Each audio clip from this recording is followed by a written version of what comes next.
years ago, I got a new temporary job in another state. I needed to find a place to live, so I went house hunting. I wasn't looking for anything that nice, just something cheap and small that I could live in for the year. The houses in the area were very cheap, and I was tired of living in an apartment. I was working with a real estate agency that allowed you to look at houses without an agent because they could unlock the houses remotely. I had an appointment to look at a house that was the cheapest one on my list. It looked decent online and seemed nice when I got there. It looked just like it had in the pictures. It was a very old house, but it had good character. When I walked up and got inside, I saw that it had no furniture, but it looked really nice. The kitchen was decent sized and looked like it had been remodeled recently. I really liked what I was seeing as I looked around. The living room was decent as well, but as I was looking around it, I started to hear what sounded like footsteps coming from upstairs. I stopped and listened closer and could hear that it was definitely footsteps. Nobody was living in this house, and nobody was also supposed to be here, so I got a little creeped out. The footsteps stopped, and I ended up slowly looking around the rest of the main floor of the house. I wanted to look upstairs where my bedroom would be, but I was nervous. I stood at the base of the stairs for a good 2 or 3 minutes. I was so sure I had heard footsteps up there. I decided to text the realtor, asking them if anyone else was in the house. They texted me back rather quickly saying no. After not hearing anything, I decided to go up the stairs. I walked up and saw that there was a hallway with several doors. I looked through one, which was a bathroom, then another, which was a closet. The last 2 rooms were both bedrooms. I entered the first one slowly and saw that it was completely empty. I looked around it and then left and came to the last bedroom. The door was open just a few inches, so I couldn't really see inside. I thought that if I had in fact heard footsteps coming from up here, whoever it was had to be in this room. I considered just leaving, but this was the room that was supposed to be my bedroom, so I took a deep breath and slowly pushed the door open. When I did, I was relieved to see that the room was completely empty as well. I was a little confused though as to why I had heard footsteps before, but I decided it had to be just my imagination. I felt better and began walking back down the hallway. But as soon as I did, I felt a strange feeling come over me as if I was being watched. As a reaction to this, I walked pretty quickly to the staircase. As I reached the stairs, I turned, and out of the corner of my eye, I saw one of the bedroom doors swinging shut. It ended up slamming pretty loudly. I took off running and went all the way to the front door and left the house. I got back into my car where I felt safe, and I looked back at the house from across the street. I saw an upstairs window and saw what appeared to be a figure. I couldn't make out any details at all, but it looked like somebody was halfway in the window. Then they moved out of sight. I left, and even though the house was very nice, there was no way that I was going to buy it. I ended up moving into a place on the other side of town. I don't know to this day what happened in that house.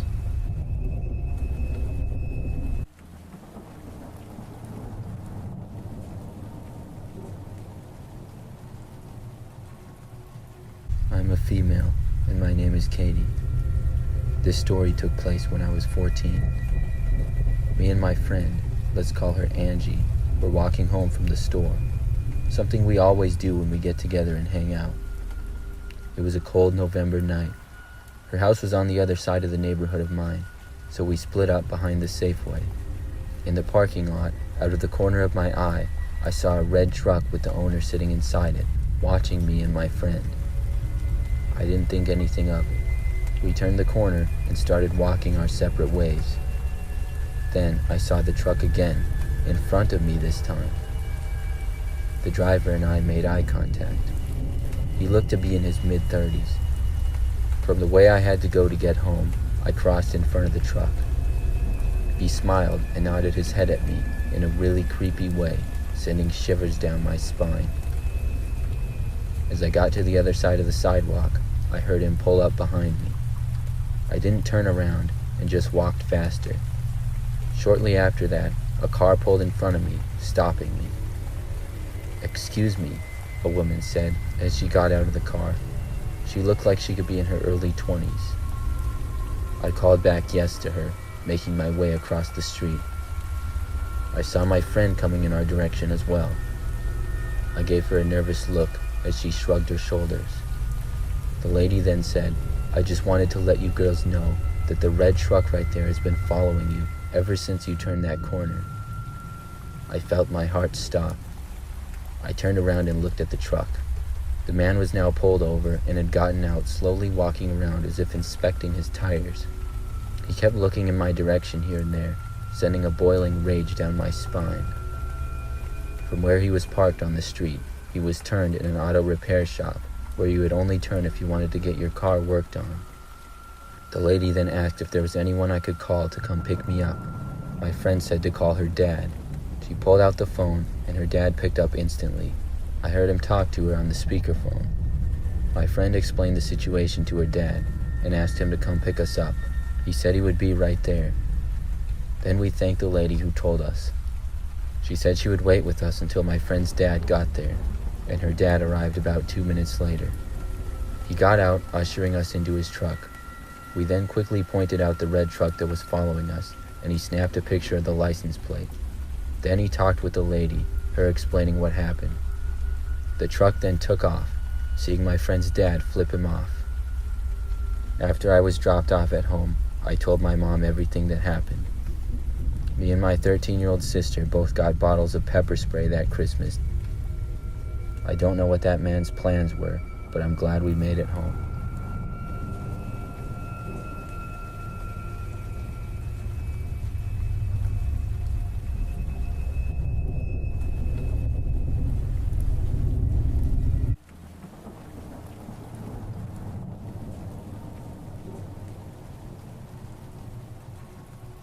This story took place when I was in college. I went to a school in a different state from where I lived, but through a website, I was able to find a roommate beforehand that would be a good match for me. Her name was Annie, and she happened to have the same major as me. We were both females who loved animals, and we even talked about trying to maybe sneak a cat into our dorm. We got along great online, but when we first moved in together, she seemed a bit different. She just wasn't quite as nice, but overall that wasn't a huge deal. Over time, things got a little bit better though, and I enjoyed having her as a roommate. One night on a weekend, about a month into the school year, Annie told me she was invited to a party and wanted me to come with. Of course I told her I would, and that night we went together. We walked because it was only about 6 blocks away, but when we got to the house, it didn't seem like a party was going on. I guess that was a good thing, because then the cops wouldn't get called. But when Annie opened the door and went inside with me, there really was nothing going on. It was a typical old house that looked kind of run down inside. I asked Annie where everyone was. She told me the party was in the basement and said for me to go ahead, but she had to call her mom real quick. I walked down into the basement, where there were stairs that went down rather steep and then went around in another direction. I could hear music playing, but when I went around the corner, I saw just a mostly dark basement with a man in it about 10 feet away. I immediately turned back and ran up the stairs. The man started to chase after me. When I got up to the top of the stairs, the door was closed. I opened it and shut it behind me, then ran out of the house. Annie ran with me when she saw me running away. We both ran all the way back to the dorm. I explained to her what happened, and then she explained to me that she had the wrong address. I wanted to call the police, but we realized that we couldn't because we were in the wrong house, and technically somebody chasing someone out of their own house isn't really a crime. But as time went by, I started to realize how things just didn't add up. I began to suspect Annie had set me up. 2 days after the incident, though, Annie told me she was moving away to a new room because she just needed to be by herself. She packed up all her stuff and then left. I never did see her on campus again. To this day, I think that she set me up. The way the door was closed when I ran back up the stairs, and how she had told me to go into the basement, and then how she changed rooms right after. I could be wrong, but I have my suspicions.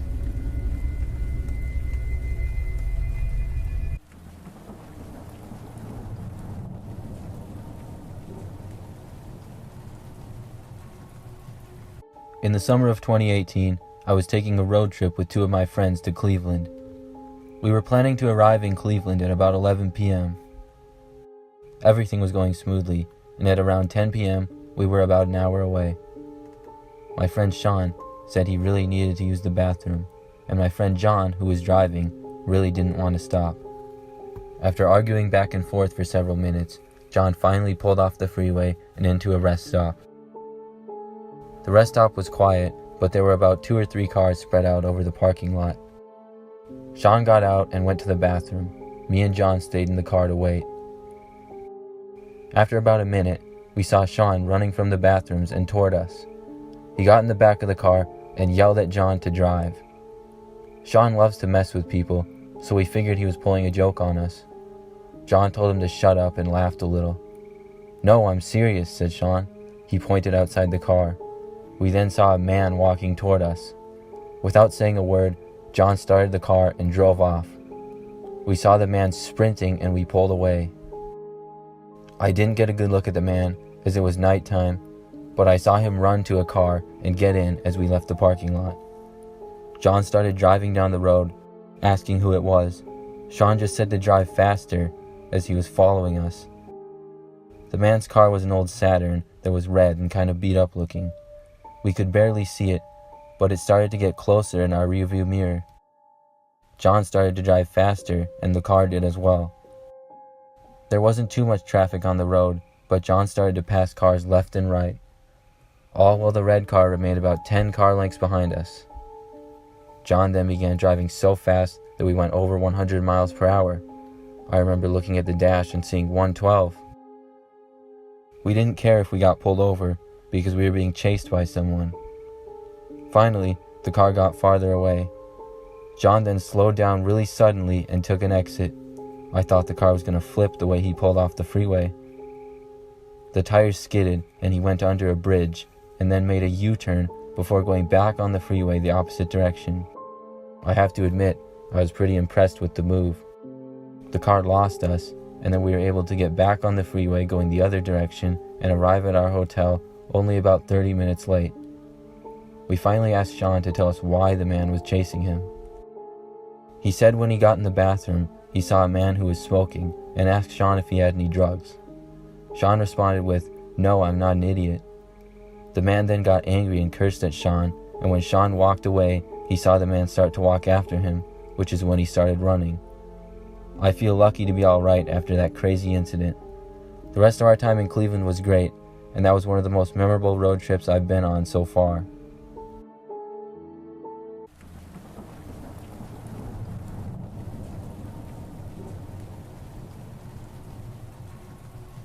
Many years ago, when I was in high school, my favorite class period was always gym class. Being a high school guy, I played on the basketball team, so gym class was a very easy subject for me. I remember back when we'd often play dodgeball, which is what we were doing on this particular day. It was pretty early in the morning. I think gym was my first or second class of the day. Our school was very old, and the gym was sort of old-fashioned. We had a dodgeball game going on when one of my friends threw a dodgeball at me and missed. It went out the doorway of the gym and into the back corner to a little hallway with a storage closet. That was the back exit to the gym, which really wasn't used anymore because it was a dead end. All that was really back there was a closet. I went through the door and went around to the corner, and then went into the storage closet where the ball had ended up. When I got inside, I saw that most of the lights were off and it was pretty dark. It was filled with old equipment that most of it was no longer used. I looked around for the ball and then found it. It had rolled only a few feet in. Then, as I was grabbing the ball, I heard a noise come from the back of the closet. I looked and saw an older woman peeking out from behind a large box and looking at me. She had long, messy, blackish gray hair, and she looked to be insane. It really startled me and also creeped me out at the same time. I just took the ball and then ran back to class. I told my friend Tom about what I had seen. He seemed interested, so we both decided to go back to the closet together. We walked over and then peeked inside. We didn't see her this time, though. I figured she was hiding behind the box, so Tom reached for the light switch and turned it on. He then walked straight for the box she had been hiding behind. But when he looked behind it, she was gone. We both looked all the way around the room and even went out into the hallway and looked around, but they were both completely empty. There was no other ways to leave this area of the school, and I don't know how the lady could have possibly left. To this day, I still think about it and wonder what happened.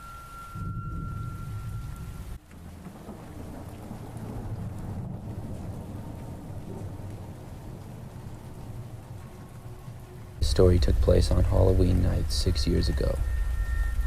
I was a 16-year-old high school kid at the time and lived with my mom and sister.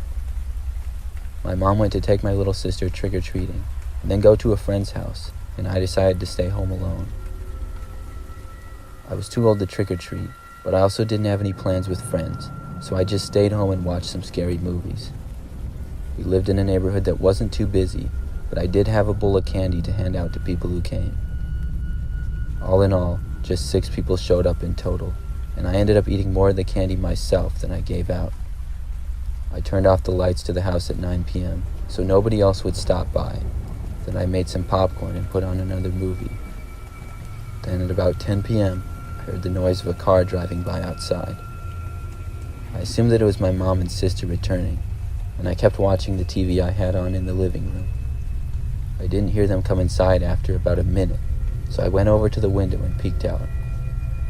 What I saw was a small SUV parked in front of our house on the street. It was a little strange because I didn't recognize it to be somebody that lived on our street. Then I saw the doors open and 4 large people who had to be adults get out, except they were all wearing clown masks. They all started to walk up my driveway. When I saw this, my heart started pounding and I immediately got a little scared. I hoped they were just trick-or-treating, but by the size of them, they were not young at all. Then I saw 3 of them go in different directions towards the back of my house, and 1 go to the front door. I quickly ran away and went upstairs to my room. I hid inside and then heard a knock on the front door. There was no chance I was going to answer it, and I stayed in my room pacing back and forth thinking of what to do.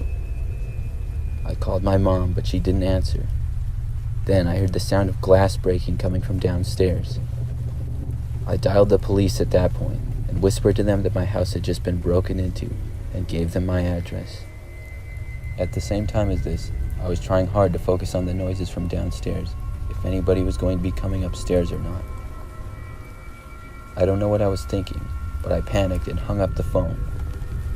I hadn't even listened for how long the police would take to show up.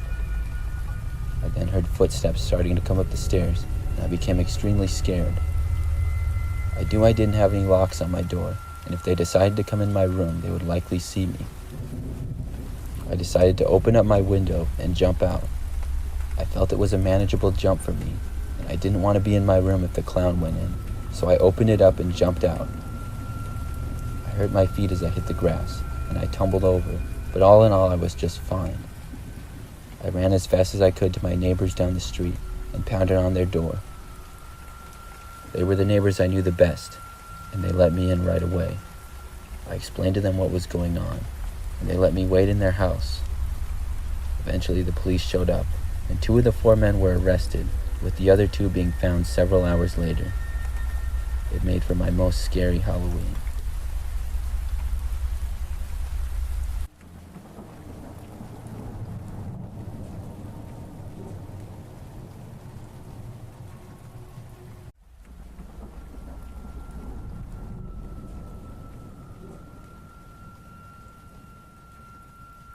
This happened when I was in the 5th grade. I was in a science class, and one day we all took a field trip to a science museum. It had a bunch of exhibits and things like that. I really wasn't much of a science fan, but I will admit that I always liked going to the museum because it was pretty fun. We left school and drove down to the museum, which was about 30 minutes away. Once we got there, we did the usual stuff. We were able to kind of split up as a group, as long as we made it back. I went with a few of my friends in the class from one spot to another. Eventually, it was time to get lunch, and then we would leave shortly after that. Our teacher went around letting everyone know we would be leaving in 10 minutes, and to meet back at the entrance. I had seen everything I was going to see, so I decided to just go back and get on the bus. That way I could play some games on my phone until we were going to leave. I left the building into the back parking lot where our bus had dropped us off. I got out there and saw a couple of buses. I started to walk over and saw the bus driver wave me over to him. I got on the bus, but as I did, the bus driver stopped me. He told me there would be no phones on the way back. I was pretty upset to hear this, and I didn't understand why, but I gave him my phone and then sat down. The bus driver then started the engine. I looked out the window and tried to think of why we weren't allowed to have our phones. Sure, sometimes the kids would get out of control with them, but I found this a little bit unreasonable. Just then, I felt the bus start to move. I looked and saw the driver was driving out of the parking lot and down to the street. I called out that the rest of the class was still inside, but he ignored me. Then I got a terrible feeling. I asked him to stop the bus and go back, but he just turned around and yelled at me to shut up. The bus was driving down the street and headed for the freeway. All I could do was look out the window and wonder what exactly was going on. I wished that I hadn't gone to the bus by myself and went back with the rest of the group. The bus driver merged onto the freeway, and we started going at a fairly high speed. The longer we drove, the more scared that I got. Now I knew the real reason he had taken my phone from me. We continued down the freeway for I would say about 5 minutes. Suddenly, I heard the noise of a police siren. I looked behind me and saw a flashing light. The bus started to move to the side of the road, and I saw a police car go with it.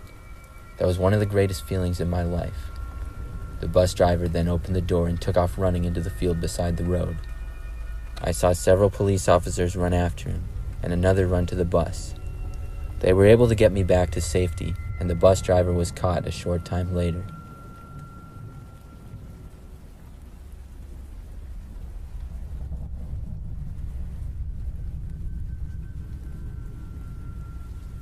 Back when I was a kid, we took a school field trip to the zoo one time. My school was really small, and basically the entire place went. It took us over an hour to get there, but when we were there, it was a day-long event, which was nice for us because we didn't actually have to do any schoolwork. I think I was like 8 years old, and I was one of the younger people there. The first part of the day we spent looking for a bunch of animals, then we got food. After that, we started looking more at plants and things like that. I was more into the animals, so my friend Matt and I went back over to them. We first got back to the exhibit of sea lions, and when we got there, one of the zoo workers asked us if we wanted to help feed the animals. Of course we said yes, because as an 8-year-old kid, it seemed like something super fun to do. He told us to follow him and then led us into a doorway and down a dark and quiet hall. It was really weird to be in the back of an exhibit, but it got me really excited to feed the animals. We followed the guy deeper in, and into a storage type of room that was even darker. He said this is where they kept the food. He told us to wait there for a second and left the room. Then we saw the door shut and heard it lock. We immediately knew something was wrong. I went to the door and tried to open it, but it was in fact locked. It was a really strong and thick door, and neither of us would be able to break it. We banged on it, but I don't know how anyone else outside would be able to hear. After a while of that with no response, we decided to examine the room. It was very dark with no apparent lights, and we could barely see. It was probably just about 15 feet by 10 feet, and had basically just junk laying around. It just seemed to be another storage closet. We waited and waited, but of course, the guy never came back, and nobody else did either. This was kind of a long time ago, and neither of us had cell phones we could take out to call anyone or anything like that. We just waited in the dark room for what felt like forever. Occasionally we would yell or bang on the door, but nothing would ever happen. We did this for literally hours. At one point we stopped and actually fell asleep on the floor for some time. Eventually we got back up and went back to banging on the door and yelling. At last, finally, we could barely hear someone from the other side. We both yelled as loud as we possibly could. The door tried to open, but was still locked. Then whoever was there went away.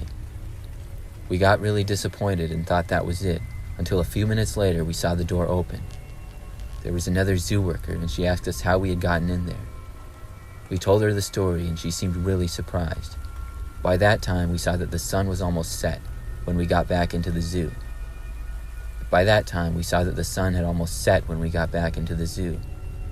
Apparently, everyone had been looking for us for over 2 hours. We were able to get back home later that day, but the guy that worked there and locked us in had left, and nobody could find him.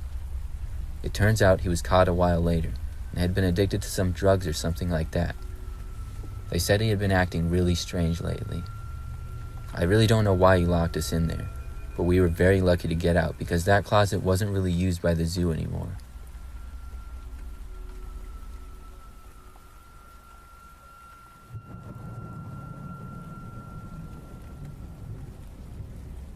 This story happened many years ago when I was a boy. I was probably about 9 or 10, and I remember for class we went on a field trip to one of the state parks. It was just a field trip where we were going to walk around and look at the sights and the wildlife. We went on these trips about 4 times a year, and it was always pretty fun. On this day, we went to a park that had a bunch of hills and different types of trees. We were going to walk on a path all around it. There was about 20 of us in the class, and after we all got to the park, our teacher told us to follow him and then led us down the path. I was with my best friend Daryl, and we were talking during the walk. At one point, we saw a cool-looking mushroom a little bit off the path, so we stayed back to look at it. The rest of the class was going uphill, and before we knew it, they were out of sight. We went to run to catch back up with them, but we heard a noise coming from behind a tree off the path. I expected to see an animal, but when we looked, there was a boy there around our age. He had a red shirt and jeans, and he was hiding behind the tree. He wasn't in our class. We asked him who he was, but he didn't answer. We thought maybe he was with another school field trip over here or something like that. Daryl asked him if he was on a field trip, and the boy stepped out from the tree and said, "No, Daryl." Daryl was really surprised that the kid knew his name, and he asked him how he knew. The boy then looked at me and said my name. It was a little strange, this whole thing, and we said we should all go back with our groups. The boy then went back behind the tree. He was definitely sketchy, but we told him he should come with us because we figured he wasn't supposed to be off the path by himself out here. He didn't come out from behind the tree though, so me and Daryl walked over to him. But when we got behind the tree, the boy wasn't there. It was as if he just vanished into thin air and was gone. Daryl and I looked around for a bit, but then we knew we had to get back to our group, so we ran back. We told our teacher about it, and I know we ended up telling people who worked at the park about the kid, but I never heard anything about it after that. Daryl and I still talk about it sometimes to this day.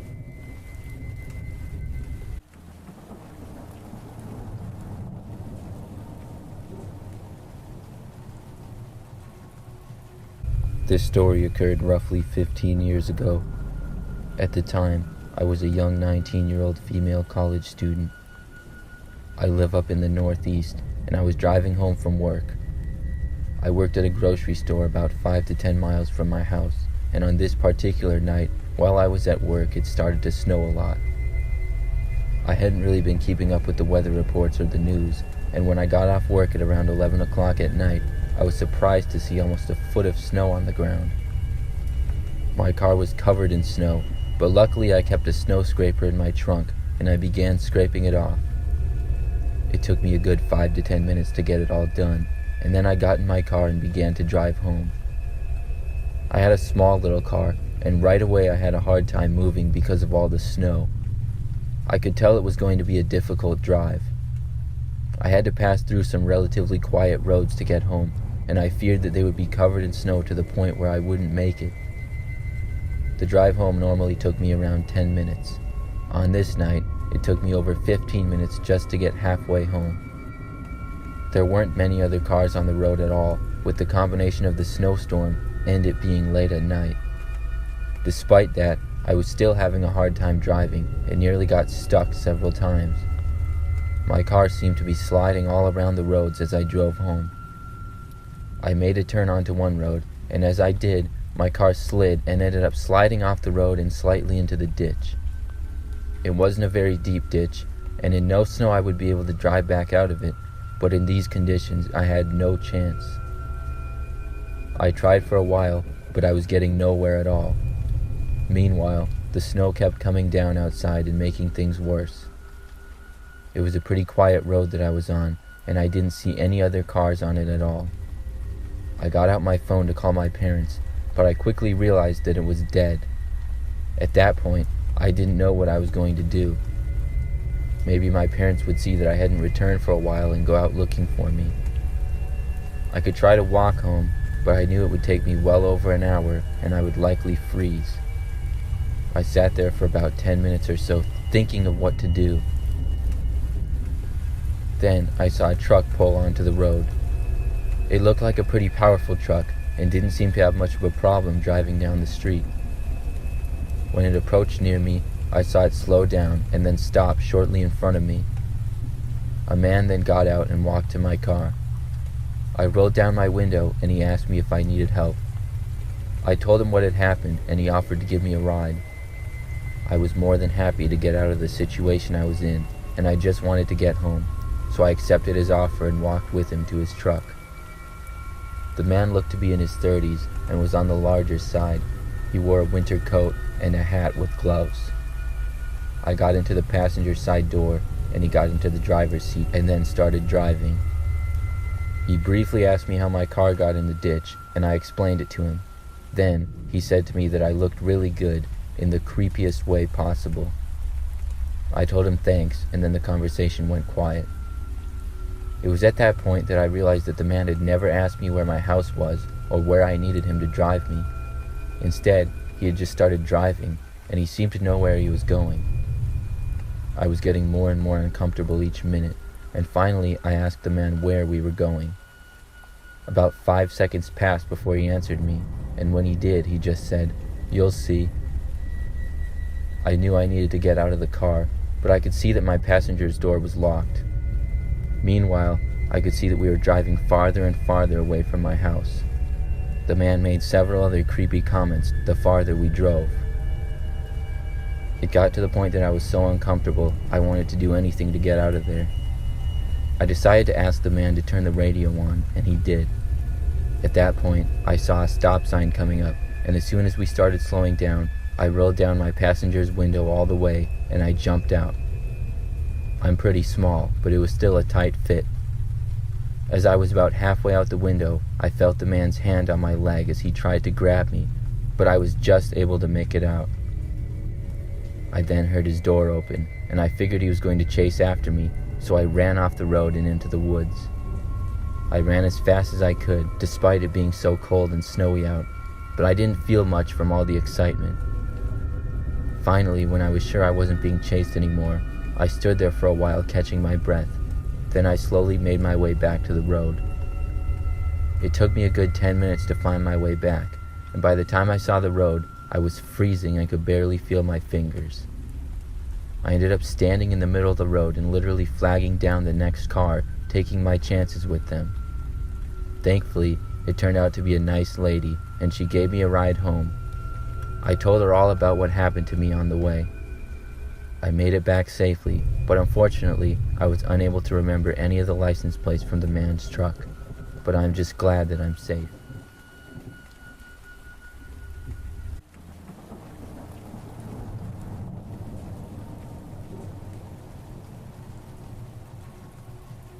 Recently, I saw an ad online from a small online electronics store saying that they would be selling the PS5 and offering pre-orders to people. The PlayStations were also discounted by $50 than what the normal cost was. It seemed a little too good to be true, but I figured it had to be legit when I saw the secure logo on top of the website. I took the risk and ordered the PlayStation 5 and then waited for it to arrive at my house. Several days later, it did, and when I opened it up, I was happy to see that it looked like a normal PS5, and I hooked it up and turned it on.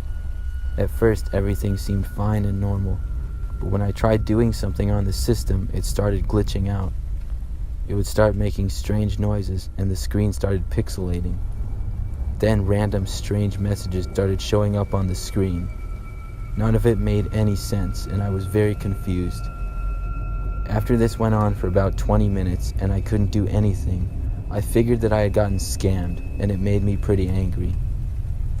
Then, all of a sudden, I saw on my TV screen my room.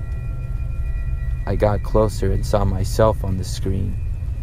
I went to the PS5 and examined it. I saw that just behind the black part, there was a space and a small camera was attached to it. I immediately unplugged the PS5 and put it back in the box. I then went back to find the website where I had purchased the PlayStation, but it was completely gone and nowhere to be found. I searched for it and still couldn't find it. I took the PS5, if you could even call it that, and went to the police and reported the incident. I have yet to hear anything back, but the whole thing was very creepy. I have since bought a real PlayStation 5 that works just fine.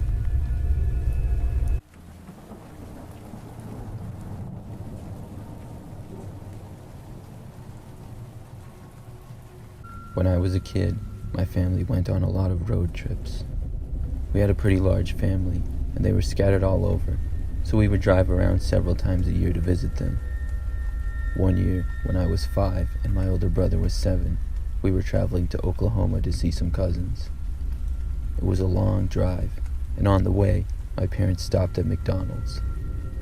My brother and I liked these because of the play places that they had, and we would play in them all the time. They would always have the tunnels and slides that were fun to go on. I remember this one looked especially big, so I was excited. I don't remember exactly what time it was, but I know that it was nighttime, and there wasn't anybody else in the play place at all. That didn't bother me though, and just meant more space to play. As my parents ordered the food, I ran into the play area and took my shoes off. Then I climbed up into one of the tubes. There were a good number of them connecting to each other with small stairs and ladders going up and down. It was a pretty fun play place. I explored for about a minute and then went into a new tunnel. But when I did, I saw something. It looked to be a grown man. I could just see his pants and shoes because the top half of his body was around the corner, going into another area. I stared at him for a few seconds, then I suddenly got the urge to leave. I didn't know what a grown man would be doing inside of a kid's play place, and I couldn't tell if the man was asleep or what. I turned around to go back, but as soon as I did, I heard the man move for the first time. He turned his body around, and I saw the man's head. He had really messy hair and a scruffy beard. I realized I didn't know my exact way back, so I turned around and crawled as fast as I could past the man towards one of the slides leading out of the play place. As I went past, I suddenly felt his hand reach out and grab my leg. I kept crawling and was able to break free from his grip. But then, I heard him start to come after me. I sped up and crawled to the tunnel and dove for the slide head first. As I did, I felt the man once again grab me, this time by the ankle. I kicked around like crazy, and after a few seconds, was able to slip away from him and slide down the slide. Once I came out of the bottom, I ran and grabbed my shoes and then ran to my parents. They had just gotten the food, and my brother was still with them. I asked if we could eat in the car and leave, and they didn't mind. As we walked out, I looked into the play place, but didn't see the man. We got into the car and began to drive away to get to our hotel. As we were pulling out of the parking lot of McDonald's, I looked back at the play place through the window and saw the man's face pressed up against a window from inside the play place, staring back at me.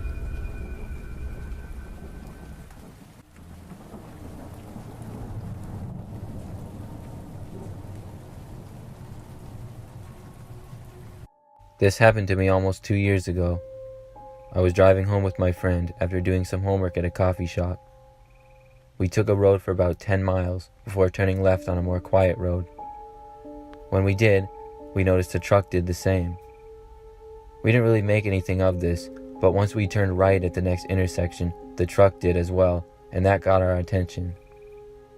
Maybe I'm just a paranoid person, but whenever I drive at night, I always pay attention to the cars behind me, and if they turn when I do. After following the road for a short distance, it came to a fairly busy road that we had to cross. When we did, the truck crossed it as well. The next turn was for my friend's street, where his house was. It was my car, but my friend was driving it. Once we turned, we saw that the truck turned as well. Both of us got really excited and kind of creeped out as well, seeing that the truck was following us. We thought maybe it was his neighbor, so we started to pull over in front of his house. But the truck pulled over as well. That confirmed 100% to us that we were being followed. For a second, I wanted to go out and confront whoever was in the truck, but my friend talked me out of it. We didn't know why they would follow us. Nothing was wrong with the car, and we hadn't cut anyone off. It had been a pretty normal drive. My friend pulled out of his street, and so did the truck. He said he knew a route that would confuse the truck and started driving in a large residential neighborhood that was nearby. We took lefts and rights, and after about 10 minutes, we were finally able to lose the truck. We drove around a couple more minutes and then headed back to his house. When we got to his house, I dropped him off and started to drive home. When I did, I noticed a truck with the lights off peel out and start driving behind me. The truck was back. I started to drive home and was planning to take a really long and confusing way when I suddenly remembered what you're supposed to do when you get followed, which is drive to a police station. I started driving to the police station, and when I arrived, the truck did not follow me in. So after a couple minutes, I left and drove home. I took a really long way home just to be safe, and looked over my shoulders every 2 seconds. I was able to make it home safely. I don't even know why we were being followed in the first place. I just hope I never see that truck again.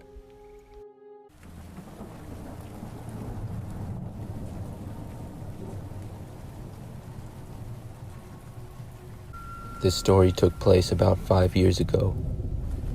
I was a realtor and occasionally flipped houses. I often went to open houses in my area. I've always been into the housing business, and on this particular Saturday afternoon, I was looking at a new house that was built nearby. There was a handful of people there looking around, and the house was expected to sell for a great deal of money. I myself was looking for a house to flip, and when I was there, a man with a beard came up to me and struck up a conversation. He said his name was Steve. He asked me what I liked about the house, and he told me he was an agent of a nearby county. We talked for several minutes, and he told me about a property that was a great deal not too far away. He said a lot of great things about it, but that he didn't have the time to work with it. He told me it was going to sell fast. I was interested, and I ended up agreeing to follow Steve to the property. We left the house and got into our cars. I followed him down the road and then onto another road for several miles. Finally, we arrived at the property. It was in kind of a secluded neighborhood that looked pretty empty and on a cul-de-sac. It wasn't a very nice area, and I didn't know why Steve had been saying it was so nice to me. The house looked to be in really rough shape. Steve parked on the road out front, and we both got out and walked to the house. Steve said that he had the keys, and then led the way to the front door.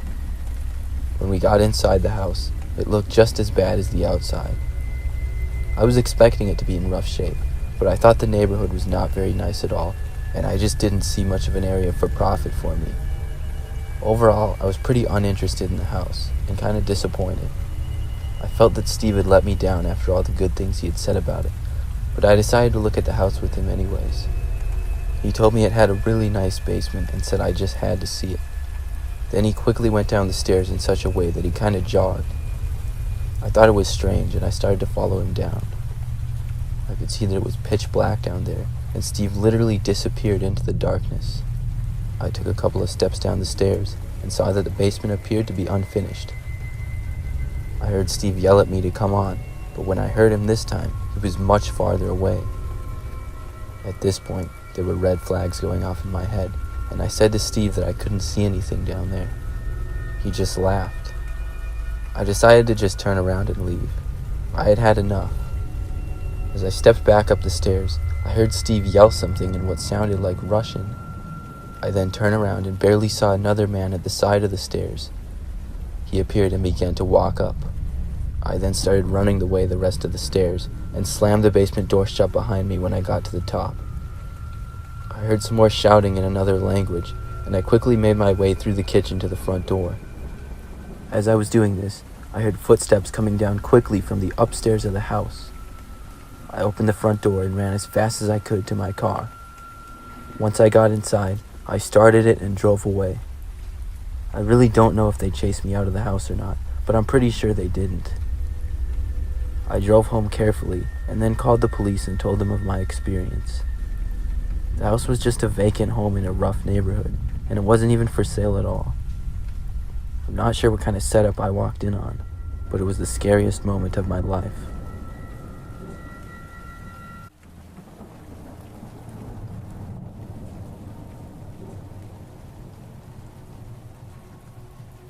I live in a neighborhood that's sort of out in the country. There isn't much action out here, but I recently got a Ring doorbell app anyways. It shows me an angle where I can see who's at the front door as well as part of the front yard. I got it more so to see the animals like deer, raccoon, or maybe even bears that are known to be in the area. The first couple of weeks after it was installed, I didn't get much action on it, but I saw a few animals. Then one night, I awoke at about 3 o'clock in the morning. I wasn't sure what woke me up. I looked at my phone to check the time and saw there was a notification from the Ring app. It said activity had been detected. I opened the app expecting to see a deer or something, but I could have never imagined what I saw. There was about 10 men standing outside my front door in the yard, about 30 feet away. I couldn't believe what I was seeing, and I had to do a double take. I didn't know who these men were and why they were in my front yard. It was one of the strangest things I had ever seen. I slowly walked out of my bedroom and into the living room. Then I looked out the window.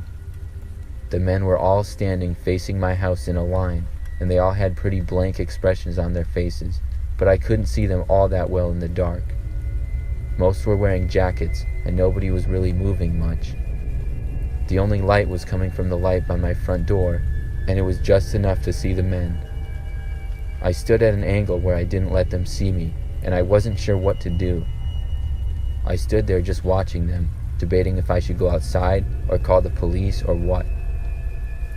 I knew there was a lot of men and only one of me, so if they wanted trouble, I would be outnumbered. I was trying to think of any logical explanations of what they were doing, but I really couldn't think of any at all. I stood there in fear for about 20 minutes, but it felt like a lot longer. The men didn't move much at all the whole time. Finally, one of the men turned around, and then all of them followed, and they slowly walked into the woods on the side of my yard. I stayed up for another hour after that, constantly checking my windows and my Ring app. Eventually, I was able to get back to sleep. I still wonder all the time what was going on that night. It always gives me the creeps to think about it.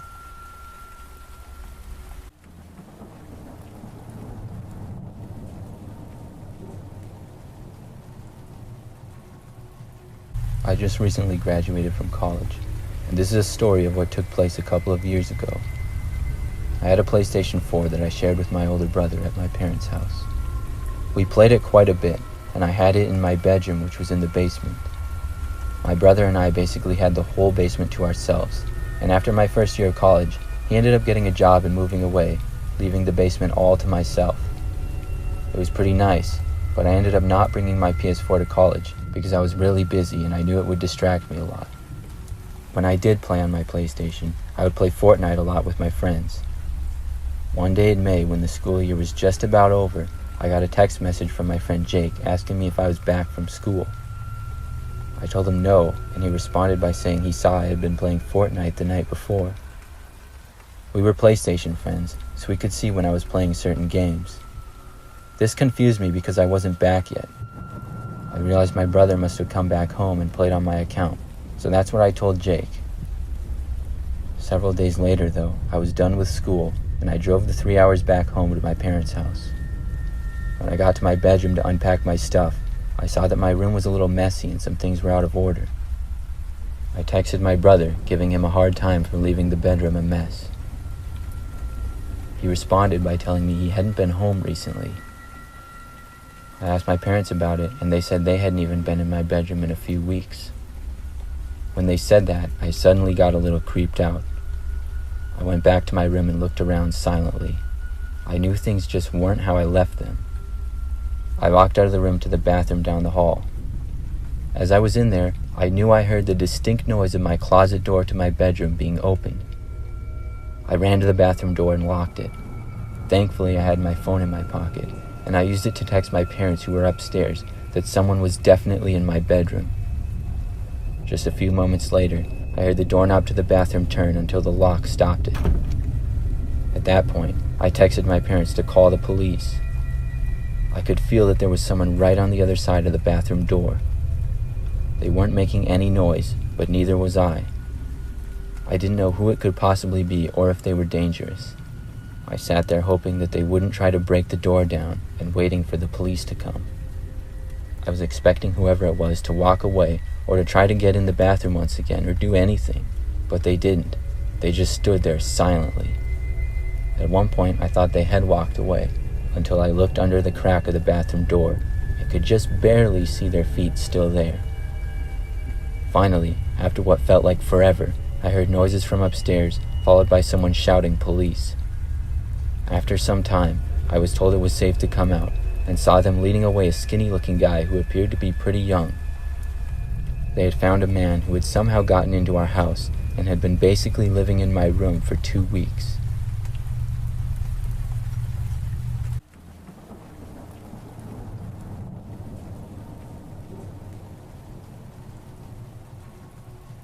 This is the story of my first roommate in college. I was a freshman at a decent-sized university in Ohio. I got a random roommate for my first semester in the dorms. He immediately seemed a little odd to me, just kind of the way he talked and acted in general. Nothing that crazy, but he just stuck out to me as a little strange. Still, I tried to make the most of it and would talk to him here and there. I was able to make friends rather quickly at school, and within about a month, I sort of had a group of guys that I would hang out with regularly. My roommate, on the other hand, never really seemed to leave the room other than to go to class. I would sometimes offer him to hang out with the guys, but he would always turn it down. Whenever I would leave the dorm, though, he would always ask me where I was going and how long I was going to be gone for. I found that sort of annoying because it's not like he was my older brother or something, but if I was going to be out late, I always made sure to tell him. One day, when I happened to be at the dorm and my roommate was away at class, I was drinking a bottle of water, and when I was done with it, I threw it across the length of the room to try to make it in my garbage can. I missed, though, and it bounced away to my roommate's side of the room and kind of went under his bed. I went to go grab it, and as I was picking it up, something caught my eye.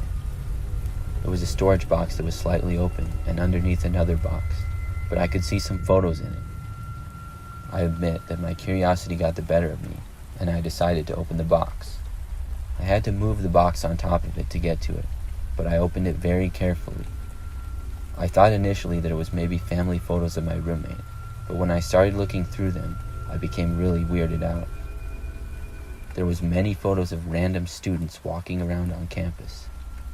All of the photos were candid, and many looked like they had been taken from our dorm room, which had a nice view of the campus. There were probably over 100 photos, and some had multiple of the same person. They all appeared to be taken at a far distance, and the camera was zoomed in. Then I found a photo of myself when I was walking to class one day. I decided to put all the photos back as I had found them. I closed the box and got back to my side of the room. My roommate came home later that day and went on his computer. After several minutes, he asked me if I had been going through his stuff. I admitted that my bottle had rolled under his bed, and I moved his box a little, but I didn't tell him about seeing his box of photos. He said okay, but seemed to be a little upset.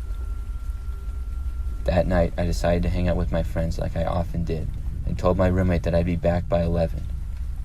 It happened to be a Friday night, and my friends and I stayed out a little bit late, and I lost track of time a little. I went to one of my friends' houses after, and saw that I had a text from my roommate asking me why I wasn't back yet. It was 11:10. I texted my roommate saying I was on my way back, and he replied that he had a surprise for me. My roommate was not normally one to make jokes, and something about that text just rubbed me the wrong way. I went back to the dorm, and when I did, I got to my room and opened it to see my roommate immediately come charging at me. I closed the door quickly and ran out. He didn't chase me and stayed in the room. I was legitimately worried, so I decided to call the campus safety, and they showed up a few minutes later. I went away from the room and went back to my friend's house. I was later told that my roommate was found hiding behind the door and tried to attack the campus safety officer. Police were brought in, and he was arrested. I got to live in the dorm by myself for the rest of the year.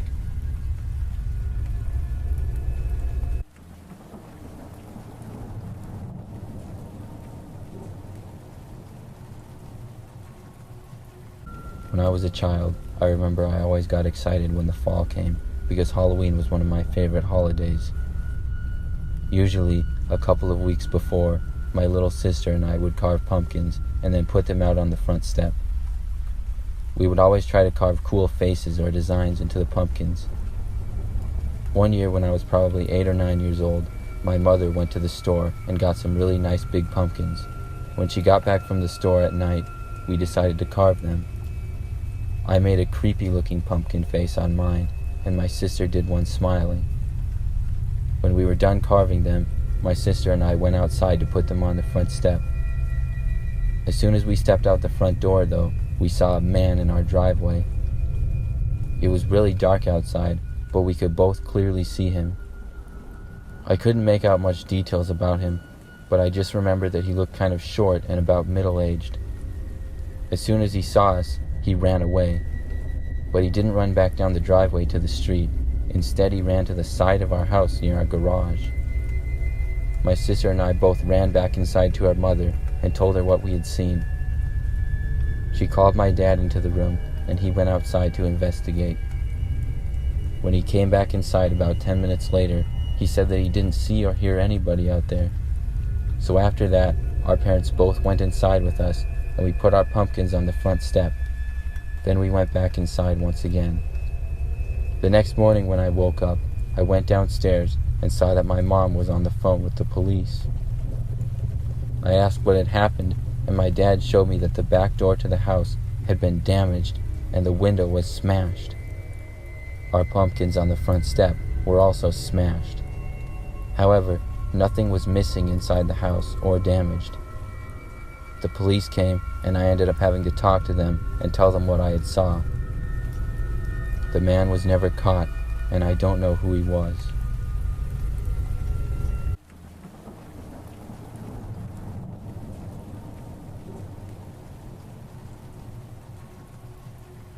A couple of months ago, my friend's cousin, who's a single mother, bought a new cell phone. After a long day of work, she came home, placed her phone on the counter, and went to go watch TV. Her son came to her and asked if he could play with her new phone. She told him he could, but not to call anyone or mess with text messages, and he agreed. At around 11:20 at night, she was drowsy, so she decided to tuck her son in and go to bed. She walked to his room and saw that he wasn't in there. She then ran over to her room to find him sleeping in her bed with the phone in his hand. Relieved, she picked her phone back up from his hand to inspect it. Browsing through it, she noticed some minor changes, such as a new background and things like that. Then she opened up her saved pictures. She began deleting the pictures he had taken, until only one new picture remained. When she first saw it, she was in disbelief. It was her son sleeping on her bed, but the picture was taken by someone else, above him, and it showed the left half of an elderly woman's face.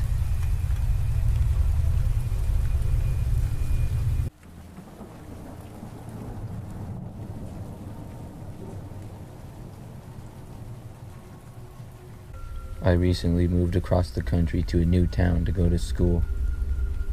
I was able to land a job as a pizza delivery driver pretty easily. I've done this job before, and I like it because it's relatively easy and I make good money on tips. I work a lot of really late night shifts. A couple of weeks ago, I was working and at about 2 a.m. an order came in. It was for a large cheese pizza. At that hour, it was just a couple of us working, so I made the pizza myself and then put it in my car and went to deliver it. I didn't know the area very well, so I would always put the address in on my phone and then just follow the directions. I got in my car and typed it in. It said it was a 15-minute drive. As I drove, it seemed to be taking me into the middle of nowhere. I drove for about 10 minutes through woods with not a building or house in sight. Then finally, I was supposed to turn onto a little dirt road that I could barely see. If it hadn't showed up on my map, I would have almost certainly missed it. I slowed down and then turned onto the little dirt road. The map showed me continuing on this road for about 1 more mile, and then I would take a left, and the destination would be there. I began driving down the dirt road, which was surrounded by woods. Then suddenly, my phone lost signal. I wasn't all that surprised being so far out from the city, but I was concerned because I needed to find the house to deliver the pizza. I kept driving very slowly and looked for a road on the left side. Finally, I saw it and I turned. The road was another dirt one, but the woods on each side was even more dense. It was very eerie being out there on that road at that time of night, especially not knowing where I was. I drove down the road very slowly, looking on both sides for a house or some kind of building for whoever ordered a pizza out here. But all I saw was trees from the dense woods and some grass.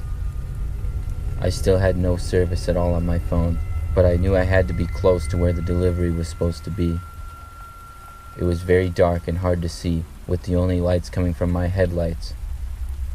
I wasn't seeing any kind of buildings at all. I started to get a really creepy feeling being out there, and after about 5 minutes of driving down that road looking, I decided to turn around and go back, because I could clearly see that there was no buildings. I drove my car back to the other dirt road, and then back to where I had signal before. At last, I was finally able to get connection on my phone, and when I did, I looked at the map again, but the address had been erased and it was not there. I found the card that I had wrote the address on and put it back into my phone, but this time it said address not found. I decided I would just head back and try to figure out what was going on. When I got back to the store, I showed my boss the address and told him what happened. He looked surprised when I gave him this information. Then he told me that there are no houses or buildings in that area at all. I went back to look at the order that had come in, but it was gone. I chalked it up to a lack of sleep, but to this day, I really don't know how to explain what happened. Maybe I was just really tired, but it was still a really creepy experience.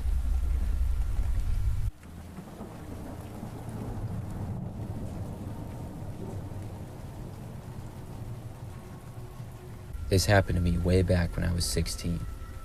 I was working a job at the desk of my local library, helping people check out books and return them.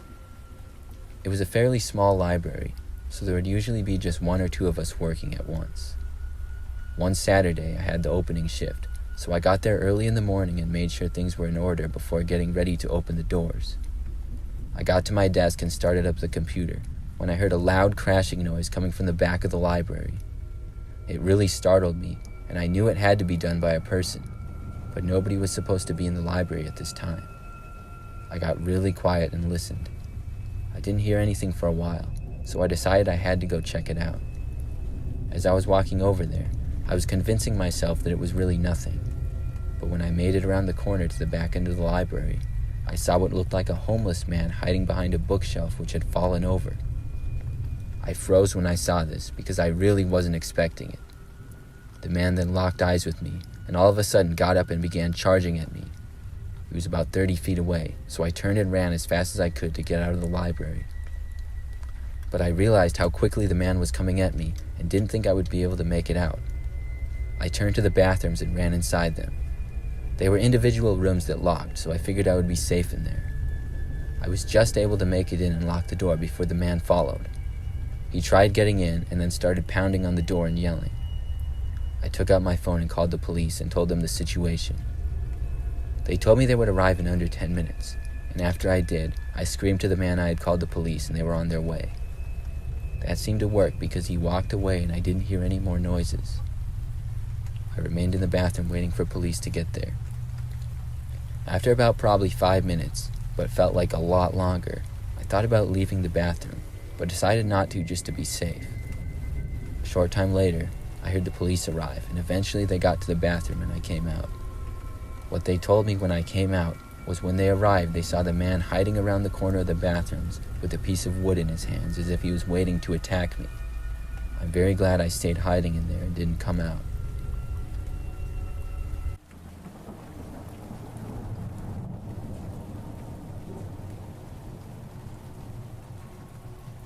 Years ago, when I was 12 years old, there was a kid at my school named David who invited me over one day for a sleepover.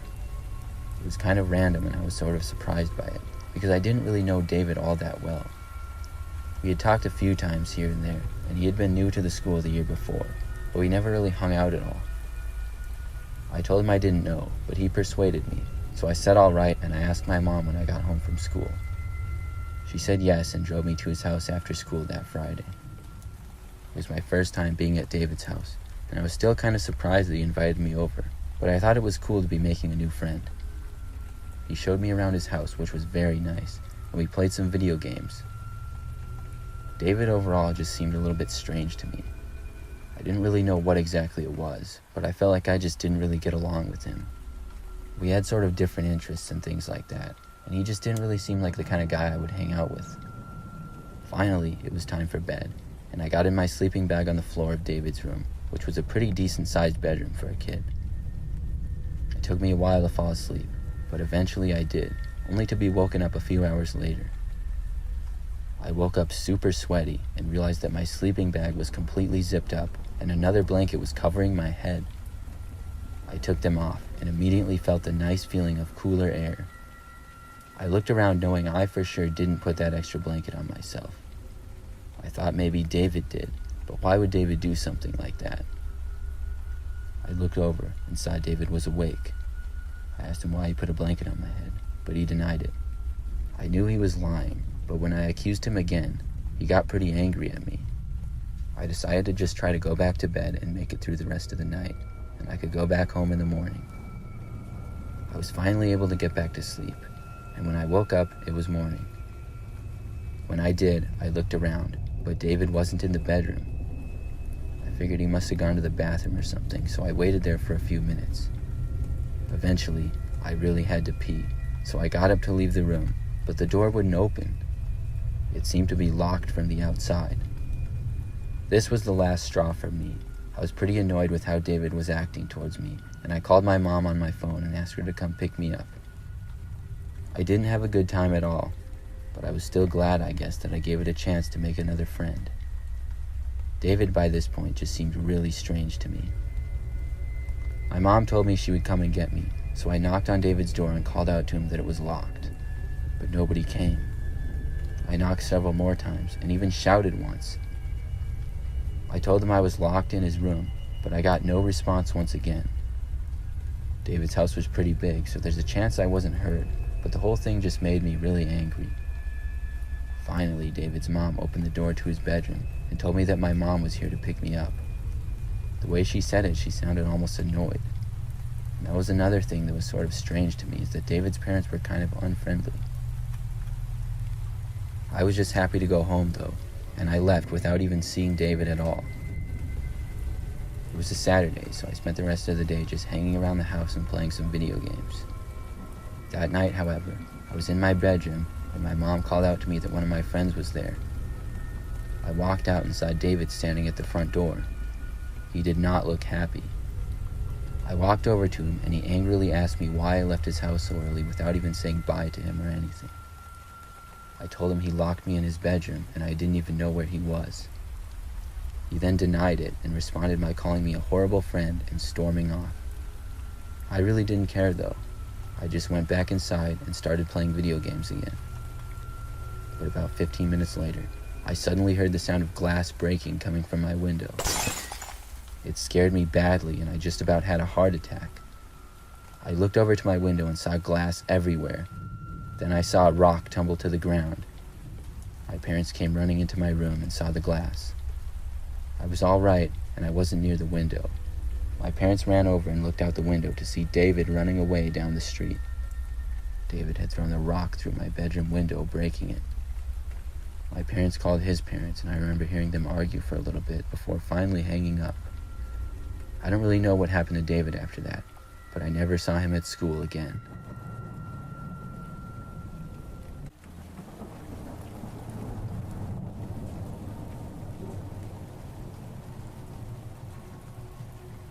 This story happened last year on New Year's Eve.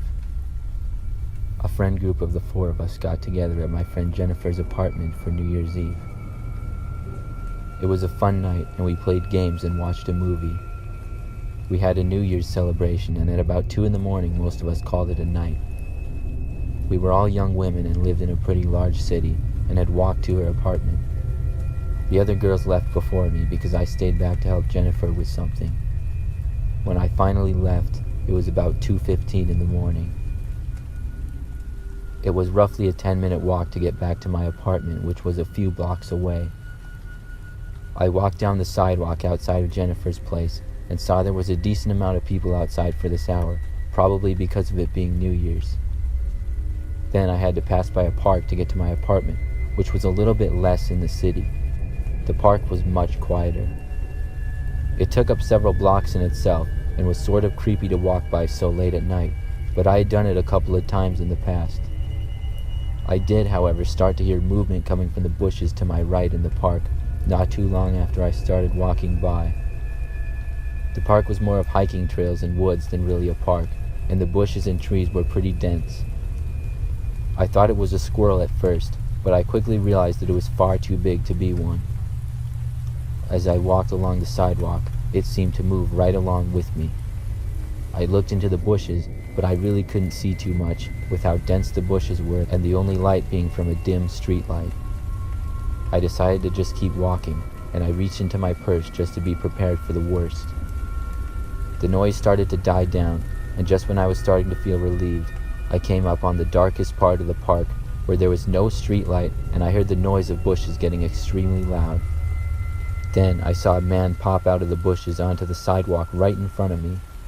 All I could make out was that he was slightly taller than me and had a hood on. He lunged at me almost immediately, and that's when I took my hand out of my purse and sprayed the man with my pepper spray. At first I was afraid it wasn't working because he got a tight grasp on both of my arms, and he didn't let go, but as I struggled and continued to spray, we both ended up falling to the ground. And after being on the ground, he got up and ran back into the woods. I got up and sprinted to my apartment. I kept looking around to make sure I wasn't being followed, and when I got back and felt safe, I called the police. As they were on the way, I called my friends who had been at the party with me. When I told them the story, they told me that they too had heard the noise of something in the bushes beside them. However, a man never came out and lunged at them, probably because there was 3 of them walking together. The police arrived and took down information and then searched the park, but as far as I know, the man was never found.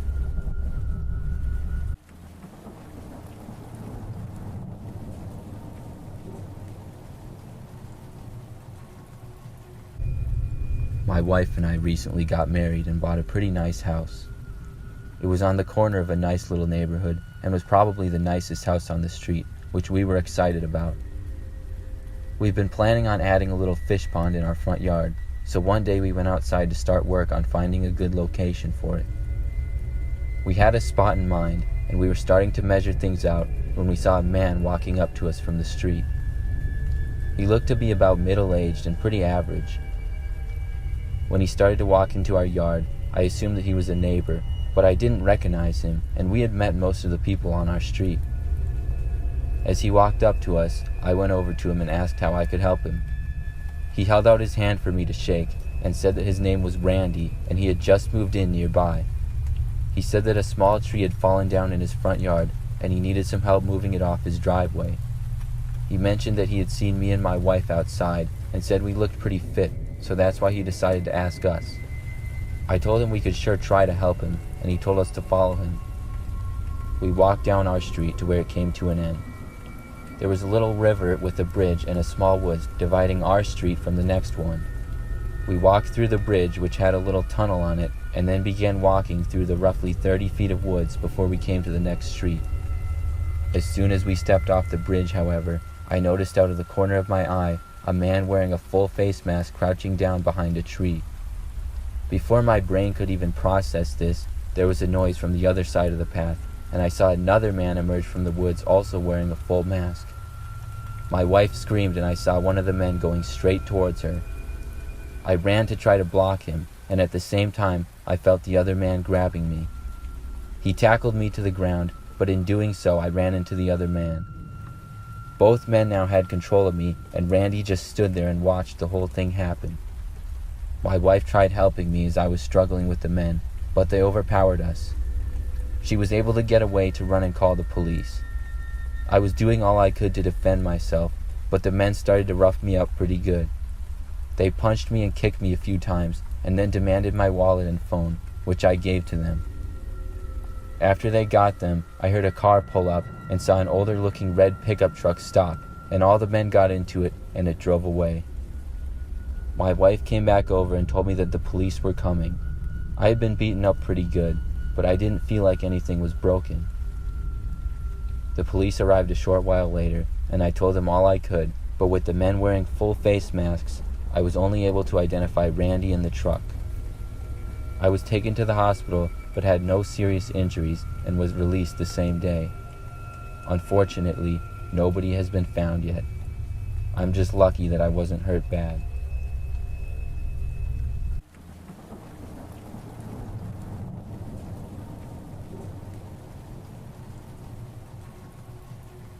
When I was about age 9, my family and I moved to a new city due to my father getting a new job. When we first looked at the house, I got an off feeling about the place, but I just shrugged it off thinking it was nothing. The day we moved in, everything was normal, until I woke up that night at 3 a.m. to hear someone doing the dishes. I was very confused, thinking to myself, who would be doing the dishes at this hour? I decided to go check it out. As I was making my way to the door, my gut suddenly told me to get back in my bed. As I turned around and got back in bed, the door flew open as if someone was trying to break it down. I slowly opened my eyes and saw that nothing was there, so I closed my door and went back to sleep. The next couple of weeks, everything escalated. I would constantly wake up at 3 a.m. to hear someone doing the dishes or the chairs being dragged around back and forth in the kitchen. I would sometimes even hear people's voices saying goodnight. One night, my grandmother came over to visit, and she slept in my room on an air mattress. As always, I woke up at 3 a.m. This time my eyes darted to the closet for some reason, and I saw a dark figure appearing to be a woman. She asked what my name was. I was so scared that I jumped to my grandmother's bed on the opposite side of the room. She woke up startled. I pointed to the closet, and she looked at it for a second. Then she grabbed my hand, and as she opened the door, I felt something push me to the floor and everything went black. The next day, I woke up in my closet with my door shut. I walked out and my grandmother was nowhere to be seen. I went outside and asked my mom where Grandma was. She was confused and told me Grandma never came over. She even proved it by FaceTime calling her. At that point, my heart stopped and I started crying. Days after that, I started to have dreams of the woman dragging me into the closet. I'm still not sure how to explain those memories.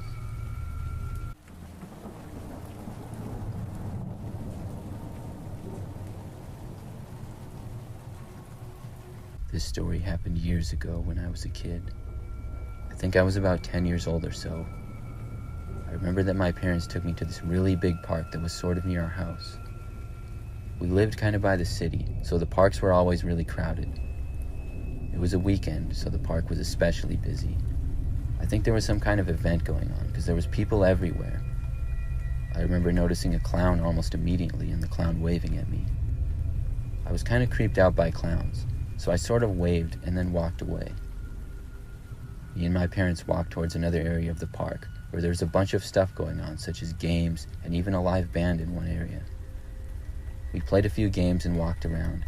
There was some food and things like that. It was overall a fun time, and eventually we left to go to the grocery store. After we were done shopping, we were walking back to our car when I noticed there was a van parked a few spaces away from us. And just for a second, I looked over and thought I saw the clown in the driver's seat duck down.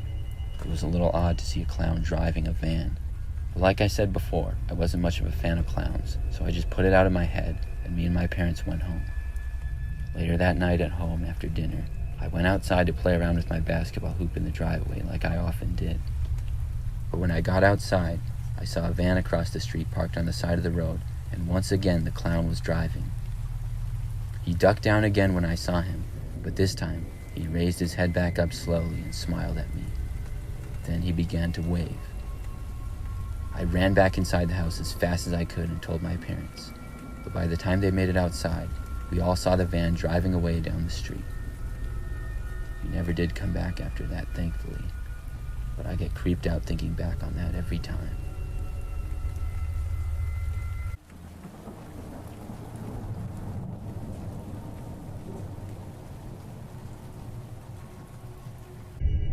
A couple of years ago, I was traveling across the country to visit family. One night, I stopped in Colorado and went to a Subway restaurant. It was around 9:45 p.m. and the Subway closed at 10. When I got inside, there was nobody else in the restaurant except for one woman working. She appeared to be about 20 years old and was a little over 5 feet tall. I ordered my sandwich and she made it for me. When she gave it to me, she mentioned that she was working alone and asked if I could stay there until it closed because a suspicious man had been coming in and out during the day. She told me he had been harassing her several times and she was afraid he would come back again or be waiting outside for her. She said the man was about 50 and had a beard and always wore a jacket. I'm a little over 6 feet tall, so I figured I should do it. I told her I could stay and we chatted for a bit. Soon 10 p.m. came and she started to close things down. As she was coming out from behind the counter, the door swung open and a man walked in with a beard and a jacket. I heard the girl say, "That's him." He looked surprised to see me and stood in the doorway for a second. The man asked if I was on my way out. I told him no. He then said I should leave and started to walk past me towards the girl. I grabbed his shoulder and told him to stop, and that's when he took a swing at me. He punched me in my upper chest, and I was able to tackle him to the ground. We struggled for a couple minutes before I got on top of him. The girl called the police, and within a couple minutes they arrived and took the man away. I feel very fortunate that I was there, because I don't know what would have happened if I wasn't.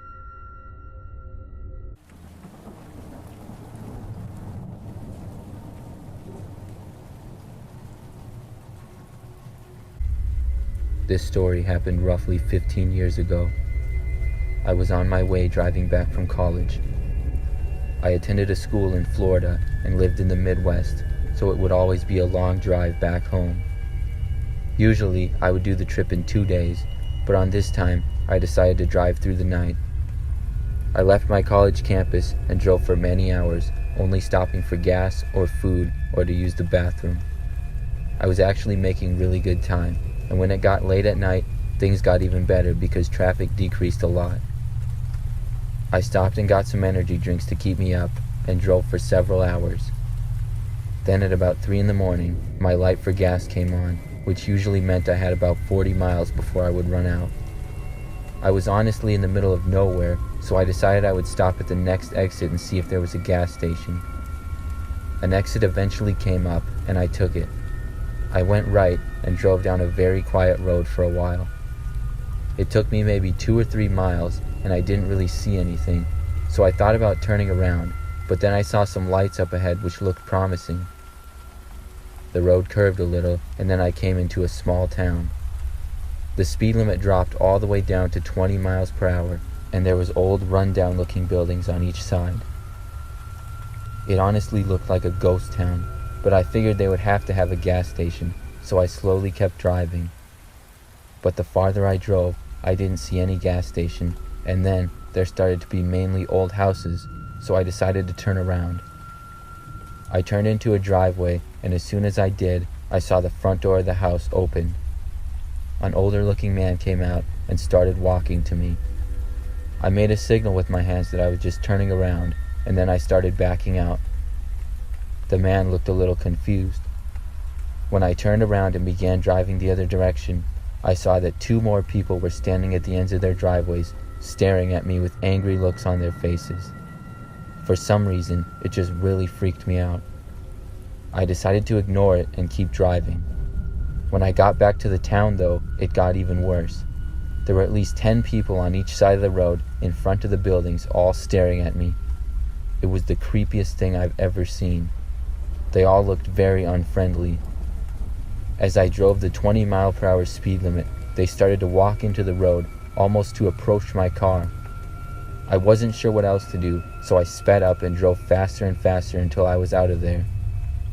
I quickly got back onto the main freeway and drove until I saw another exit about 10 miles down the road. It was a close call, but I was able to find a gas station and fill my tank. I drove home after that, and I'm not even sure where that was, but something about that small town at 3 a.m. and all the people in it was just so creepy. It still gives me the chills to think about.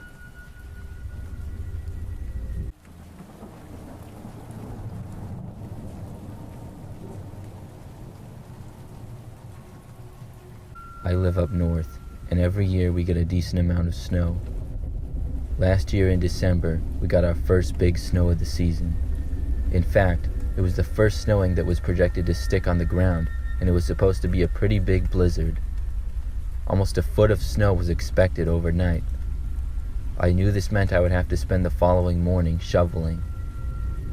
The snow started to fall at about 5 p.m. and continued through the night.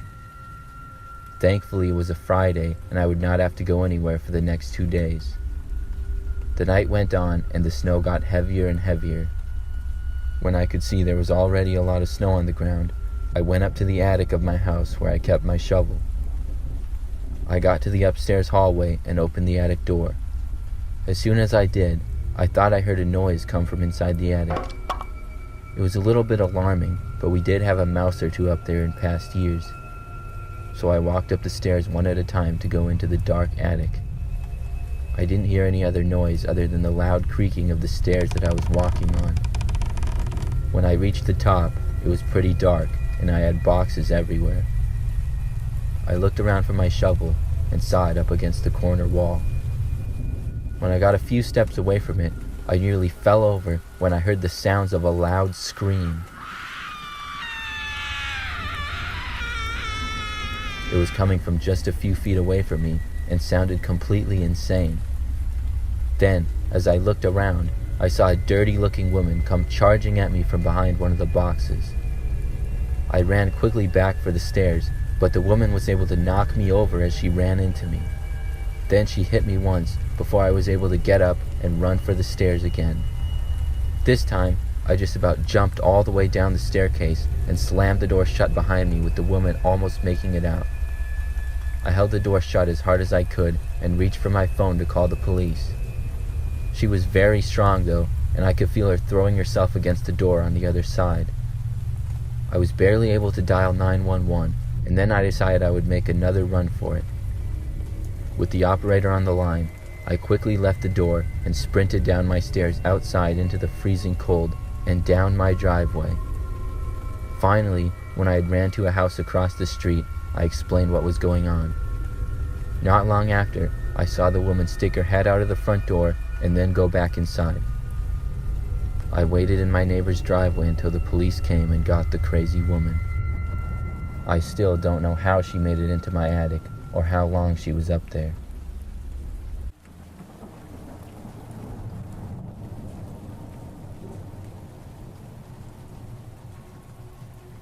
I've worked at a gym for 2.5 years now.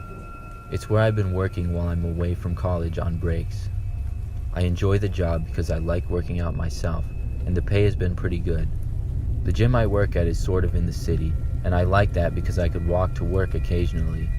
But this past summer was my scariest moment from working on the job by far. It was a Thursday evening, and I was working a closing shift. The gym was generally fairly quiet in the evenings, and we would usually only have one person working, which was me on this night. We closed at 10 p.m., and each hour that I worked, the gym slowly got less and less busy to the point where there were only about 4 or 5 people working out at 9:45. I was sitting behind the front desk, just waiting until I would be able to close up and go home, when a man walked into the gym from outside. I was not happy to see this because we closed in roughly 15 minutes, so if he came to either work out or sign up, I would have to tell him we were about to close. He came up to the desk and said that there was a problem right outside. I asked him what it was, and he told me to follow him. We both walked out the front door to an alleyway that was between our gym and the building next to us. Looking back, that was a stupid thing to do, and I don't know why I left my front desk, because once I got out into the alley, I saw two men lying on the ground. The man I was with said that they had fallen down and gotten injured. Before I could ask any questions, however, both of the men suddenly got up and rushed towards me, while the first man blocked my way of leaving. They grabbed me and started punching me and just beating me up. I did what I could to defend myself, but with 3 against 1, I didn't do very well. 2 of them held me there while one hit me. They then demanded for my wallet and phone and took them from me. They hit me a couple of more times and then all ran away. I was beaten, but it wasn't all that bad. I had a bloody nose and some bruises and scrapes. I slowly walked back into the gym and back to my desk. Somebody saw me and asked if I was okay. I told them what happened and asked them to call the police. The police ended up arriving and taking me to the hospital that night, as well as taking down all the information that I could give them. The only real injury I had was a broken nose, and I was able to go home that night, but was pretty sore for the next few days. I was able to get a couple of weeks off from work to recover. Several days later, however, my phone was found smashed in a nearby park, and the next week, I ended up getting my driver's license sent to me in the mail with no return address. I'm not sure who sent me my license, but it was creepy to know that they had my address. Thankfully, the men ended up being caught.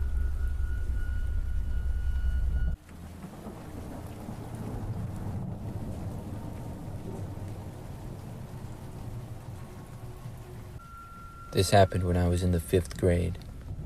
I was in a science class, and one day we all took a field trip to a science museum. It had a bunch of exhibits and things like that. I really wasn't much of a science fan, but I will admit that I always liked going to the museum because it was pretty fun. We left school and drove down to the museum, which was about 30 minutes away. Once we got there, we did the usual stuff. We were able to kind of split up as a group, as long as we made it back. I went with a few of my friends in the class from one spot to another. Eventually, it was time to get lunch, and then we would leave shortly after that. Our teacher went around letting everyone know we would be leaving in 10 minutes and to meet back at the entrance. I had seen everything I was going to see, so I decided to just go back and get on the bus. That way I could play some games on my phone until we were going to leave. I left the building into the back parking lot where our bus had dropped us off. I got out there and saw a couple of buses. I started to walk over and saw the bus driver wave me over to him. I got on the bus, but as I did, the bus driver stopped me. He told me there would be no phones on the way back. I was pretty upset to hear this, and I didn't understand why, but I gave him my phone and then sat down. The bus driver then started the engine. I looked out the window and tried to think of why we weren't allowed to have our phones. Sure, sometimes the kids would get out of control with them, but I found this a little bit unreasonable. Just then, I felt the bus start to move. I looked and saw the driver was driving out of the parking lot and down to the street. I called out that the rest of the class was still inside, but he ignored me. Then I got a terrible feeling. I asked him to stop the bus and go back, but he just turned around and yelled at me to shut up. The bus was driving down the street and headed for the freeway. All I could do was look out the window and wonder what exactly was going on. I wished that I hadn't gone to the bus by myself and went back with the rest of the group. The bus driver merged onto the freeway, and we started going at a fairly high speed. The longer we drove, the more scared that I got. Now I knew the real reason he had taken my phone from me. We continued down the freeway for I would say about 5 minutes. Suddenly, I heard the noise of a police siren. I looked behind me and saw a flashing light. The bus started to move to the side of the road, and I saw a police car go with it. That was one of the greatest feelings in my life. The bus driver then opened the door and took off running into the field beside the road. I saw several police officers run after him, and another run to the bus. They were able to get me back to safety, and the bus driver was caught a short time later.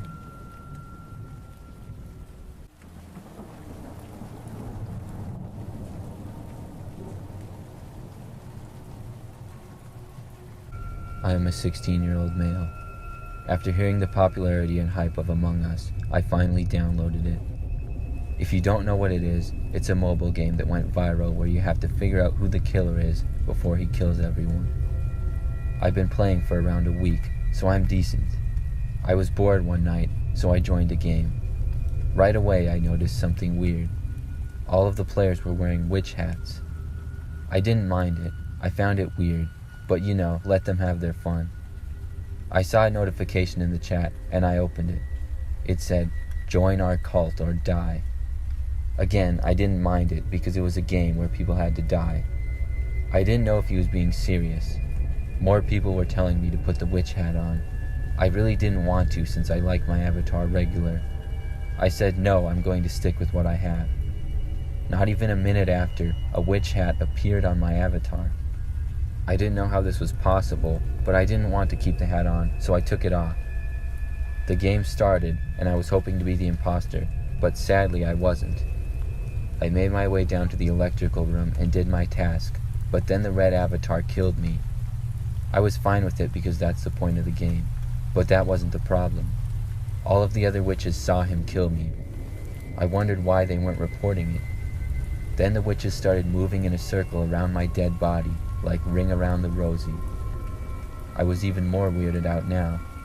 They eventually split off and the game ended. The next round, we were in the lobby, and one witch said in the chat, "Whoever doesn't have a hat, kill them first." Then all the other witches agreed. I still didn't put my hat on because I was kind of annoyed. The round started, and I was the imposter this time, along with a pink character. I was looking around for someone to kill when there was an emergency meeting called. Pink, who was the other imposter, was a witch and immediately said that I was the imposter. I wondered what was wrong with him. I didn't even get to kill anyone yet, and he told them. I was pretty annoyed now, and they voted me off.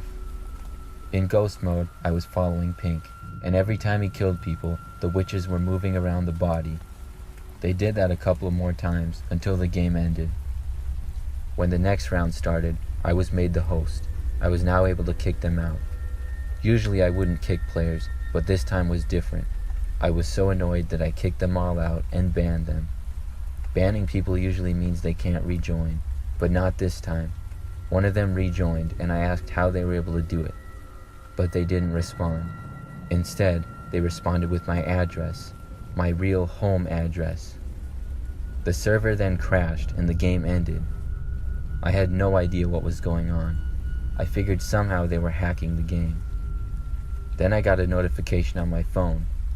It was not the kind of notification like a text message, but the kind of notification that pops up on your screen when your battery is running low. The notification said, "You will see us again." I pressed cancel and I was really freaked out. I didn't know how they got my address or how they were hacking the game. I was terrified, but eventually I was able to fall asleep. Around 4 a.m, I woke up. I thought I was hearing footsteps outside my bedroom. I locked my bedroom door. I already was home alone that night because my mother was out of town for work, which happened frequently. I was so creeped out that I called the police. They came over and searched the house with me. Nobody was found though. I helped them look through the house one room at a time because I was so certain that I had heard footsteps, but there was nobody in the house. When we got to the kitchen though, in the middle of the floor, there was a witch's hat lying on the ground. It was so creepy that we searched the house once again, but nobody was in there. I have no explanation for any of it. Every time I join a game now and see a player wearing a witch's hat, I have to leave immediately.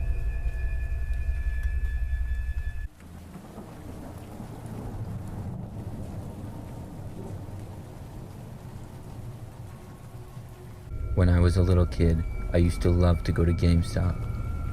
I would always beg my parents to take me there because video games were my favorite thing. Luckily for me, there was a mall nearby our house where my mom would always shop, and when she went to her stores, I would be inside GameStop playing the demo games and looking at stuff. One day, just like any other, my mom had to go shopping, and I told her I would be at GameStop. I went inside and saw that it was very busy. All of the demo games were being played, and people were crowded around everywhere. Looking back, I believe that it was a Saturday, and that's why the store was so busy. I went over to the PlayStation 2 section, which was the current gaming system at that time. I also had one. I started looking through the games when I got a tap on my shoulder. It was a man that worked at the GameStop. He asked me if I needed any help with anything. I told him no, I was just looking at the PS2 games. The man told me there was a new video game store in the mall where the games were cheaper, and he asked me if I wanted to see it. I told him sure, and the man told me to follow him, and we exited the store. We walked into the hallway of the mall and then walked for a couple of minutes. Then I noticed my mom walking out of a store about 20 feet away. As soon as I saw her, though, the man quickly turned around and walked to the opposite direction. I turned to follow him, but he was already so far away that I decided to go to my mom instead. When I got to her, she asked me what I was doing and why I left GameStop. I told her that the man was going to take me to another video game store in the mall, but my mom looked at me and told me there was no other video game stores in this mall. That's when I got a really creepy feeling that the man was possibly trying to abduct me.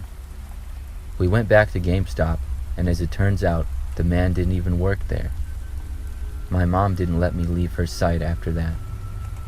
But the creepiest part of that to me is the fact that the man seemed to know who my mom was before I waved at her or anything, as if he had been watching me earlier and knew I was away from her when I was at GameStop.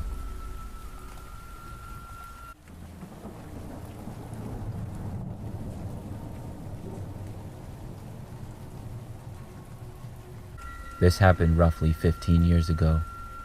I was a little boy at the time, probably 8 years old. I went to Walmart one day with my mother. I remember back then my mother would always take what felt like forever to do her shopping. Either that or I was just really impatient. I would always go to the toy aisle or the video game section and look at what they had while she shopped. So on this day, I went over to the video games and looked at them for a good 10 to 20 minutes. I was looking for the new Madden game because I was going to try to convince my mom to buy it for me, but when I looked, they didn't have any for my gaming system.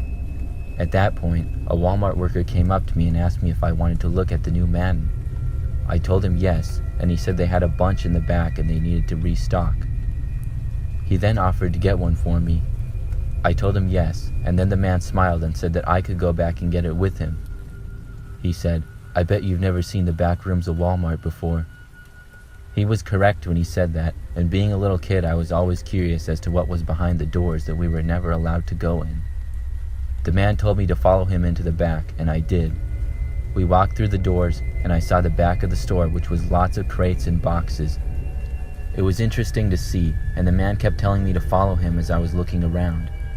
I didn't see anybody else as we were back there, and we walked to the end of the room. There was a back door at the end which I could see was propped open with a brick. The man then suddenly grabbed my arm and opened the door. We went outside to the back of Walmart. I saw a van parked a few feet away, and the man unlocked it and told me to get inside. His tone of voice suddenly changed a lot since before. I was so surprised by this turn of events that I really didn't know what to do. It wasn't until the door to his van opened that I realized I was in a dangerous situation. I told the man I didn't want to get inside, and he gave me a little push. I said all right and started to get into the van. When I did, the man let go of my arm, and as soon as his firm grip was gone, I guess I went into fight or flight response or something like that, because without even really thinking, I just took off and started sprinting away from the van. I had been known as a pretty fast kid, and the man didn't look very athletic, but I still ran as fast as I possibly could. I knew he would try to chase me, and he did. I didn't really know where I was going, so I decided to run back around to the front of the store. The man chased me until about halfway past the side of the building, and then I heard him slow down. I kept running at full speed, however, and didn't look back again until I was at the front of Walmart. I walked back inside the front entrance and quickly located my mother. I told her what had happened, and she went directly to the manager. The police ended up coming, and it turns out the man wasn't an employee at all. He had just worn a Walmart vest to make people think he worked there. After that experience, I stayed with my parents the whole time they shopped until I was probably 13 or 14 years old.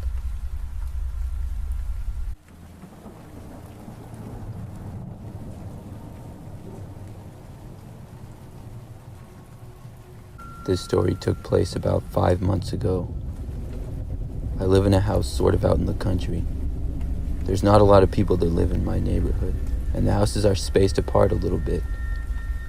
I like it because I'm into wildlife, and I have a decent-sized woods on my property.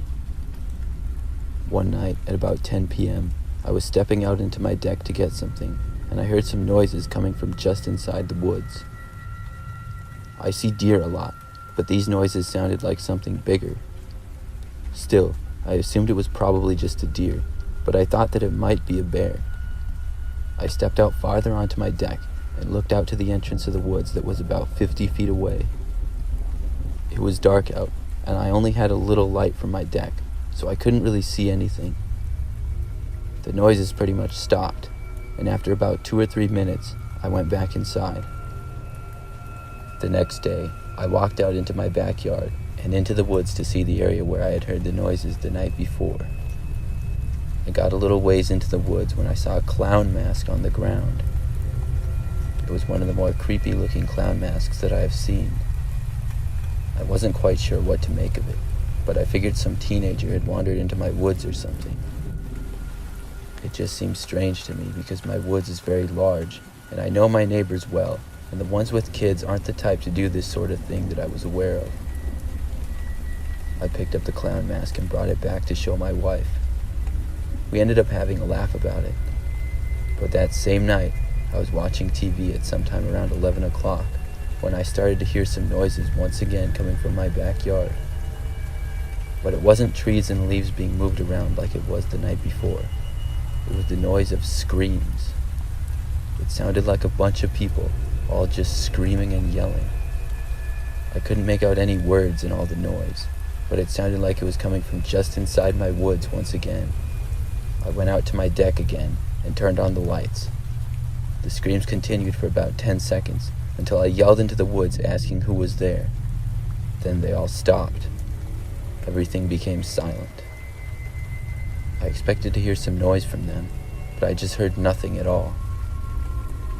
Then I got a call on my phone from my neighbor, asking what the noises were coming from my backyard at this hour. I told him I didn't know what was going on.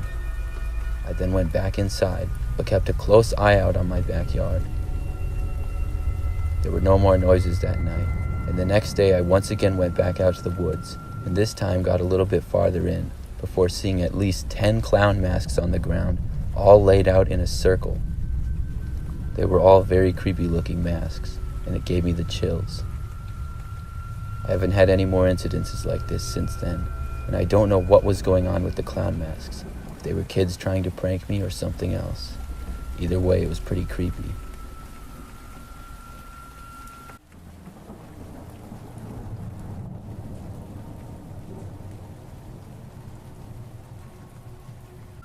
About 5 or 6 years ago, when I was in high school, I was taking a regular gym class.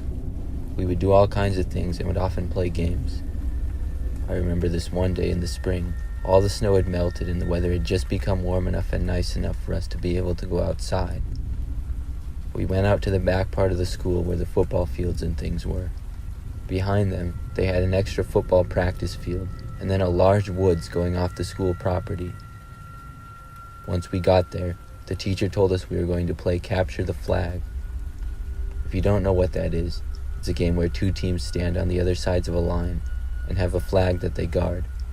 Your goal is to try to get to the flag and bring it to your side without being touched, or else you're out. We got into the 2 teams, and I had one of my good friends, Jake, on my team. Me and Jake are both really competitive, and we came up with a great plan to get the other team's flag. There was a decent amount of people in our class, and we were playing on the field that was next to the woods, so we planned to sneak off into the woods and then make our way through the woods to the other team's side, then pop out right next to their flag. We waited until the teacher wasn't looking, and then we went off into the woods. We had to go sort of downhill once we got into the woods, and then we went kind of deep into there.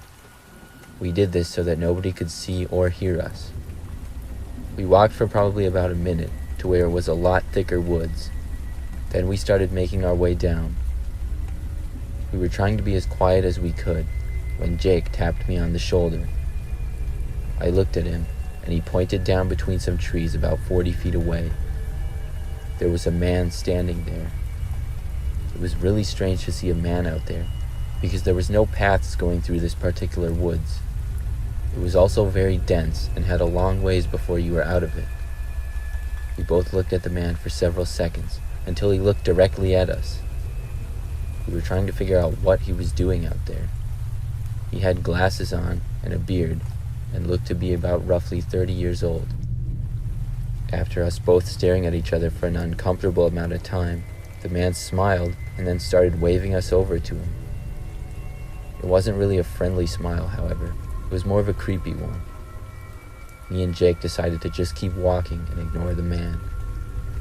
As soon as we walked away, though, we heard the man start to walk at a fast pace through the woods in our direction. We didn't stop to look back, and instead turned to just go as quickly as we could back to where our class was. The way that the man was going towards us kind of creeped us out, and we didn't really care about the capture the flag game anymore. We knew once we got back to the rest of the class, the man wouldn't follow us there, whoever he was. We finally made it back to the class, and the man didn't come out. We kept our eye on the edge of the woods, though, just to see if he would. The rest of the class went by, and we never saw the man again. After class was over, I went to my next period, which was history. Shortly after class started, though, our school went into a lockdown. All of the teachers had to lock their doors, and nobody was allowed to leave. They wouldn't tell us why the school was locked down, and it lasted for about an hour before it finally ended. I finally was able to figure out the reason for the lockdown after some time, and I got word that a man had robbed a bank on the other side of town the previous night and was seen on school property. It turned out to be the same man that we saw in the woods. It was really creepy to look back at that. And when I do, I always wonder what the man wanted when he was waving us over to him.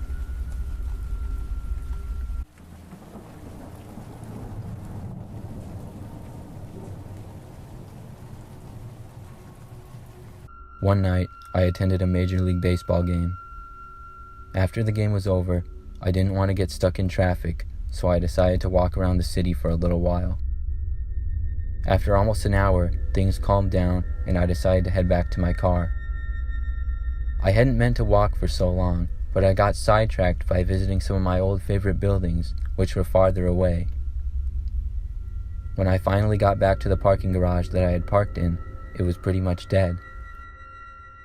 I parked my car up a few levels, and when I entered the stairs, I saw a man next to the wall with his hand on the side of it. He had long hair, was fairly tall, and was smoking a cigarette. He looked at me as I walked in, but not a friendly look. It was more of a glare. I didn't really know what he was doing just standing there, but I walked past him and went up the stairs. As I got up about 2 floors, I realized that the man had begun to go up the stairs as well. I couldn't see him, but I heard him walking up. I continued walking and finally reached my level. I left the stair area and walked into the parking garage. I was about halfway to my car when I heard the door behind me open and shut. Then I heard the sound of someone running behind me. I turned around to see the man charging at me. For a split second, I had no idea what to do. Finally, I decided to run for my car. I turned and ran as fast as I could. I got about 5 feet from my car when I felt the man grab my shoulders. He tackled me to the ground and then got on top of me and started punching me. I did my best to block his punches with my arms. I shouted and tried my best to overpower the man. I was able to kick my legs and make him lose balance slightly. We struggled for a few seconds, and then I was able to knock the man over completely by kicking his legs again. I scrambled up to my feet and jumped in my car. He got his arm in the door, but I was able to knock it away just enough to shut it and lock it. I wasted no time in driving away. Of course, the man hit my car as I did, but I was happy to be alive and for the most part uninjured. I don't know why exactly the man attacked me, because he didn't take my wallet or anything, but I haven't parked in that garage since.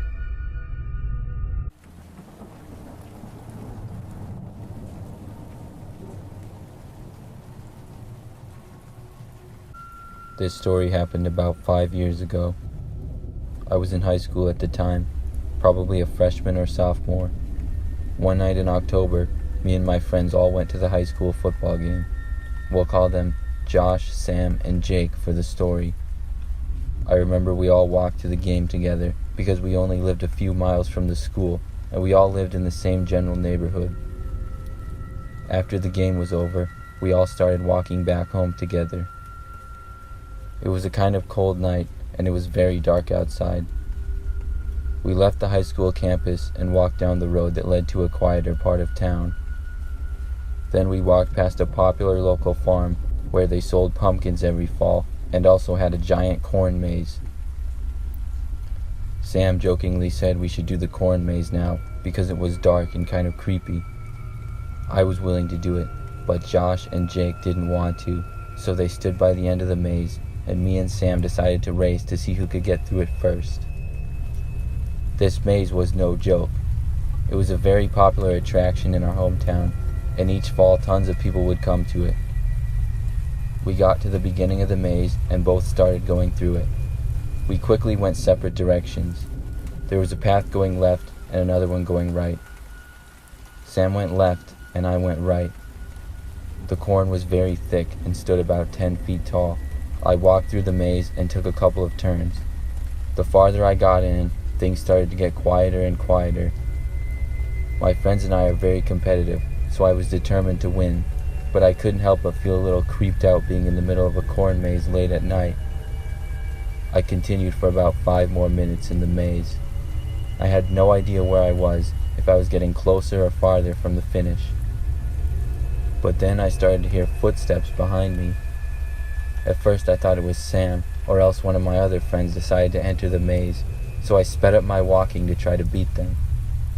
I continued to hear the steps, and eventually I just wanted to see who it was, so I turned around and looked behind me. When I did, I heard the corn rustle, but I didn't see anybody. I stood there for a few seconds waiting to hear or see them, but nobody appeared, and it remained silent. I even walked backwards in the maze a little bit, but still saw nothing. I shook my head and decided to continue. I started walking again, and once again started to hear footsteps. But this time it wasn't coming from behind me on the trail, it was coming from in the corn. I could kind of see some of the corn stalks moving around from somebody walking in them. It really didn't seem like something my friends would do, and it made me a little concerned. But who else would be in there at this time? I called out, "Sam?" But there was no response. Then I said, "You're not supposed to be in there, you have to stay on the path." And I chuckled a little, hoping to see one of my friends come out of the corn. But still nothing, and things got quiet once again. I was starting to get a bad feeling and was really creeped out. I decided the best thing to do was to just get out of the maze as quick as possible. I started walking sort of fast to try to find my way to the end. Not long after starting to walk, the noises in the corn started up again. I decided to just ignore them and keep walking. But then I started hearing the footsteps change from the corn to back on the path again. As soon as they did, I turned around and looked. But this time, I saw somebody slowly coming out from behind the corn and onto the path. It clearly was not one of my friends and looked like a grown man. It was dark out, and he was probably about 20 feet away. All I saw was his face, which was looking directly at me. As soon as I saw him, I took off running down the path as quick as I could. I wasn't stopping to think about which paths I would take, I just ran. I started yelling and calling out for my friends as I did. I started to barely hear their voices off in the distance. I knew I was getting closer to the end, and I kept running in that direction. When the path turned, I just ran into the corn and continued as fast as I could. Finally, I made it to the end and burst out. I saw my friends standing by the exit of the maze, which was about 20 feet to the left. Sam had already finished, and they all looked surprised to see me come out of the corn. I just ran to them and said that we had to go because there was a man in there that was following me. I started running all the way back home. My friends ran up to me and told me to relax and tell them what was going on, but I didn't feel comfortable doing so until we were far away from the maze. I finally told them the story, and they were pretty shocked. I'm not really sure who the man was or why he was in the maze, but I sometimes wonder what would have happened if he had caught up to me, and I'm always happy that I got out all right.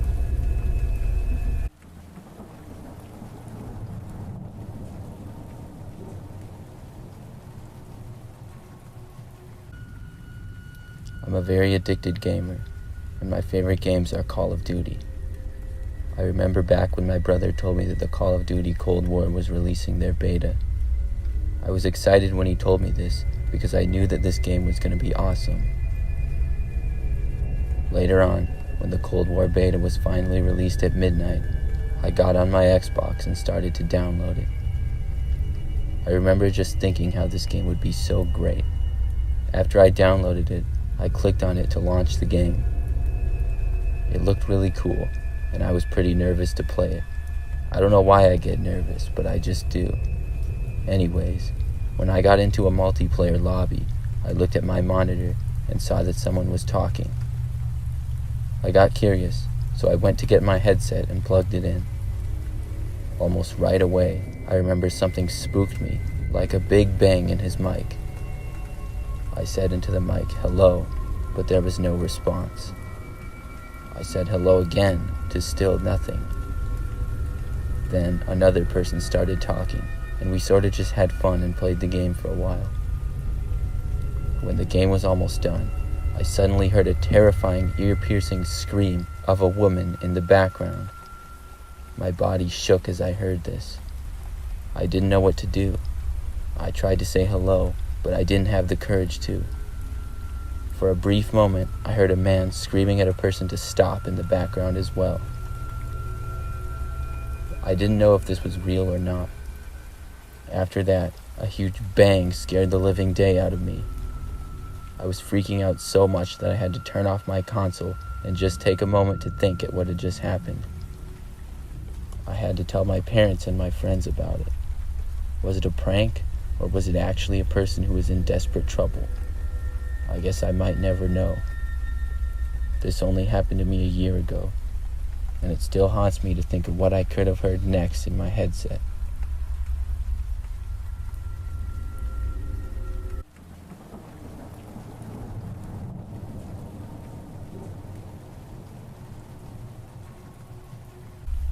I used to work at a Burger King. This was the creepiest thing that ever happened. One night, I was working a closing shift. We closed at 10 p.m., and usually the early night hours were busy, and the last couple hours were very slow. At about 8:30 p.m., a man came in. He was tall, I would say over 6 feet, and was wearing a baseball cap. I stood behind the counter and walked to the register ready to take his order. But instead of walking over to me, he walked to the back of the restaurant and sat down in a booth. I guess he must have been waiting for someone or something like that. Nobody came in the restaurant until about 10 minutes later, but that person just ordered food and then left. Over the next 30 minutes or so, I noticed that the man would often look up at me as I stood behind the counter and then quickly look away. He just seemed creepy in general from the feelings I was getting. I was working with just 2 other people at the time, my coworkers Jen and Michael. But I felt safe overall, and I wasn't really worried about the man.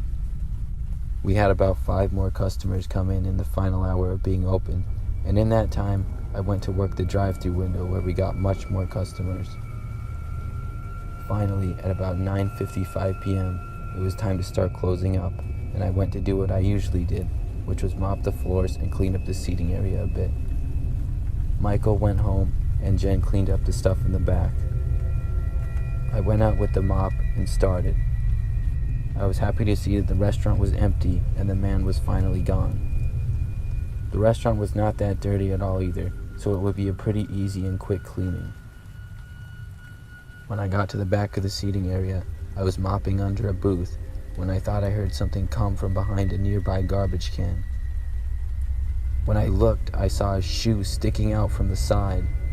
I felt my heart start to race in my chest. I quickly walked back to the counter and told Jen about what I saw. She was in the kitchen and said that I should ask the man to leave, and if he didn't, I had to call the police. I was uncomfortable doing that, knowing he was hiding behind a garbage can. but I decided I would have to. When I walked back out from the kitchen and past the counter, I heard a noise to my right, and as I turned my head, I saw the man running towards me. He grabbed my neck and put me in some sort of a headlock. I screamed, and then he put his hand over my mouth. Then we walked behind the register. The man said that he wanted all of the money. He opened up the first register and started taking out all the cash that we had. Then he moved on to another one. The whole time, he had control of me by my neck. He got maybe $200 in cash, and then he said he needed to leave. He walked with me out the door and told me not to go in and call the police. Then he finally let me go and ran to his car and drove away. I walked back inside the building, but before I could even get behind the counter, I heard sirens from outside. Then Jen came running out and asked if I was okay. The man did not seem to realize that she had been working, because she was in the back. She said she called the police as soon as she heard what was going on, and then she hid. When the police came, we talked to them, and only about an hour later, the man was caught.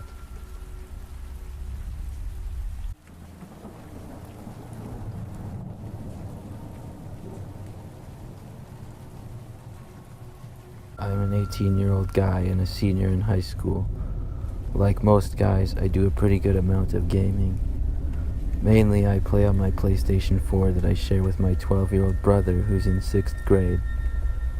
When the PlayStation 5 first came out, obviously my brother and I wanted to get one, but between them constantly selling out and the price being $500, we haven't been able to get one yet. One day I came home from school, and my brother got home about 20 minutes after me. We would both get home a little bit after 3 o'clock, and we would usually be home alone for about an hour or two until my parents got home from work. When my brother got back, he walked into his room and came out holding a handful of $20 bills. He then stood by the front door. I asked him where he was going and why he was taking so much cash. He told me he was buying a PlayStation 5. He said that he found a great deal online where a man was going to come over and sell him his PlayStation for only $100. He said the man was on his way and was coming inside. I immediately got a bad feeling, and I asked my brother to show me the ad online where he had found it. When he showed it to me, it looked extremely sketchy. I told my brother this was definitely a scam and we couldn't let this man in the house. I asked him to tell the man that he wasn't interested anymore, but my brother said it was too late because the man was already on his way. He texted him anyways and waited for the man to respond, but he never did. I went to every door and window in the house and made sure that it was locked.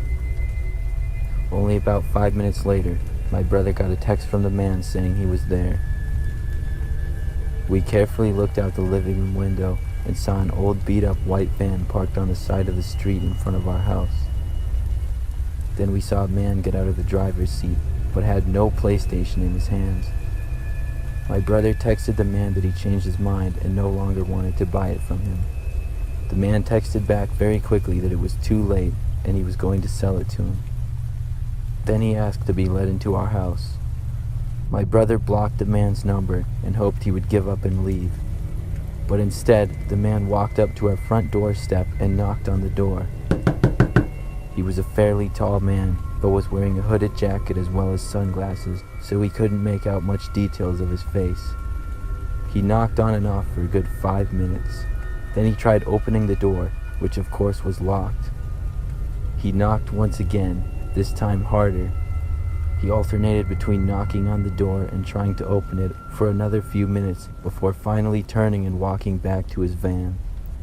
Then he got inside and drove away. Our parents got home about 30 minutes later, and we felt much safer after that. The man has never come back that I'm aware of, but knowing he has our address still scares me.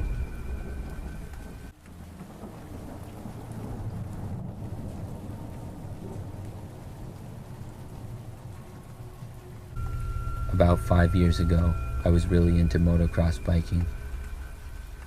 I got one for off-road riding, and it was the best thing I ever bought. I lived by some great land for riding, and me and my friends would often ride for hours on end. sometimes through the trails in nearby woods. We liked to go to this one that was really isolated, and in all the times we rode there, we had never seen anybody else. You had to ride a good 10 minutes before even reaching the trees. One day, I went up there by myself because the rest of my friend group that I usually went with was busy. I still had the itch to ride though, so I rode out to the woods and onto the trails. It was a fun ride even though I was by myself. I even kind of enjoyed it more. I rode on the dirt trail for about 10 minutes until I was deep into the woods. Then I came to a corner followed by a fast straightaway. But as soon as I came around that corner, I immediately had to slam on my brakes after what I saw. It was a small, clear wire hanging from about 3 feet above the ground that was firmly tied between 2 trees. I slid to a stop and fell off my bike just in front of it. I was fine, but if I hadn't seen it coming around the corner, I would have hit it at full speed and flew into the woods. I had heard of these things happening before, and it was clearly a trap so that I would fall off my bike. I reached and cut the wire off the trees with my pocket knife. I wondered who put the wire there, so I looked around. I didn't think anybody had even been in these woods other than us. Then I heard a man's voice yelling from the distance. He was yelling curse words at me. I looked around to see where he was, but I couldn't find him. I asked who was there. All he said in response was that I needed to leave or he was going to shoot me. I kept looking around, but I still couldn't see anybody. I couldn't quite tell from what direction his voice was coming from either. I just kept looking around. Then I heard a gunshot. After that, I wasn't going to stick around and see who was there. I got on my bike and rode off as fast as I could. I made it back all right, and then I told all my buddies about what had just happened. We called the police to let them know, but I don't think anything ever became of it. I guess somebody didn't want us riding there. None of us ever rode in those woods again, and I rode my bike a few more years before selling it and moving on.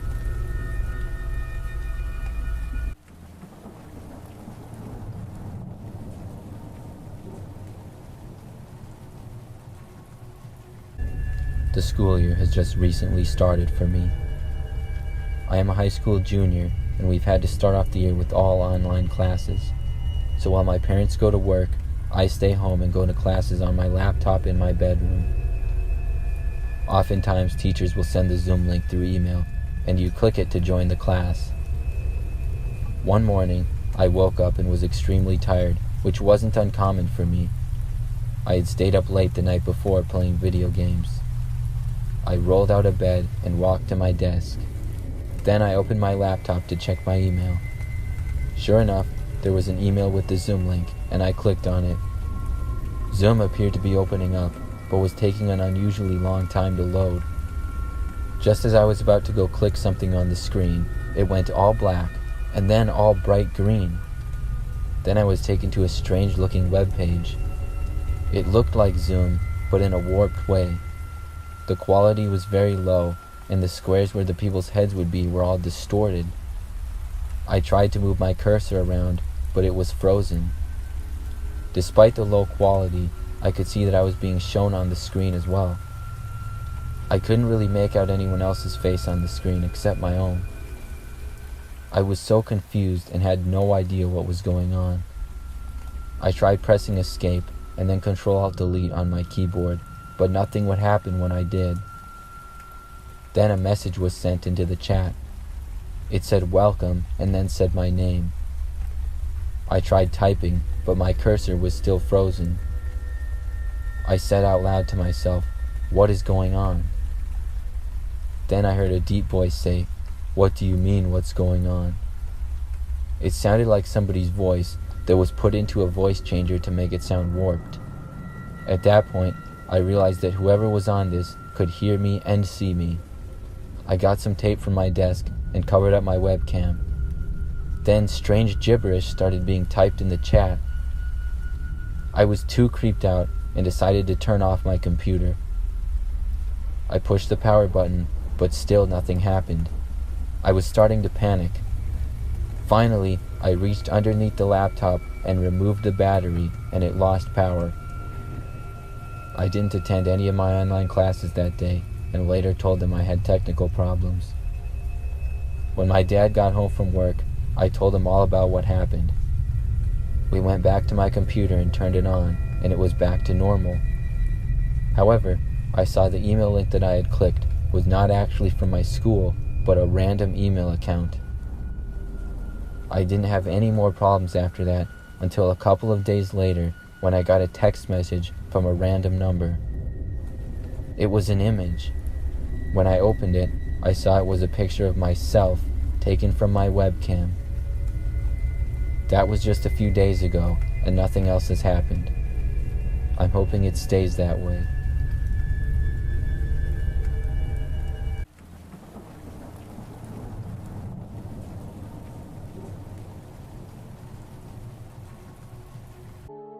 I was driving home from work one day last year. I worked in the city and lived about 20 miles away, so I'd often hit rush hour on my way home. On this particular day, it was pretty bad. I was merging onto the freeway, and when I did, I accidentally cut somebody off. I didn't mean to cut them off, but it was so busy I made a split-second decision and simply misjudged my space. I felt bad, but it happens, and within a minute I had forgotten all about it. I remained on a freeway for a good 20 minutes and noticed that the car behind me was following extremely close. It didn't concern me. I realized he must be mad about me cutting him off and figured I deserved it. Nothing bothered me until I exited off the freeway at my exit, and the car did as well. It was a kind of old, beat-up looking car. The driver appeared to be a man, but other than that I couldn't make out much detail. He remained extremely close to my car. I guess there was a slim chance he wasn't following me, so I took the next turn, but he did as well. I didn't want this nut following me all the way home, so I pulled into a gas station to see what would happen. He followed me in. I guess I thought he wouldn't do anything if there were other people around, so I parked at a parking space. He drove his car right behind mine to block me in. Now I felt dumb. This was not one of my brightest ideas. The man got out of his car. He looked to be in his 30s and had blonde hair. He walked in a fast pace towards my car. I locked my doors. He came up to my window and knocked on it. He knocked so hard I thought the window might break. He started yelling and cursing at me. There were a few people at the gas station and they started to look over at what was going on. I thought about calling the police, but after some people from the gas station started to approach us, the man got back in his car and drove off. I was relieved to see him drive away, and I pulled out a couple minutes later and went home. I couldn't stop looking behind me on the drive back, but he didn't follow me anymore. Some drivers have terrible road rage, and I've learned to drive much safer since then.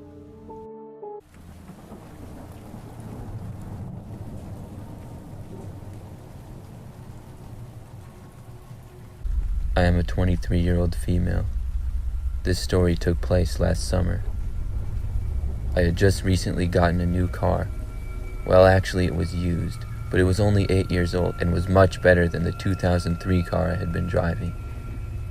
The car had no problems, but did need to get its tires rotated. So about a week after I bought it, I took it to a local mechanic. I had never been to the guy before, but his prices seemed pretty low. I drove the car to the shop, which was located on a quiet end of town and not really next to anything else. I went inside and gave the mechanic the keys. I had made the appointment online, and when I got there, he said it would be about 30 minutes or less and told me I could wait in the waiting room while the work was done. I went in and sat down in a chair in the waiting room. There was nobody else at the shop, and it was rather old. The place looked like it hadn't been updated at all since the 1980s. They even had a big box TV that was on, and it played the Weather Channel on it. I sat down and went on my phone for this time. When about 20 minutes had passed, the mechanic came back in and said that my car was done. After that, I drove back home and everything was normal. But about a week later, I was driving home from work one night, and I heard what sounded like a faint buzzing noise. I thought it was a bug in the car at first, so I rolled down a few windows and hoped it would fly out. But the sound kept going, and after I put the windows back up and listened closer, I could hear it wasn't exactly the sound of a bug. I drove the rest of the way home, and then turned my car off and listened. I didn't hear anything for a few seconds, but then I heard it again. I looked around my car and saw something behind the mirror. It was a little black thing that was mounted, and when I examined it, it appeared to be a camera. It was very well hidden, and I hadn't noticed it until looking extremely close. I ended up looking very closely around the rest of my car, and I ended up finding 2 more cameras. I took them inside and later brought them to the police. It turned out the mechanic put them in my car to spy on me. It was extremely creepy, and I never should have took my car to him in the first place.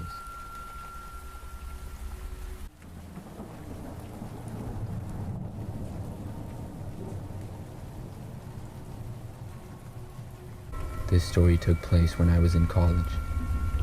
I was a junior at the time, and I was in a history class where we got assigned a group project in groups of 4. The people in my group I didn't know very well at all. It was me, Matt, Anna, and Leonard. Matt and Anna seemed cool. So did Leonard for the most part, but he just gave me an odd feeling for some reason. We had to take a field trip to complete one of our big group projects that was worth a lot of points. We decided to all carpool together and collect the data we needed at a historical area around an hour away. Leonard volunteered to drive us, so we all met at his house and he drove us there. Once we were done, he drove us all back to his house. When we got back, we had some work to do with answering questions, and it took us quite a long time, a lot longer than we had expected. It got to be pretty late at night, and we all got very tired, but we weren't finished, so Leonard suggested we all spend the night at his place. I didn't really want to, but we were all really tired, and he had a lot of space because he told us his roommates were away, so we agreed to stay over. Leonard went to his room, and they had enough couches for all of us to each sleep on one in the living room. It was actually pretty comfortable. Either that, or I was just so tired that I fell right asleep. However, I woke up sometime later. When I did, I looked up and about had a heart attack. I saw Leonard literally standing on the end of the couch that I was sleeping on, staring right at me and smiling. It was a very creepy smile. The room was very dark, but this I could see clearly.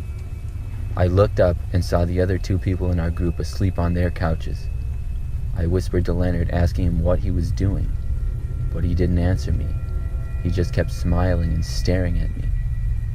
I then sat up and backed away to the far end of the couch away from him. He remained standing on the arm of the couch at the other far end, and then dramatically jumped off to the ground and sprinted out of the room. I sat there for several minutes trying to understand what had just happened. Then I saw Leonard's head poke out from behind the doorway and look at me. This time I called out to him. "Leonard," I said. At this point I saw Anna wake up. She watched Leonard as well. He just looked at us both and smiled. Then he made the hand motion with his hands as if he was taking a picture of us with a camera. He then ran out of the room once again. Anna looked at me and whispered, "What was that?" I shrugged, and we both sat there for about 30 minutes. Leonard didn't come back to the room after that. Eventually, I was able to fall back asleep and woke up the next morning at 8. Leonard was back to normal, and we finished the project. Once we were all done and about to leave, I asked him what he was doing the previous night.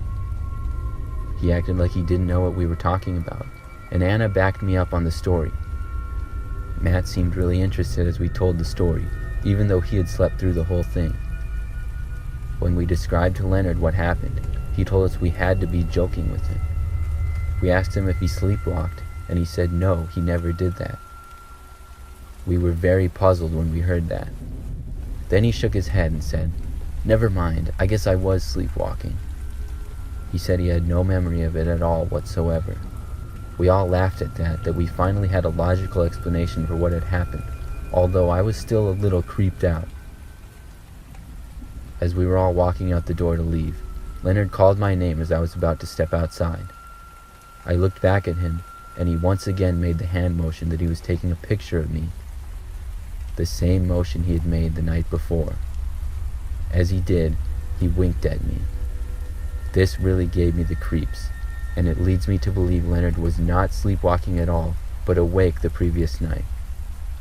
But I never saw Leonard again after that, and I really have no explanation for what happened.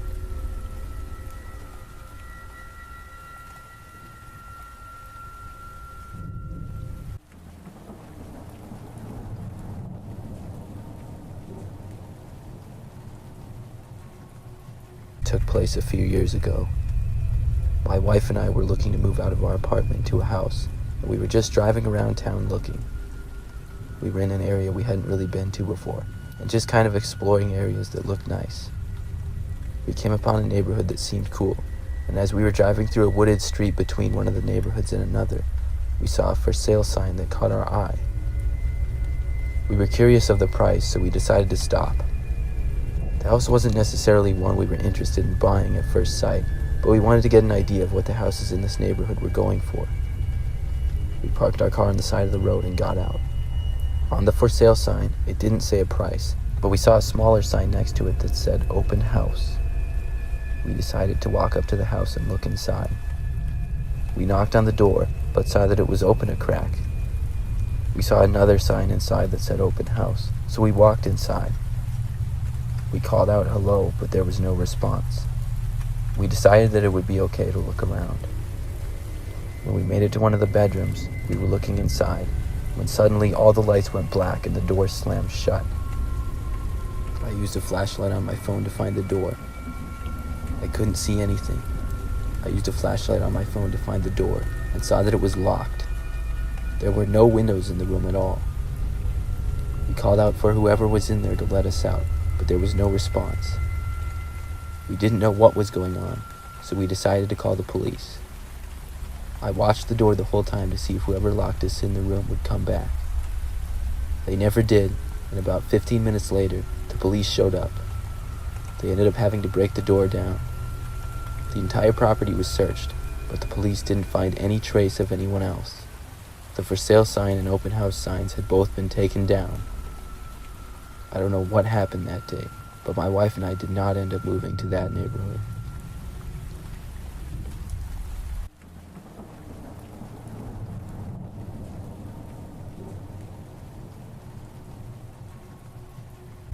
I am a parent of a 7-year-old girl. 2 years ago, on her 5th birthday, a few of her friends came over and I took them to a nearby park. It was a popular destination for kids to play, and one of my daughter's favorites. It was a beautiful Saturday morning, and I sat at a picnic table and watched over all the kids. The park was rather large, and somewhat in the city surrounded by streets, so I had to make sure that the kids stayed in the general area. About 30 minutes in, all of the kids were roughly 50 feet away from me when I saw a van pull up to one of the quieter roads next to some trees. Cars would occasionally drive by or come to the park, so I didn't really think anything of it until I saw a clown step out of the driver's seat. 2 of the kids ran up to me at this time and told me they were hungry, so I went to my bag to get some food. I kept an eye on the clown and saw that he started to walk along the street going farther away from the kids, but as soon as he walked by them, the kids started to notice. He then turned and looked at them and smiled. The clown was fully dressed, with big shoes and a wig and everything. He waved at the kids and began to approach them. He seemed like an innocent clown, and the kids gathered around him and talked. I went back to getting food for the other kids that were by me.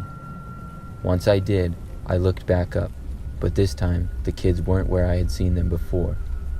I looked around and saw the clown with the 3 kids now standing near his van, and the clown seemed to be motioning for them to follow him. As soon as I saw this, I jumped up and ran over towards them. As I got about 20 feet away, I saw the clown jump into the driver's door of his van and quickly drive away. The kids all looked very confused. I asked them what the clown had said to them, and the kids told me that he had asked them to come and see a pet lizard that he had in his van. I got very creeped out when I heard this, and based off the way the clown quickly drove off, I feel those were not his intentions. I'm glad I was able to step in, but I didn't return to that park with my daughter ever again after that.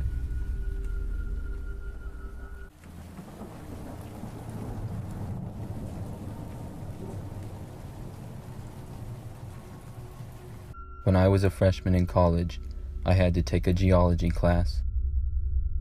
For the class, we went on a field trip for extra credit. I'm not the best at science, so I figured I should go on the field trip to boost my grade a little. We went to a park that I guess had many different kinds of rock formations or something. It was an old park, and the professor gave us all a little checklist with a worksheet, and after briefing us for a few minutes, sent us out to complete the worksheets. There was about 20 of us in the class, and the park was pretty big, so we all spread out. I went with my friend John, and we decided to go far out to fill out the worksheet. We went up a hill and over some rocks and started working. We were actually able to complete it pretty quickly, as it was a pretty easy assignment. After we were done, we decided to explore a little.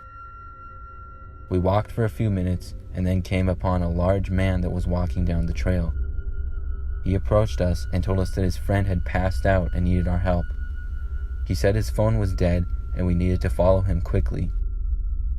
Without hesitating, we followed the man. He started to run, and so did we. After about 2 or 3 minutes of jogging, we came upon a little wooded area.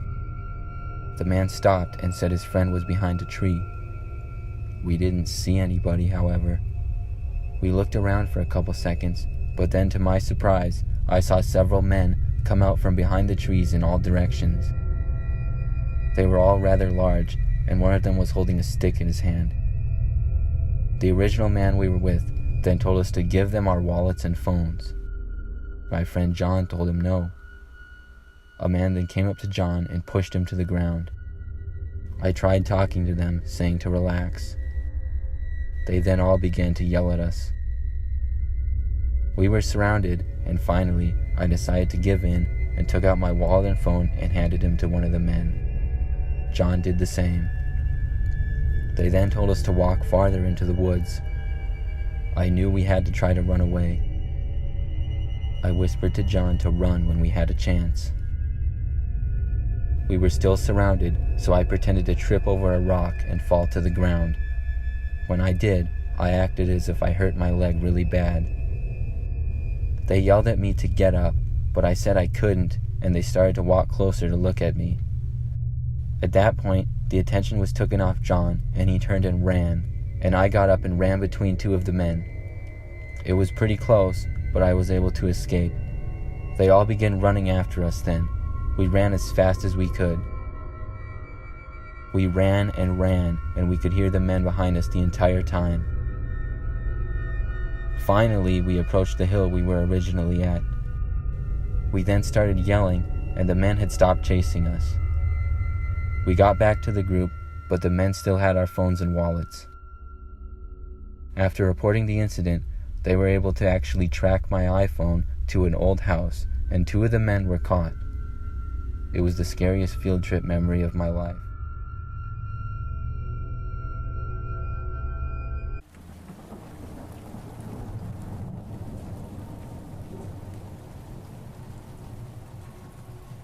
A couple of years ago, my best friend Chloe and I were riding our skateboards around neighborhoods. It was raining, and we decided to go ding-dong ditch some people.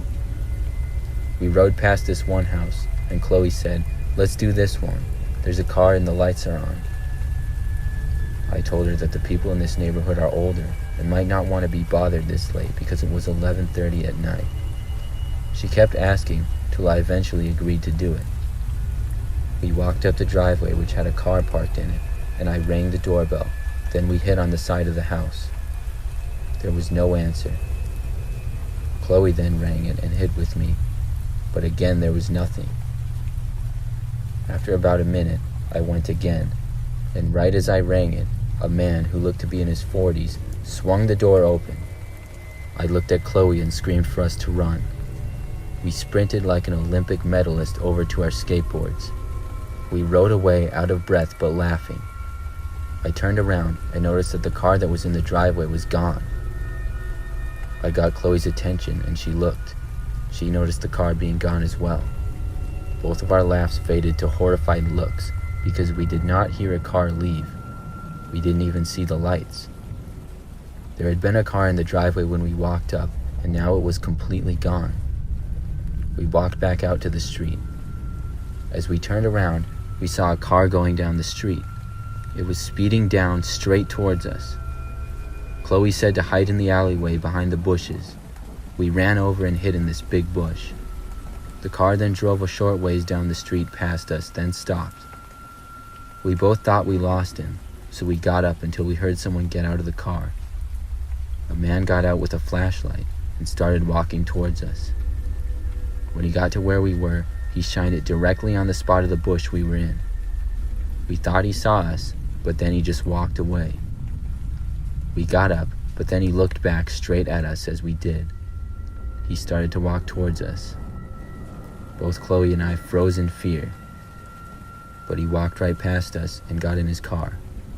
As he did, he said, "Have a nice night," and smiled. But not a warm smile, a cold, psychopathic smile that scars you for life. He drove away with his freaky smile still glued to his face. I still have no idea what happened to that man, and I have never felt so much fear as we did when that man smiled and drove away.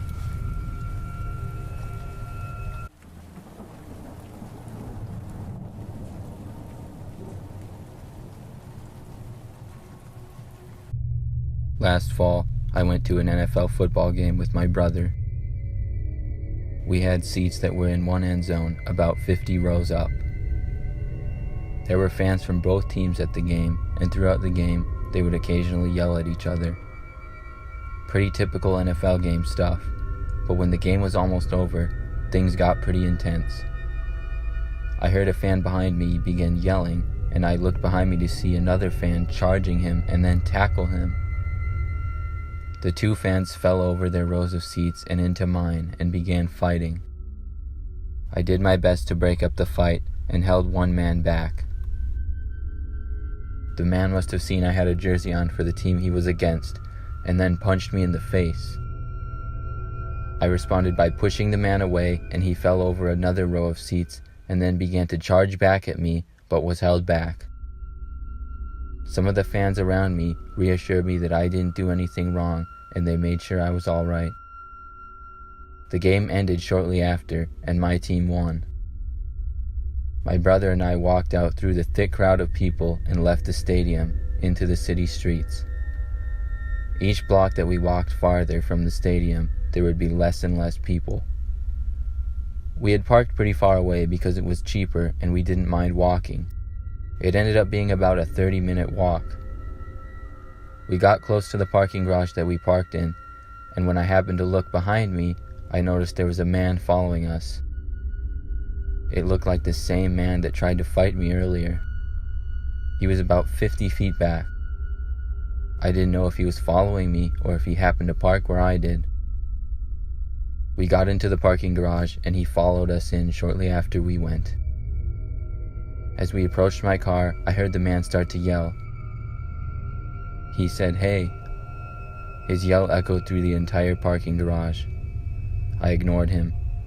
The man then pulled something from his pocket and threw it in our direction. It was a rock. Then he did it again. He came closer to hitting us. My brother and I quickly got in the car and started the engine. We started to drive off and the man began running and throwing rocks at our car. He hit the car a couple of times but did not break any windows. We pulled out as fast as we could. We were able to drive away, and when we got home, we looked at the car to see several large dents. We called the parking garage and reported the incident, but have yet to hear back from them.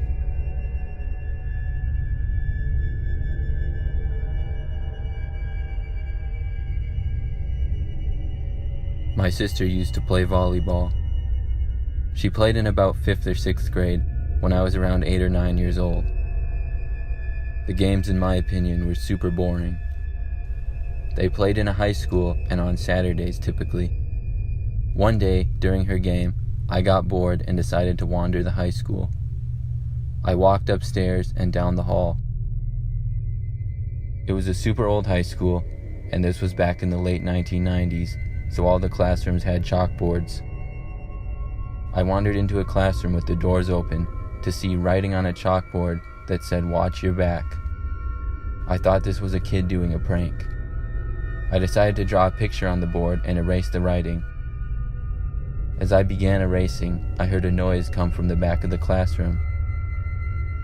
I looked behind me to see a kid come from behind a desk and start running at me. I dropped the chalk and ran out of the room. I ran down the hall and back to the volleyball game as fast as I could. After that, I always found the games a little more interesting.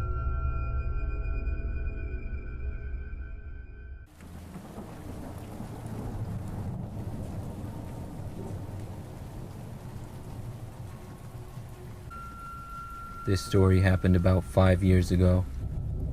I went with my brother and his friend Sean to see some spy movie. I don't even remember what it was called. My brother and Sean were 8 years old and I was 17 at the time, so I had to go with them because my parents were busy. It was a Friday night, so the movie theater was packed. It was a fairly large theater and a good number of different movies showing at once. We decided to sit in the very back middle of the theater that we were in. There were some pretty good seats. There was maybe around 30 other people at this movie. Kind of a lot, but not too crowded. We were watching the previews before the film when my brother said they wanted food, so we all went to the concessions.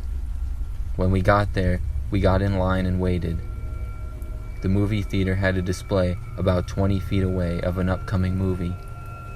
My brother and Sean walked over to look at it. Once it was my turn, I ordered our food and got it. Then I went back over to my brother, but Sean wasn't with him. I asked him where he was. My brother said that he went with a man. "What man?" I asked him. "The man that was just here," my brother said. My heart started pounding and I got really hot. I asked him where they went. My brother pointed down the hall. I ran in that direction and saw at the end of a long hallway a man opening an exit door with a boy leading outside.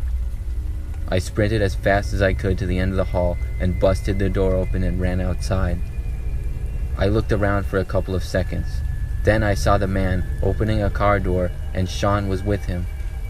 I yelled at the man and ran towards them. Then I saw a man push Sean to the ground and quickly get in his car and drive away. Sean looked really confused. I ran over and helped him to his feet and asked him if he was all right. He was fine, but he asked me why the man pushed him. I told him he was trying to kidnap him, and we went back inside to find my brother.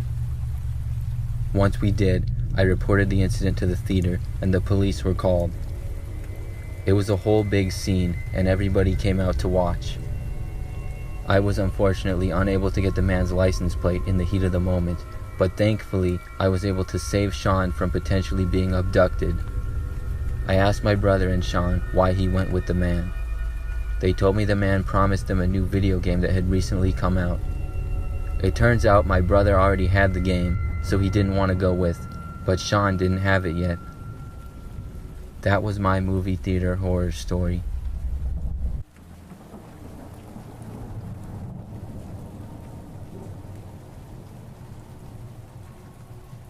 When I got my first job after graduating college, I didn't have much money, and I had to go move to a new city, so I needed a roommate for a while. I was desperate, so I put an ad out that I needed a roommate, and I basically took the first guy to respond and got a place with him. His name was Michael, and when we met, he seemed like a pretty normal guy. He was roughly my age and was nice, but a bit quiet, and overall I didn't think it would be a problem living with him.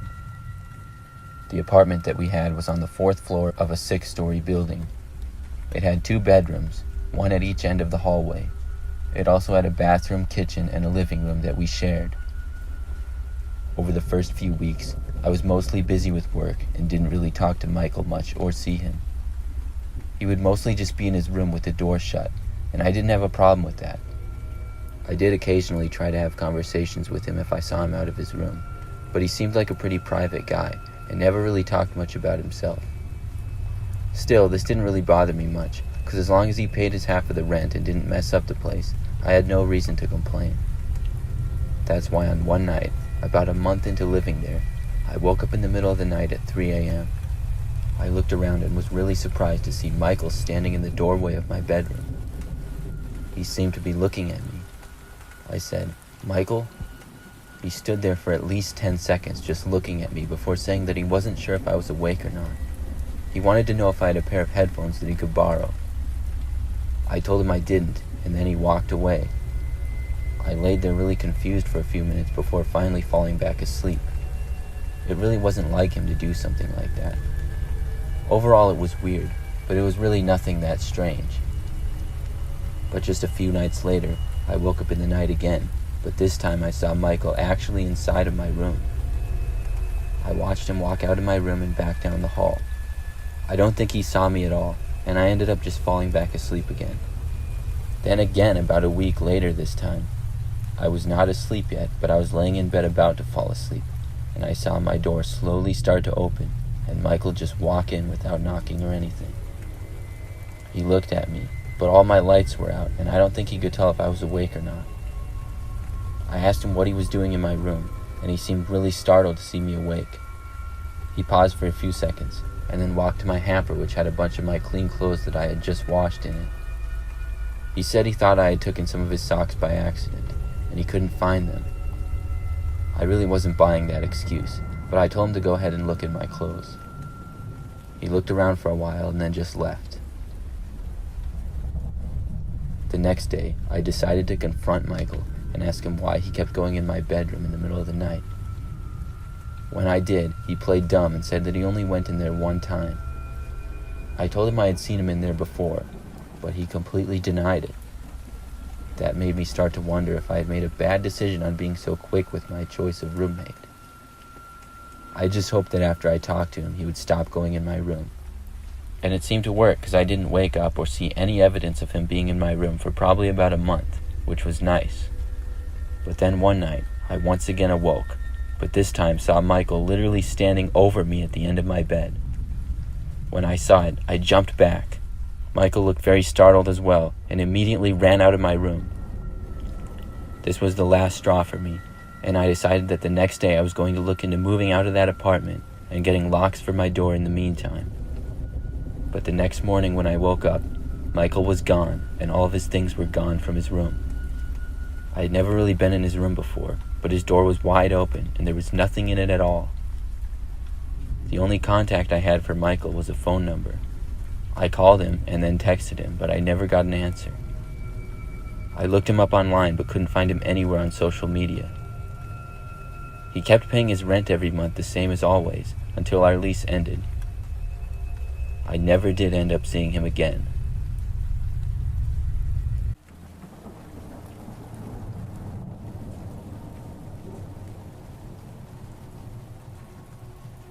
Last year, I was a freshman in college. I lived in a dorm by myself.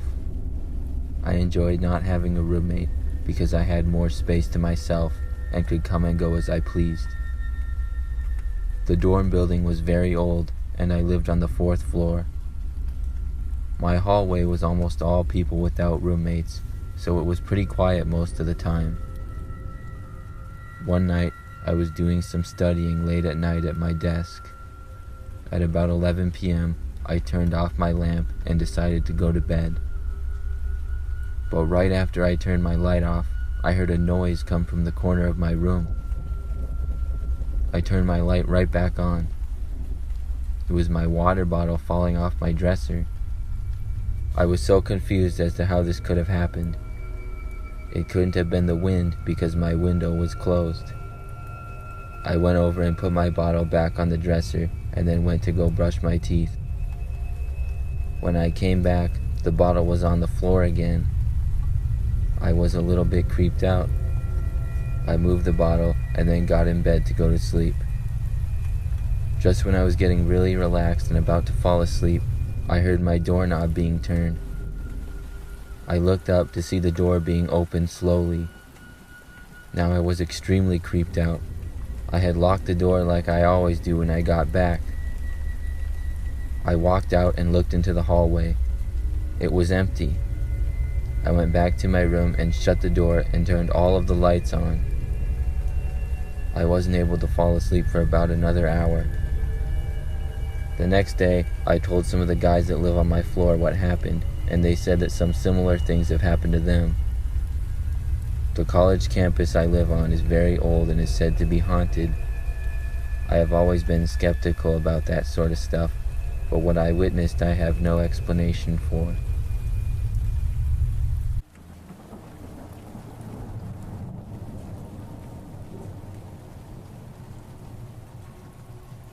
This story happened when I was 6 years old. It was quite a few years ago now, but it's something I will never forget. It was a Saturday afternoon, and my mom took my sister and I to Burger King. Back then, Burger King used to have these play places for kids in a lot of their restaurants. When we got there, it wasn't all that busy, but there were a few other people. My sister and I entered the play place, which had a few other kids playing in it. We explored it for about 10 or 15 minutes, and the other kids ended up leaving as well as my sister at that point. I heard her call down to me that it was time to eat. I wanted to go down the biggest slide to leave, so I made my way through some tunnels in the play place to get to the top where the biggest slide was. It was one of those slides that was covered all around. When I got up to it, I noticed there was a kid sitting in front of the entrance to it, blocking it. I hadn't seen this kid before, so I was a little confused how he got up here so fast. I waited for him to go down the slide that he was sitting in front of so that I could go down, but he wasn't really moving. I waited for at least a minute, and the kid just sat there kind of like he was staring ahead into space. I couldn't see his face because he was facing the slide, but he was wearing a red and white shirt and had blonde hair. Finally, I got impatient, and I asked the kid if he was going to go down the slide, because I wanted to. The kid didn't turn around and answer me at all. He just kept sitting there in the same position. Then finally, he got in and went down the slide. I was glad he finally went down and I could now go. I was impatient and I was in a hurry to eat, so almost immediately after the kid, I got in the slide and slid down. As soon as I let go, I realized I hadn't allowed enough time between his slide and mine, and I'd probably run into the kid at the bottom. But as I got around the corner of the slide and could see out to the end, I saw the kid wasn't there. I reached the end of it and got out and looked around. The kid was nowhere to be seen at all. I walked over to my mom and sister, who were sitting at the table right next to the play place in front of me, and were already eating their food. I sat down with them and asked them if they saw the kid that slid down right before me. They both told me that they didn't see anybody come out of the slide ahead of me at all. When they said that, I got a chill throughout my body. Something about that kid just seemed so strange, and I don't know how to explain it. I did my best to just forget about it, but it always eats at me who that kid was when I think about it, and how he just disappeared like that.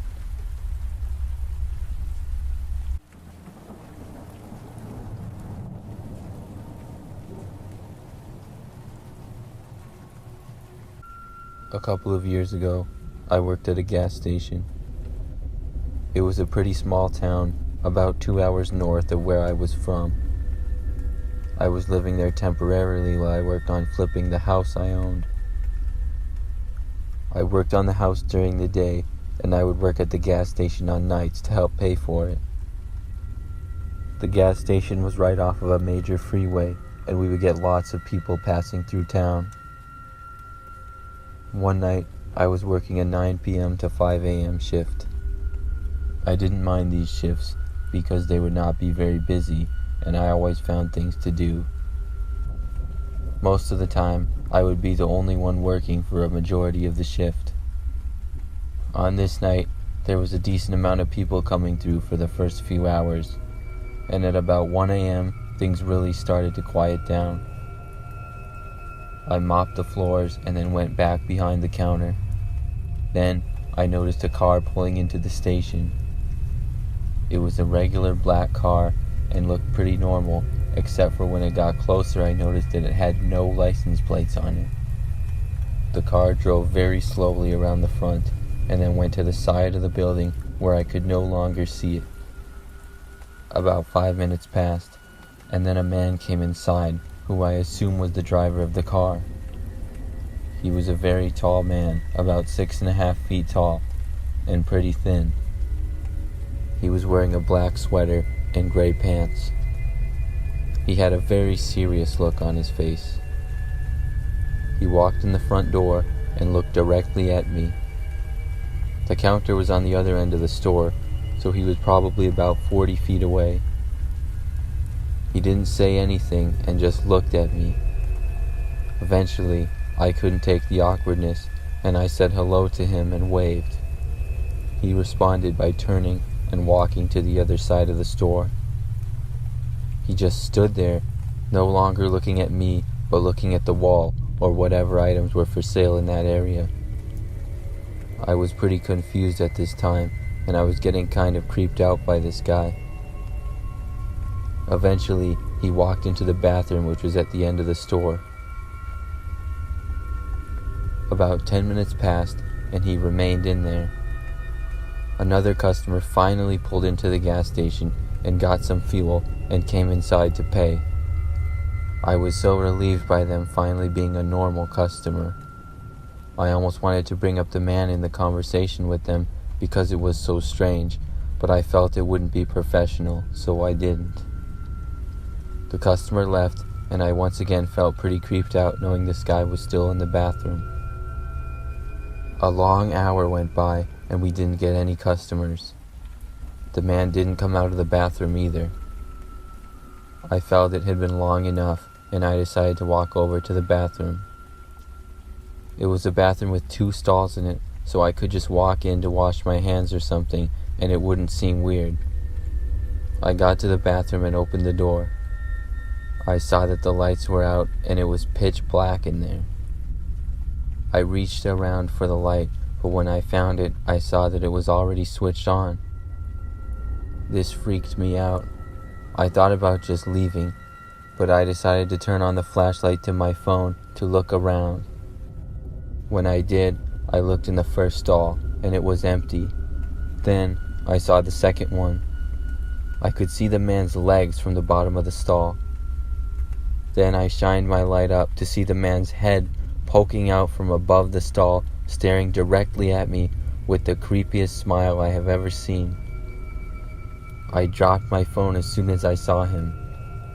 I picked it up as quick as I could and then ran for the bathroom door. I got out there, and the man did not come out and follow me. I went back to the counter and debated what I should do for a few minutes. I really did not want to go back in there, but I also didn't want the man scaring customers that went to the bathroom, and I felt that it was my responsibility to keep the place safe. As much as I didn't want to, I decided to go back and tell the man he would have to leave. I walked back to the bathroom and opened the door. I shouted to the man that he needed to leave, but there was no response. I can't say that I was surprised. I decided to just put an out of order sign on the door because of him and the light not working. Several hours went by, and I only got a few customers. Amazingly, the man never left the bathroom. Finally, at 4 a.m., my coworker Devin came in, and we worked together for the final hour of my shift. I felt much safer, and I told him what had happened. We decided to go into the bathroom together to see what the man was still doing in there. We walked in with our flashlights shining, but when we got inside, we saw that both stalls were empty. Not a trace of the man at all. I have no idea how the man was able to leave without me seeing him.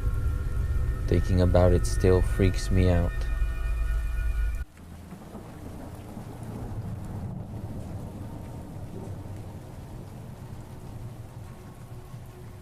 About 6 months ago, I decided to get one of those doorbell cameras that monitor movement on your doorstep. They allow you to see when people are at your door. I've lived in my current neighborhood for about 3 years, and it's a fairly populated area. Plus, my wife and I recently had our first child, so I thought it would be a good idea to finally get one. I installed the camera, and I got an app to go with it so I would be alerted of movement wherever I was. The first night after installing it, I woke up at about 2 in the morning to a notification on the app that there was movement at my front door. I was really surprised to see this. I opened the app and looked to see what it was. I just about had a heart attack when I saw a man's head extremely close to the camera. Then I recognized the man. It was my next door neighbor, Dan. He was making a really strange face in the camera. I was a little confused, but then I figured that Dan had probably seen the camera being installed and decided to come over and play a prank on me. He was walking around looking at the camera the entire time and making strange and goofy faces. Then, after about 5 minutes of doing so, he walked away. I didn't know Dan all that well, but we had spoken a few times, and I went back to bed feeling much more relaxed than when I had woken up. I had planned to go over to Dan's the next day to talk to him, but when I woke up the next morning, I forgot all about it. I didn't really think about it at all until several days later when I was up late watching TV on a Friday night and got the notification again that there was movement at my front door. Once again, when I opened the app, I saw my neighbor Dan, but this time he wasn't making silly and weird faces. This time he had an angry look on his face and was just pointing at the camera. I figured he had to be joking once again, and I walked over to the front door to surprise him. I opened the door, and he ran away, sprinting through my yard, and then jumped over the short fence dividing our yards from each other. I thought it was very strange, but again, I didn't know Dan all that well, so maybe this was his sense of humor. The next day, I remembered it, and decided to go talk to Dan. I knocked on his door, and when he answered, I told him that I liked his joke. He looked confused and asked me what I was talking about. I explained to him what I had seen on my camera. He told me he never went to my house at night and still didn't know what I was talking about. I told him I had proof and then showed him the video. He looked surprised to see it and told me he had no memory of it at all and then apologized. I told him it was all right and then went back home. I'm not sure if I believe Dan or not, but since then, he hasn't been back, and I hope he doesn't.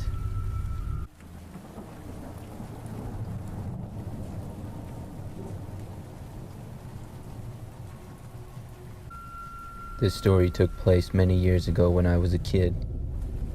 Back then, I used to go to the arcade all the time with my little brother.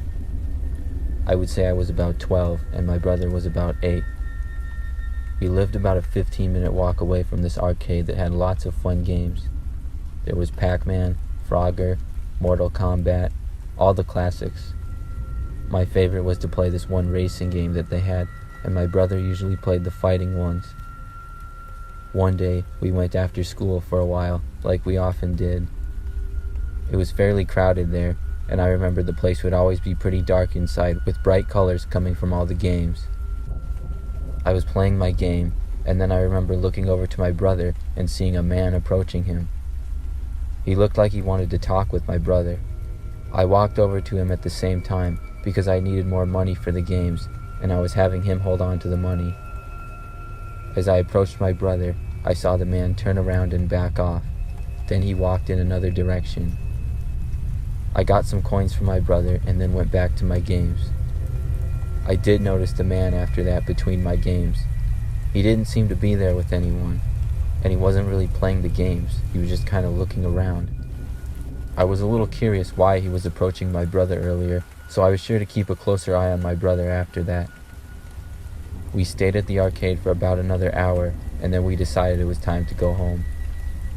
I got my brother, and then we left the arcade and started walking on the sidewalk that led back to our house. When we left the arcade, though, I noticed that the man left as well. He was about 100 feet or so behind us. Our house was about maybe 10 blocks away from the arcade. We crossed the first street and walked down it for about 2 or 3 minutes before crossing another into our neighborhood.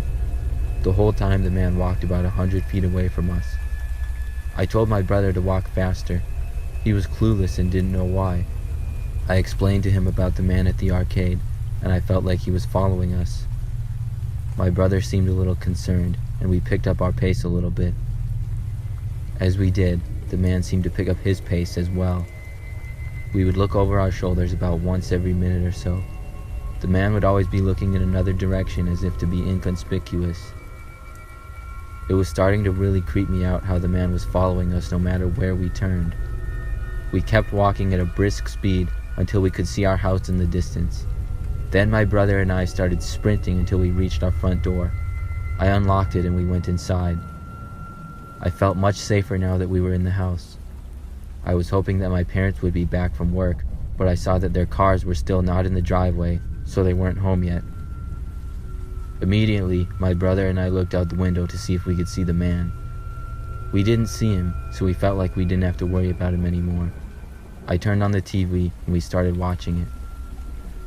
About 10 minutes later, I heard footsteps coming up to the front door, and then I heard a doorknob turn. I assumed it was my mom or dad, so I walked over to the door to let them in. But when I passed the front window, I saw there was still no cars in the driveway. Immediately, I got a bad feeling and turned around. I ran back to the living room and told my brother. Just then, we both heard a knock on the living room window behind us and looked. It was the man from the arcade, and he was standing there at the window waving to us. He had a really creepy-looking smile on his face. All we could do was run. We ran to my bedroom and shut the door. I don't know why I didn't think to call the police, but the thought just never crossed my mind. My brother and I both hid under my bed and waited for what felt like forever.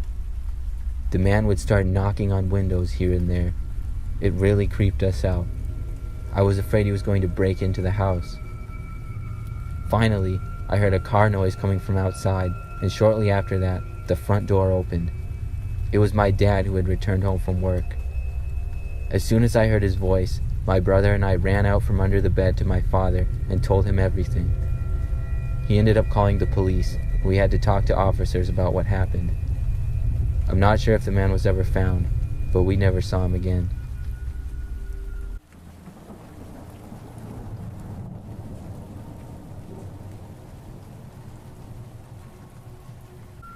A couple of months ago, I had a meeting for work through Zoom. Normally, we would conduct the meetings in person, but due to COVID-19, we were forced to work from our homes. We were also forced to have our meetings from home through Zoom, which allows you to video chat with multiple people at once.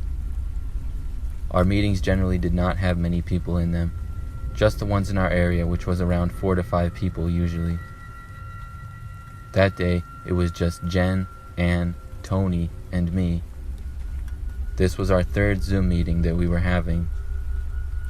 About 10 minutes into the meeting, our coworker Jen got up suddenly and said she would be right back.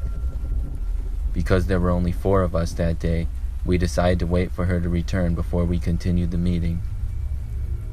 It got very quiet on the call. I was about to get up and go get some water when I heard Jen scream on the Zoom call. Then she said something. I couldn't make out what it was because it sounded like she was far away from her computer. A couple of us called out to her to see if she was okay. Then we heard a man's voice. All of us sat there in silence wondering what was going on for about a minute. We heard Jen's voice again. It was faint and clearly coming from another room, but we could make out her saying please several times. Then we heard a man talking again, but couldn't make out what he was saying. About another minute passed before we saw a man come into the frame of Jen's Zoom screen. He was wearing a black jacket and a baseball cap pulled down. He also had a scruffy-looking beard. He looked around the room. When he saw us on the screen, he looked surprised and then walked over and ended Jen's Zoom call. We were all very confused as to what happened, but we decided to call the police because we were afraid the man was going to harm Jen. Thankfully, one of our coworkers on the call, Anne, knew Jen's address and reported the incident. We tried calling Jen multiple times, but couldn't get through. We ended the call and waited to find out any information of what happened. Finally, we found out that the man we saw on the call had knocked on Jen's apartment door, and as soon as she opened it, he forced himself inside with the intentions of robbing her. He took all of her cash as well as some of her valuable items and left, but was tracked down by police not long after.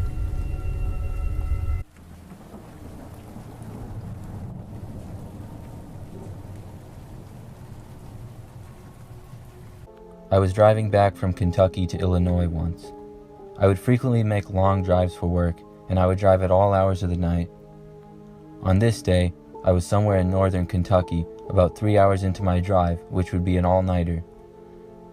It was about 1 a.m., and I had to take a detour due to construction on a major road. I was annoyed because this would delay me, but I kept driving. It took me on a little highway, and then through a small town. The road was very quiet, and as I passed through the little town, I noticed a car on the side of the road. I figured it was a cop, so I slowed down a little bit. I wasn't speeding, but that's just a reaction I tend to have. As I got closer, I saw that it was not a cop car, but just a regular-looking car.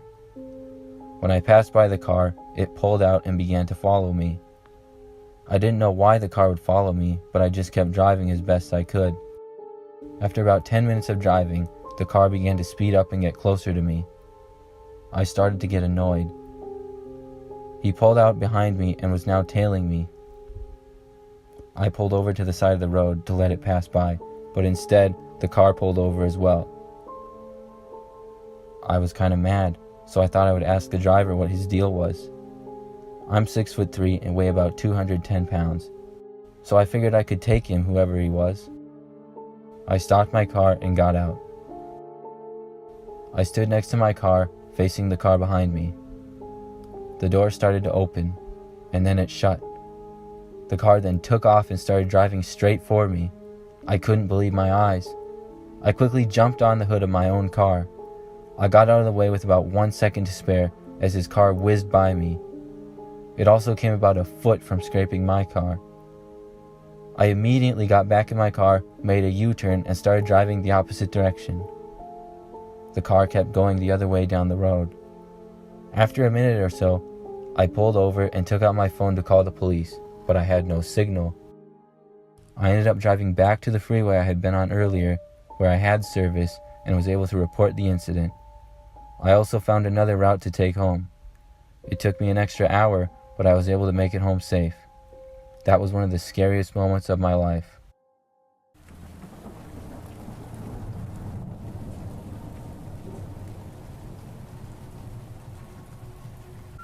This story happened a few years back when I was in 8th grade. I was staying at my grandmother's house for a week while my parents went out of town for business. My parents both worked at the same company, and about 3 or 4 times a year they would go out of town. When they did, me and my sister, who was 8, would always stay with my grandmother. She lived on the other side of town. What I mostly did when I stayed at her house was play video games the whole time. I didn't mind it. I stayed in a guest room, and my sister stayed in another guest room. One night, I was playing Call of Duty at about 10 p.m. I had my headset on and was trying to be quiet because my grandmother went to bed at 9. I was just about to start another game when I thought I heard a noise come from my room. I lifted up my headset and looked around, expecting to see my sister, but I saw nothing. I went back to my game and forgot all about it. About 10 minutes later, I heard my sister screaming. I paused the game and went to her room to see what was wrong. She told me that she saw a man in her doorway, and then he walked into the basement. I was a little concerned to hear this, but I also didn't really believe it. I told her I would look in the basement to make sure there was no man. So I opened the door and began walking down the stairs. The light switch to the basement was at the bottom of the stairs, so I had to go all the way down to turn it on. When I got to the end, I reached for the light switch and turned it on. I immediately saw a man staring right at me about 10 feet away. I sprinted back up the stairs at full speed and slammed the door. Then I ran to my sister's room and took her to my grandmother's that was right next to it. We got in and locked the door. It was the only bedroom that had a lock on it, and thankfully my grandmother had left it unlocked that night. Right after I locked the door shut behind me, we heard the basement door slowly open. My grandmother started to wake up and asked what was going on. My sister told her to be quiet and then whispered to her. I stayed by the door. I heard the man's feet walking down the hall to the living room and then the kitchen. He was walking pretty slowly. I saw that my grandmother got the phone to call the police. I listened to the man and heard him slam something pretty hard in the kitchen. Then he walked back to the living room and towards the hallway where we were hiding. He stayed walking at a slow pace the entire time. Then I heard him go into my room and then next door to my sister's room. When he left her room, my heart started beating like crazy. He walked out and right in front of my grandmother's doorway and then tried opening the door. When he realized it was locked, he tried again 2 or 3 more times. Then everything went silent for about 5 seconds. After that, I heard a huge bang on the bottom of the door. I backed away from it and whispered to my grandmother when the police would arrive. She said about 5 minutes. I felt like we didn't have that kind of time. I looked around the room for something I could use as a weapon, but saw nothing. Then I heard another loud bang from the door. The man had to be kicking it. I grabbed a lamp from my grandmother's dresser and took the shade off of it. I decided if the man broke into the room, I was going to hit him in the head with the lamp. I positioned the dresser a couple more feet to the left and then stood on top of it. But then I heard his footsteps walking away. Everything went silent for about a minute. I started to feel relief and thought maybe he was leaving. But then I heard his footsteps coming back. Once the man got right outside of our door, he finally spoke.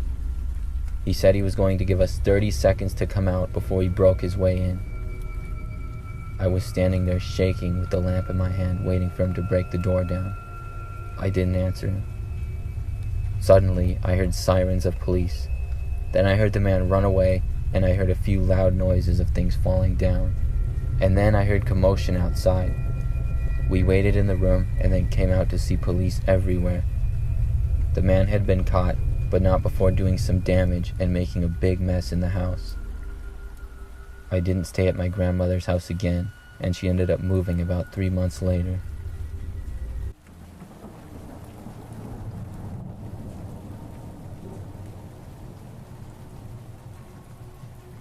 When I was 14 years old, I volunteered at our local library. It was a pretty big library and was known for being very nice. My job was mainly to put books back on the shelves, but I did a little bit of everything.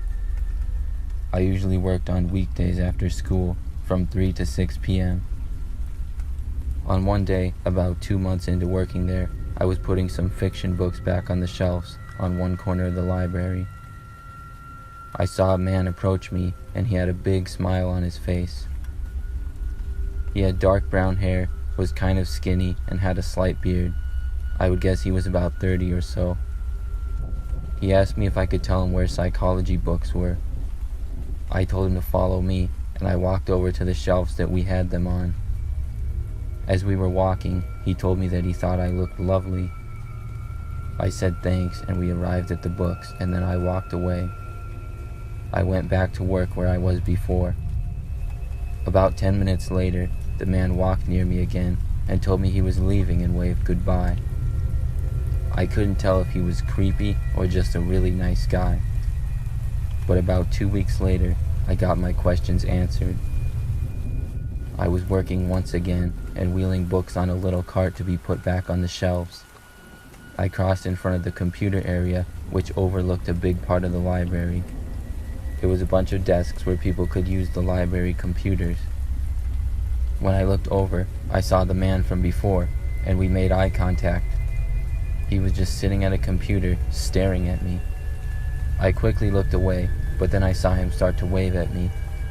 Then he got up from his chair and started walking towards me. I didn't really want to talk to him, but I decided to be nice. When he got to me, he said hi and asked how I was doing. Then he said that he's been watching me work the past couple of weeks, and he thought I was beautiful. He also mentioned that he comes here every day. I got really uncomfortable. but there wasn't anything I could do, so I just smiled and said thanks. Then I told the man I needed to get back to work. That's when he asked me if I wanted to hang out with him when I was done. I told him that I was only 14 and I needed to be home. He asked me if he could drive me home. I told him no, my mom was going to pick me up, and then I told him that I thought that was weird.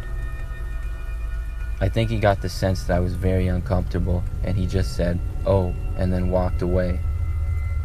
I was hoping that would be the end of him, but unfortunately, I noticed him there the next day as well. He was sitting at one of the computer desks again and just staring at me, but this time he wasn't smiling. It was really creepy. I did my best to ignore him and go back to work. When I finished that day, I went outside to wait for my mom to pick me up like I always did. Usually she was there right after I finished, but sometimes she would be late, and I would just sit outside at a little picnic table they had around the corner of the building.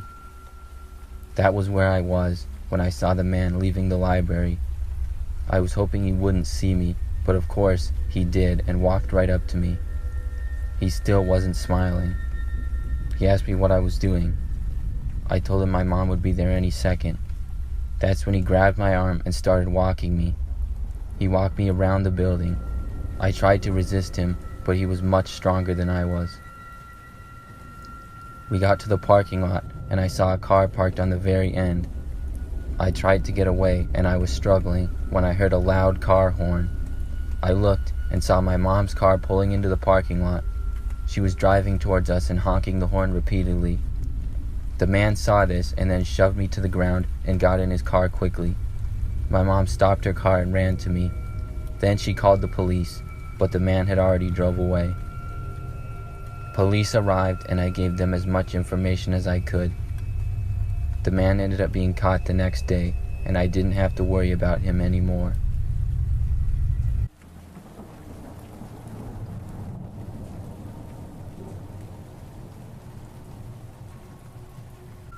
The story I'm about to tell you occurred when I was a boy, about 8 years old. I was at my best friend Jack's house, and it was my first time having a sleepover. We hung out and played some football during the day, and then we played video games at night until it was time for bed. Jack slept in his bed, and I slept in my sleeping bag that was at the other end of the room. All of the lights got turned off at about 11, and I tried to go to sleep. Jack seemed to fall asleep pretty fast because I could hear him snoring, but I just laid there awake. I was only used to sleeping in my own bed, and being away from home for the first time, I just couldn't get comfortable in the same way. I laid there and closed my eyes for what felt like a really long time. The room was pitch black aside from a little green light coming from Jack's Xbox. My eyes adjusted to the dark, but I could still only see the basic shapes of things around the room. After closing my eyes for a while longer, I was still unable to sleep, so I opened them and started to look around the room once again. It was still very dark, but when I looked in front of the doorway, which was open, I saw what looked like the outline of a man standing in the room. I told myself that I was just imagining things. I could barely see it, and I kinda had to squint in order to do so. The man appeared to be just standing there in the front of the room. I was starting to feel scared, so I buried my head into my pillow and shut my eyes. I refused to open them until I fell asleep, because I was sure it was my imagination of the man being in the room, and I just wanted to get some rest. Eventually, I did fall asleep, I would guess about 20 minutes later. When I woke up the next morning, I had forgotten all about it, and I saw that Jack had just woken up as well. We got up, and then he said to me that he had a crazy dream last night. I asked him what it was. Then he told me he had a dream that a man came into his room at night. When he said this, I immediately remembered and got the creeps. I told him that I thought I saw a man in the room when I was trying to fall asleep. We both looked at each other in disbelief. We quickly ran downstairs where his parents were to feel safer, but when we did, we noticed the window in the hallway was wide open. Jack asked his mother if she had opened the window, and she said no. I went back home shortly after that. I'm not sure if Jack ever told his parents about a man being in his bedroom or not.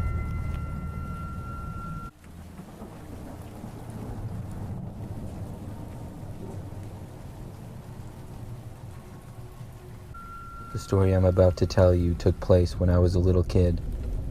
I was probably about 5 years old at the time. I remembered that when I was very little, my family went camping a few times. I don't remember a whole lot about most of the times because I was so young, but there was one time that I will definitely never forget. We went to this little campsite about 3 or 4 hours north of where we lived. It was an area with lakes and a lot of woods, typical camping environment. We got there early in the day and went on a walk in the woods. After that, we hung out on the campsite, made food, and then set up our tents. Our tents were fairly small, so we had 2 of them, one for my parents and one for my sister and I. It took us quite a while to set them up, and we had a little campfire before heading off to our tents for bed. We were the only people camping in that particular area, which I remember we were happy about because the previous time we had camped, it was a little crowded. I was in my sleeping bag in the tent, and it was actually pretty comfortable. I wasn't really that tired though.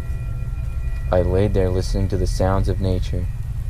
Then I heard footsteps coming over toward our tents. They seemed to go towards my parents' tent and then to my sister and me. I assumed that it was one of my parents. Then they began unzipping my tent. I looked, expecting to see my dad, but instead, it was just some random dude. I just remember he had a mustache and looked kind of old. He stared at me and my sister, who was fast asleep. Then he motioned for me to come closer to him, but I didn't really want to. I had no idea who he was, but I assumed that he was another camper or something. Then he asked me if I would go with him. I just said no. The man looked around for a couple of seconds and then just zipped our tent back up and walked away. Shortly after that, I was able to finally fall asleep. The next day, I forgot all about it and never even mentioned it to my parents. It wasn't until many years later when we went camping once again, I remembered it and realized just how strange and creepy it really was.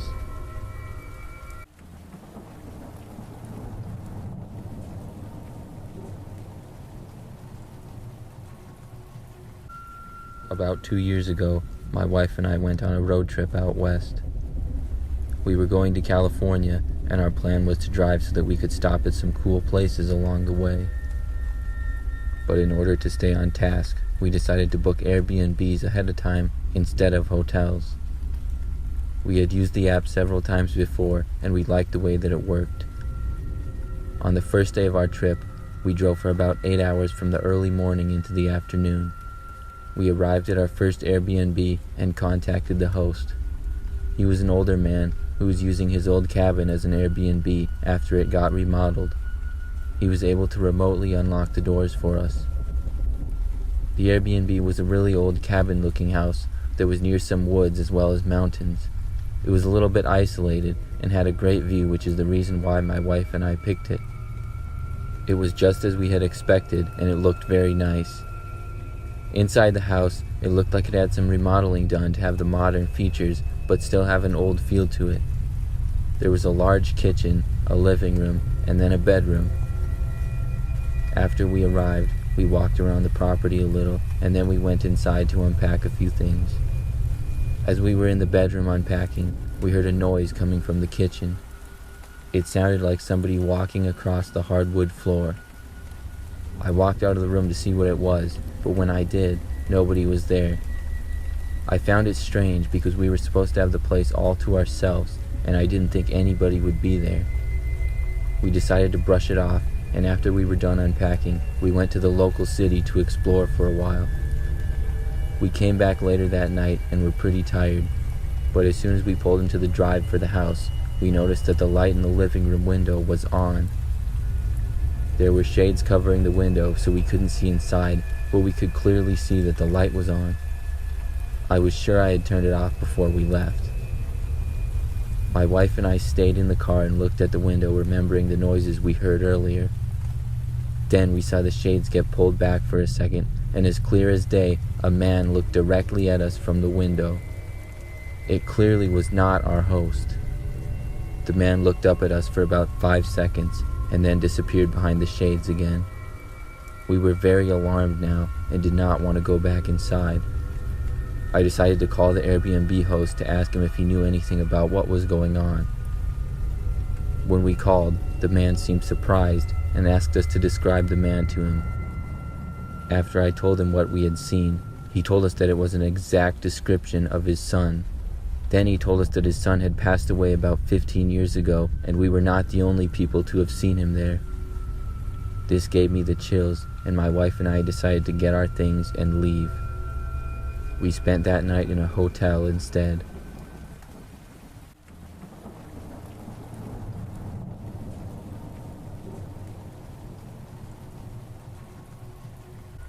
About 5 years ago, when I was a little younger, I went to our state fair with my parents. There was lots of attractions at the fair, but my favorite back then had to be the rides and the arcade. I remember they had this huge arcade at the back corner of the fairgrounds, and it had all the arcade games you would expect. One day when we were at the fair, I remember stopping by the arcade earlier in the day, and then we went back late at night right before we left. It was on our way back, and my parents saw something cool across the street from the arcade, so I went inside.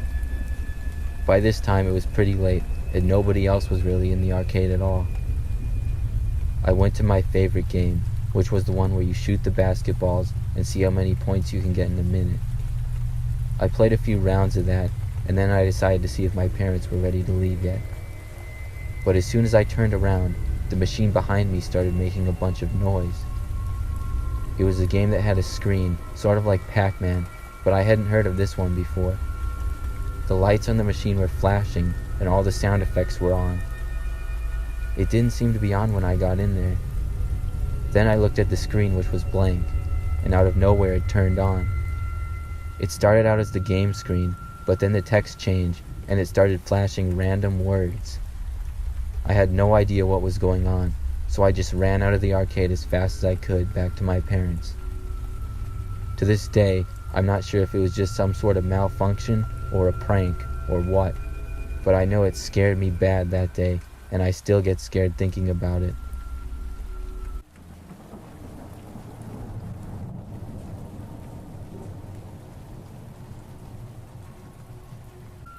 This story happened about 5 or 6 years ago. At the time, I was a boy in middle school, probably 8th grade. I remember one day after school, I went on my computer that was in my room and joined some online chat room. I would play around on chat rooms from time to time, usually with my friends, but I was just bored after school this time. I remember chatting with some random people for a while, and then I started talking to a girl that said she was in high school, and she seemed pretty nice. I stopped joking around and had a pretty normal conversation with her. I asked her where she lived, and we happened to live in the same state. Then she told me that she lived in a town that was not too far away from mine. I thought this was a nice coincidence. We talked for a while, and then she told me to start messaging with her on Kik. Kik was a popular messaging app back then, so of course I had one. You could have a profile on Kik with a picture, so I was curious to see what the girl looked like. We switched our conversation to Kik, and I saw by her profile picture that she looked pretty good. We talked on there for about a week. I was excited that a good-looking older girl seemed to be into me. I asked her for her Snapchat, but she said she didn't have one. This didn't seem weird at all to me back then, because those were the early days of Snapchat, and I had only just made one a couple of months before. Eventually, the girl said that we should hang out. Of course, I couldn't drive because I was just 13, but she told me she had just turned 16 and got her license. I told her to come over on Friday after school, and I gave her my address. She agreed. When Friday came around, I was pretty excited. I got home from school and immediately messaged her, but when I did, she didn't respond. I waited and waited, but there was still no response. After a while, I grew impatient and realized she must have decided not to come. Then later that night, I looked on Kik again and saw that her account was gone. I was confused and a little disappointed. I figured she blocked me or something, but I wasn't all that mad because I thought the whole time that it just felt a little bit weird. I wasn't completely sure if she was even real or not, so I decided to just forget the whole thing. But a few days later, during the next week, out of nowhere I got a message from her again. She said she was sorry that she couldn't make it, but something came up. At this point, I was pretty much over her, so I just said, "It's fine, don't worry about it." She sent a smile face back, and I didn't respond. I wasn't really interested to see if she would say anything else, so I turned off notifications for the Kik app. When I came home from school that day, I got into my room and noticed that my window was open. I always kept it shut, so I figured one of my parents opened it for some reason, and I closed it. I did some homework and then played video games for the rest of the night. Then at about 11, I went to bed. As I lay down and closed my eyes, for some reason I just got curious to see if that girl ever responded to me. I guess it just bothered me how her account was completely gone and then back again. I got my phone from my nightstand and opened the Kik app. I saw that I had about 5 messages, all from the same girl. As I read them, I started to get the chills. The first one said, "Hey, I've decided to come over today." The next one said, "I'm here, where are you?" Then there was a picture of my bedroom. Then she said, "Guess I will just wait for you here." And then the last text, which was sent just an hour ago, that said, "Look in your closet." I felt like I couldn't move. I looked around my room to my closet, which was on the other side. The door was slightly cracked open, but I really couldn't see inside. I wasn't going to take any chances. I slowly was able to sit up in my bed. Then I stood up. I couldn't help but stare at the closet door the whole time. As I started to walk, I saw it slowly start to open. My jaw dropped. The door kept opening, and when it was open enough to see inside, I saw not a girl, but a full-grown man. That was enough to make me run for the door as fast as I could. I ran out of my room and down the hall to my parents' bedroom. I ran inside and closed the door. Then I woke up my parents. They were pretty confused, and when I told them a man was in my closet, they got even more confused. But I was 13 years old, so my dad didn't think I would make something like that up. He left the room and went to my bedroom.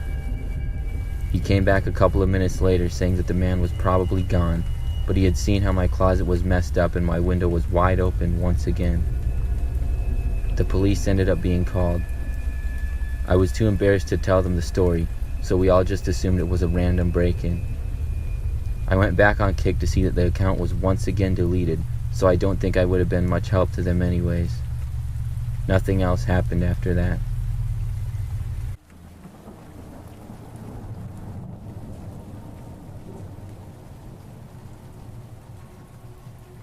This story takes place back when I went to high school.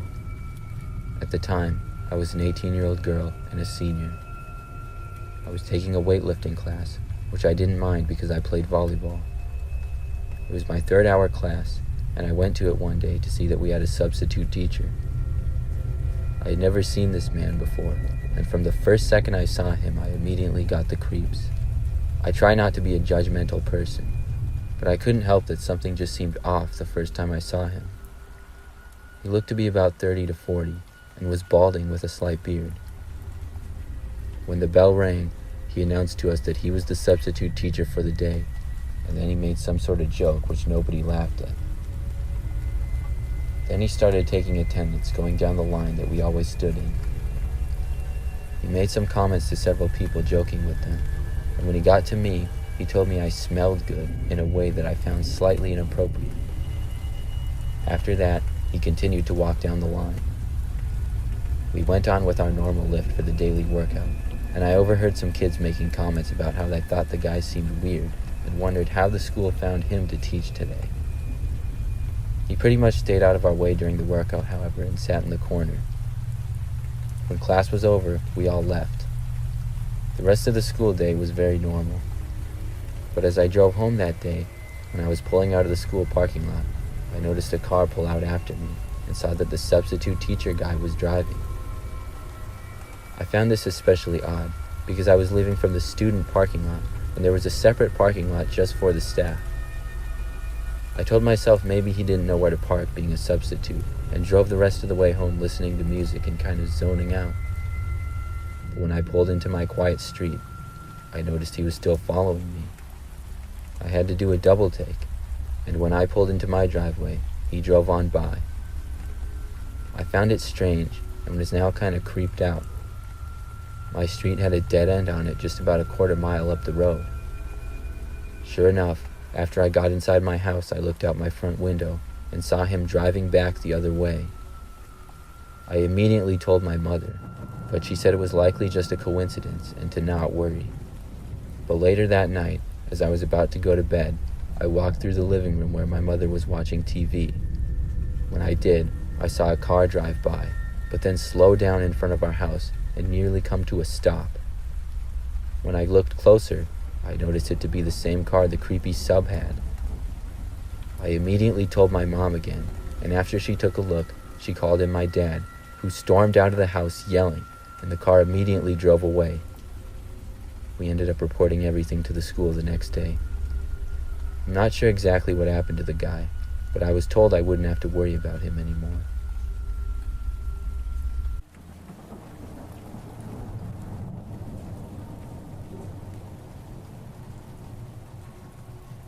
This is something that happened back when I was 19. During that time period, I lived at home with my parents, and I worked at the local Dollar Tree. I was a part-time employee, and would usually work anywhere from 2 to 4 nights per week. And usually it was always night shifts, many of them closing. Our store was generally pretty quiet, and when we closed, we usually only had 1 or 2 employees working. I remember that one night, after a pretty average shift, I came home and was eating before bed. That night in particular, I had gotten off a little before close, which was 10 p.m., and my coworker had locked the doors and stuff. So it was about 10:30 at this point, and both of my parents said goodnight to me and headed off to bed. I was having some pizza and sitting in the living room watching something on TV. After this, I was going to go to bed myself. I was pretty tired from the long day. Now, our living room is at the front end of the house. There's a large window that looks out to the front yard, and you can see the driveway as well. As I was sitting there on the couch, I saw headlights through the window as if somebody was turning into our driveway. I didn't know who it could be. My younger brother was 16 and had his license at the time of the story, but he was home and in his bedroom playing video games. I turned around and looked out the window. I saw a car pulling into the driveway that looked to be a smaller sedan and was a dark color. The car stopped at the back of the driveway, and surprisingly, the headlights then turned off. This was a little creepy to say the least, and I kept watching to see if anybody would get out. But for probably 2 or 3 minutes, nobody did. I could tell that the car was still running. Then, the car backed out of the driveway and drove off. I figured that someone was either lost or had the wrong address or something. Maybe they just wanted to turn around and turned off the lights not to shine them at our house. I continued watching TV and forgot all about it. I kind of got hooked onto the TV show that I was watching, and I wasn't really as tired as I had been just minutes earlier. Probably an hour or so went by. By now, it was almost midnight. I was still sitting there on the couch, and I heard a car coming from outside, and I looked and saw a car pulling into the driveway again. It was the same car as before. Now this was really strange. By this time, the car's engine turned off. My heart started to beat a little faster when it did. Then I heard a door open, and I saw somebody start to get out. I moved from where I was. I wanted to make sure that whoever it was didn't see me, and that our front door was locked. I moved over and away from the window and saw that the door was in fact locked. Then, whoever was there made it to the front step. When they did, they tried opening the door. It was really shocking to me, and I went to the window to see who it was. I was careful not to let them see me, and I saw a man standing there.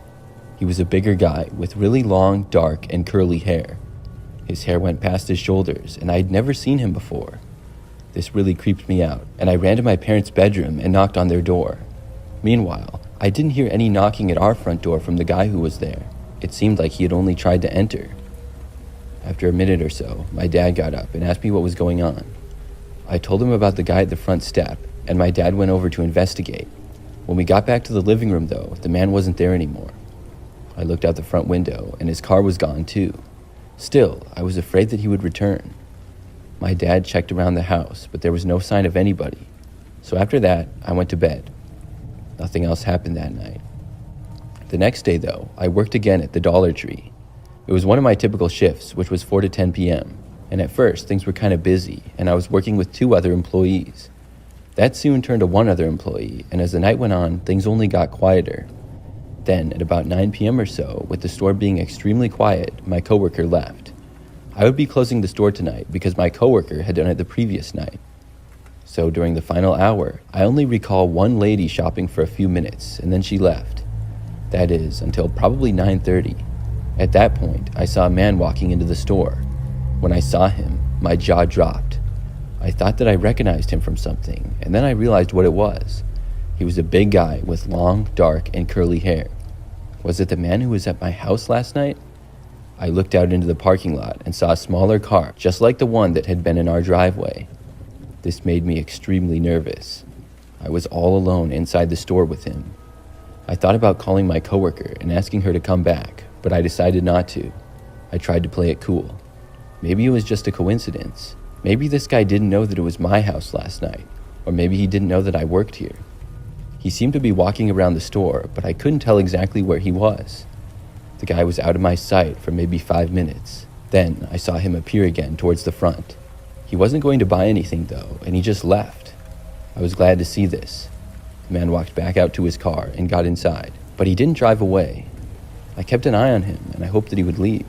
When a little more time went by and we didn't get any more customers, I decided to lock up and just leave. I wanted to get home and away from this guy. I quickly walked through the store and made sure that everything was fine and nobody else was there. I didn't bother to organize any of the shelves, and I went to lock up. When I got to the doors, the guy's car was still there in the parking lot. After I had finished and was about to walk to my car, I realized that I would have to walk past him. I was parked towards the back of the lot, and the guy was across from me, but closer to the store. There were other stores very close by in the shopping center, but in the parking lot space for Dollar Tree, it was just our 2 vehicles.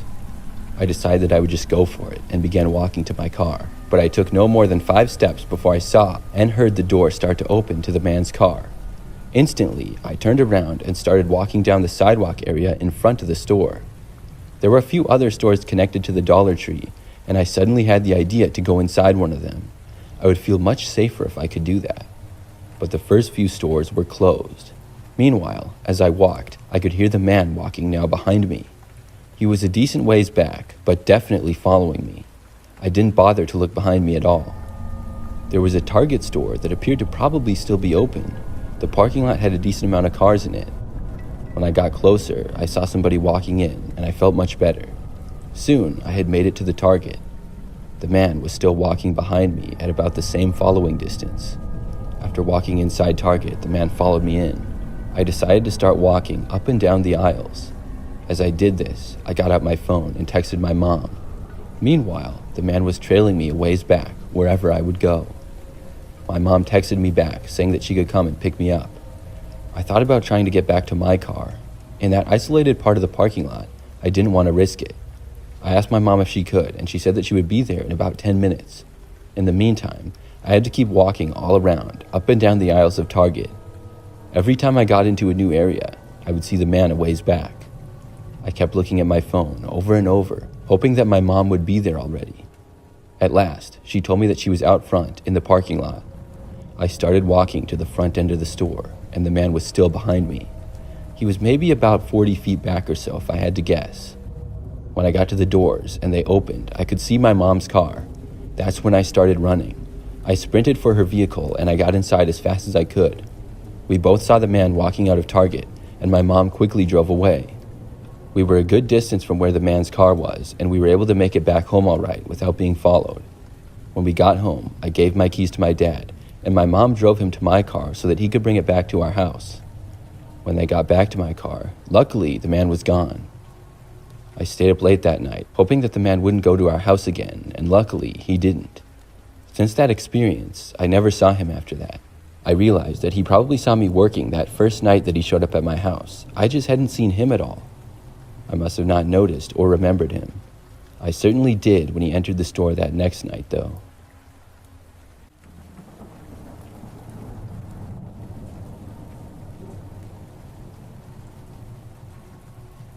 I used to work at Costco several years ago. If you don't know, you need a membership to shop in a Costco store. There's generally an employee who stands by the entrance and checks everybody's membership cards as they enter. If you don't have one, you're not allowed to shop in the warehouse. Occasionally, I would be the person to stand by the entrance and check memberships. When I had to do this, it was pretty easy, but would get old fast. One night, I was working a closing shift. When I worked there, I think we closed at like 8 or 9 p.m. or something like that. I only worked there for a couple of months. So on this night, it was probably like 5 and somewhat busy. I was checking membership cards and I didn't have any problems until this one guy walked in and tried to walk right past me. As he did, I asked to see his membership, but the guy just kept walking. I sped up and walked in front of him, right where he was going. He stopped and looked at me, and I asked him once again for his membership. Personally, I didn't really care if he had one or not, but my boss had made it very clear not to let anybody pass without one. After the guy stopped and looked at me for a few more seconds, and he quite obviously heard what I had said, he started walking again. He went right past me, and obviously I wasn't going to physically stop him, so I let him go around me. He then entered the store and went to the right. Clearly, he didn't have a membership. I thought that maybe he was just entering so that he could go buy something at the cafe. That doesn't require a membership if I remember correctly. But other than that, I didn't really know why he would go inside. He couldn't buy anything from the warehouse without a membership. After the guy disappeared somewhere in the store, I really didn't care anymore. I didn't think it mattered that much. Of course, being fairly new to the job, over time I got a little bit concerned. My boss knew it was my duty to check everybody coming in. If this guy tried buying something from the store and was declined because he didn't have a card, he might complain. And if my boss found out that he was in the store without a card, I might get in trouble. About 2 hours went by though, and I didn't hear about any kind of problems. I soon forgot about it and didn't really care anymore. But later, at probably sometime around 7 p.m., I saw the man near the front of the store. He sort of walked past me, but from a long ways away. By now, things were less busy and I had more time to look around. The man walked out of my sight again, but I noticed he was still there, which was odd. He also didn't have any items in his hands when I saw him, and he didn't have a cart either. Why was he here for so long? This was hours after he had walked past me. I thought that it was a little bit strange. I kept working, and we didn't get that many new customers over the last hour or so. Pretty soon, closing time came, and the store was just about empty.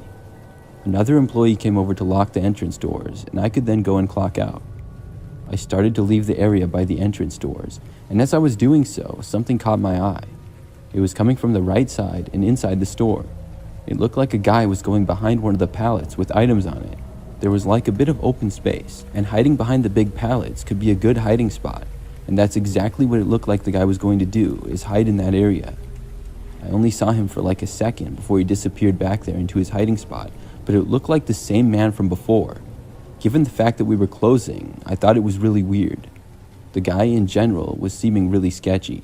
I went over to go clock out, and when I was doing so, I saw my boss. I told him about the man, and that it looked like he was hiding in one of the aisles. My boss told me that he would take care of it, and that I could go home. After that, I ended up leaving.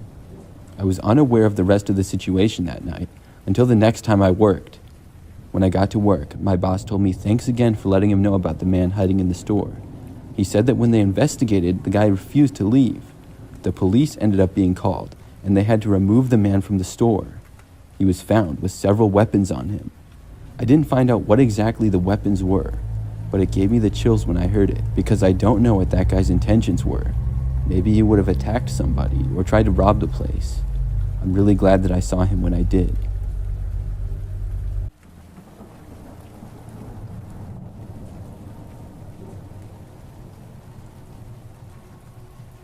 This happened back in 1998.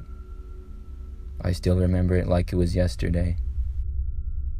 I worked at a clothing store in a major city during my summers home from college. I always parked in a nearby parking garage and had been doing so for a long time. I liked it because it usually wasn't very busy, so I could get a good spot and didn't have to worry about traffic. On this night, I did what I always did and took the elevator up to the 3rd floor and into the little lobby area. I know I could have taken the stairs, but after an 8-hour shift on my feet, I was lazy. When I opened the door leading to the parking area, I saw my car, which was in the corner. But I also saw another car parked across from it, and at least 5 grown men standing around my car. I just had a bad feeling about it, and I immediately turned around and went back in the elevator area. I'm not sure if the men saw me or not. I went back down out of the building and left. I walked to a nearby drugstore and sat inside and called my dad. Now, our house was only about 10 minutes away, and he offered to come and pick me up and drive me to my car. I said yes, and when he got there, I told him where my car was parked, and we drove into the garage. When we arrived at my car, I saw that all of the men were now gone, as well as the other car. But all of the wheels on my car had been removed, and the windows were smashed. We called the police, and they came and took down the information. I had to get a new car after that, but I'm really glad I didn't walk in when I first saw the men.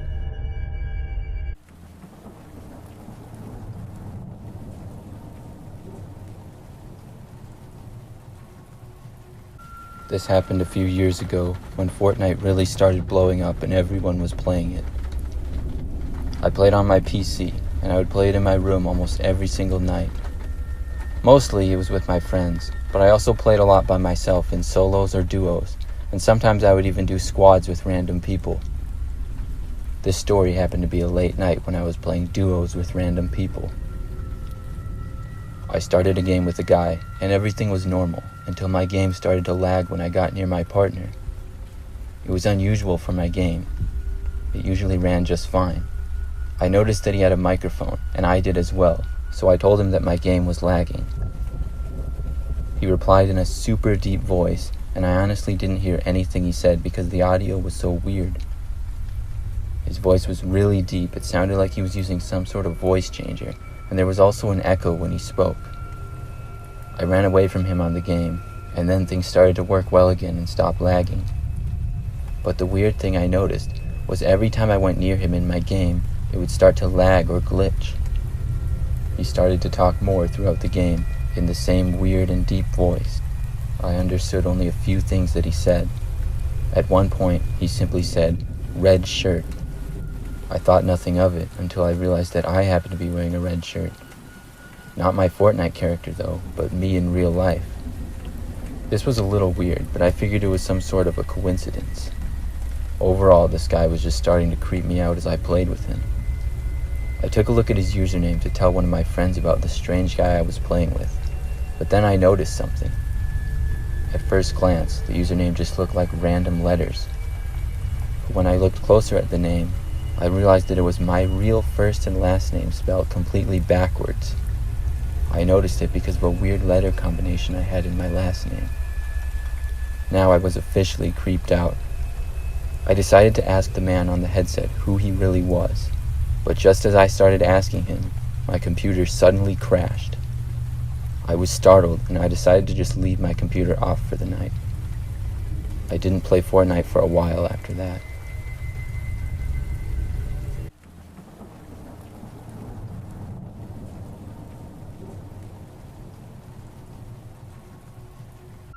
This story I'm about to tell happened just last week.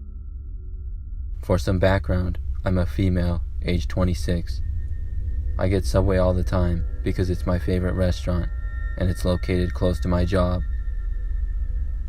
I would stop on average a couple times a week. A couple of months ago, a man who worked there made my sandwich. He had long black hair, glasses, and was slightly overweight. The first time I remember seeing him, everything was normal. Over time, I would see him there a lot. He would always make my sandwich for me.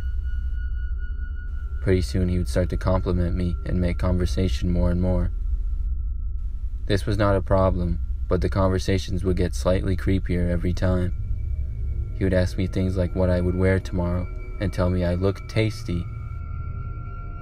He started to make me really uncomfortable, but always seemed to be working, so I decided to go to a different Subway from then on. Luckily for me, there was another Subway about 5 minutes down the road from the other one, and so I started going there instead. But then, a few weeks later, I noticed him at the new location I went to. This really creeped me out. Either he worked at both locations, or he was switching locations shortly after I did. Maybe I was being paranoid, but either way, he continued to act creepy towards me, so I decided to just stop going to Subway altogether. A couple of weeks went by, and I hadn't been to Subway at all.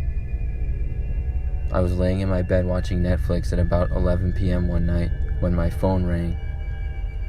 I didn't recognize the number, but I was curious as to who would call me so late, so I picked it up. There was no answer. I said hello. There was still no answer. I could hear breathing at the other end of the line, however. Then out of nowhere, a whispery voice said, "Look out your window." I immediately hung up the phone and blocked the number. I figured it was just a prank call until I heard tapping at my window. I looked over to see the face of a man in my window. As I looked closer, I saw his long black hair. I noticed it was the man from Subway. It was pretty dark out, but I knew it was him. I ran out of my room and locked myself in the bathroom and called the police. I waited in the bathroom for what felt like forever. After about 5 minutes, I heard the sound of glass breaking. I searched the bathroom frantically for anything I could use as a weapon. Then I heard footsteps in the house, walking a few rooms away. They walked out the room and down the hall. Just then I heard pounding at the front door, followed by someone shouting "Police." I screamed and then heard the man running back into my room. I then ran out of the bathroom and to the front door and watched as police caught the man attempting to run away. That was my Subway horror story.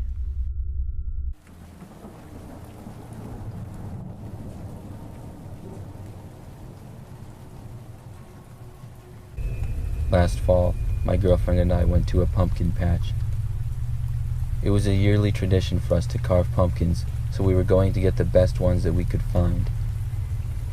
This pumpkin patch that we went to was owned by a nice old couple that ran it every single year.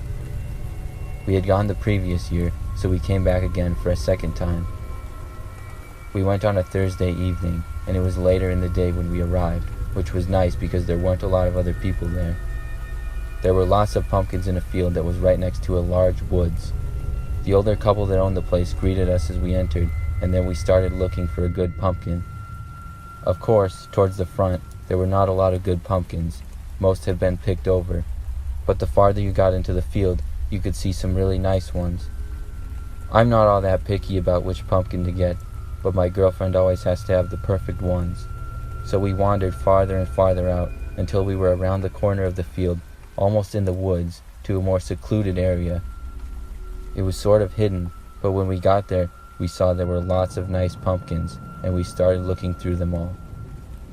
I would say we were there for about 10 minutes until it started to get really dark out, so we decided to wrap things up and get our pumpkins.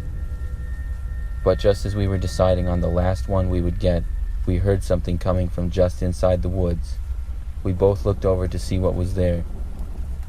We saw what appeared to be the old couple standing halfway behind a tree, looking at us. But they both had really creepy smiles on their faces, and their eyes were open super wide. I really couldn't believe what I was seeing for a few seconds. I had no idea what they were doing. They just stood there staring. Finally, I said hello to them, but they didn't answer. They just slowly disappeared behind the tree and then walked deeper into the woods. My girlfriend was just as confused as me and really creeped out. We had no interest to go into the woods and see where they went. Instead, we walked back to the front of the field to the entrance. The couple was gone now, and we were the only people there. We decided to leave the pumpkins and just get out of there. We went elsewhere to get our pumpkins that year, and haven't returned there since.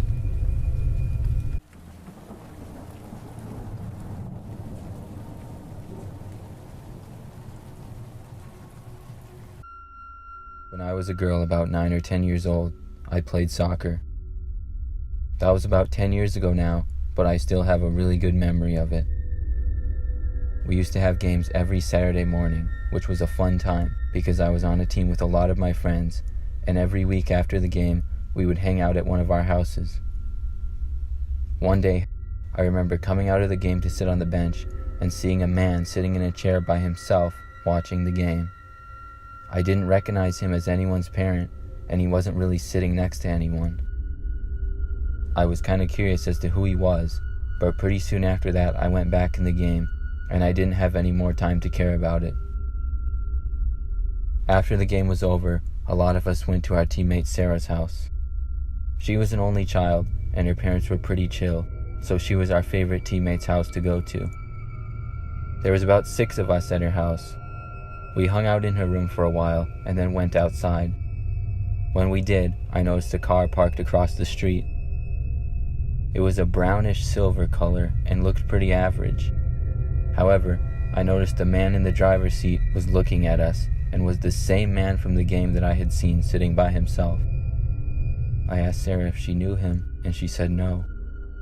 At first, I thought it was just a coincidence, but after a few minutes I realized just how strange it was. After a while, we went back inside. We all went back into Sarah's room and decided to watch a movie. About 20 minutes later, we heard a tapping at the window. I looked to see a man smiling and waving from outside the window.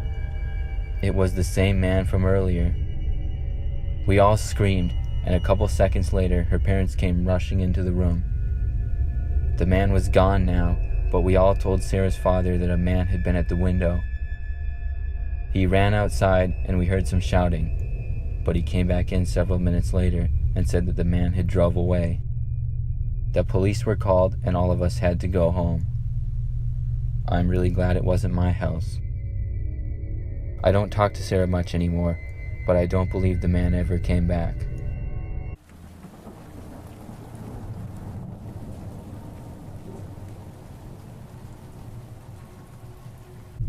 I went to a private university in college. It was very nice and I really enjoyed going there, but I will never forget this creepy incident. One day, I got back from the cafeteria at about 7 p.m. As I was walking up to my dorm room, I saw a man walking in the hallways. I should mention that I am a female and my entire dorm building was female only. I guessed he was just visiting somebody, which is not that strange at all, but the weird part was that the man appeared to be in his 30s. Nevertheless, I ignored him and walked to my room. It was a Friday and my roommate had gone home for the weekend. I got all my homework done for the weekend and then started watching Netflix. About an hour into that, I left my room to go to the bathroom. It was right across the hall, which was very nice. I got back to my room and unpaused my show and got back into it. 10 minutes or so went by and I heard something from the other side of my room. I was too focused on the show to really notice it.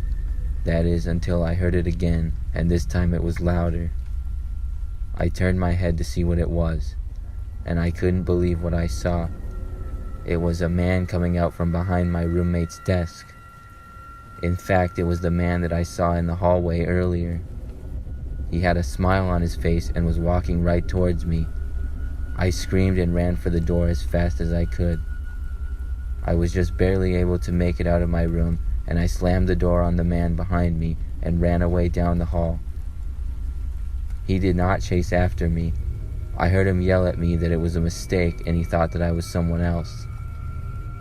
I wasn't buying that from the creepy smile he had on his face. I ran to a friend's dorm who lived on the floor above mine, and we called the campus police. It didn't take long for them to arrive, and they found the man leaving the building when they got there. It turns out someone let him in the building, and he got in my room because I had left my door unlocked when I went to use the restroom.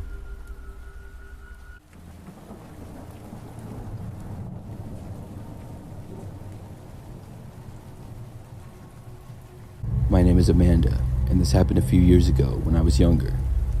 During that time, I lived with my 2 brothers, my sister, and my parents. We were hanging out one night, and between all of us, we would run out of things quickly.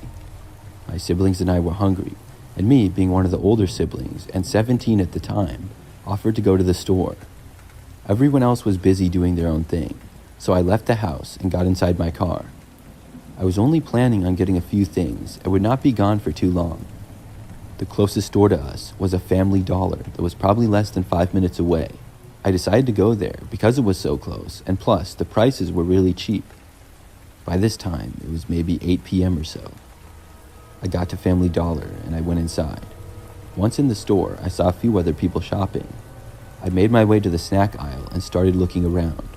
There were a few things that my siblings had specifically asked for. Like, for example, I know somebody wanted the TGI Fridays potato skins. I was looking around and having a difficult time finding them when a man approached me. He said, "Need help finding anything?" Just out of instincts, I said, "No thanks." I knew that what I was looking for was nearby and in this aisle. The guy then started walking away.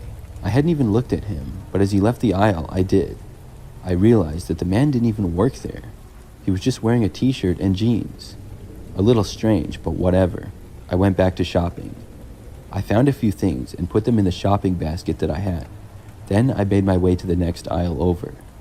I started out being the only person in that aisle, but soon the same man approached me again. This time, he walked about 5 feet away from me or less and just kind of stared in my direction. I kept looking at the items on the shelves until I could tell that he was staring at me. Then I looked over. The man was looking at my basket and he started saying the products that I had in it. Chips, trail mix, Coca-Cola. Fun night planned? I just kind of laughed and said I was just picking up some snacks. The man asked me if I lived around here. I said sort of. By the way, this guy was much older than me and gave me a sort of creepy feeling immediately. He asked me a couple of more questions, like what neighborhood I lived in and who I lived with. I found the questions to be odd, and I gave as basic responses as I could. The man asked me what else I was getting, and I said a couple of other things. I decided to walk out of that aisle because it seemed like the conversation had sort of ended. But the man then walked with me to the next aisle. It was really awkward, and I couldn't even think of what else I wanted to get anymore. I think I grabbed like 1 or 2 more things, and then just sort of walked around. The guy would not leave me alone. After awkward silence, he asked me if I needed a ride home or anything. I told him no, I drove myself there. The guy then asked me if I wanted to hang out with him. I told him no thanks. I headed to the checkouts then. I just wanted to get out of there and away from that creep. When I did, he started to follow me to the checkout. The uncomfortableness was unbelievable. Finally, I made it to the checkout area and the guy was still standing right next to me, as if we had gone there together. He even offered to pay for my items, but I said no and I paid myself. After that, I started to leave, but I had a bad feeling like the guy was going to follow me home. I happened to notice that there were a few bathrooms nearby. I walked over to one, and the man kind of stopped when he realized I was going to use the restroom. When I got inside, I locked the door.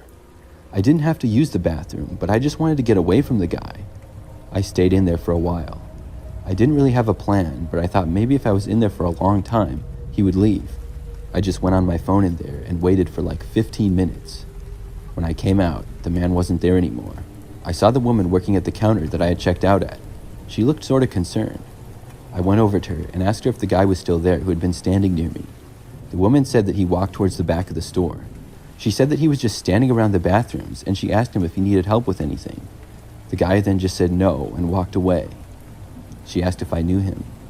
I told her no, and I told her how he wouldn't leave me alone. She said she could kind of tell, and just as we were talking, the man started to come back into sight from the back of the store. He walked over to me and said, "Ready to go?"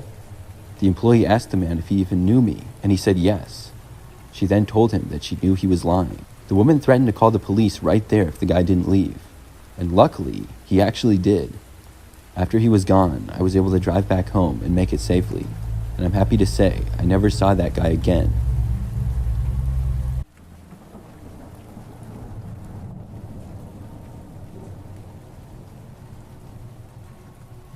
This story is one of the scariest things to happen in my childhood. It happened when I was 7 years old. This was back about 20 years ago or so, and I had recently gotten a Game Boy for my birthday. I took it everywhere and played it non-stop. I was on a Little League baseball team back then, and I don't remember much about it, but I know that on this night I had a practice that my mom took me to. On the way back home, she stopped at McDonald's, and we both got out to go inside. I remember it was dark out, and I'm not sure what time it was, but it wasn't very busy and the parking lot was pretty quiet. She parked around back, and we went inside and ordered. As my mom was ordering, I realized I had left my Game Boy in her car. I decided to go back out to the car and get it by myself. I walked away from my mom and into the parking lot, and around to the back where she had parked. When I got there, I noticed a van drive slowly through the parking lot and parked next to my mom's car. As I approached the car, I saw the passenger's door to the van open and a clown that looked just like Ronald McDonald step out. He was looking right at me and smiled big and said hello. I wasn't really a fan of clowns at all, and I just kind of waved at him, then tried to open the door to my mom's car, but realized that it was locked. I remember the clown then told me he was Ronald McDonald. I said hi, and then decided it would be best if I went back inside. Even though I was a little kid, the clown just creeped me out in the situation that we were in. I started to turn, but the clown then asked me if I liked Happy Meals. I said yes, and he pulled out the latest toy that was in the Happy Meals. I remember I always liked to collect the toys they gave out back then, and this one was one of the cooler ones. It was some action figure thing, and the clown had 4 of the 8 that you could collect, and it interested me a little bit. He told me he'd like to give them all to me for free, and that it was my lucky day. I should have known better, but I figured it was a good idea, so I told him I'd like him. He opened the side door to his van, and inside I saw a pile of toys ranging from cars to action figures and all kinds of other ones. I started to walk a little closer when I heard my mother's voice calling to me. The clown then jumped inside the side door of the van, and I noticed another man in the driver's seat yell at the clown to go, and then he shut the door in my face. I turned to my mom, who was now sprinting in my direction. I went to her as the van sped out of the parking lot. My mom hugged me and gave me a lecture about talking to strangers, then asked me about what happened. At the time, I was a little kid, but over the years I've thought about this all the time and how I possibly narrowly avoided being abducted.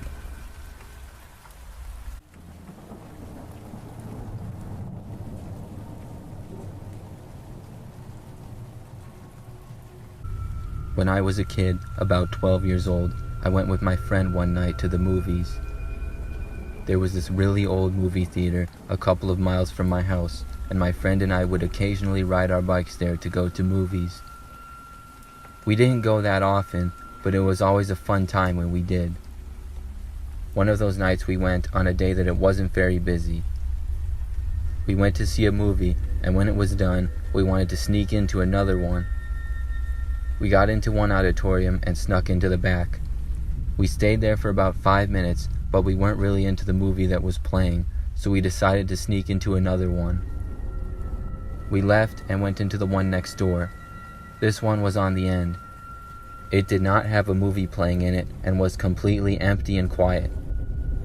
My friend and I found this interesting, and being kids, we ran around it just horsing around and hanging out for a few minutes. Out of nowhere, we heard laughing noises coming from the auditorium we were in.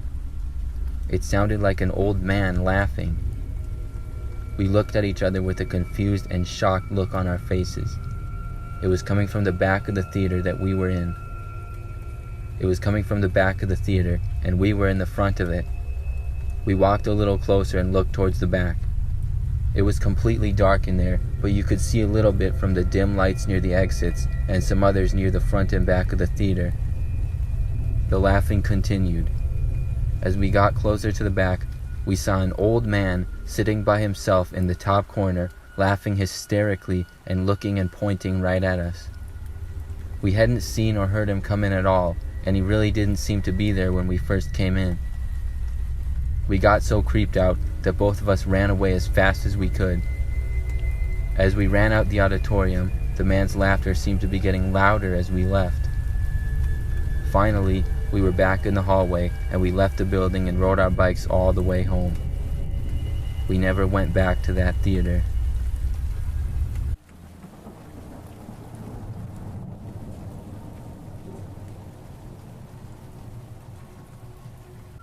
was about 10 years old. I went to one of my best friend's houses to hang out and then have a sleepover. I stayed over at his place all the time, and he occasionally stayed over at my place as well. His name was Robert, and we were both really into sports and played on the same football and baseball teams. Robert's dad would always throw to us football passes or pitch batting practice to us at his house, which was always fun. But on this time, he was out of town on business. Anyways, on this particular night, we played video games like we often did until Robert's mom came upstairs to his room and told us both that it was time for bed. We both got ready for bed, and Robert went into his bed and I got in my sleeping bag on the floor. I fell asleep pretty quickly, but woke up sometime later. I groggily turned over to my other side and got comfortable again. It was pitch black, but my eyes slowly adjusted. As they did, I noticed a man in the hallway just outside of Robert's room. I assumed it was Robert's dad, and then I just closed my eyes and went back to sleep. The next morning, Robert and I got up and had some cereal. He mentioned that his dad was coming back home today, and that's when I suddenly remembered about the man I had seen in the hallway last night. It hit me that it couldn't have been Robert's dad, as he was out of town. I thought maybe I was dreaming the whole experience, but I really just knew that I wasn't. I told Robert about it, and he seemed really surprised. We told his mom about it too, and after a conversation with me and Robert, we decided to look around the house. I don't know if he fully believed me. We went around the house and started seeing if any windows or doors were open. We eventually got to the basement, the spare bedroom that they had. When we looked inside, we saw it was a complete mess. Robert was shocked and said they hadn't left it like this, and it had been cleaned the last time he saw it. He also said that they didn't really go in that bedroom much, and the door was usually shut. We suddenly both got the creeps and ran back upstairs and told his mom. She went down and then returned back upstairs a short time later, saying she was calling the police. A while later, the police showed up and searched the house. They didn't find the man, but a window in the guest bedroom to the basement was left open. I don't know if the man was already gone or if he left when he heard us talking about it, but it appeared he had been living in the guest room for several days.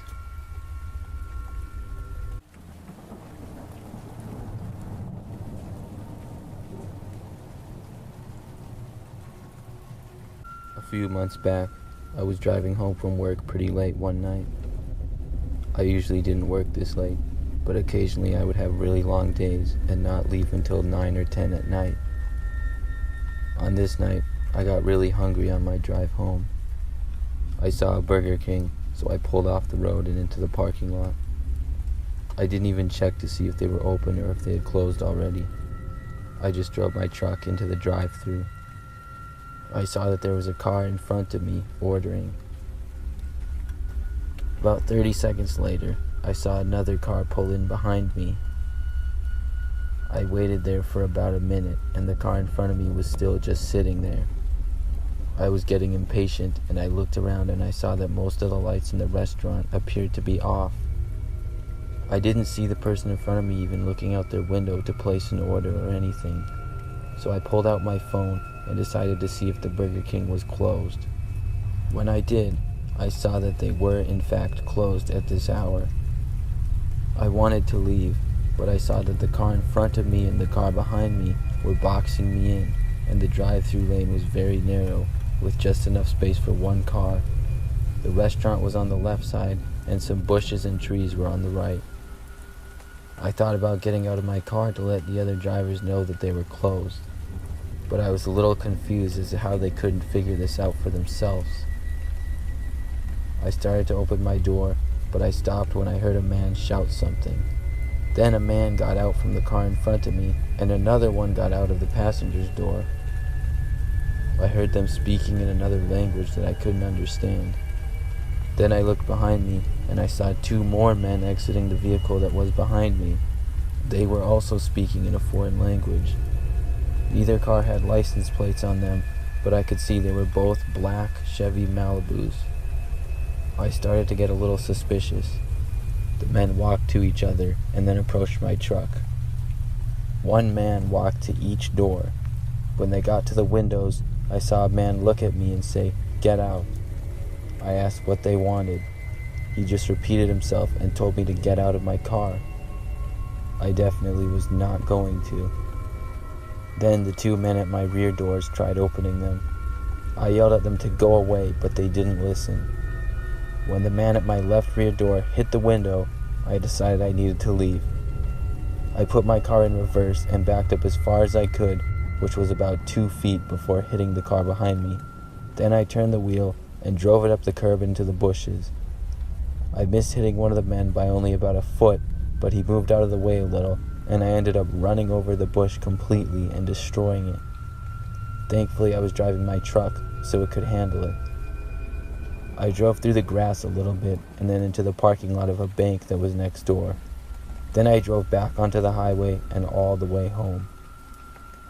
I still don't know what those men wanted, but I don't think it was anything good.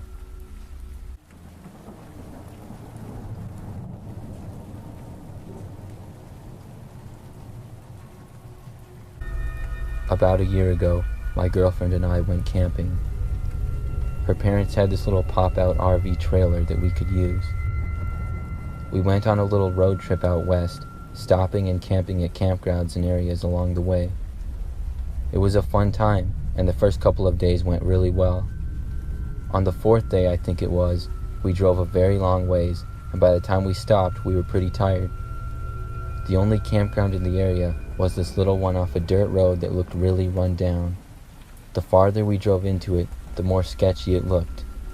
The place honestly seemed to be abandoned, and we didn't see a single person there at all. We decided to keep going anyways though, and we eventually parked and set up in one of the better looking areas in the site. We parked and set up the RV, and then we went inside of it at about 9 p.m. We got in the back and watched a movie on my laptop and relaxed before bed. But not even 30 minutes into the movie, we heard some rustling in the bushes surrounding our camper. I paused the movie and we became silent to hear better. Then we saw a shadow outside that was walking. It was definitely a human and not an animal. We didn't know who or why anybody would be over here at this time. We saw the shadow of the person walking around us at about 10 feet away. Then it seemed to get closer, and finally we heard the door rattle a little bit as if someone was trying to open it. When I heard this, I immediately got up and ran to the door and opened it, but when I did, nobody was there. It was just a quiet, dark night with nothing to be seen. I took a couple of steps outside and looked around, then I went back in. We finished watching the movie, and then we were ready to go to sleep. My girlfriend stepped outside to go to the bathroom, and I put my laptop away. But just a few seconds after my girlfriend went outside, I heard her scream. I went outside and saw her about 10 feet away, pointing at my truck. I looked over and saw crouched down behind my truck looking directly at me was a creepy old man. He looked very old and dirty. He had a long beard and was smiling with a very creepy look on his face. He had his arm around the back part of my truck. I yelled at him to get away. He just sat there and started laughing. It was one of the creepiest things I ever saw. I told him he needed to get away from my truck, but he just kept laughing. Then slowly he backed away into the woods, laughing hysterically the entire time. We packed up our things as quickly as we could, and then drove to a nearby hotel for the rest of the night.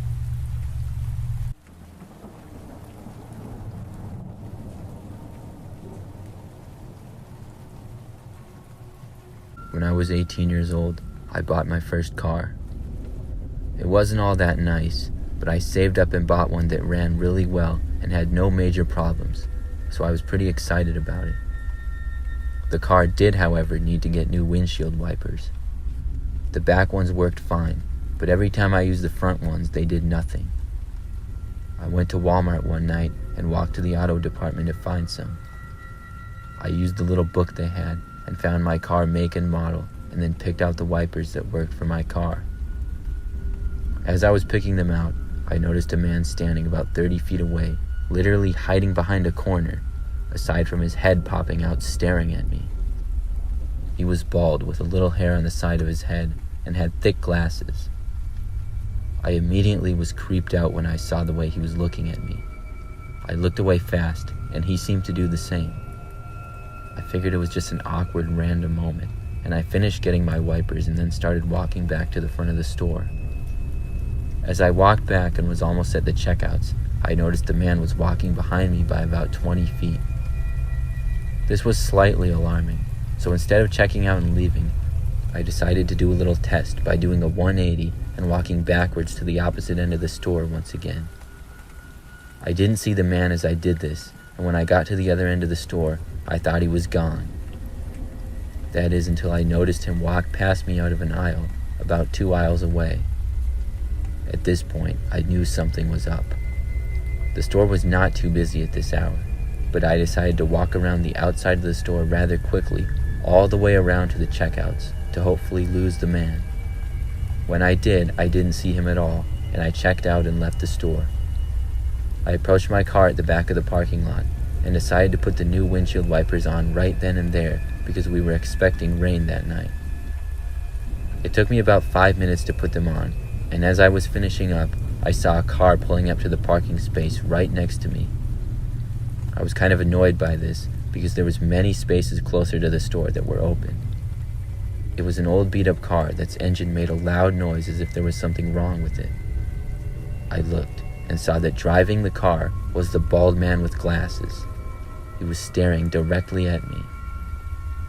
Without hesitating, I ran around and jumped into my car and then started it and left. But just as I was afraid of, the car began to follow me. I turned onto the nearest road and then turned again. I turned at just about every opportunity I had to turn, and each time the man would go with me.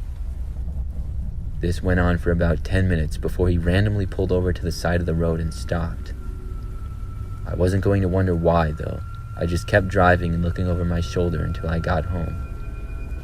I never saw the man again. I don't know what his deal was, but the way he looked at me still creeps me out.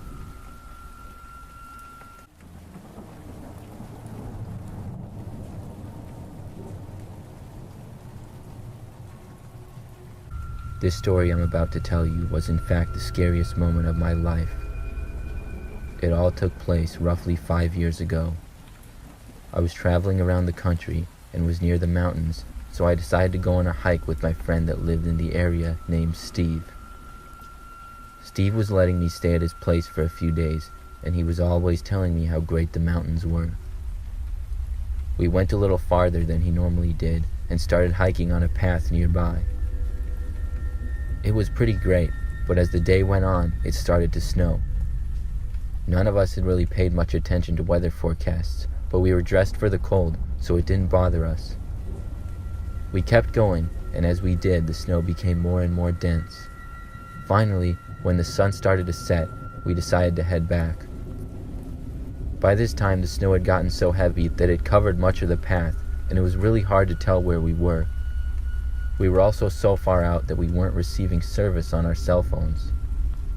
We walked for a while back and quickly realized that we were lost. This was a scary situation with the snow getting deeper and deeper each minute and nobody else out here at all. We walked in the direction we thought was right for what felt like a long time. Then we came upon fresh tracks in the snow. There were boot prints walking across the direction where we were going of what looked like a person. We decided to follow them and see where they led. But they started going deeper and deeper into the woods. Everything was darkness and snow, but we kept walking, following the footprints, until we heard a noise. We couldn't tell where it came from, though. We walked a little ways farther, and then saw who was making the footprints. There was a man standing next to a tree, about 20 feet away. However, he did not have a shirt on, and had very long blonde hair. But the scariest part is that he had a bow and arrow in his hand. When he saw us, Steve said hello, but the man didn't answer. He just looked at us with an angry look on his face. He seemed unaffected by the cold or the snow. At that point, I turned around and started to walk away. I said to Steve we should leave. He agreed, and as we did, we heard the noise of the bow and arrow being shot. It hit a tree less than 5 feet away from us. We started to move faster then, but the man did not run after us. We went back the way we came, and walked in the dark, not knowing where we were for a long time. We would look over our shoulders every so often, but it was so dark that we really couldn't see much of anything. Finally, after what felt like forever, we saw some familiar areas and luckily made it back to our car somehow. When we did, Steve turned around and seemed to notice something. Then he ran to the car and we both got inside. I asked him what he had seen, and he told me he saw a third set of tracks in the snow that had been trailing ours on the path all the way to where our car was. We quickly left and did not return to that location.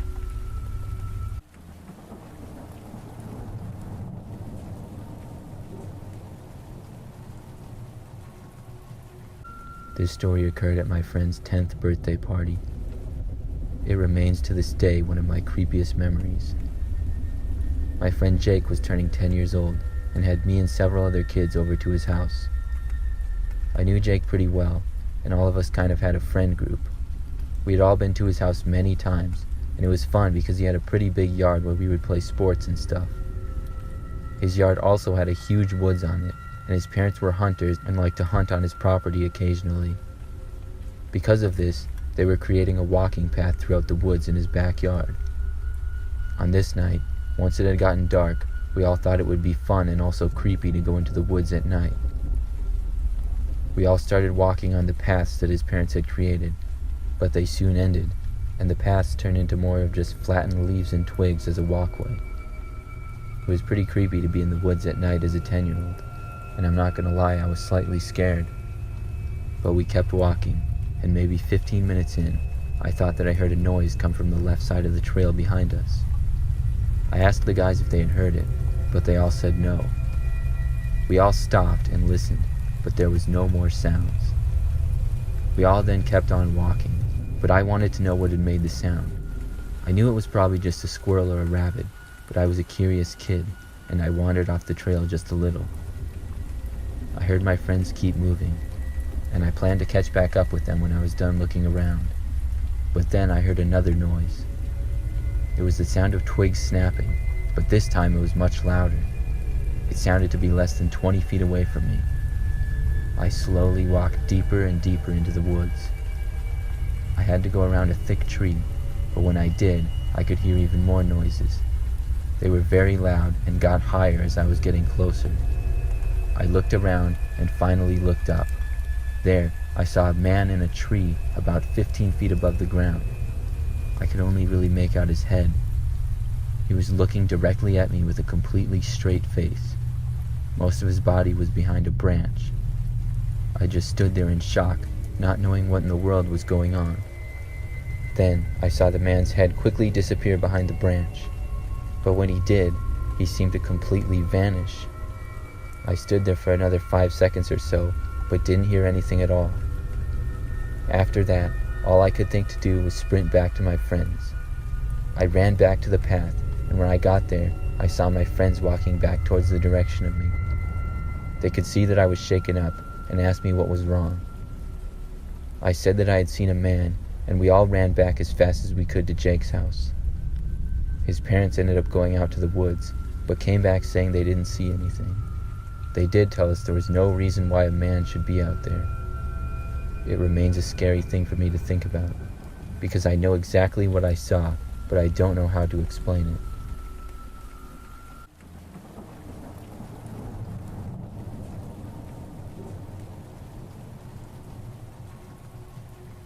A couple of years ago, I lived in an apartment complex that was next to a large woods.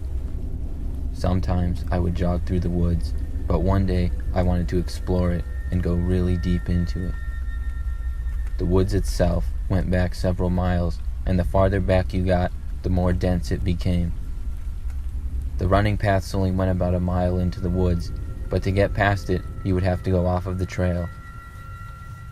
So one day, I went to the farthest location of the running trail, and then went off the path and into the woods. I walked through some trees and tall grass, and eventually got into just dense trees with dirt on the ground and some plants and branches on the ground all over the place. It was a nice woods, and I kept walking for about 15 minutes to get deeper and deeper. I was a little worried I would get lost, but I had my phone on me so I could use it for general direction. The whole time I was walking, I couldn't see much farther than 20 to 30 feet around because of how dense the woods was becoming, and either a tree or a plant would block your view of seeing very far. I was enjoying being out there because I consider myself an outdoors person, but around 5 minutes later, I walked around the corner of a large tree to a little opening in the woods. The opening was about 30 or 40 feet long. When I did, I saw a man standing across from the other side of the opening. I had to do a double take to make sure what I was seeing was real. It was a man holding a large stick in his hand. The man was shirtless and looked to be well over 6 feet tall. He was looking down at the ground, and when I stopped and listened, I heard he was muttering something, but I couldn't make out what it was. It seemed very strange. Then, the man raised his stick and slammed it against the ground. I decided I wanted to head back then. I wasn't sure if the man knew I was there or not, so I decided to wait and see if he would leave. But then he started walking directly towards the tree that I was hiding behind. After that, I heard him yell, "Get out of here." I could only assume that he was talking to me. I didn't hesitate at all, and I ran back the direction I came from as fast as I could. As soon as I started running, I heard the man start to run after me. Branches hit me left and right, and I screamed at the man to leave me alone as I was running. He continued to chase me though. After about a minute, I stopped hearing the man's footsteps behind me, but my adrenaline level was so high that I kept running. Finally, I paused to check my phone to see if the direction I was running was the right way. It was pretty close, and I jogged the rest of the way back. When I got out of the woods, I was bleeding from my arms and legs from all the branches that hit me, but it's better than being caught by that man, whoever he was. I never went into that woods again.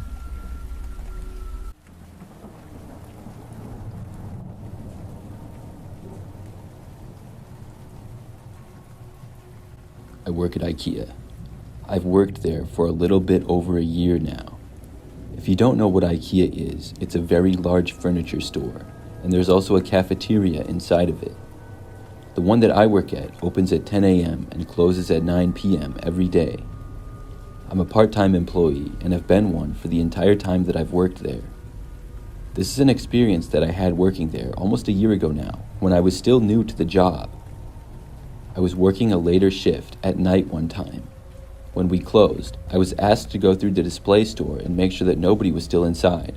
Most of the employees still working were in the area where all of the actual furniture for sale is kept. The first part of the store is mostly all displays. It can be easy to get lost in all of the displays, and customers might not have realized that we were closed. But during the last bit of time that we were open that night, things had been pretty quiet, so I didn't think anybody would be there. I had done this a couple of times before too, and nobody had ever still been inside. I went through the first couple of areas and no one was there. Then I got to a bedroom display. For some reason, I decided to check under the bed. When I did, I was surprised to see a man hiding underneath it. His back was facing me, so I couldn't really tell what he looked like. I couldn't believe there was someone hiding there. I'm not sure at all how I even knew to look. I announced to him that we were closed and that he would have to leave. He didn't seem to move though. I didn't know the reason why he was hiding there. Possibly there was an explanation. Maybe he was playing hide and seek with his friends or something. I looked down at him again, but he seemed to now move farther underneath the bed, like he was trying to hide from me still. I asked if everything was okay, but he didn't respond. I got a little bit worried now because I wasn't quite sure what to do. I was still new to the job, and obviously I wasn't going to physically move the guy. I left that area to find another coworker and tell them about it. I made it a few sections away before I found someone. My coworker Jeff was walking by, and I told him that somebody was hiding underneath a bed in one of the display rooms. We both headed back over to the room, which only took about a minute. When we got there, the man was gone. We searched all around that room, and he just wasn't there. I hadn't seen him walking around the store at all, but I guessed that he must have left. Jeff had a walkie and radioed to an employee near the exit, asking him if a man had left. When he was told no, we knew that the man must still be hiding someplace else. Jeff told a coworker by the exit doors to let him know if he saw the guy. I gave the general description of what he was wearing. Jeff and I then decided to split up, and he searched one area and I searched another. We both searched the display rooms one by one. Jeff and I got pretty far apart from each other after only a few minutes. Maybe 10 minutes after we started looking, I was by myself inside a living room display. That's when suddenly I saw the man again. He was now hiding behind a couch and stood up when he saw me. The guy was one of the creepiest people I have ever seen. His hair was messed up and he was missing some teeth, and he gave me a really dirty look. I jumped back, wanting to just run away from him. I couldn't bring myself to say anything. As I moved back, the man actually took a step towards me before darting in another direction. After he had run away, I desperately tried to find Jeff or any other coworkers again. By now, the store had been closed for like 20 minutes, and we just couldn't get this guy to leave. I found Jeff and told him about seeing the guy and him running away. We both went near the area and called out asking for him to leave and where he was at, but we didn't get any responses. We decided that we would have to call the police, and we both headed towards the front of the store. That proved to be the right decision. The police got there a short time later and entered the store searching for the guy. It took them about 10 minutes, but he was eventually located. We saw them leave the store with the man and heard that when they found him, he had broken a lamp and was threatening to use it as a weapon against the officers. I'm really glad that he didn't try to harm me or Jeff when we were searching for him, but I really feel like he would have had we kept looking. I still work at the IKEA, and there have been a few interesting things to happen, but none come close to that crazy experience.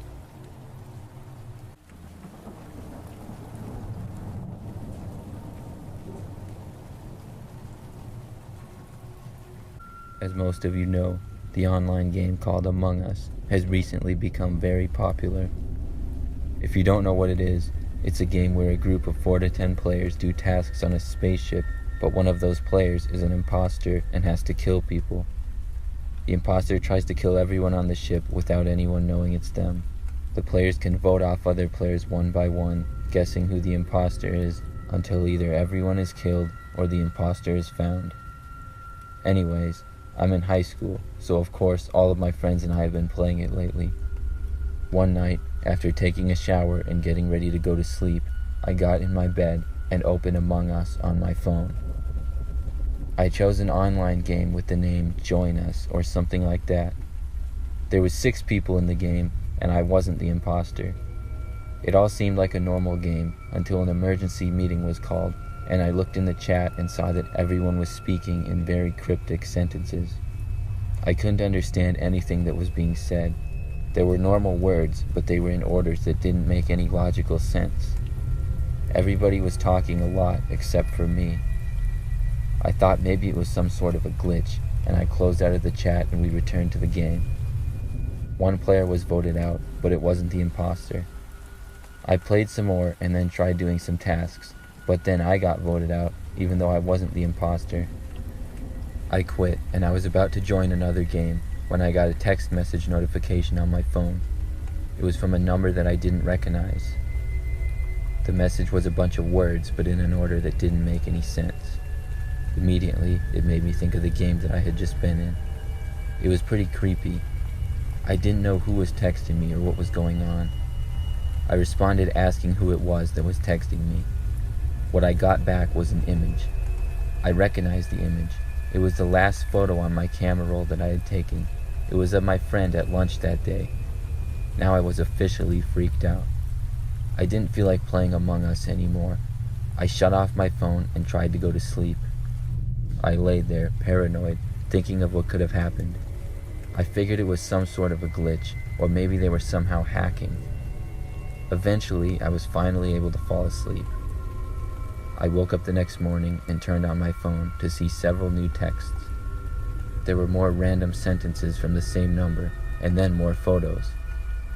Some of the photos were different ones from my phone, but then there were some new ones. They were of me and appeared to have been taken from my phone camera the night before. I knew I hadn't taken them, and I was very freaked out. I shut off my phone again and told my mom that it was broken. We ended up going to a cell phone repair shop later that day, and I explained what happened to them. They referred me to another repair company who was able to fix my phone and told me that I had been hacked. Everything is good now, but I haven't played Among Us since. I have no idea how those hackers got into my phone through the game.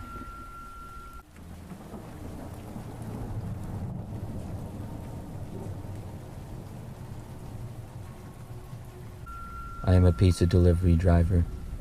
This was by far the scariest thing to happen to me. It took place about 1 year ago. I was working on a Thursday night, which were usually decently busy. I made quite a few deliveries, and the later it got, the more things calmed down. At about 1 in the morning, I got a delivery for a cheese pizza. I put it into my car and drove to the location, which was about 10 minutes away. It was in an area of town which I rarely delivered to and was a little more run down. I got to the address, which was a 2-story house with a pretty decent sized yard and many overgrown plants and trees. It looked a little bit run down like most houses in the area and had a front porch that seemed to wrap around the house. I got out of my car, grabbed the pizza, and walked up the driveway to the house. Then I walked up the steps to the door and rang the doorbell. About 30 seconds went by, and I was about to ring the bell again when the door started to open. A man answered. He was fairly large and bald and looked to be in his 50s. He just stood there staring at me for a second. I said I had his pizza and handed it to him. He looked almost surprised and said, "Oh, okay, that's nice." Then he just looked around. He just seemed a little bit strange to me. Then he said to me that he had to get some cash to tip me and he would be right back. He went back inside and closed the door. I stood there waiting for a good 2 or 3 minutes, but the man still didn't return. I was thinking about just leaving when I heard some noise and figured the man must be coming back. But when I listened closer, it wasn't coming from inside. It was coming from outside on the porch. I looked around to the direction of the noise. Then I saw from the side of the house on the porch 3 men approaching me about 30 feet away. I guess it was just an instinct, but as soon as I saw them, I turned and sprinted back down the porch to the driveway. When I did, I heard all the men start to chase after me. I ran as fast as I could to my car and unlocked it and then jumped inside. I frantically started the engine and stepped on the gas. As soon as my car started moving forwards, the men reached me. I felt one of them kick my back door, and another one tried opening the door on the other side, but I was just barely able to drive away. I sped out of the neighborhood and all the way back to the pizza place. I have to think that the pizza delivery was some sort of trap to lure me into getting robbed, or maybe even worse. I haven't delivered to that area much since, but when I do, I'm extra careful.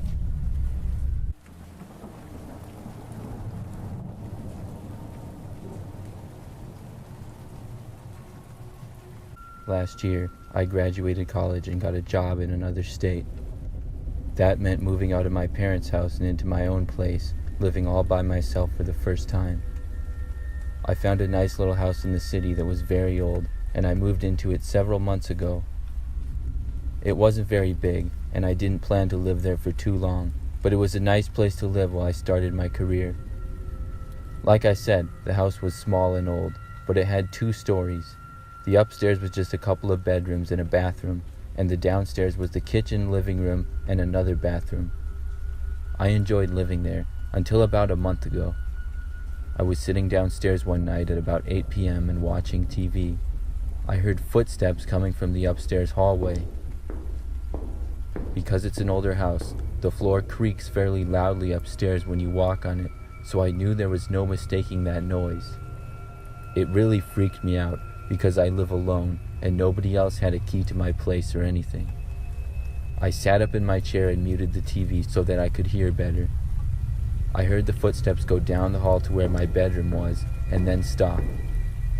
I continued to listen, and about a minute later, I heard them walk back towards the base of the stairs, which I couldn't see from where I was at.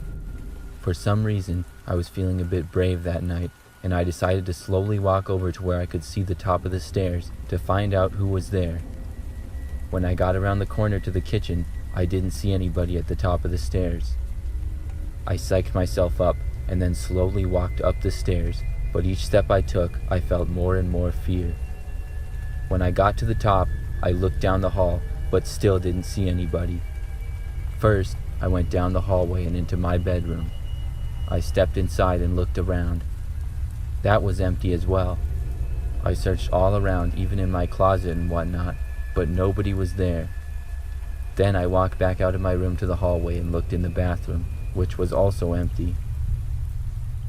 After that, I entered the other bedroom in the house, which I didn't really use and was kind of an office for me. When I opened the door, the first thing that I saw was a man halfway out of the window, and then he disappeared.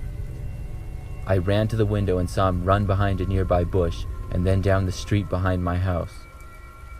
I looked around my house to see if anything was stolen or messed up, but pretty much everything was in place. I didn't know who it was or why they would break in, but I reported it to the police. I hadn't gotten a good look at the man other than his body type, so I really wasn't much help to them. 2 days later, I was up very late watching Netflix on a Friday night, which is sadly not all that uncommon for me. It was probably close to 3 in the morning, and I was about to head off to bed when I heard a knock at my door. It wasn't just a typical knock though, it was a constant loud knock that didn't stop at all. I got up and walked over to the door to look out the little window and see who it was. As I got about 5 feet away from the door, the knocking suddenly stopped, and when I looked out the window, I saw no one.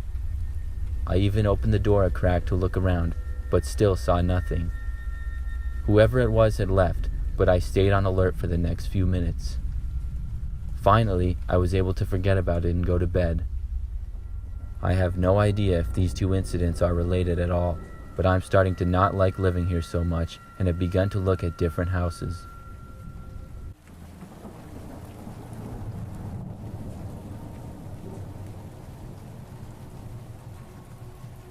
This is a story that I'm even a little embarrassed to tell because of the mistake that I made.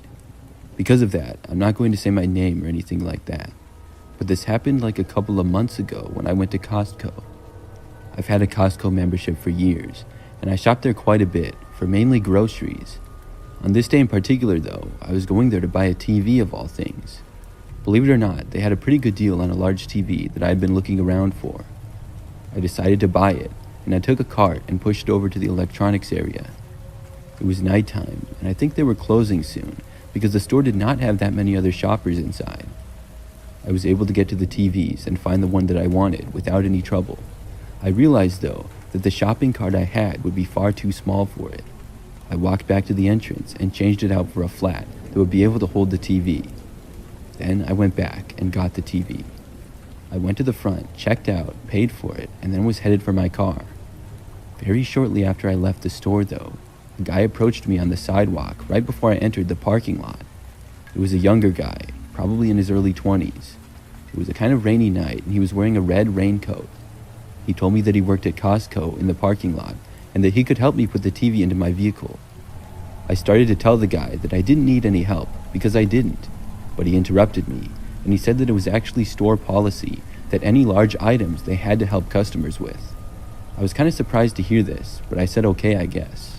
He told me that because it was slightly raining, I could go up and get my car and drive it up to the front. Then he would help me put the TV in when I got there. I agreed and then walked as quickly as I could in the sprinkling rain to my vehicle.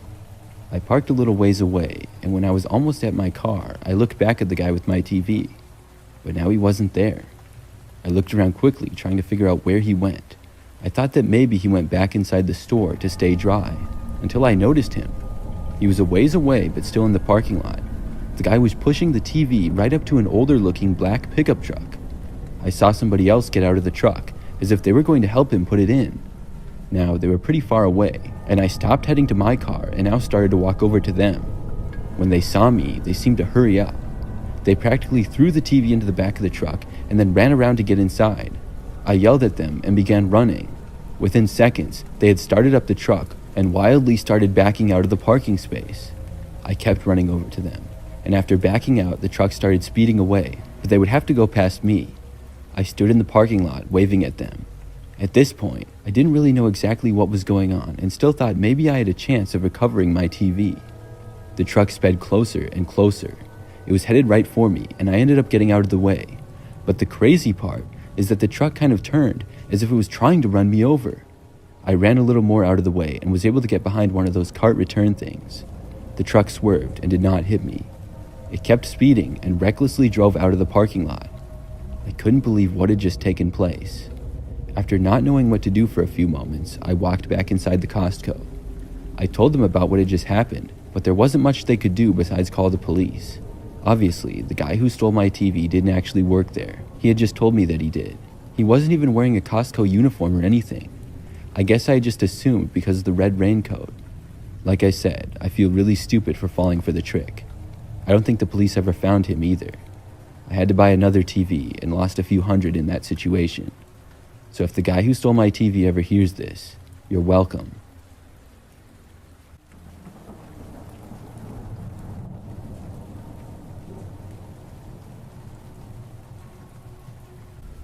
This story happened a couple of months ago.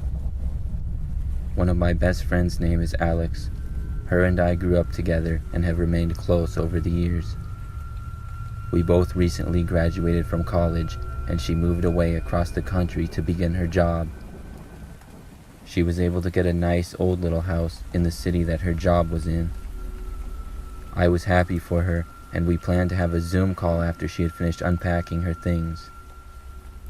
At about 9 o'clock at night, she called me, and we chatted for a while. Then I asked her to give me a tour of her new house. She took her laptop and carried it around, showing me the rooms. She showed me her kitchen, living room, and her bedroom, then showed me that she even had a little crawl space above the bedroom hallway. I asked to see it, and she said that she hadn't even looked at it yet. She said it was mostly for storage and nothing was really up there. Then she unlatched the handle and opened it. She told me she was too short to see up there and held her laptop up over her head so that only I could see what was up there, and did a little 360 spin so I could see around the crawl space.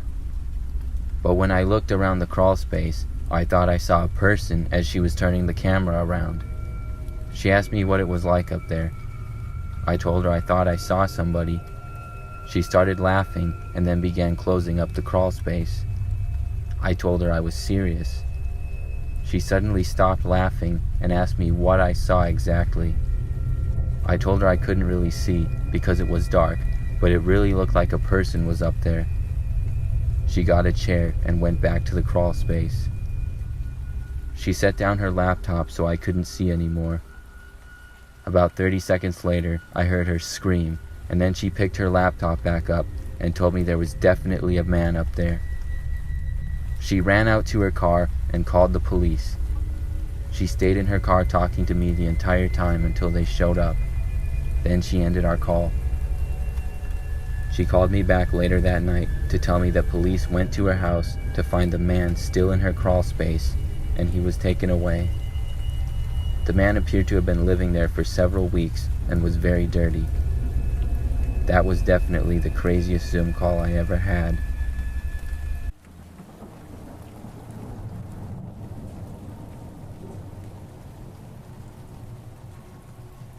Two years ago, I was a member of a smaller 24-hour gym. It wasn't very big, but it had all the things I needed for my workouts. Treadmills, bikes, benches, all that stuff. I was working some pretty crazy hours at work at the time, so I tried to get in a workout whenever I could. One night, I went to work out at about 11 p.m. after a long day of work. When I got there, I saw that the place was completely empty. The way that the gym worked was that late at night nobody would be working there, and to get inside the building, you would just swipe your card. I swiped mine and saw that yes, the gym was in fact completely empty, which made me happy because it's always nice to have the whole gym to yourself.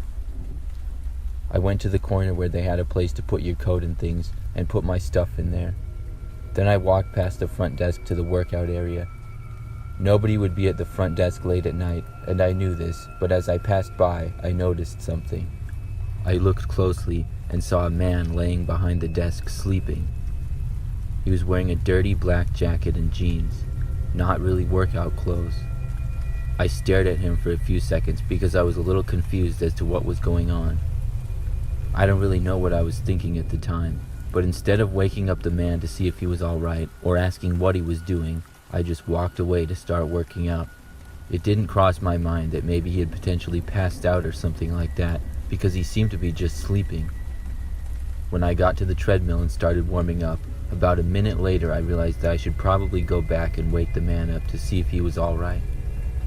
I paused the treadmill and walked back over to the front desk.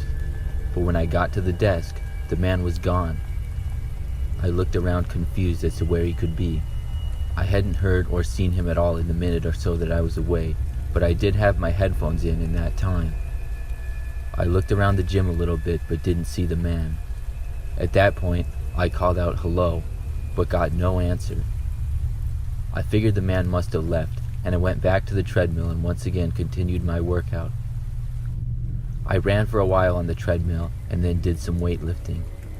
I got about 30 minutes into the workout and I had forgotten all about the man at that point. I was using a chest press machine in one of the corners when I noticed something in the reflection of the window. I looked out the window to my left and could make out something move behind me. Then I could see that it was the man from before.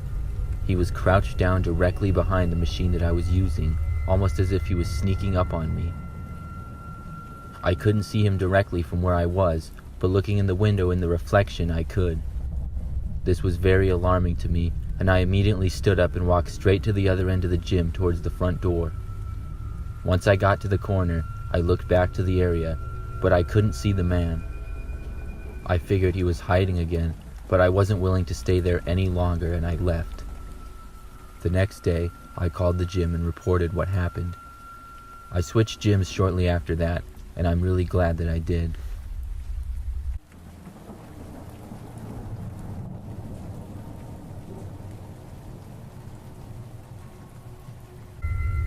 A couple years ago, I worked room service for a hotel. This one day, I had an overnight shift, which was easy since no one usually orders food that often. An order came in at around 4 a.m., just chicken parmesan, a popular item for the limited night menu. Once the cook made it, I got the tray together and took the elevator up to the room on the 14th floor, the top floor. I walked down the corridor to the room to knock on it. Usually you knock, say room service, and once they open the door, you place the tray on the table and give them a check to sign. One reason I liked working room service was from the good tips you make. I always was tipped good, since I always brought up the food earlier than the time frame that was given to them, as well as being a nice girl that didn't try to talk too much, since most people just want their food. When I knocked on the door and waited for the person to answer, I heard movement on the other side. Not unusual, since it's them getting up from the bed or couch or muting the TV and walking over. But this noise was different. I couldn't explain how I made the mental note of why I thought it was different. It just didn't sound normal. Like it was more movement that would be appropriate for the size of a normal hotel room. I don't know what they could have been doing. When the door opened, a normal-looking man was there. I assumed a businessman, since that's the usual people that stay at my hotel. I noticed he looked very worn out or tired, and I thought it was just because it was 4 a.m. As I set the tray down, I heard the door close, and I wasn't weirded out though, because all hotel doors automatically close if you aren't holding them open. But what was weird was when I heard the lock get set. I turned around to give the guy the check to sign, and I tried to act normal, even though I was getting nervous. He seemed too cheery for this time of night, and started asking a lot of personal questions, like what my age was, and if I grew up in the area, and what city that was. I answered how I was 19, and even though I was from the area, I just said I'm from around here, because I felt weird telling him info like that. I just started getting the creeps. I think he noticed I was getting uncomfortable and started getting closer as he was signing the check. Then he looked me up and down in the most disgusting way. I already felt violated. Right when he made eye contact with me, he lunges at me and tries to grab me. I moved to the side as fast as I could and jumped on the bed, Then I leaped off the bed for the door. I barely got the door open when he grabbed my arm and I started screaming as loud as I could to hopefully wake up anyone that was on that floor. Since he didn't want to get caught, he let me go, and right when he did, I ran down the hallway to the employee elevator and locked the door right away. My heart was pounding, not believing what just happened. With working room service, you always get some creepy people, and I always thought of bad stuff that could happen when delivering food, but I never thought it would actually happen. When I got down to the lobby, I told the night manager what happened, and he said he would call the police and report the incident. I stayed until the police showed up to give them my statement, but when they went up to the room, the man was gone. Not one trace of someone being there except the untouched plate of food I delivered. The name on the reservation didn't match any real person when they looked it up in the system, and the room was paid in cash, so no credit card name or info. My heart sank knowing the police couldn't do anything else besides have them be on the lookout for a tall man with dark hair and pale blue, almost gray eyes. That was the most description I could give, since he didn't have any unique features, and that this man was just out there somewhere. I then went home since I couldn't finish my shift from being so shook up. I was even more paranoid because I realized I told the man I lived in the area. He could be easily watching me leave the hotel and drive home. Since it was late, no one was on the roads, so it was easy to see I wasn't being followed as far as I knew, but my heart was still pounding the entire drive home, expecting I would see him somewhere. I got home and went inside as quick as I could and tried watching TV to distract me from spiraling in possibilities of what could have happened if I didn't get out of there in time. I had to quit my job since I was so paranoid of something similar happening again, and I don't think I can ever work at a hotel again from this incident.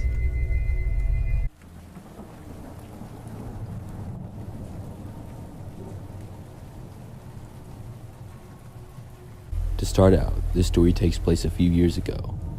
I'm a female and was still a minor at the time and looked it. I went to the Dollar Tree with my great aunt.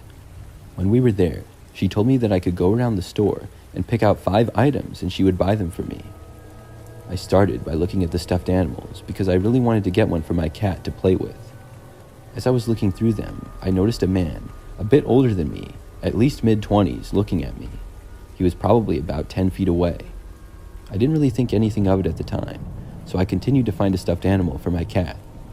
I finally found a small blue teddy bear that would be perfect for her.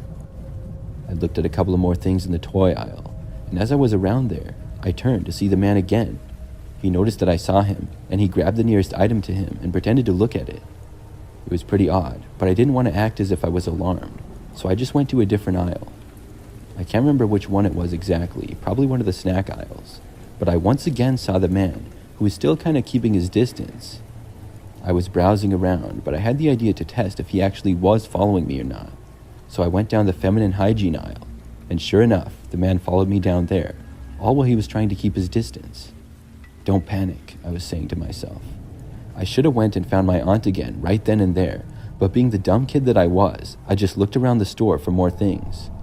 After probably about 5 or 10 minutes, all while he was still following me but keeping a distance, I saw my aunt again and showed her the 5 items that I picked out.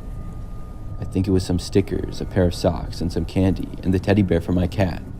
The man finally stopped following me after I was back shopping with my aunt.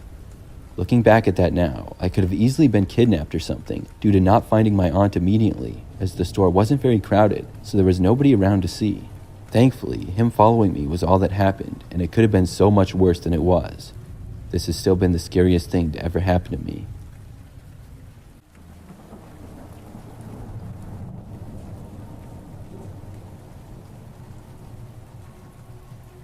Recently, with the new PS5 and Xbox Series X coming out, there's been a lot of hype around them. For me, as soon as I heard they were being released a long time ago, I did all that I could to make sure that I got one. I pre-ordered one online, and when the day came, I went to the store to go pick it up. I had ordered it online from a major retail store, and when I arrived, I walked over to the electronics department and picked it up. It was early in the day at about 9 o'clock in the morning, and the store was pretty quiet. I had gone early because I was excited to get it, and I wanted to use my new Xbox as soon as I could. Once I had the Xbox, I walked back and out of the store and headed towards my car. The parking lot was pretty empty, but I had still parked very far away, which was just a habit for me. As I began walking, I saw two men emerge from a car parked in a space about 20 feet away from me. They looked directly at me with unfriendly faces as I walked by. I would guess they were in their mid-20s, and they both had sloppy looks to them. I ignored them and kept walking. I expected them to walk into the store, but instead, they started walking behind me. This was when I first started to feel a little bit concerned, because I couldn't think of any reason they would want to go to the end of the parking lot where it was literally just my car parked there. I was still a ways away from my car at this point, and I started to walk slightly faster. I could sense them behind me, and they seemed to be getting closer and closer to me slowly. I knew that I had a very valuable item in my arms, and considered the possibility that they were planning on trying to steal it from me. When they got so close that I couldn't take it anymore, I turned my fast walk into a sprint and ran to my car. As I did, they started to run after me as well. It was a very scary feeling knowing that I was being chased. Thankfully, I already had my car keys in my hand, and I pushed unlock as I ran. I seemed to be slightly faster than the two men, and as soon as I reached my car, I opened the door and literally threw the Xbox into the passenger seat. Then I slammed my door shut and locked it, all with about 2 seconds to spare before the men reached my car. One tried opening my driver's door, and the other man ran to the passenger's door where the Xbox was and tried opening it. I put my car into reverse and backed out quickly. One of the men took a whack at my door as I did. I started to drive away and looked back at the men. The car they had originally come out of drove over to them and they got inside. Then the car started to follow me out of the parking lot. I went from feeling relieved to nervous once again. They followed me down the road for about a mile, but then out of nowhere they just turned off onto a random road and drove away. I was very happy to see that. I still drove home looking over my shoulders every 2 seconds, but I made it back safely.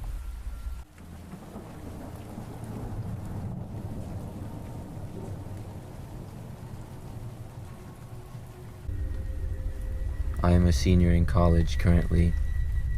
This story happened to me when I was a sophomore. It was the beginning of the second semester of classes. I lived in a pretty standard dorm building at the time. It had 5 floors and a basement. The dorms were pretty old, and the basement was known to be very creepy. The laundry room was down there for kids on the first 2 floors, so I had to use them.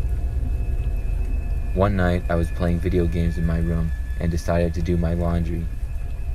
The laundry room was right at the bottom of the stairs and was basically the only room that people used in the basement. The rest of it was just hallways and rooms used as storage, and it was very dark and creepy. I went down, put my stuff in the laundry, and then went back up to set the timer and continue gaming. When my timer went off 40 minutes later, I went back down to get my laundry.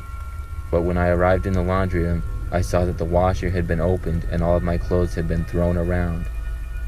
I was pretty angry about this, and I looked around but didn't see anybody. Then, I heard the sound of laughter coming from outside the room. I walked over to the hallway. It was dark, but I saw a man about 30 feet away down the hall, standing there smiling and laughing, holding one of my socks and waving it around. He had to be at least 40 years old, and he looked completely insane. He started to walk towards me. I turned and went up the stairs. I ran to my RA's room and knocked, but he didn't answer. It was pretty late at night, and I figured he was asleep, so I decided to call the campus police instead. I went to my room and called them, and they said they would have somebody on the way. Just when I hung up, I heard the door to my room jiggle. I went over and looked out the peephole. The man was there. He started banging on my door. I looked around my room to try to find a weapon. Then I heard the noises of people shouting in the hall.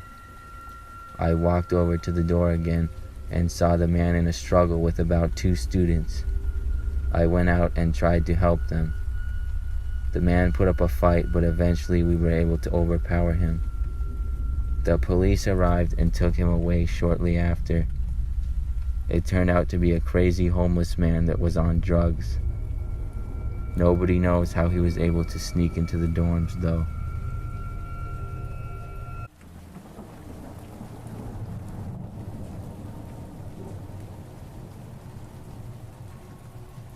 Last week, we had an unseasonably warm weekend. Because of the nice weather, I decided to get some yard work done. I live on a 4-acre property, and the yard takes some work to maintain because there's a small woods in the backyard and various plants growing throughout. I got the lawnmower out of the garage and then cut the grass. I decided to rake the leaves and grass clippings that were in the yard afterwards. I went out to my shed where I kept my rakes. The shed was located just inside the entrance of the woods in my backyard. When I opened the door and got inside, I realized that everything had been messed up. I hadn't been in the shed for a long time, but I knew I didn't leave things like that. Many items were messed up and thrown on the floor, and I also saw several blankets with food wrappers. It looked as though someone had been living in there. The sight of it absolutely gave me the creeps. I looked around carefully to make sure nobody was currently in the shed. It wasn't very big, maybe only 10 feet wide by 20 feet long. After looking around, no one was in there, but it was clear that somebody had been living in there very recently. When I saw this, I decided to buy a lock for my shed immediately. I hadn't had one because I didn't keep anything too valuable in it, and obviously I didn't expect anybody to be living in there. That same day, I went to the store and bought a high-strength lock just in case whoever was living in there decided to come back. I installed it the same day. I was hoping whoever was in there had moved out by now, but just in case, I had the lock installed so they couldn't come back, and I felt much better about it.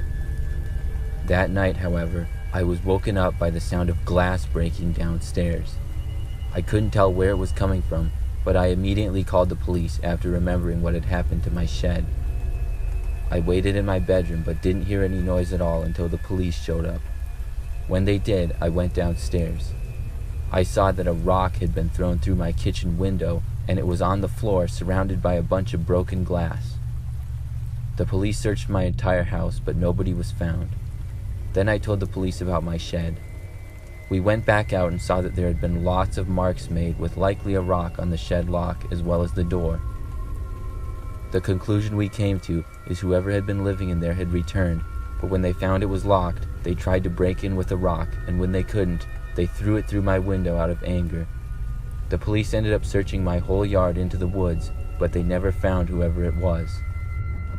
It's been a week now, and I'm hoping they never come back.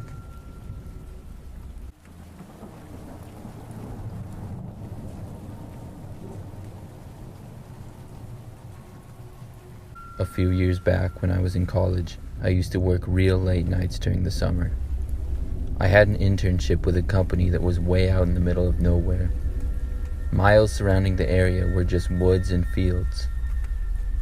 About a month into the job, I finished work one night at about 3 a.m. and then got into my car to drive home. It would usually take me about 20 minutes to get back to my temporary apartment that I lived in for the summer. About halfway through the drive, I started to hear my car sputter. It was an old beater because I was in college and I didn't have much money. I did what I could to keep the car going, but it ended up dying and slowly coming to a stop on the side of the road. This road was completely empty with no other cars in sight, and it was surrounded by a little ditch with woods on both sides. I tried starting the car multiple times, but I realized that it wasn't going to do much good. I wasn't much of a car expert, and I honestly had no clue what to do. I knew it wasn't out of gas, so I decided to call my roadside assistance. I was told due to my location it would take anywhere from 30 minutes to an hour for them to arrive. I decided to play on my phone and watch YouTube videos until they got there, so I took out my headphones and put them in. After I would guess about 15 or 20 minutes, I was interrupted by the sound of my back door trying to be opened. My doors were locked, and I figured the roadside service was there, so I took out my headphones and looked behind me expecting to see a truck, but nothing was there at all. The moon was fairly big that night, so I could see around pretty well due to the light, but I didn't see anybody. I spent a good minute just looking around trying to figure out who was trying to open my door. I knew what I heard, and I wasn't imagining it. Then my eyes scanned around to the woods, and I saw a tree move. When I looked closer, I saw what appeared to be a man digging at the base of a tree just inside the woods. He was wearing a green jacket and appeared to have brown hair and a dark-colored beard. That's all I was able to make out. He was on his knees and digging with his hands. The sight of it gave me a very creepy feeling. The thought of the man possibly trying to get into my car made me even more scared. So many questions went through my head, like who was this man and why was he in the middle of nowhere digging in the woods with his hands? The man continued to dig for several more minutes. I just sat in my car, being as still as I could, hoping he wouldn't come over to me. This went on for what felt like forever. Finally, I saw headlights behind me and a truck which was roadside service. When they pulled up, I saw the man turn and go deeper into the woods. But he didn't get up and run. He left on all fours like he was some sort of an animal. I was more than happy to get out of there, and very shortly after that, I got a new car. Hopefully nothing like that ever happens again.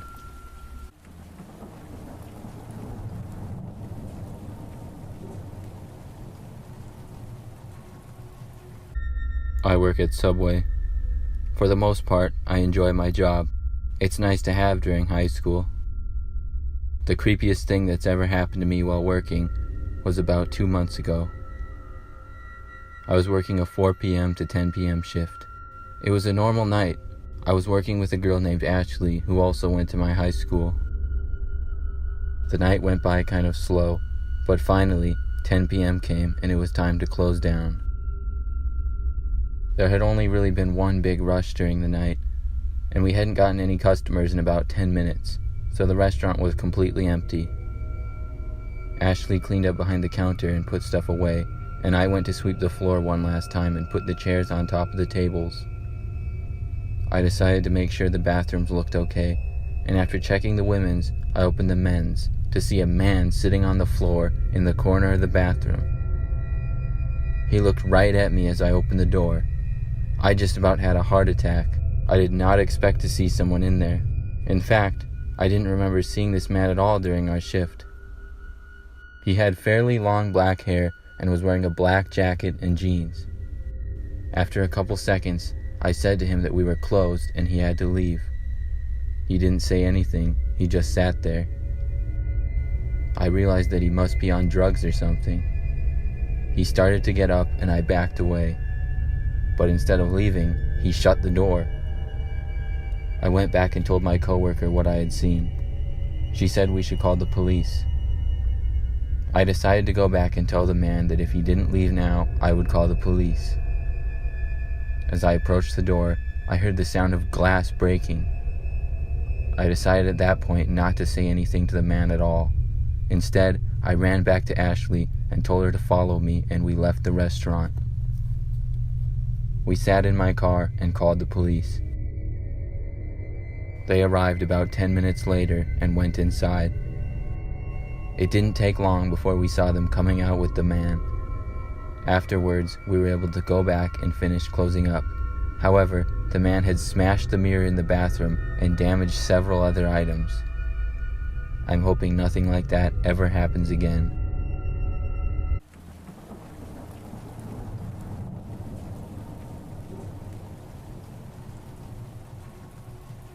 The story I'm about to tell you happened in the year 2003.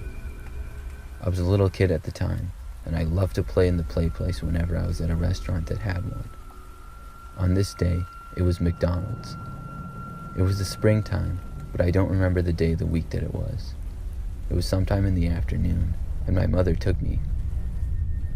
Like we often did when we went to the play place, she sat at a table and looked after me as I played. I remember this time, it was fairly busy and there were quite a few kids running around. I had a fun time playing, and mainly climbing through the tunnels to the top, and then sliding down the different slides. I kept sliding down and then going back up and doing it again. At one point, I saw my mom get up and go to the bathroom. There was a few other people in the room sitting at other tables, and this one old guy sitting in the corner. I noticed the old man was staring at me as I went through the play place. I went down the slide, and once again as I reached the bottom, I saw the man was still staring at me. Then he got up from his seat in the corner and began to approach me. I quickly got up and headed back for the entrance to the play place again, but the man followed me until he saw my mother come back out of the bathroom. Then he turned around and walked in another direction. I went back in and kept playing until my mother told me it was time to leave roughly 10 minutes later. As I got out of the play place and went back to her, I looked and saw the old man in the corner was still there, and we made eye contact for a split second. My mother and I walked out of the play place and then outside from McDonald's. As we did, I noticed the old man leaving as well, and he walked out behind us. This made me feel uncomfortable, and I thought maybe he was going to go up to me and say something. But when I saw him go to his car at the other end of the parking lot and get in, I was relieved. We drove home, and I don't remember exactly what I did after that, besides playing on my Game Boy and watching some TV like I always did back then.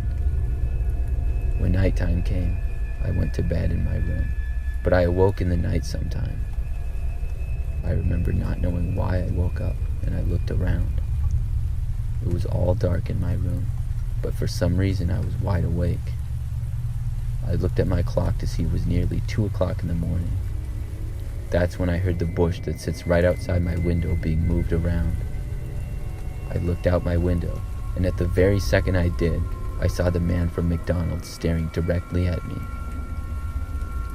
It lasted about 1 second before I saw him duck down real fast, and then I sprang out of my bed and ran directly to my parents' bedroom next door to mine. I woke them up, and they went out to look, but the man had gone away. We did, however, hear the sound of a car starting and saw a car driving away from the front of our house quickly. I slept in my parents' bedroom the rest of that night and ended up sleeping in there for about 2 weeks after that. My parents did go to the police, but I don't believe the man was ever found.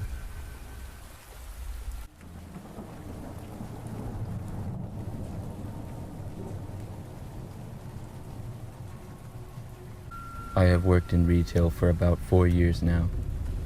The strangest and creepiest thing that I ever witnessed was last year. I was working at a clothing store and usually worked around the men's department. It was around the holidays, and during that time we were very busy and stayed open for 24 hours just for the month. I ended up working quite a few late night shifts, which I didn't think I was going to like, but surprisingly they weren't that bad. Anyways, one night it was really late, probably 1 or 2 in the morning, and the store was dead. It was generally very quiet late at night except on weekends. At this time, there was literally no customers in the store and just a few of us working. I was folding clothes and straightening up near the men's sweaters when I barely heard the automatic doors open from the front of the store. I kept working, and a short while later I saw a tall man wearing a suit and tie walk into the men's section. I didn't pay much attention to how he looked. I just noticed he had short brown hair, and for one reason or another, I felt uncomfortable when he walked closer towards me. I have no explanation for why, because I usually enjoy talking to customers and helping them, but something just seemed off for some reason. I chalked it up to it being so late at night and one of my first times on the late night shift, so everything seemed a little bit different. The man walked around and browsed the clothing for a little while, but didn't really seem to be looking at any one thing in particular. I continued my work, and then saw the man walk into the fitting rooms, which were around the corner. That confused me a little bit, because it didn't look like he had any clothes in his hands that he was going to try on. About 10 minutes passed by, and I kept working. The whole time I was facing the wall where the fitting rooms were, just as I had been since before the man arrived. Pretty soon, 10 minutes turned into 20, and I became suspicious when the man never came out. I decided to go over and just look and see if he was alright. I wasn't going to actually go in his room, but I was planning just to look around and knock on the door. I walked down the hall where the 4 men's fitting rooms were. When I got into the hallway and looked around, I saw that every room door was wide open, and when I walked farther, I saw nobody was inside any of them. I was especially shocked because I know I would have seen if the man left, and there was no exit to the building down there. I looked around once more, and then went out to the front of the store and asked a coworker if she had seen the man leave at all. She said she hadn't seen any man in a suit at all. That really gave me the creeps, but the creepiest part was when we looked over the security footage and the man that I had seen didn't appear on it at all.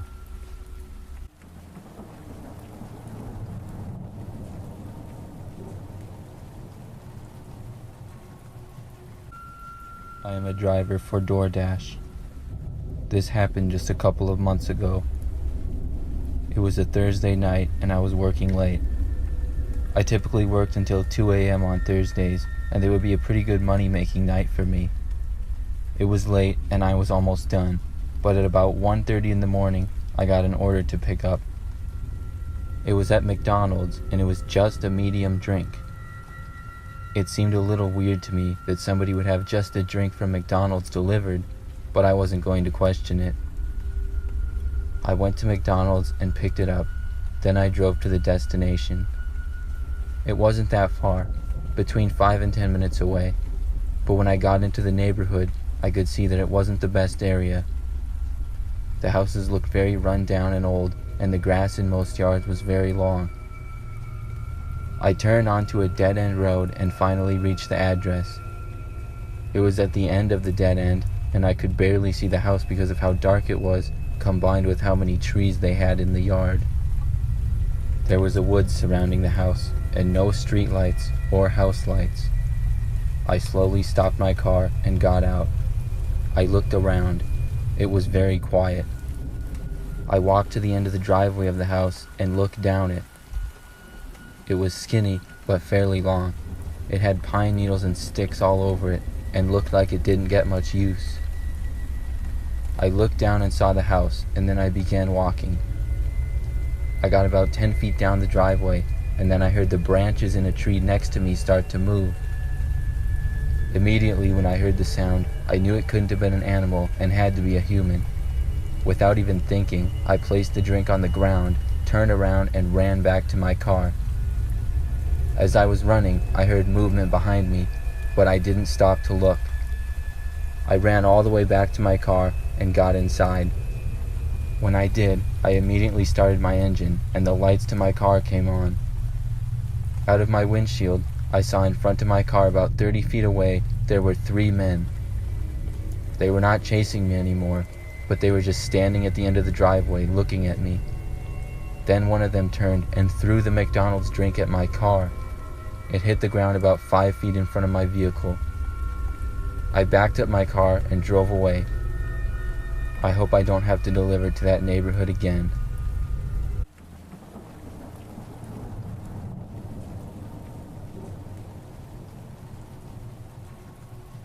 Back when I was a kid, we took a school field trip to the zoo one time. My school was really small, and basically the entire place went. It took us over an hour to get there, but when we were there, it was a day-long event, which was nice for us because we didn't actually have to do any schoolwork. I think I was like 8 years old, and I was one of the younger people there. The first part of the day we spent looking for a bunch of animals, then we got food. After that, we started looking more at plants and things like that. I was more into the animals, so my friend Matt and I went back over to them. We first got back to the exhibit of sea lions, and when we got there, one of the zoo workers asked us if we wanted to help feed the animals.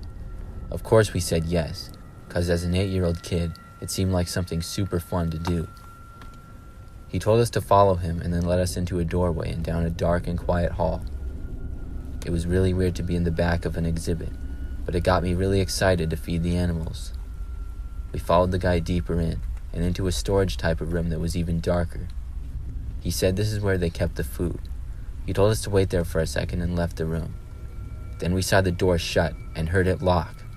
We immediately knew something was wrong. I went to the door and tried to open it, but it was in fact locked. It was a really strong and thick door, and neither of us would be able to break it. We banged on it, but I don't know how anyone else outside would be able to hear. After a while of that with no response, we decided to examine the room. It was very dark with no apparent lights, and we could barely see.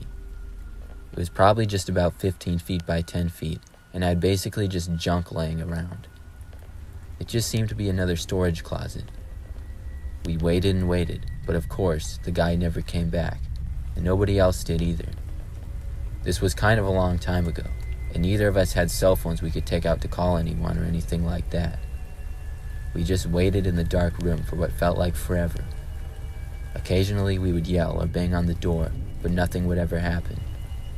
We did this for literally hours. At one point we stopped and actually fell asleep on the floor for some time. Eventually we got back up and went back to banging on the door and yelling. At last, finally, we could barely hear someone from the other side. We both yelled as loud as we possibly could. The door tried to open, but was still locked. Then whoever was there went away. We got really disappointed and thought that was it, until a few minutes later we saw the door open. There was another zoo worker, and she asked us how we had gotten in there. We told her the story, and she seemed really surprised. By that time, we saw that the sun was almost set when we got back into the zoo.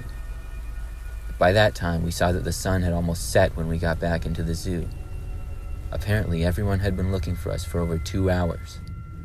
We were able to get back home later that day, but the guy that worked there and locked us in had left, and nobody could find him.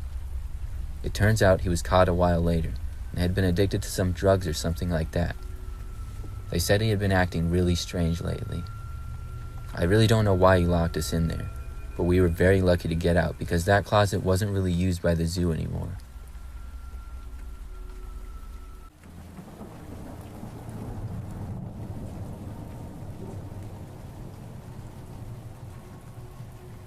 This past spring, I was on a Zoom call with 2 of my friends.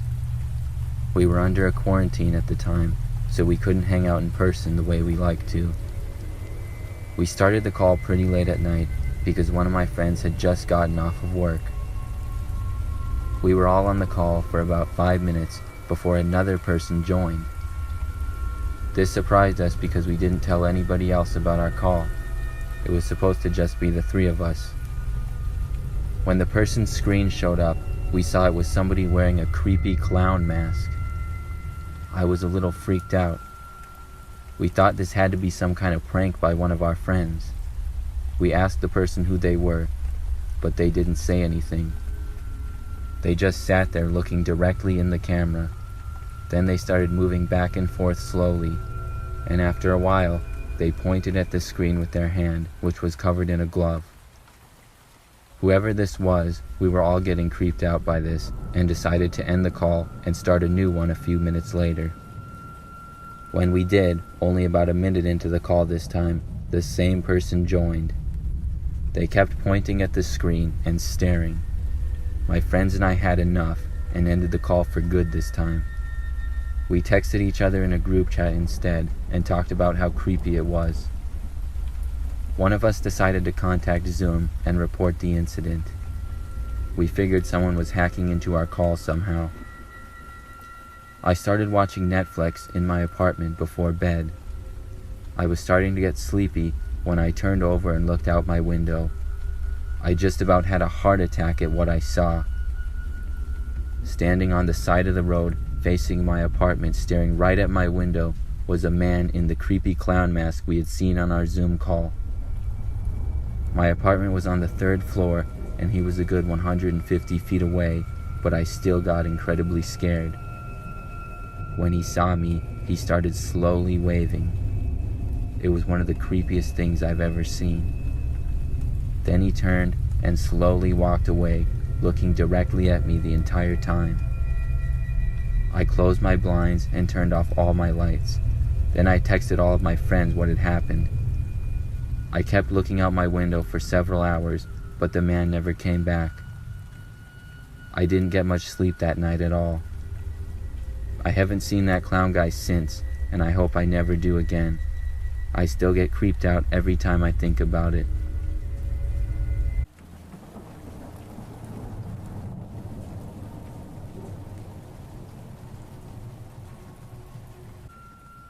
This story took place 2 summers ago. I was walking my dog Albert one night after work. It was something that I did almost every day.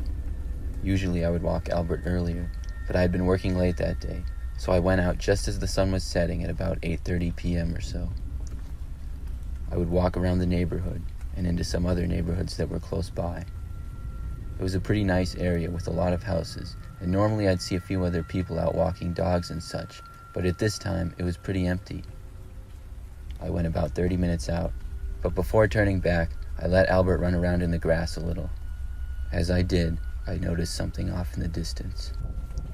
It was someone wearing a clown costume. The costume was really well done. He was wearing a whole clown outfit, and instead of a mask, appeared to have his whole face painted, and was also wearing a wig. It seemed really weird to me immediately, because it wasn't Halloween, and he didn't appear to be with anyone. He just seemed to kind of be walking up and down the street. Unfortunately for me, I had to walk past him to get home. I waited there at the park for a few minutes to see if he would walk away first, but then Albert seemed to notice him and let out a few barks. Albert is a French bulldog, so he's pretty small and not very intimidating, but he still likes to bark at people a lot. As he did, I saw the clown stop walking and turn his head over to look at us. He then turned his head back and walked away. Once he was gone, I headed back with Albert. I didn't notice the clown at all anymore until about 10 minutes later. I heard the sound of someone walking behind me, not very close, maybe about 100 feet back or so. Immediately, I got a bad feeling that it was the clown. I didn't want to stop and look behind me, so I just kept walking until I got to the next street corner, and when I did, I casually looked behind me to see that it was in fact the clown that was walking behind me. I continued to walk home with the clown tailing a far ways back. The longer he followed me and the closer I got to home, the more nervous I became. For a few minutes, I didn't hear the clown at all, so I turned around and was relieved to not see anyone. But just a few minutes later, I heard the footsteps once again. Then, out of nowhere, I heard the sound of the footsteps change to the sound of someone running. I looked behind me and saw the clown running directly at me and Albert with a huge, creepy grin on his face. At that point, I knew nothing else but to start running myself. I sprinted as fast as I could. Luckily, I'm in pretty good shape, and so is Albert. Even though his legs are pretty short, he was able to keep up with me as I sprinted down the street. I took a turn at the next block, and even though it wasn't the way home, I was trying to lose the clown. Then when I was at the end of that street, I turned again. At last, I stopped hearing the clown and looked behind me to see that he was finally gone. I walked a few more blocks and then went back to the way home. I was checking my surroundings constantly the entire way back. I was so glad to make it back safely without the clown following us, and decided I would try to avoid walking Albert at night from then on. I went to bed that night and slept great. But when I woke up the next morning, I opened the blinds to my bedroom window and noticed something. On my bedroom window, there was a balloon with the string taped to it. I got the chills when I saw it. The creepiest part is that I had slept with my windows cracked open all night, something that I often did during the summertime to get some fresh air in the house. I figured it had to be the clown that left the balloon, and it creeps me out thinking he was outside my window that night. But who he was or what he wanted, I still don't know.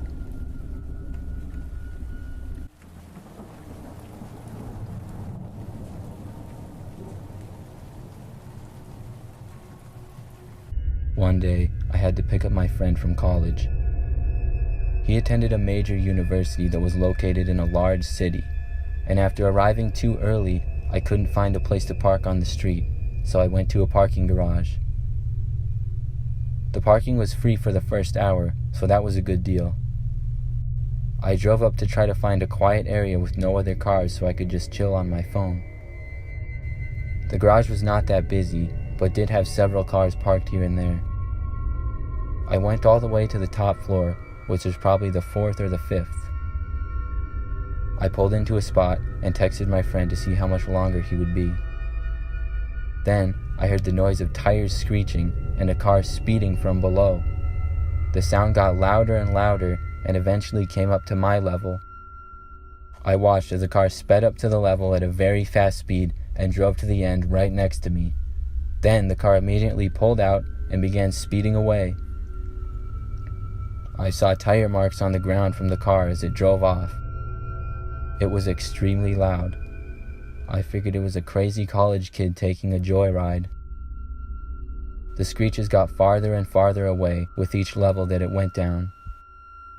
Then, about 3 floors below me, I heard the sound of a loud crashing and glass breaking. The car had crashed into another one.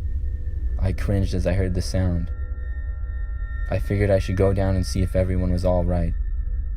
So I drove a couple of levels down and was bracing myself for an ugly scene. But when I got to the bottom level, there was nothing there.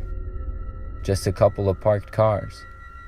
I even drove out of the garage and looked outside to see nothing out of the ordinary. I drove back in again to double check, and there was still no sign of a crash. I left the garage and parked someplace else farther away. That is one of the most strangest moments of my life.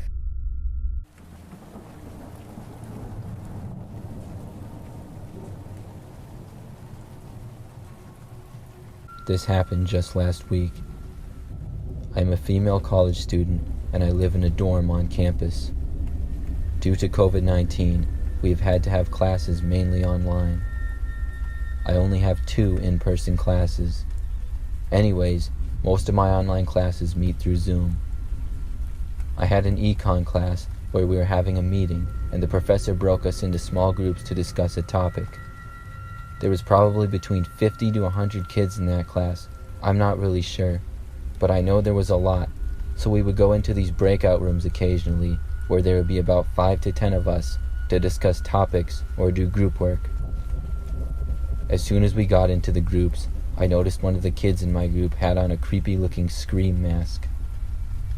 I knew it was some kid trying to be funny, so I told him nice mask and then got on with the discussion. He didn't respond when the rest of us started talking and remained quiet the entire time. We all got kind of annoyed with him and I outright asked him if he was going to do anything. He still didn't answer and just stared at the screen. Eventually, I told him he should just leave. He stayed there and continued to be quiet. Class ended a short time after that. Later that day, I was on my laptop doing homework and I got a Zoom call from a name that I didn't recognize.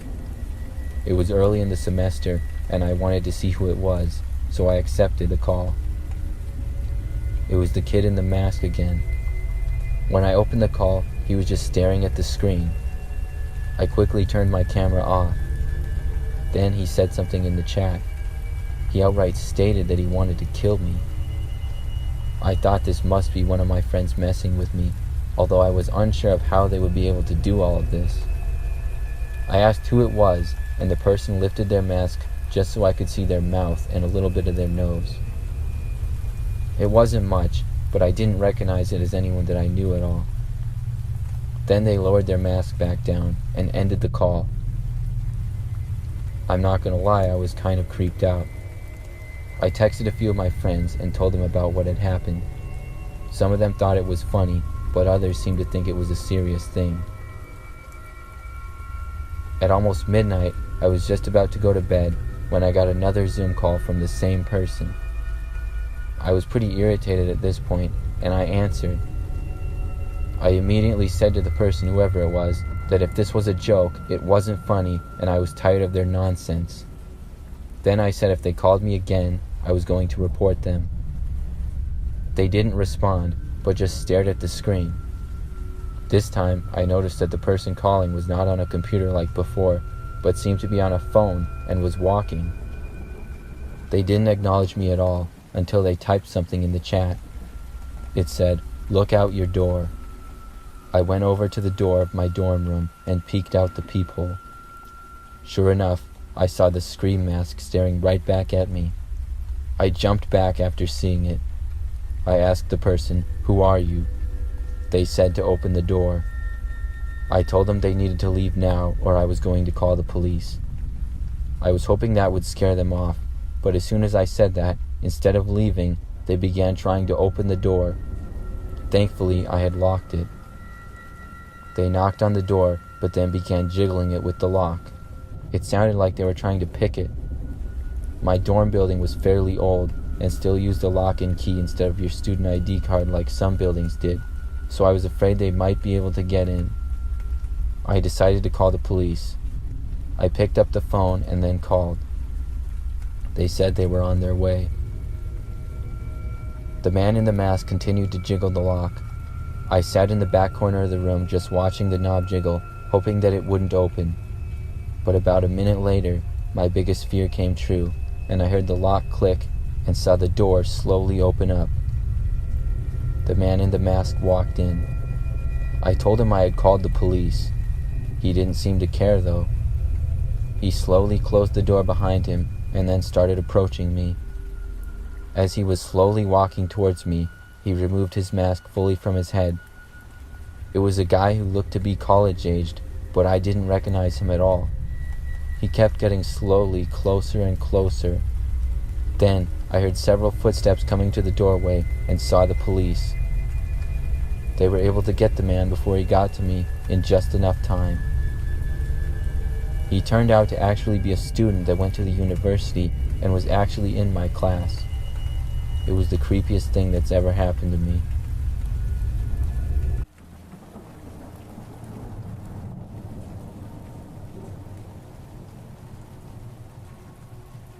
I used Zoom a lot this past spring with the whole quarantine situation and everything getting shut down. It took me a while to get used to it, but after a little bit I really enjoyed it. I talked with a few of my friends, but mainly used it for school at the end of the year because my in-person classes got canceled. I remained at my college apartment because I enjoyed living alone and I needed to live there until my rent expired because my roommate went home. One night, I was in my room talking to 3 of my friends on Zoom who went to different universities. We were discussing school and how it was going for us when one of my friends asked how my brother was doing. "He's good," I said. "Why is that?" My friend said, "Because he just walked behind you and video bombed you," and then my friend started laughing. I suddenly got the chills. "My brother isn't here," I said. "He's back home." My friends asked me who that was behind me then. I asked what the person looked like. They said they couldn't see the person's head, but they only saw they were wearing a black hoodie and jeans and walked in the back of my room. I quickly ran to my door, shut it, and locked it as well. I debated calling the police, but I decided to ask my friends a few more questions about the person because I thought there was a chance they could be pranking me. But just a few seconds later, I heard my doorknob start to turn. My heart started pounding, and I felt myself start to sweat. I decided to call the police. When I got on the line with them, they told me to wait there and they would have somebody over in a few minutes. Then I heard footsteps walking around the rest of my house. I tried my best to stay calm. Then I heard my front door shut, and I figured the person left. The police showed up a few minutes later, and sure enough, the person was long gone. They searched my apartment, but didn't find anyone. At that point, there wasn't much they could do because I didn't have a description of the person. After the officers left, I packed up all my stuff and drove home.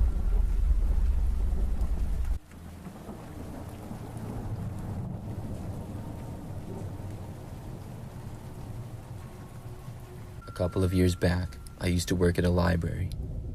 It was kind of my summer job when I was back home from college.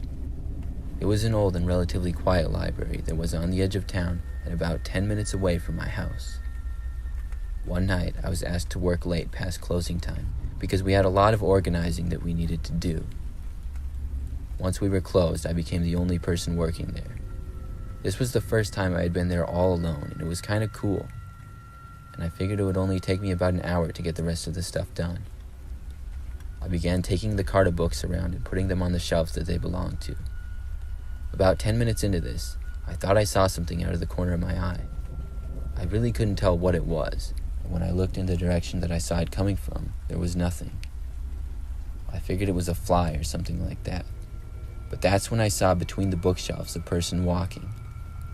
There were several spaces in between where books were, which allowed you to see through the bookshelves. There wasn't enough space at all to see exactly who the person was, but I could just tell that there was a person. Nobody was supposed to be in here but me. I was sure that the library had been completely empty, but I suddenly got a nervous feeling, so I called out hello to whoever was there. I got no reply, so I just told them that we were closed and said they needed to leave. I was hoping this would get whoever it was to at least come out, but they didn't. The more it was silent, the more nervous I got. Whoever it was seemed to be hiding from me. I stood there not really knowing what to do for a few minutes. Then I saw movement again. This time it was at another aisle of shelves that was on the other side of the room. I had no idea how they could have gotten there without me seeing.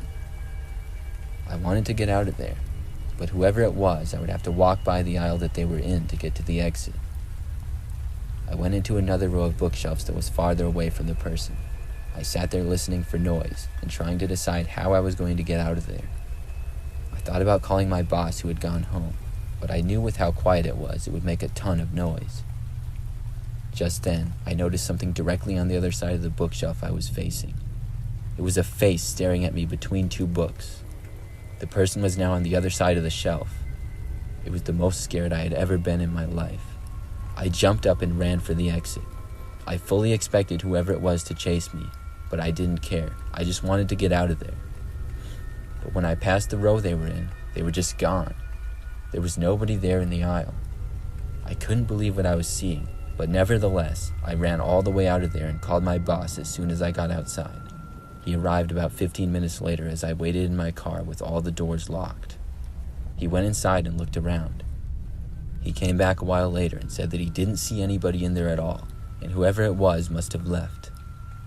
I never stayed late after that and quit the job at the end of the summer.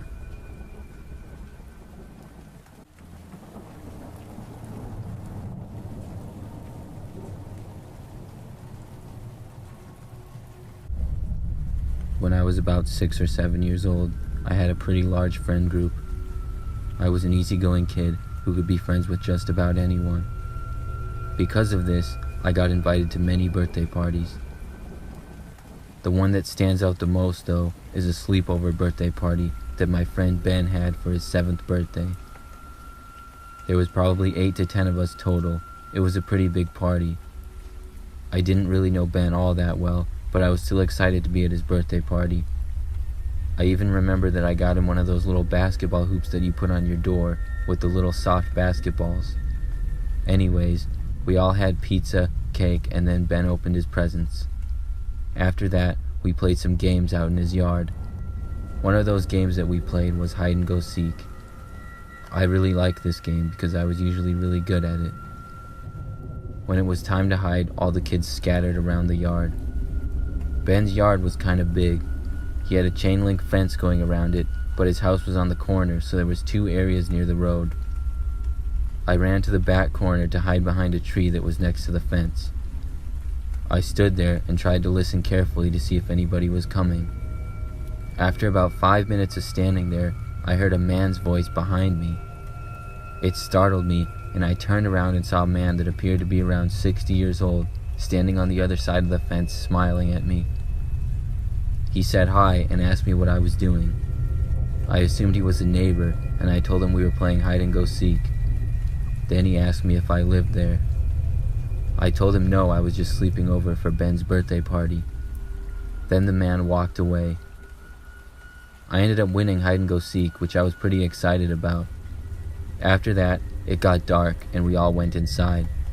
We watched a movie and then we were told to go to bed by Ben's parents. Because there were so many of us, half of us kids slept in Ben's room and the other half had to sleep in the living room. I slept in the living room with 4 other kids. I got a good spot which was next to the window because I didn't want to be in the middle of the floor. When the lights went out, I fell asleep pretty quickly, but I woke up in the night to hear a familiar voice whispering at me.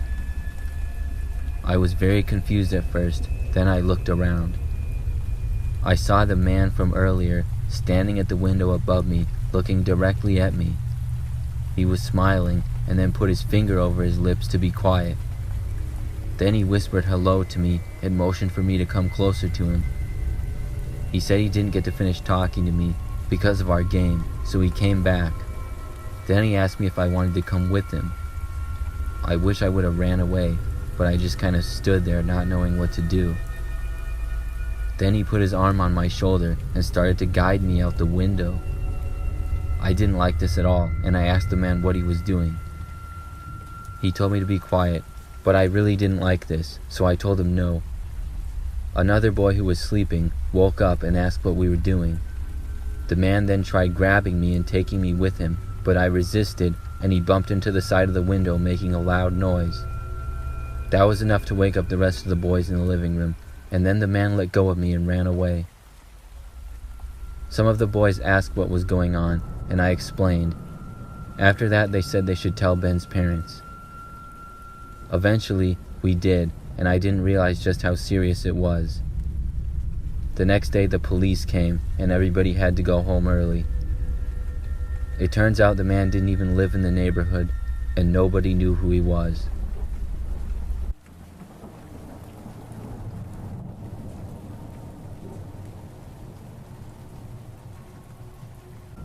This story occurred when I was 8 years old.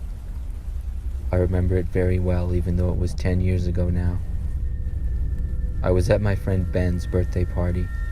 There was probably about 10 kids there. Me and Ben were not all that close of friends, but his party was at a local arcade, so I was more than excited to go. It was one of those arcades where you get tokens to play games, and if you win at the games, it gives you tickets. With your tickets, you can buy prizes from the arcade. I remember that we all got 20 tokens, and I was determined to get the most tickets of any kid. The arcade was pretty big, and we all spread out to find some games to play. I started off at this one game where you have to hit gophers as they come out of the ground. I got a lot of tickets at that, and then I played some other ones like the random spinning games. I was doing pretty good, and I felt like I had a decent amount of tickets. After a while, I decided to count my tickets to see exactly how many I had, so I went off to the side and started. As I was counting, a man approached me. I didn't recognize him as anyone that worked there or that was part of Ben's party. He said hi to me and smiled, and then he said that I had a lot of tickets. I told him, yeah, I'm counting them right now. Then the man told me that he comes to the arcade all the time because he likes to play the games, but he's too old for the prizes. Then he said that he had a bunch of tickets and he would give some to me. I was pretty excited to hear this, so I told the man that I would like to have them.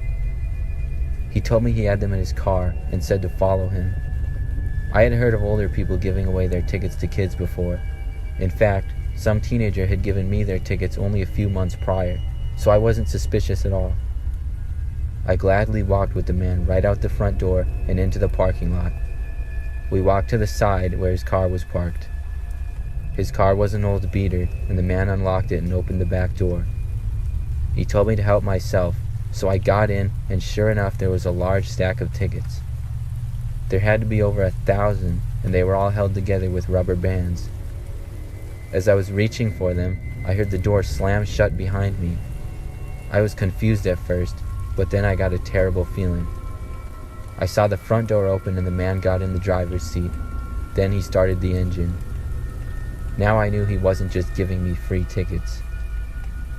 I started to get really scared, and the man started backing out. I tried to open the door, but it was locked, so as we were starting to drive away, I tried opening the window instead. The window started to roll down, and as it did, I saw a father with his son getting out of their car to go to the arcade. I made eye contact with them, and I waved and shouted help to them as loud as I could. As soon as the man driving saw that I had rolled down the window, he rolled it back up with his control and then locked it so I couldn't. But my cry for help seemed to be enough to raise concern from the father, because he started running and shouting at us. I think this made the man realize that he wouldn't be able to get away with it. First, he sped out of the parking lot and onto the street. I was very worried and felt like I had failed at my try to escape. But then out of nowhere, the man pulled to the side of the road and told me to get out. He unlocked the door, and as soon as he did, I opened it and ran back. I sprinted all the way back to the arcade parking lot, and the man sped away.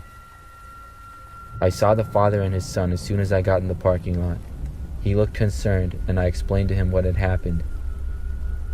I was returned to the party, but the police had to be called. It pretty much ended the birthday party, but everyone was glad that I was okay. The man ended up being caught a few days later.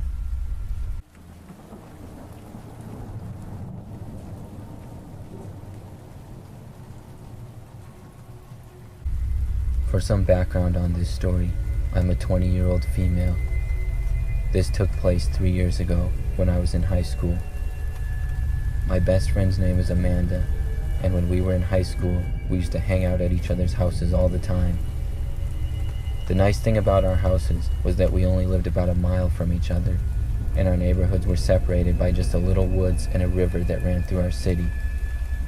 To get to her house was just about a 15-minute walk on a path through the woods. It was nice because I didn't need to drive.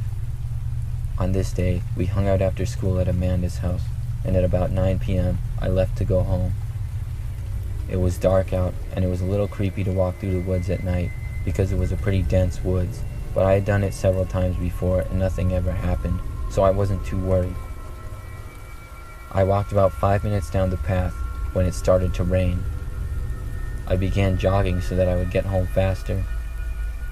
Then I approached a turn on the path, and when I went around the corner, I was surprised to see a man just standing there barely off the path. I froze in my place. He was wearing a jacket with the hood up and was just standing there looking down. It just gave me a bad feeling, and I didn't really want to walk past him. He didn't look at me at all, though.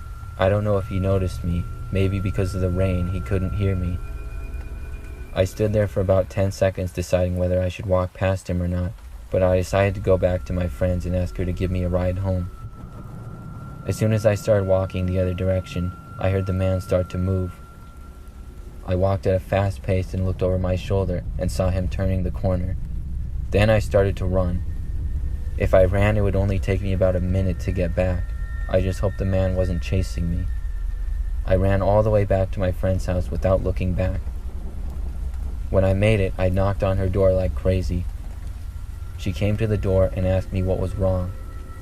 I told her that I thought a man had been following me in the woods. She said that she would give me a ride home, but as we were about to head out the door, we saw the man in the street in front of her house. He still had his hood up, and we really couldn't make out his face. Unfortunately, Amanda's parents were not home, and we didn't know what to do. The man just stood there and didn't move.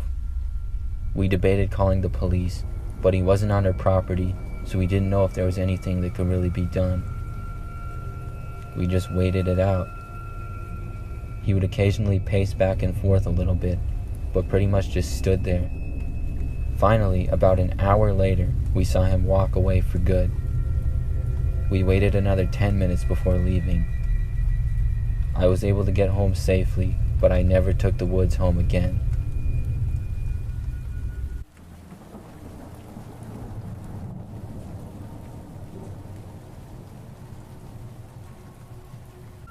What you're about to hear is the most traumatic experience of my life. It was New Year's Eve, and me and my girlfriend, let's call her Jane, were getting ready to see some fireworks. Jane and I knew a great spot deep in the woods where we could see the fireworks. We left at about 9:30 because the fireworks show was starting at 10. We made sure to pack some food, water, flashlights, and even a compass in case we got lost. We parked our car on the side of the road and made our way to the spot. I would say it was about a 15-minute walk or so until we reached the spot, which was a huge clearing surrounded by woods on all sides. Jane and I sat down and started watching the fireworks show. About 15 minutes into the show, Jane looked at the woods and said, "Did you see that?" I was confused and looked in the direction of the woods, but I saw nothing. I told her it was probably just a deer, and we continued watching the fireworks show.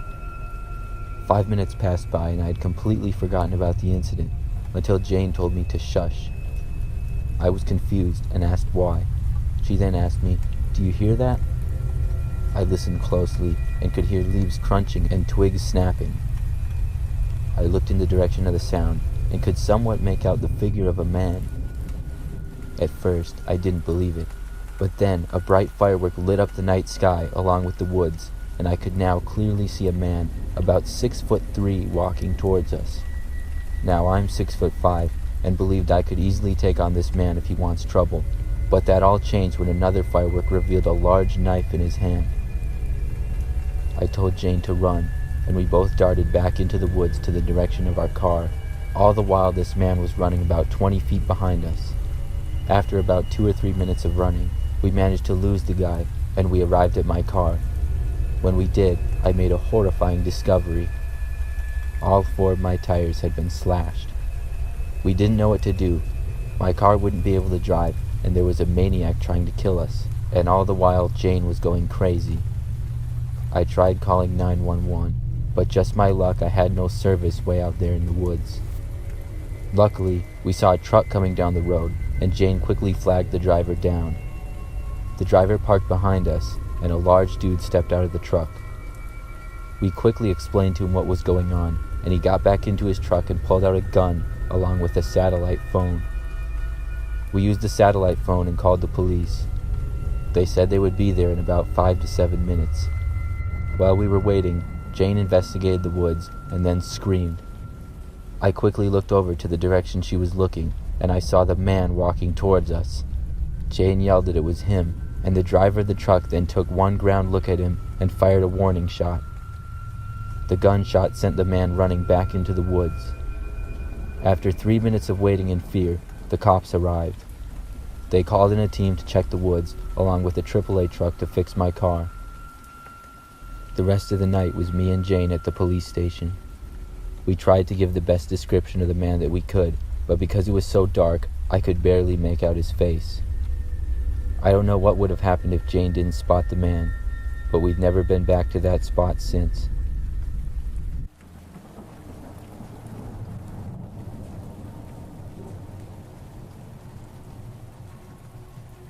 A couple of years ago, when I was in college, something scary happened to me as I was playing video games. Many nights, if I didn't have homework, or even if I did have homework for that matter, I would play video games in my room. I lived in a small house with one other roommate that we rented together. The house was older and somewhat run down. There were 2 bedrooms and a bathroom upstairs, and a living room and kitchen downstairs. That was basically it. I met my roommate Kevin in the dorms the previous year. We lived across the hall from each other, and also had a couple of classes together. We became pretty good friends, and it worked out well for us to rent the house together. I remember that semester we also had a class together as well, but other than that, our schedules were a little bit different. We would be gone at different times of the day sometimes, and with school, it could get pretty busy. One night, after a long day of classes and homework, I decided to unwind and play some Call of Duty. The time was probably about 9 p.m. or so, and it was dark outside. I had been locked away in my room for at least the past 3 hours, trying to get an assignment done, and thankfully I had been able to finish it. I put on my headset and started gaming. I played a few rounds, and I remember that between a round, I thought I heard a banging on my door. My headset didn't allow me to hear very well because it covered my ears entirely, and when I was playing, there was no chance I was hearing anything. So now, after hearing someone banging on my bedroom door, I assumed it was Kevin. I took off my headset to hear the tail end of it before it stopped. I told Kevin to come in, but he didn't. He didn't even answer me. After a few seconds, I got up from my chair and walked over to the door. When I opened it, I did not see Kevin out in the hallway. No one was there. I walked over to Kevin's room, still thinking that it was him who had knocked, because who else would it be? I then knocked on his door, which was closed, but he didn't answer me. I thought about just walking into his room, but decided not to. Maybe he had gone downstairs. I then walked downstairs and checked all around the house, but Kevin wasn't there. I figured he must be in his room, and I went back into my bedroom. I sat back down at my chair to continue gaming. I played Call of Duty for the next probably 30 minutes or so. I was right in the middle of a round when, for some reason, I thought I saw something out of the corner of my eye. My TV and gaming chair that I was sitting in was at the right corner of my room, and directly to the left on the other side was the bedroom door. It seemed to be moving. Of course, I couldn't hear anything due to my headset being on. I looked over and saw my bedroom door slowly opening. It was extremely slow and deliberate, and it really creeped me out. Outside of my room, it was dark because all the lights were off. We often kept the lights off to save on the electricity bill. I could barely see part of someone for just a second before they moved away. My door was now open like 3 or 4 inches, and it had been completely closed before. I got the chills from seeing this. I was hoping that it was Kevin though, but I just had a bad feeling like it wasn't him for some reason. I picked up my phone and sent Kevin a Snapchat asking him if he was home. He responded pretty quickly, saying no, he was at the school gym working out. My creeped out feeling got 10 times worse. Somebody was in our house, and I didn't know who or why. My mind started racing, and I was afraid the person inside might be dangerous. I couldn't bring myself to leave my room. It seemed like a big risk to me. I had no kind of weapons or anything. I told Kevin about the situation, and he said that I should leave if I can, but I was on the 2nd floor, so that would be difficult. After several minutes of sitting in my chair and thinking of what to do, I got up and carefully closed my door again. It was then that I thought I heard the sound of somebody walking around downstairs in our house. Whoever was there was now in the kitchen area. I walked back over to my chair and sat down. To be honest with you, the thought of calling the police did not pop into my head at that time. I couldn't tell you why, but it just didn't, as dumb as that may sound. I was just focused on somehow trying to get out of there. I considered trying to jump from my window or something, but I knew that wouldn't work. For probably 20 minutes or so, I was inside my bedroom just hoping that the person wouldn't come back. Finally, I got up and walked over to the door. I stood there listening to hear the person walking around downstairs like before or something, but I didn't. I couldn't hear anything. Things were now completely silent. I stayed there for probably 10 minutes listening. When I didn't hear anything the entire time, I decided that I was going to run for it. I opened the door and ran downstairs without looking back. When I got downstairs, I went for the front door. I didn't see anybody inside the entire time, and then, after leaving the house, ran for my car and got inside. After locking my car doors, I finally felt safe. Not more than a minute later, though, Kevin pulled up behind me. We didn't have a driveway and would park on the street. He got out of his car and started to walk inside the house, and I got out of my car and told him that the guy might still be in there. But with Kevin now here, I wasn't as scared as I was before because I wasn't alone. I decided to go inside the house with him. When we both opened the door, we yelled whoever was inside needed to leave. If we heard a noise, we would both be able to run back for our cars. But there was just silence. Slowly, one by one, we turned on each light in the house and searched every room. The place was not very big, so it didn't take too long. Soon, we found that whoever had been inside was gone. Nobody was in there. I never found out who it was, and I don't think they ever came back. Nothing was stolen either, possibly because we were 2 broke college guys who didn't have anything worth stealing. I think the guy was already gone when I ran out of my room also. How he got inside was pretty easy. It was most likely because Kevin and I were always coming and going from the house and rarely bothered to lock the doors. Obviously, that changed after this experience.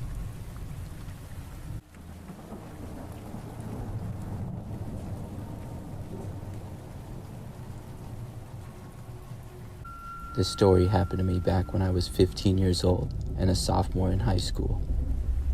At the time, my parents were out shopping and I was home alone in my room. I did what I would do on most days at the time, which was play video games in my room. I remember that on that day, I was playing Madden. It was about an hour after my parents left, and I was in the middle of a game when suddenly the power in my room went out. I was pretty surprised when it happened, and I went to look out my window to see if it was storming or something. It was nighttime, but it had been a sunny day earlier, so I didn't expect a storm. When I looked out my window, it wasn't even raining. Just then, after only being out for about a minute, the power came back on and my PlayStation started back up. I played it off as a random blackout or something related to the power company, and I went back to playing Madden. I got about 10 minutes into another game when the power in my room went out once again. This was frustrating to me at this point, and I grabbed my phone and texted my parents to let them know what was going on. I then opened my door and walked out of my room. But when I did, I noticed that the lights in the rest of the house were on, and it seemed that the power was only out in my room. I was confused why this was happening until the thought came to me that maybe the circuit in my room was overloaded or something like that. I remembered the fuse boxes we had in our basement, and my dad would occasionally have to reset them from time to time, so I decided to go down and have a look for myself. I walked down to the basement and towards the laundry room, which is where the fuses were located. But when I turned the corner to the hallway that the laundry room was in, I thought I saw the door to it move slightly on its own. Immediately, I got a shiver down my spine. The door had been opened very slightly, and it appeared to close just a little bit. I tried to avoid freaking out and calmly turned around and walked back upstairs. I'm not gonna lie, I sprinted the final 10 feet or so up the stairs and then back into my bedroom. The lights were still off in my bedroom though, so I walked across the hall to my parents' bedroom and shut the door and locked it. Then I texted my parents to please come home. At this point, I was trying to tell myself that the door hadn't closed on its own and I was just seeing things, even though I'd know what I had seen. My parents texted me back shortly after saying they were already on their way home. I felt relieved to know that. Then, shortly after that, all the lights in my parents' room suddenly went out. My heart sank. I didn't know what to do, and I thought about leaving the room to another one, until I heard footsteps coming up the stairs. They were moving slowly, and I knew it wasn't my parents because I didn't hear the doors open. I sat there on my parents' bed, frozen in fear. The footsteps made it slowly up the stairs and into the hallway that I was in. Finally, I made my way quietly under my parents' bed and covered myself with a blanket. I then heard the doorknob to my parents' room start to turn until it stopped from the door being locked. Then I heard the footsteps slowly walk down the hall towards my room. But when they got to around my doorway, I heard them turn around and walk faster back downstairs. I was really happy to hear this, and I got out from underneath my parents' bed. I then heard the front door opening and the sounds of my parents' voices talking. I opened up the door and sprinted out of their bedroom towards them and told them someone was in the house. We called the police, and they arrived within minutes. After searching the house, they found the window in the laundry room in the basement to be wide open, but nobody was in the house. They said they would patrol the area heavily over the next few weeks, but I don't know that whoever was in our house was ever found. It scares me to think that whoever was inside most likely knew which room I was in and was purposely turning off the power. Sometimes I think they were possibly trying to lure me into the laundry room where they were. It's been 5 years since, and I still get scared thinking about it.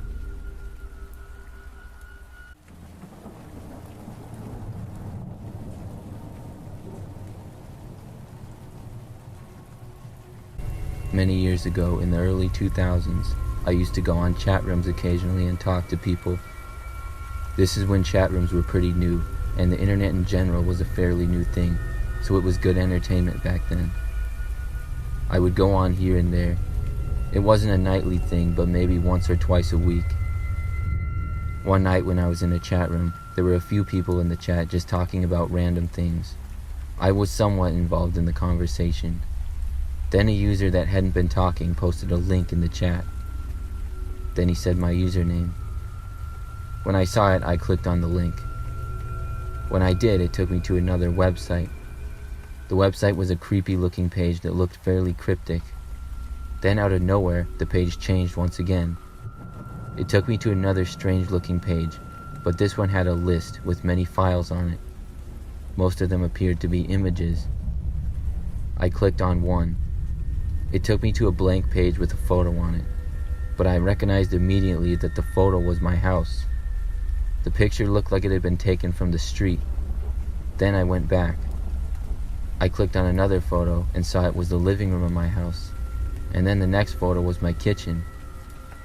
But these photos were not taken before I had lived there. They seemed recent. In fact, I saw some of my furniture in the pictures. Then as I got farther down the list of files, I got even more creeped out. I saw a photo of myself. It was a candid photo of me walking into my house. There were several photos just like that. There were none of me actually in my house, thankfully, but I just couldn't believe what I was seeing. I didn't know who or how somebody could get these photos and then find me online. I decided to log out because of how freaked out I was. I turned off my computer. In the days after that followed, I was very careful to look around everywhere I went. I never saw anybody or anything. I also never went back on that chat room. It's been many years since then, but I remember it all the time from how creepy it was. Sometimes I think I dreamed it, but I know it was real. I just don't have any explanation for it.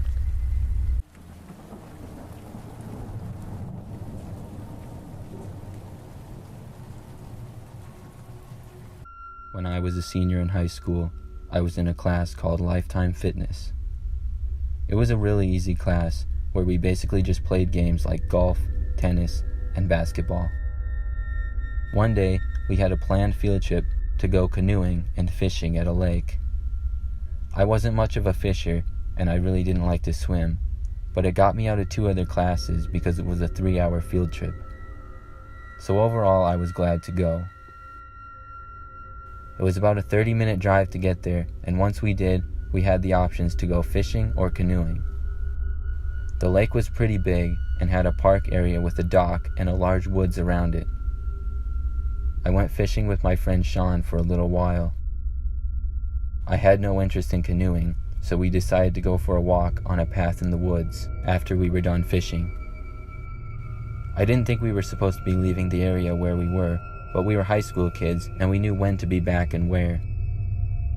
We walked for about 15 minutes talking about school and sports, and then Sean had to pee, so he walked a couple of feet into the woods. When he came back, he said he noticed a bright green color coming from the woods. The woods was fairly thick, but when we went in and looked closer, we could see the green that appeared to be a tent. We didn't know who would be in a tent out there, but we were curious, so we decided to investigate. As we approached the tent, we saw some blankets next to it, and then we peeked inside. There were more blankets, some food, and even cleaning supplies. It appeared that somebody was living in there. Then we saw the drugs. There were many bottles of alcohol and various other drugs in the corner, partially under a blanket. We debated going back and reporting it. Just then, we heard noises of something in the woods coming from the path.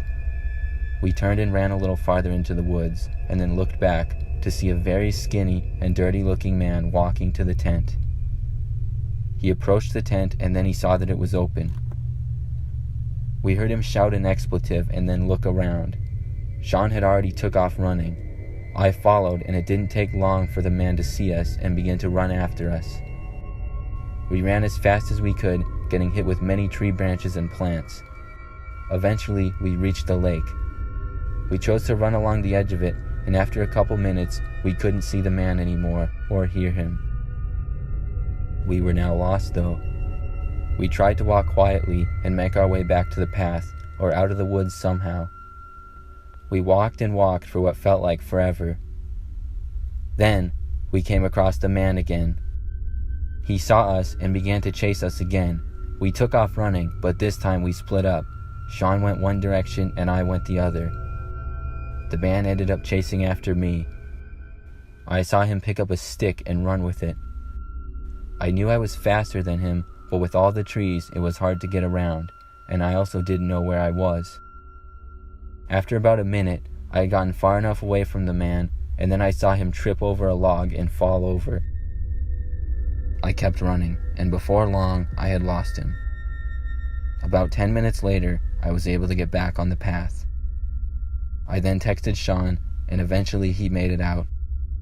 We walked back to the dock with about 20 minutes to spare before our field trip was over.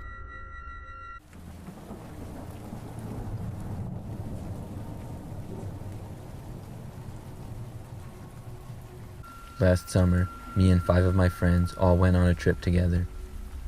We are all women in our early 20s, and because there were so many of us, we got an Airbnb house that was very nice and had enough space to accommodate us all. It was a 3-bedroom house, so we still had to share bedrooms, but there would only be 2 of us in each room, which wasn't that bad.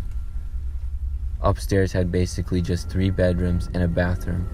It was my friend Jessica and me in 1 bedroom, Carly and Taylor in the 2nd, and Alyssa and Brooke in the 3rd.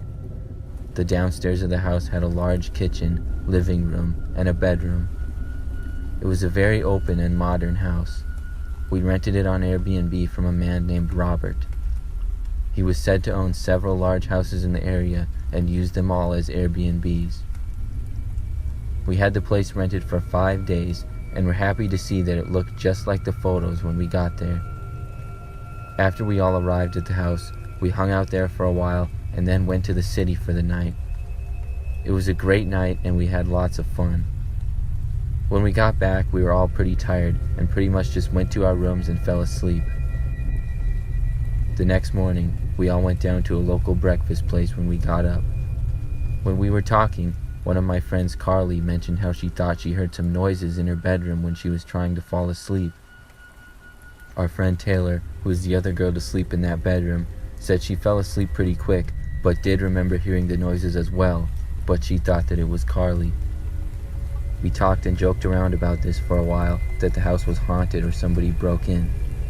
Carly maintained that she heard something, but also laughed it off with the rest of us. That day was another fun one. We went back to the city, as well as to some local parks, and kept busy until late night again. We all arrived back on the 2nd night at about midnight. Once again, we were pretty tired and went to our rooms to go to sleep. Each bedroom had 2 beds in it, and I got into mine and Jessica got into hers. We shut off the lights and tried to fall asleep. But just about a minute after the lights went out, I heard a noise. I ignored it at first, but then I heard it again. It sounded like something brushing against the floor. I couldn't quite tell where it was coming from, but I knew it was in the room. It was completely dark in there, but I knew it wasn't Jessica because I would have heard her get out of her bed. I sat up and asked her what the noise was. She replied that she wasn't sure, and then let out a nervous laugh. We laid there silent for a couple of seconds. Everything remained quiet. After a few minutes, I laid back down and closed my eyes to try to get some sleep.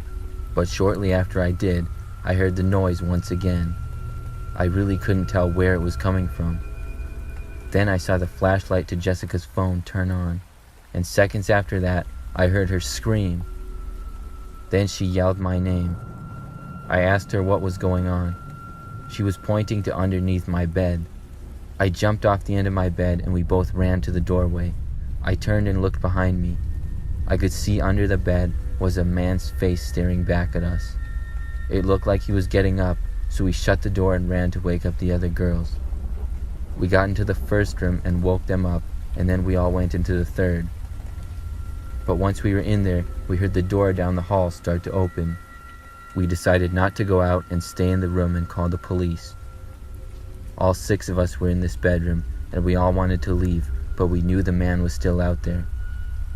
We heard footsteps, and eventually there was a knock on our door. Taylor yelled that we had called the police, and they were on their way. Then the man spoke.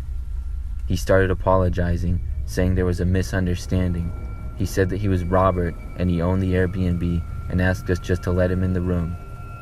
We refused, and then we heard him walk away. A few minutes later, the police showed up. Robert was nowhere to be found.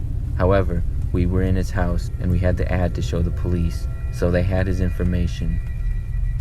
We all went to a hotel for the rest of our trip, and Robert was found the next day. It creeps me out to think that Robert had been in the house spying on us probably the whole time we were in there.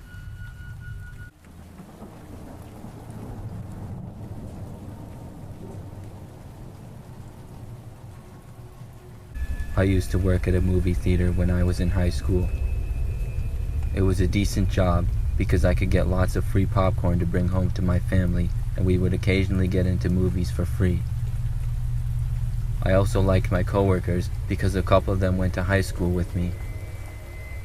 But on one night in particular, I was working at the concessions and as it got late, all of the other workers went home, except for me and a guy named Robbie. When it was finally time to close, I went to clean the auditorium that was last used.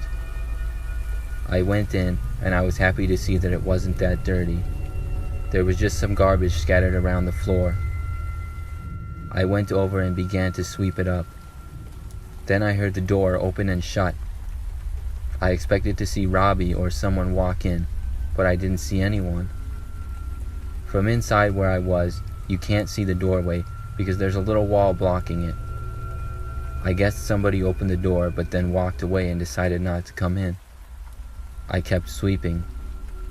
About 5 minutes later, I finished and went to leave.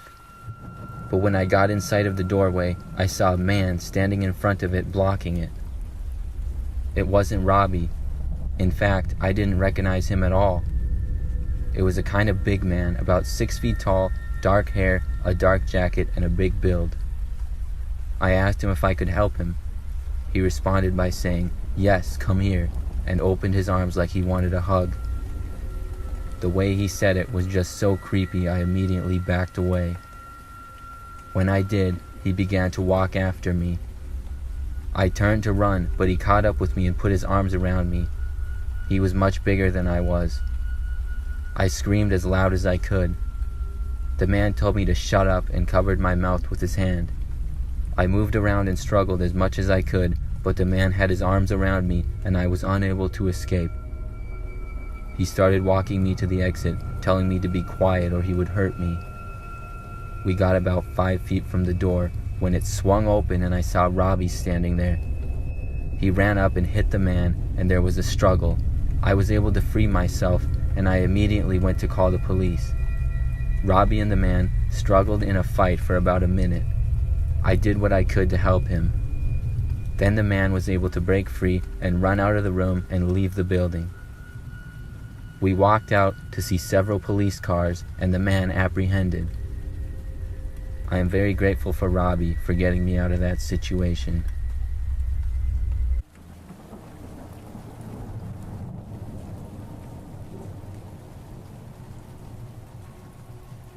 The story I'm about to tell you happened when I was a kid. I would guess about 10 years old. I'm 26 now, but I remember it like it was yesterday. I was in elementary school at the time, and there was this new kid named Robert that was in my grade.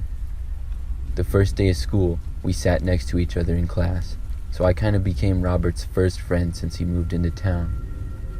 In the months that followed, Robert made some more friends that weren't really in my friend group. Plus, we didn't have any classes together the next semester, so we kind of went our separate ways and didn't talk as much. However, we would still say hi in the hallways once in a while and be friendly with one another. I remember when it came towards the end of the school year, Robert told me his birthday was coming up, and he was wondering if I wanted to hang out. I said sure, and he gave me his mother's phone number and told my mom to call his. I went to the store and got him a video game that I knew he would like, and on Friday after school, I went to his house. When I got to his house, I saw that there was 2 other kids there who I didn't really know from my school. We started out having pizza and then played a few games. As the party went on, I ended up getting along with Robert's friends very nicely, and it was a fun time. At about midnight, we all went to bed in Robert's living room floor. I got the spot on the very far end, which was right next to the dining room. I fell asleep rather quickly, but awoke sometime later in the middle of the night. I heard some voices quietly talking, but they weren't kids' voices. They sounded like adults. I noticed it was pitch black as I looked around. As my eyes started to adjust, I could hear the talking was coming from the dining room that I was near. I was angled at a point where I couldn't quite see much of the dining room due to a wall with the TV on it, but I could make out part of the table. I listened closer and could hear a man's voice, as well as another man and a woman. From where I was, I could only see their feet, but I couldn't make out anything they were saying. I figured it had to be Robert's parents, but I didn't know who the third person was, because Robert told me he didn't have any siblings. Plus, this man seemed to be a full-grown adult. Just then, I heard one of them raise their voice. I squinted and looked at my watch and saw that it was slightly past 4 in the morning. It seemed a little bit odd for his parents to be up at this time. I looked at the rest of the boys sleeping to see if any of them were awake, but they all seemed to be fast asleep. I wasn't tired anymore, however, and I guess my curiosity got the better of me because I leaned over slowly and looked around the corner into the dining room. I saw a man in a black jacket and another man and a woman who I assumed were Robert's parents, though I couldn't make out anybody very well in the dark. They were talking, but I couldn't really tell what they were talking about. Then, they all seemed to notice me, and they all stopped talking at once. I quickly ducked back into my sleeping bag and closed my eyes again to go back to sleep. I was sort of embarrassed that they had seen me spying on them. Eventually, I just drifted off back to sleep and woke up the next morning with the other boys at around 9 a.m. We all got up and had some cereal for breakfast and played some video games. As we did, I asked Robert why his parents were talking to a man in the middle of the night at their dining room table, because the whole thing just seemed really odd to me. Robert said he didn't know anyone who would be at his house at 4 a.m. and said he didn't know why his parents would be up at that hour. Robert's mother came in and asked us how we slept, and when we did, Robert asked her my question. His mom looked at me and laughed. She said no man was here and his parents had both slept the whole night in their room. She told me I must have been dreaming. I laughed and agreed with them because I didn't want to argue. However, I know myself, and I know that I was not dreaming. I was wide awake, and I know what I saw and heard. After that, I didn't go to Robert's house again, and at the end of the school year, he moved away again. We weren't able to stay in touch, so I may never know the answers to that night.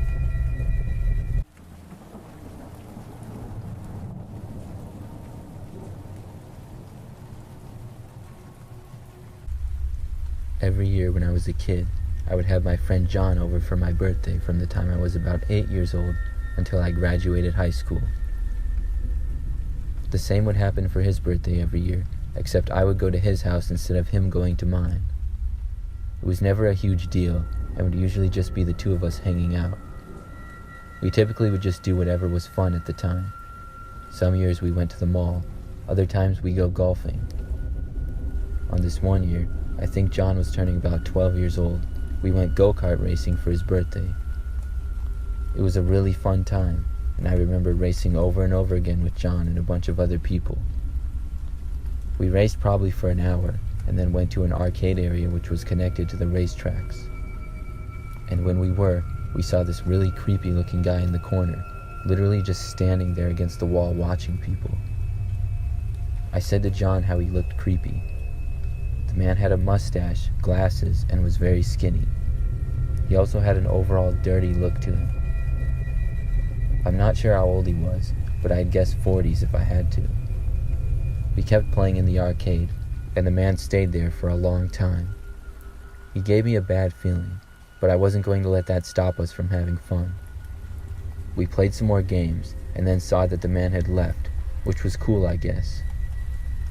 It was then time to go back to John's house, and we got in his mom's car to go back. As we were on the way back to John's sitting in the back seat, we turned around and noticed that the creepy guy we had seen at the arcade was driving the car directly behind us. At first, John and I thought it was funny, but each turn John's mother would make, the man would make as well. It stopped being a funny coincidence, and we started to get worried. Still, we didn't tell John's mother and kept it between us, and looking back on that, it was probably a mistake. We got back to John's, and the man drove by on the street past his house. We were relieved to see this and went inside. However, about an hour later when we were in John's living room, we noticed the car sitting outside directly in front of his house. We looked to the car, but saw that nobody appeared to be in it. This creeped us out because we feared he would be on the property. We told John's mom the story of what had happened and why we were concerned. She seemed to not believe us at first, but when we showed her the car outside, she seemed to get a little bit concerned. John's dad then came in and we told him all about it. He decided to go out and look around. About 20 minutes later, we heard some yelling coming from outside. John's dad then came in saying he was calling the police. He told us that after seeing nobody in the car, he took a walk around the house and found the man ducked down hiding outside John's bedroom window. When the man saw John's dad, he ran off. The police came and were able to find the man hiding in the woods about a mile away. I remember it was a wild scene with all the cops there. It's really creepy to think that a man followed us all the way home and was outside of John's window.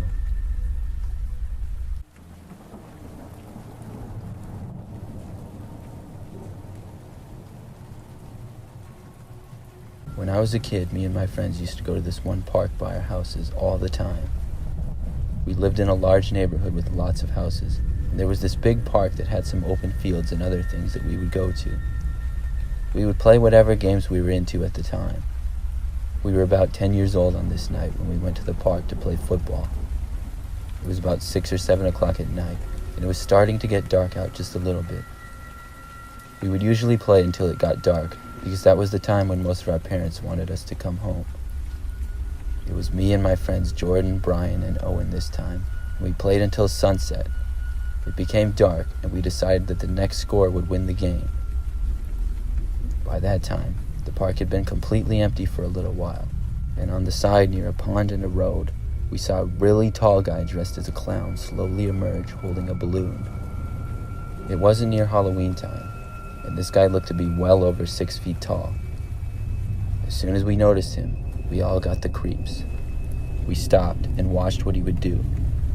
He slowly walked into the park and then gave us a slow and creepy wave. Then he started slowly walking towards us. Me and my friends had seen enough, and we all started walking to leave. We left the park and then all went our separate ways, with the clown still walking behind us at a far distance.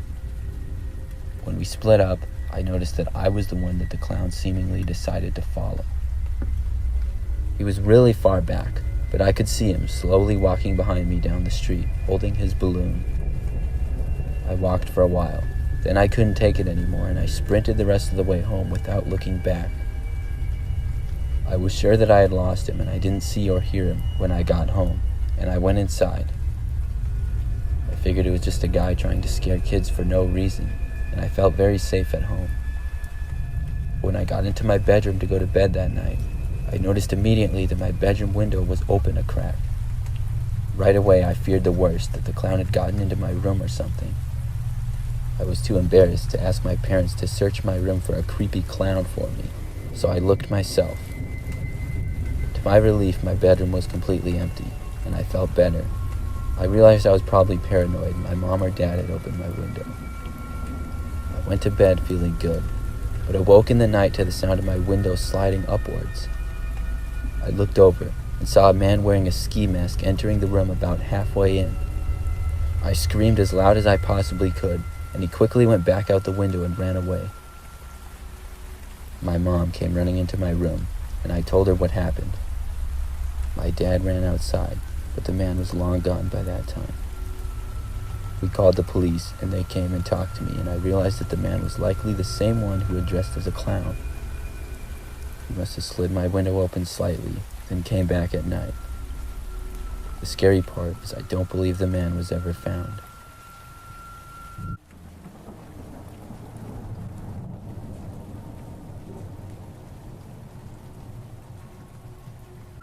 I used to work at a GameStop. The time that I worked there was for about 6 months, roughly 5 years ago. The GameStop was located on the end of a little strip mall in a pretty popular shopping area in town. The job was pretty good for the most part because I liked video games a lot and I knew a lot about them. Anyways, a few months into the job, when I had gotten the hang of everything, I started to work nights, which was the busier shift. I generally worked from sometime in the mid-afternoon until 9 p.m., which is when we closed. Things were busiest in the late afternoon, and then they would quiet down as we got into the night. One night, when things were pretty dead, I noticed a man come into the store and immediately go to the far corner and look at our PS4 used game section. He just kind of stood there though, not really seeming to be looking at anything in particular. He slowly paced a little and stayed in the store for roughly and stayed in the store for roughly 10 minutes and then left. This wasn't anything to take note of, except for the fact that this happened every night for about a week straight. The man would come in at around the same time every night and stand by the PS4 section, but never buy anything. He usually had his back turned to me the entire time. However, he would occasionally look over at me. All I could get from this was that he always wore a jacket and hat, as well as sunglasses. I just got a little suspicious feeling, but then again, he never did anything wrong, so it was probably just me being over paranoid. Then one night, after work, I closed up the store and went to my car. When I arrived at my car, there was an envelope tucked into my driver's door. At first, I thought it was some kind of brochure, but when I got closer, I saw that it was a DVD in one of those little envelopes. It had no labeling on it of any kind. I didn't know what it was supposed to be, but being into technology, I took it home and put it in my computer to watch what was on it.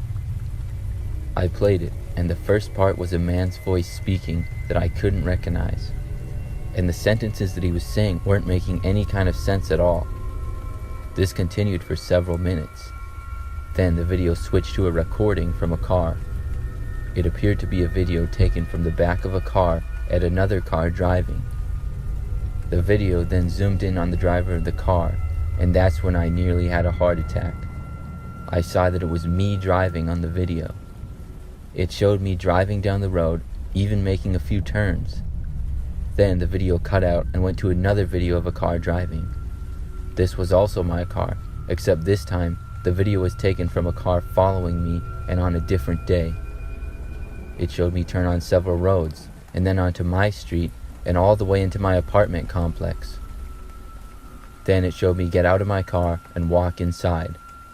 The video ended after that. I was really creeped out with what I had seen.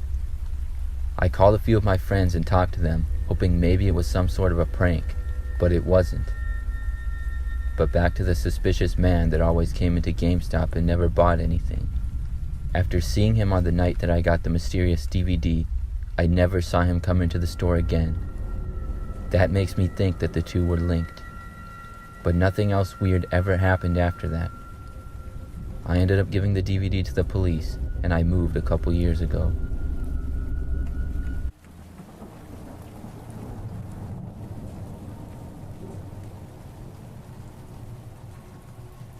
I worked at a Joann's fabric store for a few months last year. The job and pay wasn't the best, but I had job hop a lot over the past 2 years, and I really didn't want to quit another one, so I dealt with it. One night though, something happened that made me decide to leave the job entirely. I was closing with a coworker and my manager. We were all at the front talking to each other as my manager was counting the money from 2 of the cashier tills. As the 3 of us were talking though, we suddenly heard a loud thud coming from the back of the store. It sounded very specific, almost like a rolled up carpet being pushed onto the floor. We all paused and looked at each other. My manager broke the silence by saying that it was probably fabric falling and asked my coworker to go check it out.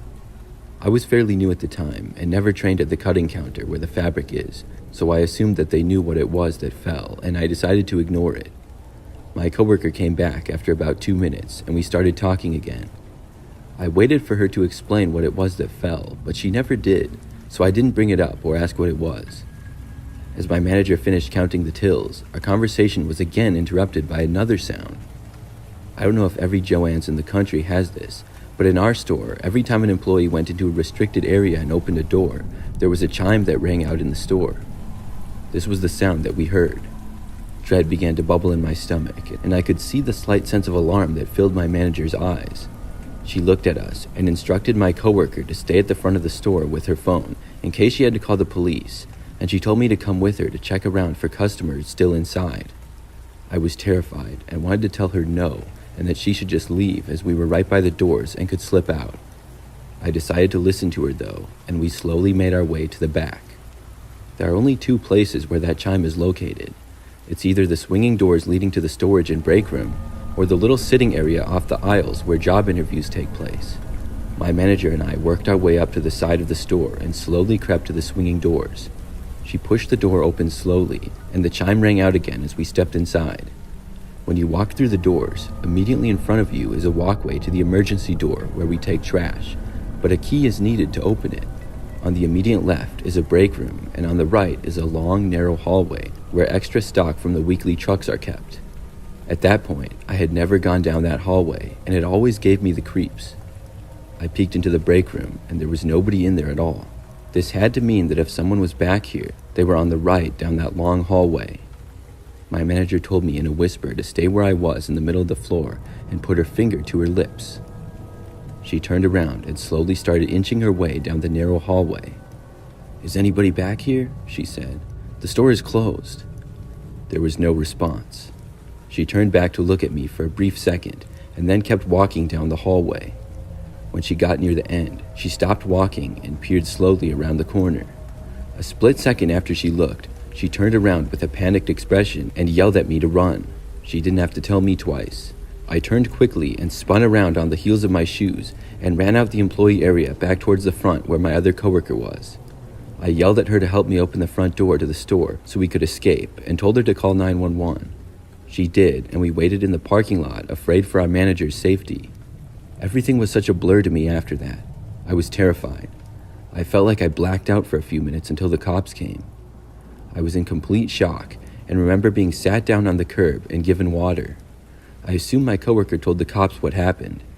I do remember, however, cops storming into our store and coming out with my manager first. She was crying, but mostly unharmed. After she was sat down by me, the cops brought out a man. He was tall, with short gray hair, a white t-shirt with an emblem in the middle that I don't remember, and red shorts. As I watched them escort him into the back of one of their vehicles, it suddenly hit me that I recognized him. He had come into the store around 6:30 p.m. by himself and walked around the store for almost 30 minutes without purchasing anything. Of course, that's normal in department stores, especially Joann's, but I had caught this man staring at me on multiple occasions while he was making his rounds around the store. On one of those occasions, I left the counter to put a go-back away, and the man was standing near a display and stared at me as I was walking to where the item was located. I thought he had left after that because I hadn't seen him anymore. He must have come back at some point during the night, or never left and camped out until the store closed to hide in the back and harm us. My manager told me later that when she turned the corner, she saw him crouched down behind a stack of boxes on a cart, and they made eye contact. After she told me to run, she began to run too, and he chased after her and managed to grab her and demanded that she unlock the emergency trash door so he could escape and take her with him. They struggled, and she hit him in the face and ran to the front exit of the store, but he chased after her until the cops came. As scared as I was for myself, I was thankful that my manager made it out safely. I stopped working there almost 3 weeks later and haven't been back there since.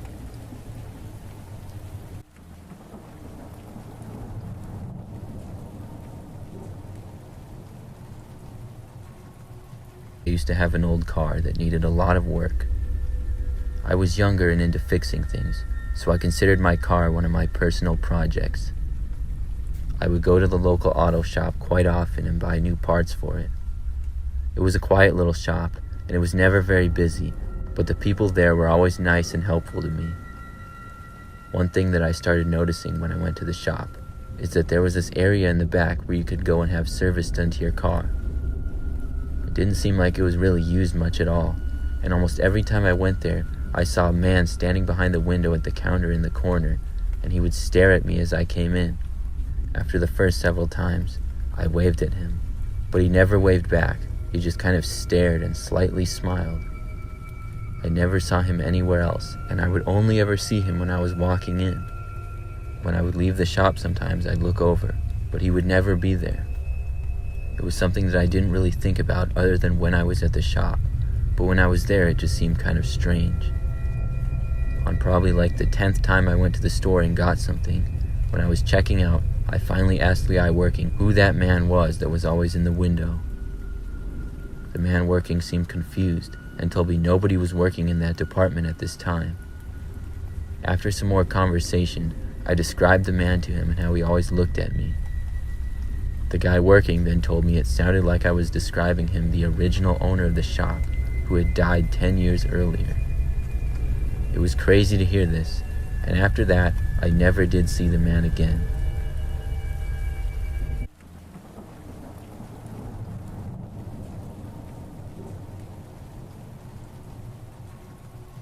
This is something that happened recently. Currently, I work at Costco and have worked there for almost a whole year. One calm weekday, I was working towards the back end of the store. I was restocking an area, which is not something that I did a lot, but apparently somebody had forgotten to do it before we opened that day. It was morning time, and the store was not very busy at all. As I was there stocking the area, a man walked over towards me. Assuming that he was just shopping, I kept working. Soon though, he walked closer and stopped maybe 10 feet away from me. He didn't seem to be looking at any particular product, but right at me. I could feel his stare, so I turned and looked. Sure enough, the guy was staring right at me. He was wearing jeans and a blue sweater. He also had glasses and was wearing a red hat. I stopped what I was doing, and I asked the guy if he needed help with anything. He just kept staring at me though, and didn't answer. It was really awkward. Finally, I spoke again and asked him if he was finding everything okay. He clearly heard me, but the guy didn't answer me. He just kept staring right at me. This was really weird, and after a few more seconds of awkwardness, I just turned and went back to work. There was nothing more that I could do. Still, I could feel the man continuing to stare at me as I worked. It was really strange. Probably 2 or 3 more minutes of this went by. At last, the guy finally walked away. I continued to work and wasn't there for much longer. To be honest, after this happened, it didn't take very long for me to forget about the whole situation. It was just a random awkward confrontation, and they happened all the time to me. Most of the time they weren't quite that strange, but little awkward moments or weird moments are not that uncommon, especially when you work at Costco. Plus, this happened at the beginning of my shift, and I did a lot of things and soon forgot about it. Now, this is when things get really creepy. I worked that day until 3 p.m., and after getting off, I went back to my apartment just like any other day. I don't remember what I did for the rest of it, but nothing unusual happened. But that night, when it was late, I was about to go to bed. It was probably 1 o'clock in the morning or so. I saw out of the window of my apartment a man just standing on the sidewalk staring towards my place, and I'm telling you, it was the same man. He was wearing the exact same thing too. My apartment is on the 2nd floor and overlooks a quiet road with a sidewalk on it. People do occasionally walk down that sidewalk, but generally not at 1 a.m. Plus, what are the odds of that? It's like he knew it was my place and was just staring at me, just like he had earlier inside of Costco. I ran over to the side of my window and covered the shades so that he couldn't see inside anymore. Then I went into my bedroom. I didn't bother to look outside again. It was really creepy though. After this, I told several people about it, but none of them believed me at first. I had to really convince them. I know it seems really hard to believe, and if I hadn't seen it with my own eyes, I wouldn't either. Since it happened, I've been wondering who the guy is. Was he stalking me or something? I really don't know, but I haven't seen him since.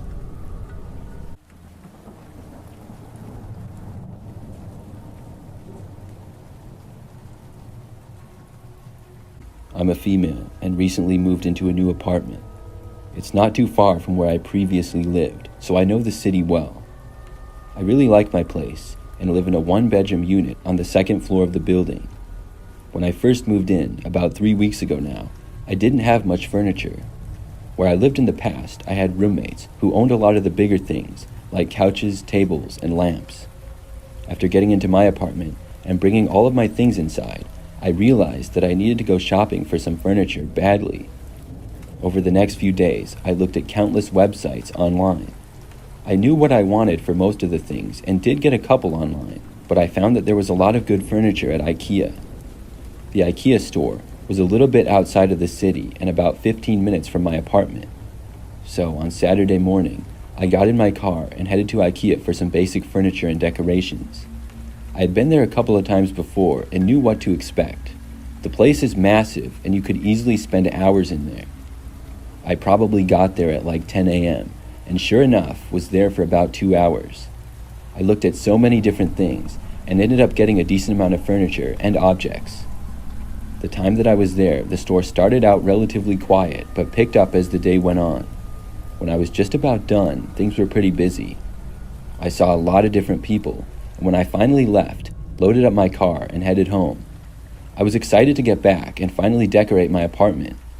It took me a couple of trips to bring everything up, but once I was in, I started the job of building a few pieces of furniture. I furnished my apartment for most of the day, taking breaks here and there. That night, though, as I was hanging some artwork on the wall, there was a knock on my apartment door. I had no idea who it would be. It was like 10 p.m., so kind of late. I walked over to the door and looked through the little peephole, but nobody was there. This was strange, because I hadn't really met any of my neighbors yet, and none of my friends were coming to visit me or anything. I opened up my door and stepped out into the hallway to look around. However, I didn't see anyone. After that, I just went back inside and continued on what I was doing. I finally finished for the night about 10 minutes later. Then I sat down on my couch and relaxed by watching something on TV. But it was then that my cell phone started to ring. It was on the couch next to me and I felt it vibrating. I picked it up to see that there was a call coming in from an unknown number. I had a terrible feeling instantly. I didn't bother to answer it because I had no clue who it was, although I somehow felt like it was connected to the random knocking at my front door. Whoever called me did not leave a voicemail. For the rest of that night, they didn't call back, whoever it was. I went to bed maybe an hour later. But that very same night, I woke up sometime at about 3 a.m. or so. At first, after waking up, I just rolled over to my other side and closed my eyes to go back to sleep. I was not wide awake or anything, still pretty sleepy, but that's when I thought I heard the sound of somebody trying to enter my apartment. It was the doorknob turning, but it didn't open because of the door being locked.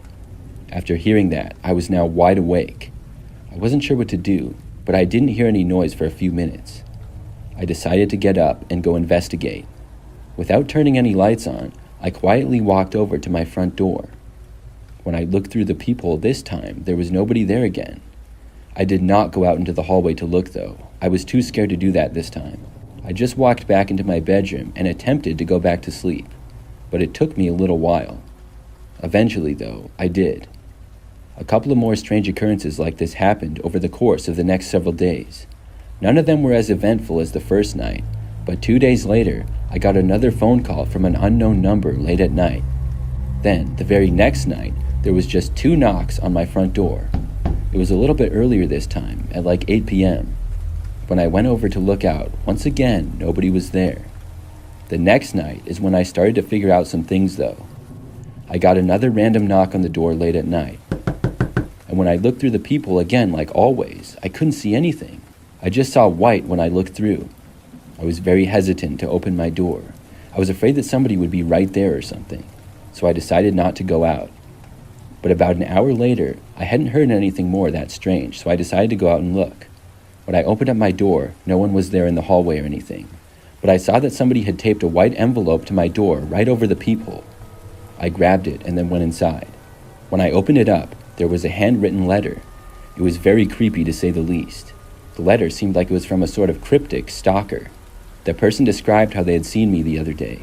They said they regretted not talking to me and asked if they had gotten my attention now. They also asked me why I hadn't answered their calls. I was beyond creeped out by this.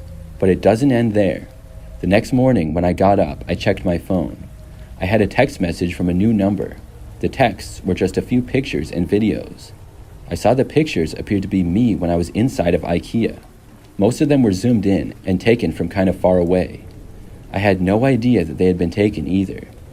There were a couple of short and shaky videos as well. They maybe lasted about 5 seconds or less each, and they showed me walking in IKEA. I realize now where this person had probably first seen me. After seeing these texts, I took some screenshots and then decided that I would go to the police. That very same day, I went and reported everything. I was told that they would look into it, and I'm really hoping that they find the person, whoever it is. That was not long ago at all. So far, the person has not been found yet, and I have no clue who it could be. The good news is that I haven't been bothered by them since. Nothing strange has happened at all. No random phone calls or texts. No knocks on my door or anything. I just hope it stays that way.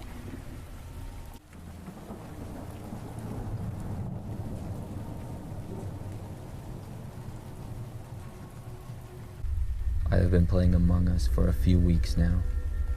I'm 17 and I have 5 siblings, all ranging from ages 12 to 20. So we all sometimes connect on our Wi-Fi and play with just the 6 of us in our house. The other night I was in my room and my sister texted me saying they were starting a game. We would often text each other, because my brother's room and my room are in the basement, and the rest of the bedrooms are on the second floor of our house. I responded and said that I would play, and then I joined the server. There was 6 of us in the game, but then a 7th person joined. I was a little confused, because only people on our Wi-Fi network could join, but I guessed maybe one of my siblings had a friend over or something. The 7th player's username was Imposter. Very original, I know. We started playing the round, and then my brother called an emergency meeting. He asked who the guy named Imposter was and why he was on our Wi-Fi. None of us knew, so we voted him out of the game. It was a little creepy to know that there was someone else on our Wi-Fi. I didn't know how this was possible if other people could somehow get on it, but I figured maybe it was a neighbor kid or something. After all, the houses on my street were pretty close together. We finished the round and then started another one. When we did, the guy joined back in again. Once again, we voted him off, and were a little more annoyed this time, so we banned him. Shortly after this, I heard a noise from our basement storage room that was across the hall from my bedroom. I was alarmed because my brother was upstairs, and I was the only one downstairs at the time. Already a little freaked out from the game, I slowly walked towards the storage room. I went to the handle and opened it a crack. I was telling myself I was just hearing things, and we had some bikes and a lot of other junk in the room, so I figured some of them may have fallen over. But when I opened the door, I saw a skinny guy with long hair and a scruffy beard looking right back at me. I screamed and slammed the door shut and then ran upstairs as fast as I could. I yelled for my dad and slammed the door to the basement shut. I explained what happened and we called the police. We held the basement door shut with a chair in front of it and waited. The police finally arrived and the man was arrested. He seemed to have somehow snuck in our house and had been living in our storage closet for a couple of days. It really creeps me out knowing that I slept across the hall from him for a few nights.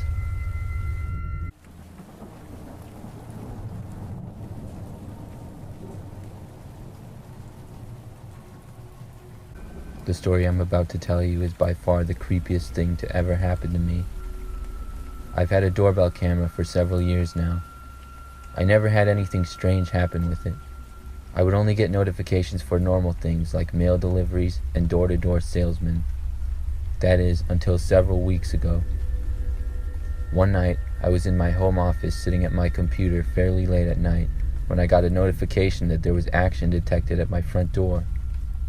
I clicked to see what it was because I wasn't expecting anything this late at night. When I got on the app, I saw that there was nothing there. My front porch appeared to be completely empty. I found it a little strange, and I was a little concerned. I knew whatever alerted my camera must have left before I could see it, but when I watched back to see when the camera was first activated by motion, there was still nothing. I decided after that it must have been a glitch with the camera, even though nothing like that had ever happened in the years that I had it. I went back to work and finished up. Then I got ready for bed. When I was about to get in bed, I received another notification from the app. Once again, when I clicked it, I saw that nothing was there. I just ignored it and got in bed and closed my eyes to sleep. But not even 5 minutes later, I could hear my phone vibrate on the nightstand and saw another notification about my doorbell camera. I decided to go look and see what was causing the camera to seemingly malfunction. I thought maybe a spider or something I couldn't see was repeatedly activating the motion detector. I went out my front door onto the porch and looked at the camera. There was no visible causes for what was happening. No spider webs or leaves or anything near the camera at all. I just shook my head and then went back inside. I was considering disabling notifications for the app or calling customer service, but I decided to just go to bed instead and take care of it in the morning. I got in bed again and laid down under the covers. About 30 seconds later, I heard my phone vibrate yet again. I ignored it and kept laying there. But then I heard a pounding at my front door. It was very loud, not even a knocking, but a literal pounding. It sounded like someone was throwing their entire body at my door repeatedly. This time, I grabbed my phone and opened the app once again, expecting to finally see what was causing the noise. But to my surprise, there was still nothing. I couldn't believe my eyes, so I ran to the front door. The pounding was still going on, but as I approached the door, it stopped. I looked out the window and still saw nothing. I was extremely creeped out and didn't know what to do, so I called the police. They came to my house, but obviously saw nothing, so I basically just filled out a report, and they told me they would patrol the area that night, which made me feel a little safer. It took me a long time to go to sleep that night, but I had no more notifications on the app at all.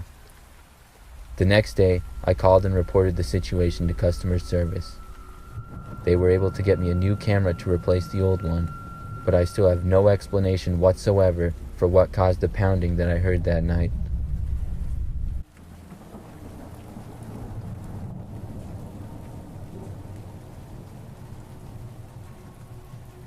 This story took place a few years ago.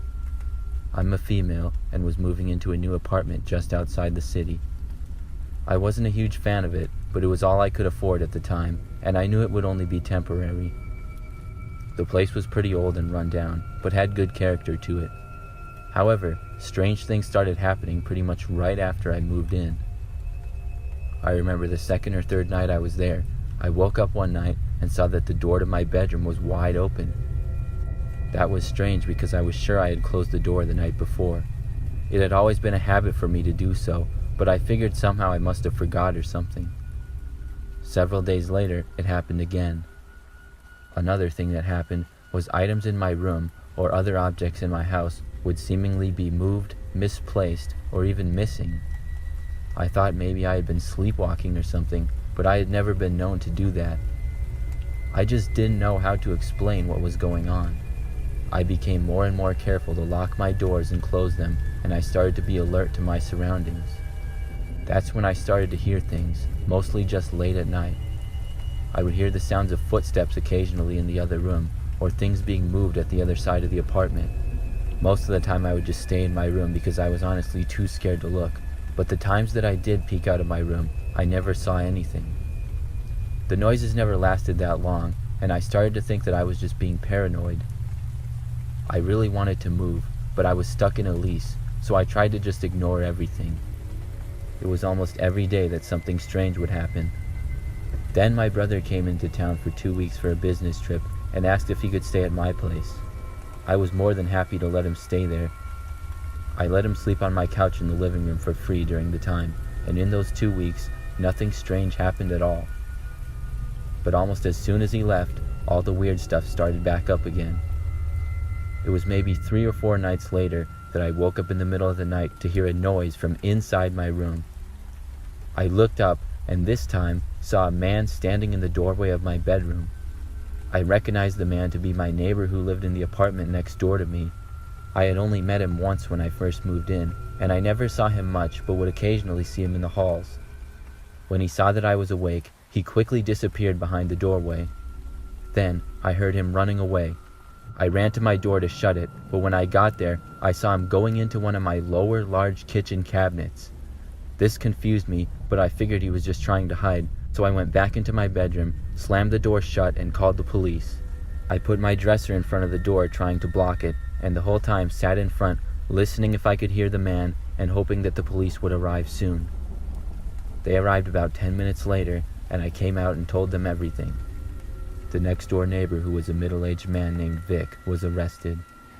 The police found that in my lower kitchen cabinets, the same ones Vic had gone in, there was a secret door that led to his apartment, and he had been using it to constantly go back and forth to my apartment and spy on me. They also found several items of mine that he had stolen in his apartment. It explained all of the strange things that had been happening to me, and I no longer had to worry about them after that.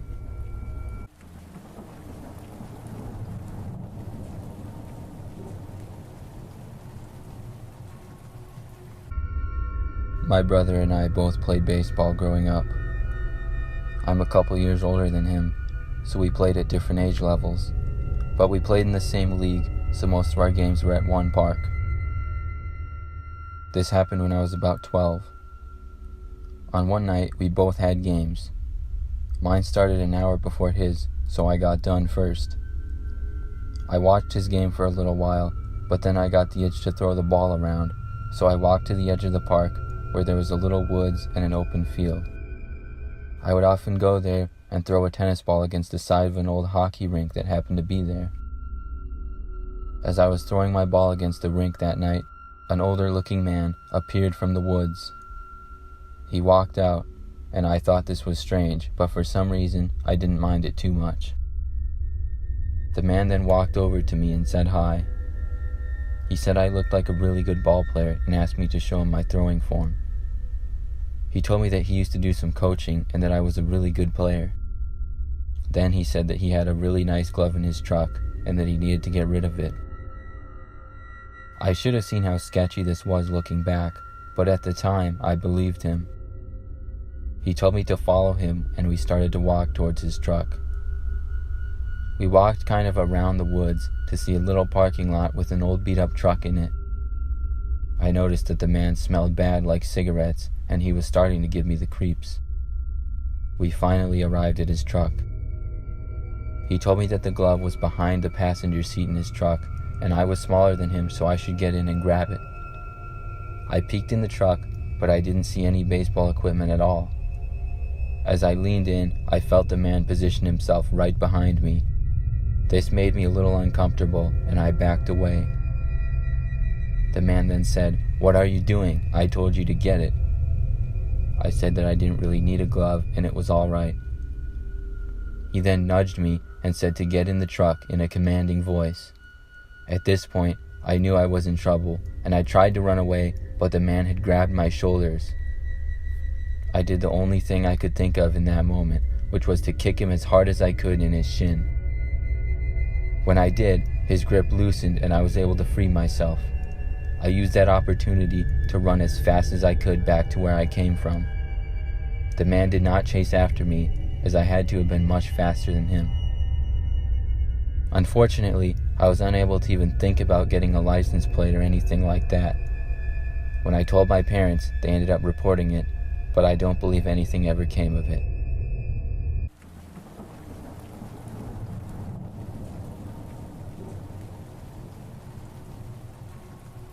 This is a story of something really scary that happened to me while shopping a few years ago. I went to a Dollar General store in the town I work in after I got off of work to pick up a few household items. I really like shopping at those stores. They're usually not very crowded, and it's a good place to get basic things since they have really good prices. I'd been inside for a few minutes and already got most of the things that I needed. When I went into the aisle for the last of what I needed, I noticed there was a man just standing in the middle of it, pacing back and forth, babbling some kind of gibberish. His clothes were extremely dirty, and his pants and hoodie were both full of holes. He had his hood up over his head, so I really didn't get a good look at his face, but I could see that he had an unkempt beard. I had to go around him and couldn't help but notice he smelled horrible. I'm not one to judge people, but the smell was just too bad and even made me gag a little. The man just gave off a bad vibe overall, too. There was music playing in the store, and all of a sudden, the man randomly started singing along with it. He wasn't singing along with the words, but was kind of laughing to the tune of the song while singing simultaneously. It was by far the most random thing I'd ever seen anyone do. I didn't know who in their right mind would act like that in public, but I just brushed it off like whatever and tried to finish my shopping. The man kept doing it and was now dancing to the music as he got closer to me. I decided I'd go to the next aisle over to put some distance between myself and the man. I hoped that if I just ignored him, he would either get bored of it or find someone else to bother. It was turning into a really sketchy situation, but I didn't think it was worth confronting the guy over it. I killed some time by just looking over everything in the aisle and thought maybe the man would be gone so I could go back for what I needed. Then I saw the man again, and he was following another customer who was a middle-aged man. The guy was still singing and dancing to the music. I could tell the other customer was getting annoyed and trying to ditch the man too. Then the guy practically leaned over to the other customer's shoulder and was singing as loud as he could. It startled the other customer, and he turned around and said, "What's your problem, you weirdo?" That must have set off a trigger within the man, and he then started shouting and cursing at me at the top of his lungs. The other customer just looked at the man with a stunned look on his face. It seemed like he was getting ready to fight the man when he started pounding his chest like a gorilla and screamed. The other customer screamed and took off running away from him. I watched as the man chased him all around throughout the store, in and out of aisles, and knocking things off the shelves as they went. I couldn't believe this was actually happening. I didn't know if the guy was high on something, drunk, or had a mental health problem, but the fact that he had completely lost his mind was plain to see. His mood had gone completely 180. The other customer ran in front of the aisle I was in, with the crazy man still after him. Then, the crazy man tripped and fell when his foot caught on the bottom of a shelf. He noticed me when he got back up, and then pointed at me. He made a noise that I don't even know how to describe, and I would have thought a human couldn't make such a sound. I screamed and ran for it. The crazy guy picked up an item in a box off the shelf and heaved it at me. Luckily, it didn't come anywhere close to hitting me and just fell to the floor, which probably broke whatever was inside. As I was running out of there, I came across the store manager who came to investigate all the commotion. He asked what in the blue F was going on in here, understandably angry about the disturbance. I said there's a crazy man who's been trying to attack another customer and myself. Just then, the crazy man saw us. He made that awful noise again and charged us. The manager said to get out of his store now. That didn't faze the man at all, and he kept going towards us at full speed. The manager picked up his foot, and as the guy reached him, he delivered a karate-style kick to the crazy man, which caught him square in the chest. It dropped the crazy man and knocked him out for a few moments. The manager asked me if I was okay, and I said that I thought I was, still in shock of what had just happened. He then told me to make a run for the exit, and he was going to evacuate the entire store, as well as call the police. I didn't waste any time in making a run for the exit. While I was on the way out, I heard the manager announce over the store intercom for everyone to please evacuate the store immediately for your own safety. When I got outside, I saw a couple of police cars come flying into the parking lot. It turned out the other customer the crazy man chased got out after the crazy man set his sights on me and called the police himself. It was a pretty big town, so their police department was able to get officers to the scene super fast. A few other customers came running out of the store along with the employees and manager. The officers got out and the manager told them the crazy man was still inside, destroying everything. We could see glimpses of him through the glass, running around in there and laying waste to the store. It looked like a tornado had ripped through the place. The officers ran inside, and a few other police cars arrived to the scene as they entered, along with an ambulance. The second wave of officers ran in to help while the paramedics checked on everyone to see if anybody needed medical attention. We all watched and waited for them to come out with the guy. In the meantime, the manager kept apologizing to everyone about the whole ordeal and made sure that nobody was hurt. I was glad that he was there to put a stop to the crazy man's rampage, long enough for everybody to get out safely. It took a while, but all the officers finally came out, dragging the crazy man with them. He was still trying to fight the officers and making his disturbing noises. They had put a lot of restraints on him and put a spit hood over his face too.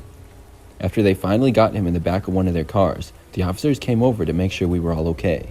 They said that when they found the crazy man inside, he was defecating in the middle of one of the aisles. The crazy man even tried to fight the officers, and they ended up having to use a taser on him a few times to make the arrest. They also discovered that he vandalized the restroom by stuffing a bunch of toilet paper and paper towels in the toilet and sink, making them both overflow. One officer said the crazy man was most likely on heavy drugs, and that's what made him act like he did. We all gave the officers our statements for what happened, and our contact information if they had any more questions. The manager went back inside with some of the officers to get the footage from the store's surveillance cameras and to inspect all of the damage. The other arresting officers drove the man out of the parking lot and took the crazy guy away. We all felt sorry for them because it couldn't have been a very pleasant ride with him in the car. I decided I might as well forget about my shopping, and I went home to try to collect myself. I was still shaken up from the whole thing. I followed the news for the next few days and found out the guy's name and that he was in fact under the influence of drugs when he came into the store. He was being held in the town's jail until his court date. I never heard what ended up happening to him after that, but I was just glad that he was in custody where he belonged and couldn't hurt anyone. Hopefully, he got the help that he needed while he was there too. The Dollar General had to be closed for a few days to clean up the damage, and so the employees could recover from the trauma. I never have gone back to that Dollar General since that incident, and I don't think I ever will. I'm sure that the man was banned from ever going into that store again. It just brings up bad memories for me, and I couldn't help but think that someday the crazy man would return to seek some kind of horrible retribution. The whole thing was a really traumatizing experience for me, and it's made me a lot more leery whenever I go out shopping ever since. That just goes to show you that you never know what people are capable of, and how quickly things can take a turn just going about your daily routine.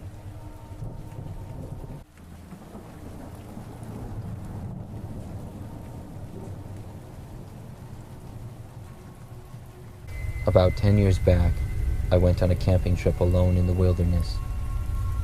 I drove about 5 hours to an isolated area to camp for a week with nothing but just essentials. I consider myself an outdoorsman, and I enjoy doing this type of thing. I got up there and was all set up in a little area. Then I went into the woods, searching for some materials to build a little shelter.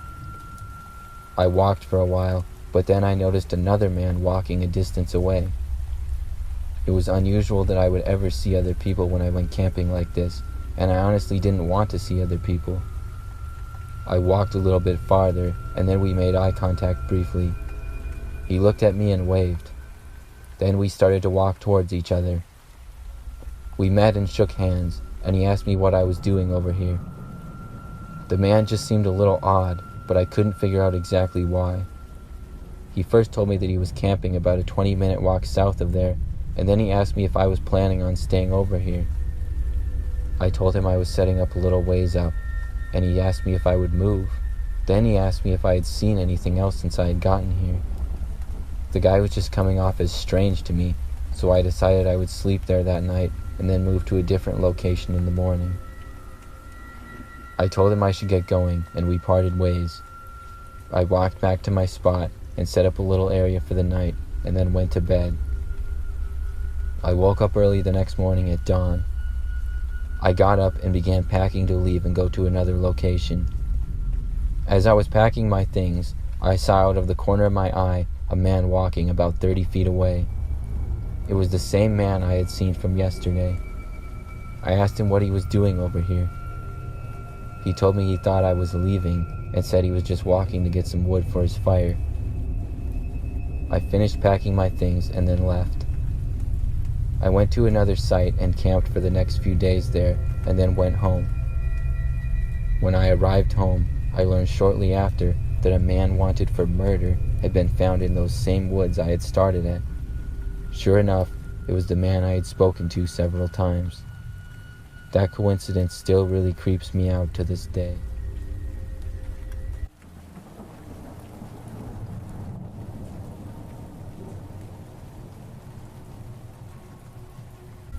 When I was about 12 years old, me and my friend would occasionally sleep over at each other's houses. One time when I was staying over at his place for a night, we went to bed at about 2 in the morning. My friend's parents and sister were long asleep by this time. We had stayed up pretty late playing Call of Duty and were finally sleepy. My friend had a bunk bed, even though he had the whole bedroom to himself, so I took the bottom bunk and he took the top. After we shut off the Xbox, we fell asleep pretty fast. I remember that I woke up though at 4 in the morning. When I woke up, I was wide awake. I didn't know why I had woken up, because I usually slept all the way through the night. I realized that I really had to pee, so I went down the hall to use my friend's bathroom. But as soon as I opened his bedroom door and walked out of the room, I saw something strange. His attic door was open and the ladder was hanging halfway down. As far as I knew, his family never really used the attic, and I hadn't heard anyone in the hall before we went to bed. I figured it was someone in his family, but it just seemed odd to me. I went into the bathroom and used it. When I was done, I walked back out into the hallway, but the attic door was now completely shut. This really gave me the creeps. I hadn't heard any noises, and I knew I wasn't imagining things.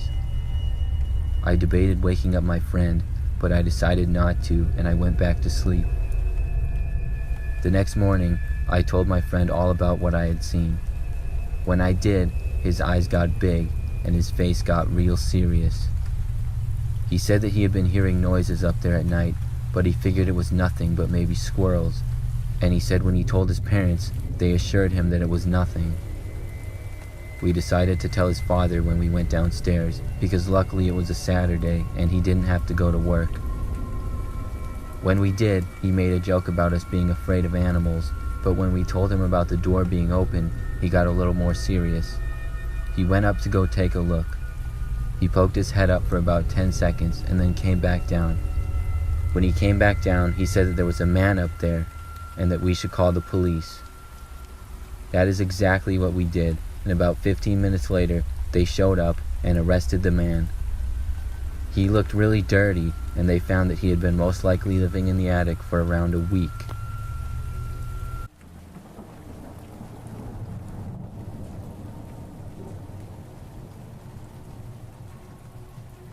We live in a typical residential neighborhood. Back then, my parents made it my job to mow the lawn every weekend during the summer, and I would get $20. I didn't mind it at all because we had a pretty nice push mower and the yard wasn't all that big. One day when I was almost done with mowing the front yard, I saw a car coming down the street. I didn't recognize it as anybody that lived there. It was going at a very slow speed and stopping occasionally in front of houses. As it got closer, I saw that it was one of those old big vans that's almost like an RV. I figured it had to be somebody that was lost and trying to get to the right house on our street. But when it got sort of in front of my house, it stopped. It sat there for a good 30 seconds. I looked to the driver's window, but I really couldn't recognize who the driver was. All I could see is that they were wearing sunglasses. It sat there for an uncomfortably long amount of time. I thought that maybe the driver was even going to get out of their car, and being a shy 12-year-old, I got a little bit nervous. I knew my parents weren't expecting anybody, so I had no clue who this guy was. I was pretty much finished with the front yard, so I decided to go in back because I was feeling uncomfortable. When I was in the backyard, I heard the sound of the van driving away, and I felt relieved and went back and finished the front yard. I went inside after that and pretty much forgot about everything and went on with my day. Later that night, I got into bed to go to sleep at a pretty late hour. It was a weekend and also the summertime, so I had stayed up late playing video games. I had my window open because it was hot outside, and as I laid in bed and closed my eyes, I heard the noise of a car driving down the street. I didn't think anything of it until it sounded like the car slowed down and stopped right near my house. I sat up a little and looked out the window. I nearly had a heart attack when I recognized the car as the van that I had seen stopped in front of my house earlier. I told myself I was crazy and that there was nothing to worry about, but I just had a really creepy feeling that I just couldn't shake. I watched the van, hoping to either see somebody get out and walk to another house or the van drive away. I knew I wouldn't be able to rest and get any sleep unless I could stop worrying about it. The van sat there with the engine running for a good 5 minutes or so. Then the engine shut off and the van remained there for several more minutes. The whole time I sat there with my head ducked down so just my eyes could see out the window. Finally, I heard the door open on the other side of the van. Then it shut. Shortly after that, I saw a man emerge from behind it and walk directly into our front yard. It was dark out, but from what I could see, he was dressed in dark clothes and wearing a hat with sunglasses. He also had a backpack on.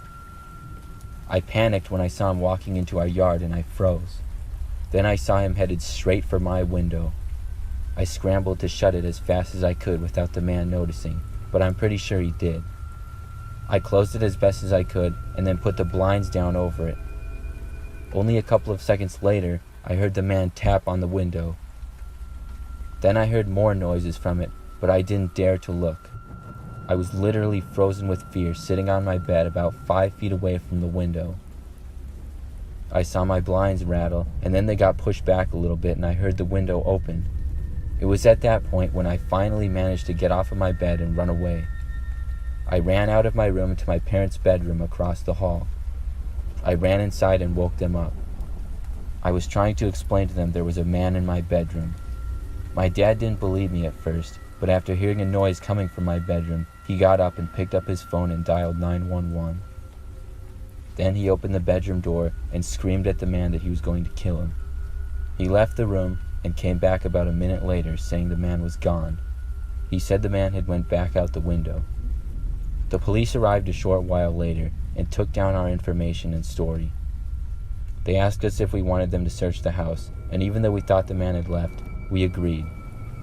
A couple of minutes later, though, we heard shouting coming from my room, and sure enough, we saw them come out with an older-looking man with a grayish beard who had been hiding in my bedroom closet. I'm very grateful that the police decided to search our house.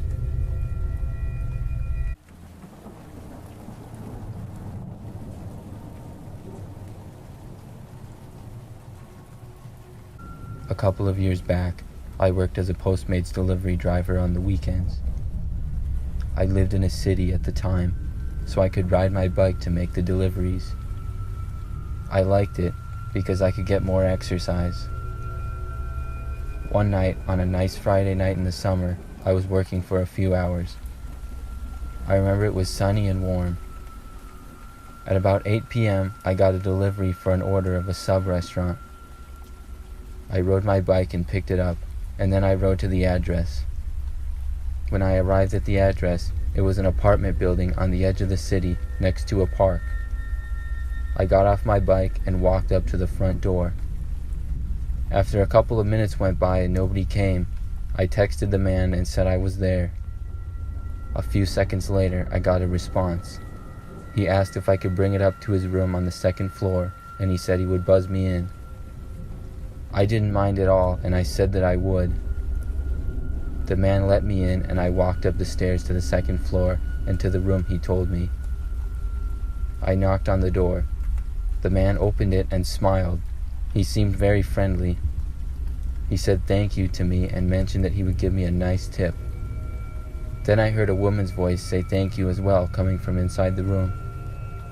I said no problem, and I left. Then I walked back down and outside of the apartment to my bike and continued with my deliveries for the evening. About 2 hours later, I got another delivery near the same area, and my route took me past that same park. But as I rode past the apartment building, I noticed an ambulance and several police cars outside of it. I was going to ignore it and ride past when I caught a glimpse of the man that I had delivered to. He was being led into a cop car.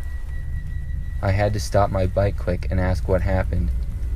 I didn't get much information, but I did hear that a man had nearly killed a woman.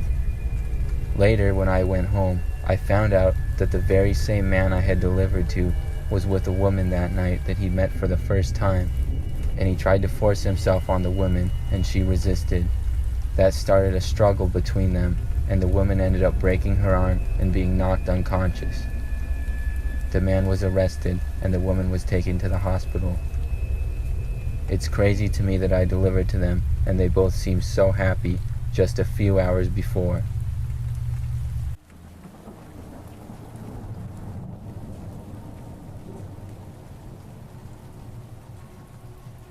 I'm a female, and this happened about a year ago. I was shopping at Costco, where I had a membership. When I had my Costco membership, I would try to go there as much as I could, so that I made the most of it. You can get a lot of good deals there because they sell many items in bulk. I would say that I shopped there on average about twice a week. Sometimes I wouldn't get a whole lot of items, but I think I got just about all of my groceries from Costco. I went there so much that I would even recognize some of the employees working there. Mainly it was just the cashiers. They're the people who I would interact with or see up at the check lanes. But there was this one guy who I started to see quite a bit as well. Something about the guy was a little strange. At first, I didn't think much of it. He would always be working throughout the store, and I never really paid much attention to what he was doing, but I never saw him as a cashier. Normally, he would just be walking by or something like that. Soon, I noticed that the guy would start to talk to me. He would be walking past and ask me if I was finding everything okay. The first few times I didn't think much of it. I thought he was just being a good employee. But I started seeing him so much that it seemed almost suspicious. For example, Costco is a very large store, and I'd see the guy at one end, then at the other, then again at some other place.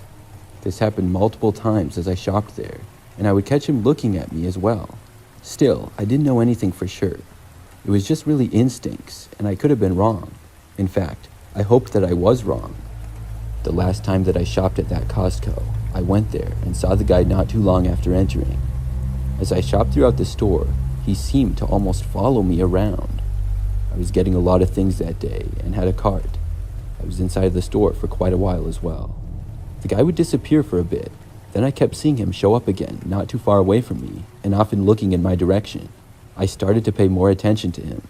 He didn't really seem to be doing any work. He was literally just walking around. Soon, I didn't see him for a while. I kept shopping until I was done, and then I checked out. That was no different than the past few times I had shopped there. But after I checked out on this day, I left the store and got to my car. By now, it was dark out, and the parking lot was a little more empty than it had been when I got there. After getting in my car, I just so happened to see somebody in a car a ways away from me. The person seemed to be looking at me, and that's when I noticed it was the same guy. I looked away. I started my engine to leave, but for some reason, I was worried that the guy might follow me. After all, he had followed me throughout the store, so what would stop him from following me home? Still, I was thinking that maybe I was making too much of this, and I started to back out. When I did, I noticed the guy's car start to move, and then I stopped and pulled forward again. I parked right back in the same space that I had been in. He did the same with his car. Now my heart was pounding, and I didn't know what to do. I decided to call my brother. I knew that he wasn't busy at the time, and he also didn't live that far away. When I told him the situation, he said that he was going to drive right over and would be there shortly. What he planned to do exactly, I didn't know. I sat there, and so did the guy in his car for the next 10 minutes or so. Several times, I considered trying to leave again, but I thought better of it. When my brother got there, he pulled into the parking lot driving his large white pickup truck. He called me and asked me which car the guy was in. When I told him, I said not to confront the guy, and he told me he wasn't going to. He parked his truck a few spots down from the guy and then told me to leave. When I did, the guy who worked at Costco started backing out as well. That's when my brother started to drive too. As I got towards the exit of the parking lot, my brother cut the guy off, blocking his way of the exit. I was able to get away as I heard the guy honking at my brother, who was just stopped there. He remained there until I was a good distance away, then he left. I was able to make it home safely, and since then, I didn't go back to that Costco.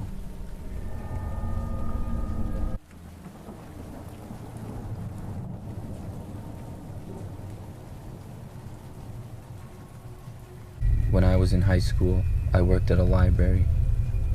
My grandmother used to work there, so she was able to hook me up with the job pretty easily when I turned 16.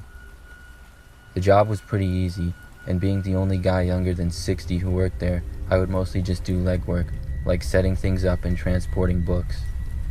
The library itself was interesting because it was very old. It opened in the 1800s and had minor renovations and restorations done, but for the most part, it had an old building feel to it. The library had 2 levels and a basement, which was mostly just used as storage. It wasn't that big of a building, but it maximized the space by having 3 levels. One day, I was asked to get some extra carts from the basement. I opened the door and walked down the stairs. It was very dark and messy down there. I always thought it was a little creepy. I turned on a little light that we had, and I saw a cart on the side wall. I walked over to get it, and as I was walking, I heard something fall across the room. It sounded like a book falling off of something. I looked over but didn't see anything. So I walked over to the book and picked it up. It had been stacked on top of some other ones. But when I put the book back, I noticed there was a man hiding behind a box about 5 feet away. I could only see his legs and part of his back because he was hunched over behind the boxes. I just about had a heart attack. I pretended not to see him and quickly went back and got the cart to bring upstairs. Once I got upstairs, I shut the door and told my coworker Barbara, who was pretty much in charge. She didn't believe me at first and thought that I was joking. I did have a pretty good sense of humor, and I was known to joke around a lot, so I told her to come down with me and see. She came with, and we walked into the basement, but when we got there and looked around, we couldn't find anybody. We looked for a good 10 minutes. When we got back upstairs, I felt like an idiot, but Barbara told me she believed me because she could see how serious I was. I went back to work, and at the end of my shift, I was still really curious about what happened in the basement, so I went down again. I turned on the light, and this time, I saw the man right away. He was in the far corner of the basement, but he was standing up. As soon as the light turned on, he started to walk behind some more boxes. I kept standing there watching. I saw that the man had long hair and a dirty beard. He looked like a homeless guy. I yelled at him that nobody was supposed to be down here. He responded by grabbing a book and throwing it in my direction. And then he started charging at me. I shut the door and ran back up, and told Barbara once again that I saw a man and he was dangerous. She called the police. I watched the basement door the whole time to make sure the man would not come up. When the cops finally showed up, 2 of them went downstairs, and about 5 minutes later, they came back up with the man and took him away. He was a homeless guy that somehow got down there and had been hiding out for 2 days.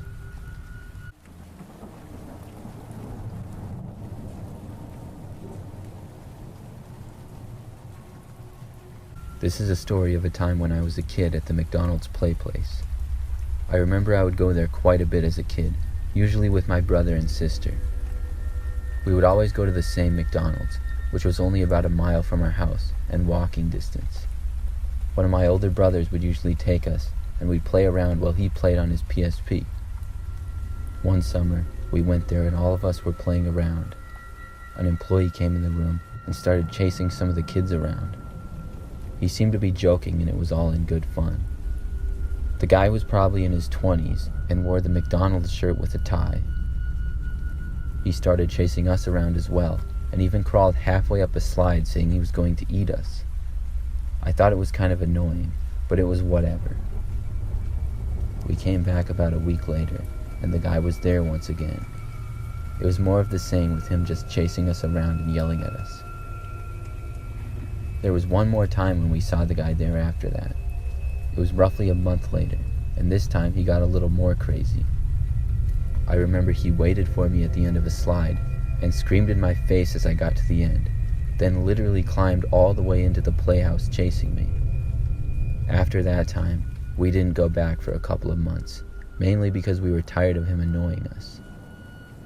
When we finally did go back to that McDonald's, the man wasn't there. I remember that time my older brother made a comment to a worker who was sweeping the floor that the man was finally gone. The worker then told him that that guy turned out to not even work at McDonald's and had been arrested for attempted kidnapping just several weeks earlier. After I heard that, the whole thing just seemed really creepy to me.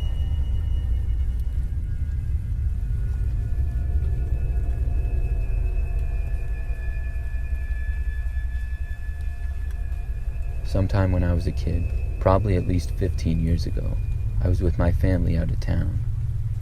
I don't remember exactly where we were or where we were going, but I do remember we went to a Hardee's restaurant to get some food. We all walked inside, my mom, my dad, me, and my brother.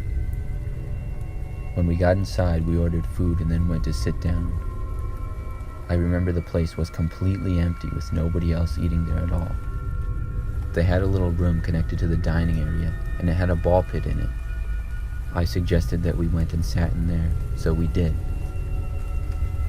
As we were waiting for them to bring us our food, I went to the ball pit to play around. I remember it was my first time being in a ball pit, and it was pretty cool. But as I was in there, I wanted to reach the bottom, and when I did, I felt something in there that wasn't a ball.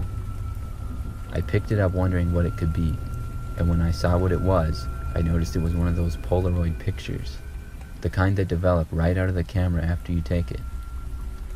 It was all white, but when I flipped it to the other side, I saw there was a picture on it.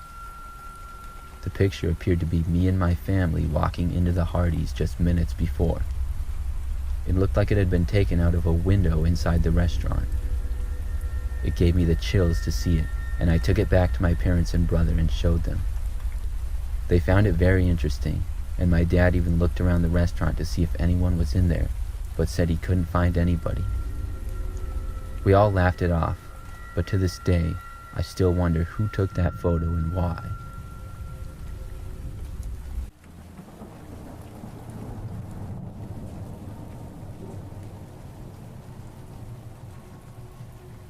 This story took place roughly 3 years ago. I'm a young adult female and have been working out for years. I belong to a relatively popular gym and would often work out at either very early mornings or very late at night. I preferred to work out in the mornings, and I would go almost every day of the week. About 3 months or so after joining that gym, I would start to see some of the same people when I worked out. One in particular, though, that stuck out to me was a middle-aged man. He had gray hair and appeared to be rather skinny. Every time I would work out, he would seem to come and work out next to me. I didn't really care at first because it could have been a coincidence, but it became so much that every day he would do almost the exact same workout as I was doing. At one point, as I was leaving the gym, the man approached me and asked if I wanted to hang out with him. Seeing as that he was roughly 30 years older than me, and the creepy feelings I got from him in general, I told him no, I wasn't interested. At that point, the man walked away, and I was relieved that maybe he wouldn't work out next to me anymore. And it was true for the next few weeks I didn't see the man at all, but then he returned, and once again would work out by me, and would always seem to be done working out the same time that I was. It got to the point where I decided to start working out late at night instead of the mornings. I started working out after my job, and I preferred the mornings, but it was nice not to see the man anymore. About 2 weeks went by, but once again, I noticed the man walking into the gym when I was in the middle of one of my workouts. He once again came over to me and started to work out. At this point, I was so frustrated that I just got up and left, even though my workout wasn't over. Then I saw the man start to leave as well. I left the gym completely and went home. I didn't go back to my gym after that. I decided I would take a break from working out, and I would look for a new gym to attend in about a month or so. But roughly a week later, when I was at the grocery store, I noticed the same man there. I had never seen him there before. I just about had a heart attack when I noticed him, and I tried to stay away from him the whole time I was shopping. He didn't come very close to me while we were in there, but the fact that I saw him made me very worried. I figured the man had to be stalking me at that point, and when I got home, I wanted to report him or something, but I didn't know if I could prove he was stalking me. I just wasn't sure what to do. But as I was unpacking my groceries, I noticed out my window that a car had pulled in front of my apartment. I had a bad feeling about it, and then I saw the man get out. I immediately ran to the door and locked it, and got out my phone ready to call the police. The man walked up to the front door and knocked on it. Of course, I wasn't going to answer. Then he tried opening the door himself. At that point, I decided to call the police. I explained my situation to them, and they said somebody would be on the way. I heard the man yell from outside that he knew I was in there, and he just wanted to talk. I didn't answer him at all. He kept trying to open the door and kept asking me to come out. Over time, as I didn't answer, his voice grew louder and more angry. It came to the point where he was screaming and banging on my door repeatedly. One of my neighbors ended up coming out and asking the man to leave. I heard him refuse, and shortly after that, I heard the sound of the police arriving. It didn't take long for them to take the man away, and it was eventually found that he had been stalking me for quite some time.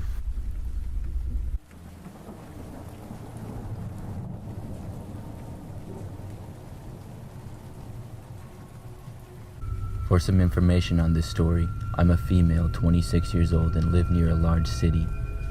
This story occurred about a year ago at a pretty big mall. I had a lot of shopping that I needed to get done, and went on a Saturday because it was my only day off from work.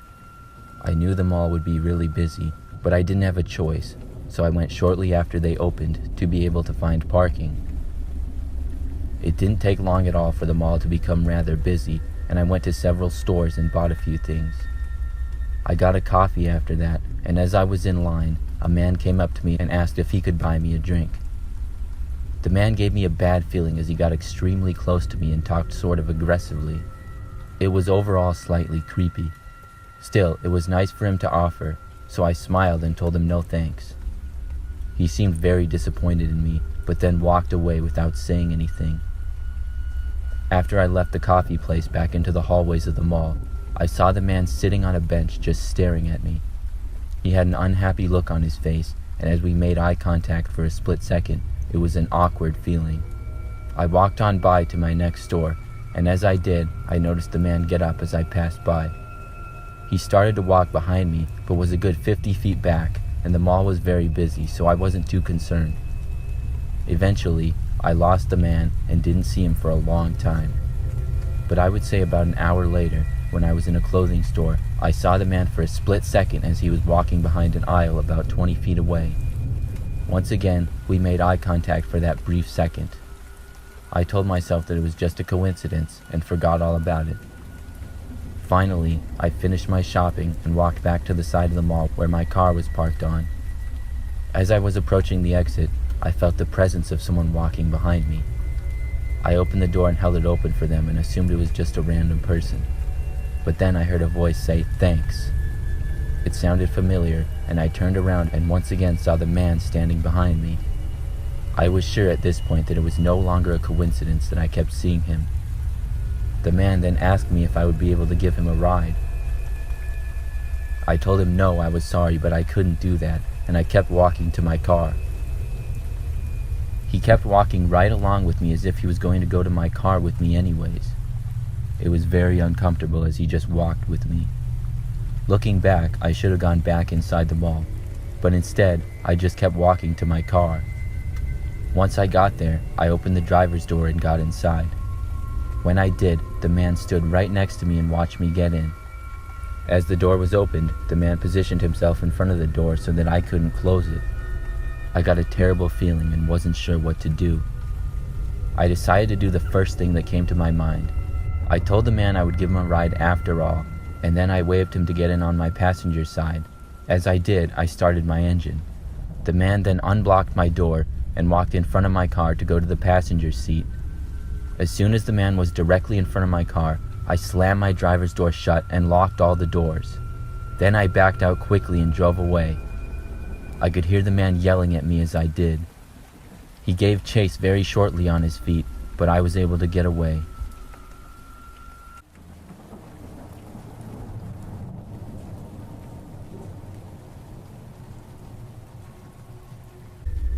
Me and my boyfriend were on a road trip to visit some national parks and stopped at a Burger King pretty late at night.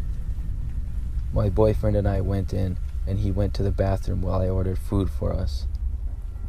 The old woman at the counter took my order, but I got a weird vibe from her. I wasn't too concerned though, because most nights fast food workers seem creepy for some reason in my experiences. After I ordered, I waited for my boyfriend to come back, but he didn't. And I don't know why I thought something was wrong. I got the food and was still waiting, so I went to the men's bathroom. As I was walking down the little hallway, I saw light coming out of the bottom of the bathroom door. I knocked to make sure he was okay, but when I did, there was no response. Then the door suddenly opened and my boyfriend walked out. I asked him why he didn't answer me, but he just walked past me with a glassy look over his eyes. I saw he had something in his hand and sped up to get in front of him to ask what his problem was. When I turned the corner, I saw him looking at the old woman that was working, and they had this look on their faces, but I didn't hear them talking at all.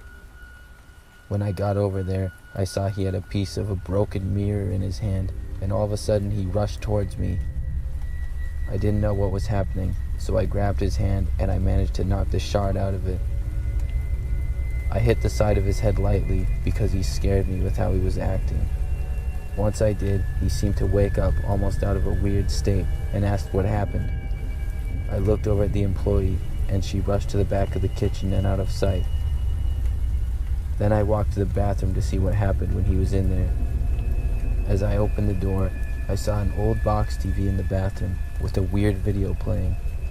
It had some weird shapes on the screen. I left the bathroom and told my boyfriend we should leave now. As we drove away, I explained how he acted weird when he came out of the bathroom, and it seemed like he was going to hurt me with the mirror piece in his hand. He didn't remember leaving the bathroom, so we pieced together that the woman worker had something to do with the weird trance he got into. We still don't know why the woman ran to the back of the Burger King, or if she had something to do with why there was a weird video playing in the bathroom. But the rest of the drive for that night, we were paranoid of the woman following us, or what would have happened if my boyfriend didn't wake up from what happened to him.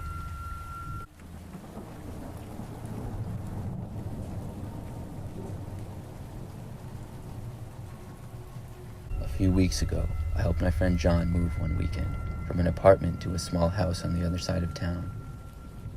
It was a pretty tough job and it was just the two of us, so it took us a while. By the time we were almost done, it was pretty late at night and we were both exhausted.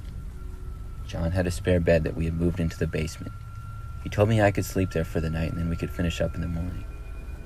I took him up on his offer because I really didn't want to drive the 10 minutes back to my place as tired as I was. Plus, we still had a few things left to move. It was a pretty comfortable bed he had down there, and it felt great to lay down and close my eyes. I was starting to drift off when I noticed some noises. It sounded like something moving around down there, but I couldn't tell where the sounds were coming from exactly. I looked all around the basement and didn't see anything at all. It was sort of creepy, but I tried my best to just ignore it. The noises continued though, and I thought maybe it was mice or something, which was pretty gross, but as tired as I was, I eventually fell asleep. The next morning, after I woke up and went upstairs, John asked me how I slept down in the basement. I told him it was good, but I mentioned the noises I had heard. He then told me that he too had heard noises as well coming from what sounded like the basement, but figured it had to be me making the noises. He said he also heard noises in another area of the house as well. I think we both got a little creeped out by this, but we figured it had to be a mouse, and went on with the job of moving the rest of his stuff. I was moving a few of the last boxes to the basement, and I guess I was carrying too many and dropped one of the boxes on the floor. When I went to pick it up, I noticed something. In the corner of the basement, sort of under the stairs, there was a little handle sticking out of the floor. It was hard to see, and something that you wouldn't pick up unless you looked really close because of how hidden it was. I told John to come over and take a look. He looked closely and then pulled on the handle, and it lifted up a sort of trap door leading to a hidden room in the house. The room was very small, but there was a sleeping bag in it, as well as a few water bottles that were empty. It appeared someone had been living in there, but nobody was there at the moment. Me and John put two and two together from the noises we had heard and were pretty creeped out. We searched the house, but found no one. After that, we reported the room and how someone had been living in it. Whoever had been living there never did return. They must have left for good after realizing we were there.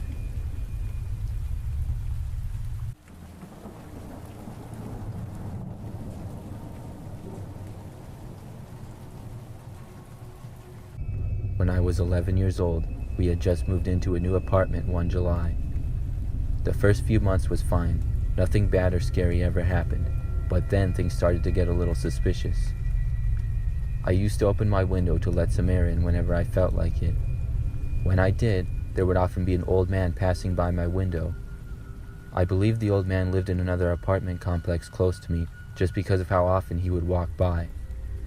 This would happen all the time, but one day, my mom randomly walked into my room, telling me to lock my window if I haven't already. She then said something that really creeped me out.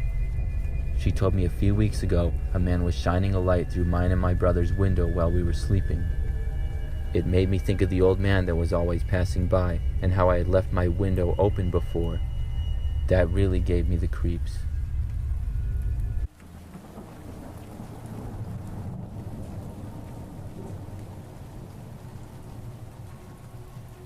I have owned a car repair shop for the last 15 years. The scariest thing to ever happen was about 10 years ago. My shop is relatively small, but I do have several employees. One evening, at about 6 p.m., I was working at the front desk doing some paperwork. An older man then walked into the shop. He was wearing a black suit jacket and looked well put together. He came up to me and asked me if I would be able to fix his car. Now, we normally require appointments, but things were not all that busy at this time, so I asked the man what was wrong with his car. He told me he thought something seemed wrong with it, but he didn't know quite what, and that it occasionally broke down. I asked him a few more questions, but he didn't really give me any answers.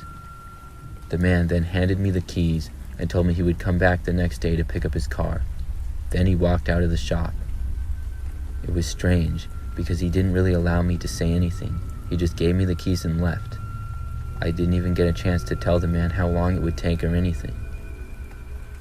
I decided I would look at his car later that night. So when the rest of our work was done, I sent my 2 mechanics home, and I decided to finish the night by trying to fix the man's car. I got the keys and walked out to where he parked it. The car looked to be about 20 years old, was black, and seemed to be in pretty good shape.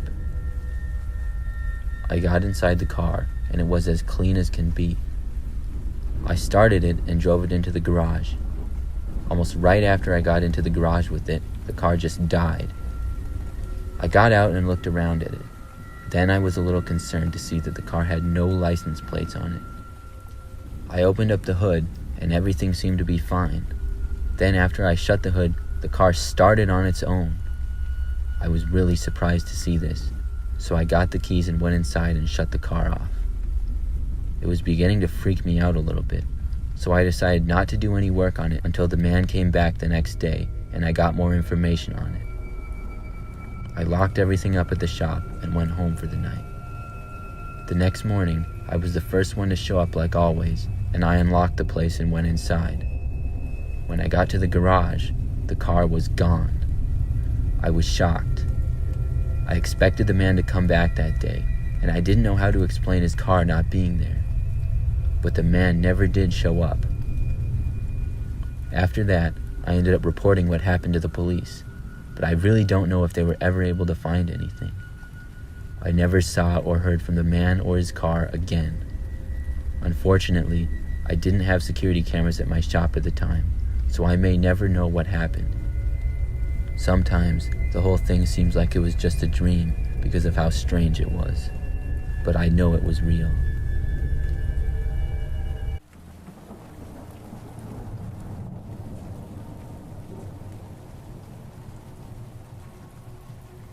This is something that happened a long time ago, back when I was a kid. I think I was probably like 7 or 8, and it was sometime in the early 2000s. Back then, we would sometimes have family gatherings at one of my aunt's house. I had several aunts and uncles who lived in the area, and I had a few cousins as well. This aunt in particular probably had the biggest house that was also in a good location, and there was a decent amount of land on her property too. Still, we wouldn't go to her place for all get-togethers, just some of them. I don't even know the occasions of them because I don't remember ever being there for a holiday.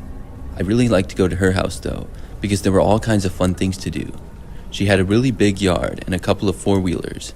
There was also a volleyball court on her property, and inside of the house, she had big TVs upstairs and in the basement, and had a GameCube. I would play the GameCube with my cousins a lot, and sometimes we would watch movies as well.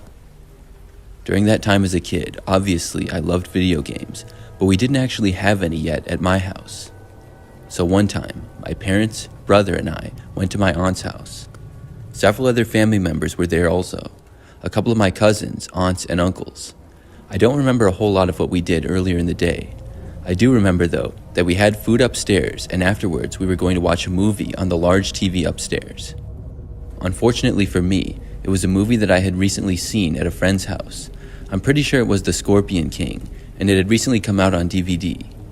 I liked the movie, but I was more in the mood to play video games. We were all sitting on the couches and chairs that were upstairs in the living room. Some kids like me were even sitting on the floor. Shortly after the movie started, I kind of had to use the bathroom, and I decided to go downstairs and use the one in the basement because it was more private. As I was downstairs, I couldn't help myself, and I walked over to the basement living room where the GameCube was.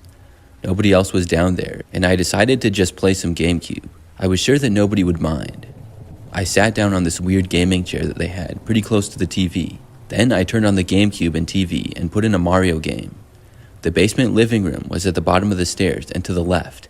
Inside, there were 2 large couches and a couple of other chairs facing the TV. To the left of the TV, there was a sliding glass door that opened up to the backyard. All of the lights downstairs were also off. Things were only lit up a little bit by the TV screen. I could hear the sound coming from the TV upstairs from them watching the movie, and I kept the volume low on the TV that I was using. Soon, I was playing on the GameCube and having the time of my life. This only lasted for probably about 15 minutes though. I remember thinking that I heard a noise coming from outside. I looked over but saw nothing, and assumed it was my aunt or another family member outside for some reason. After that, I kept playing on the GameCube. But only about a minute later, I heard more noise, and then heard the sliding glass door opening. I looked over, expecting to see a family member, but instead, I saw some random guy entering the house. The sliding door hadn't even been locked. I don't remember much about how the man looked or what he was wearing, just that he had kind of long hair. He was still kind of far away from me, and after seeing the guy, I instantly got up and ran for the stairs. I went all the way up, and everybody saw me come running into the living room. Someone jokingly asked me what I was in a hurry for. I said to everyone how a man had just entered the basement from the sliding door.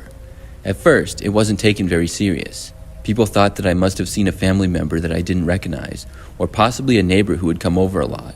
But after some talking, I remember that the movie was paused and a couple of people ended up going downstairs to check it out. The rest of the night is kind of blurry to me in my memory. I just know that after coming back upstairs, most of us had to go into the 2 bedrooms that were upstairs and the police were called. We had to wait for them in the bedrooms, and I know that the man was gone when the police got there, but I'm not sure if he had left before the basement was investigated or after. I'm also not sure if he stole or damaged anything. I didn't go back down in the basement that night at all, but eventually the police left and we were able to finish the movie. This remains probably the creepiest thing that's ever happened to me.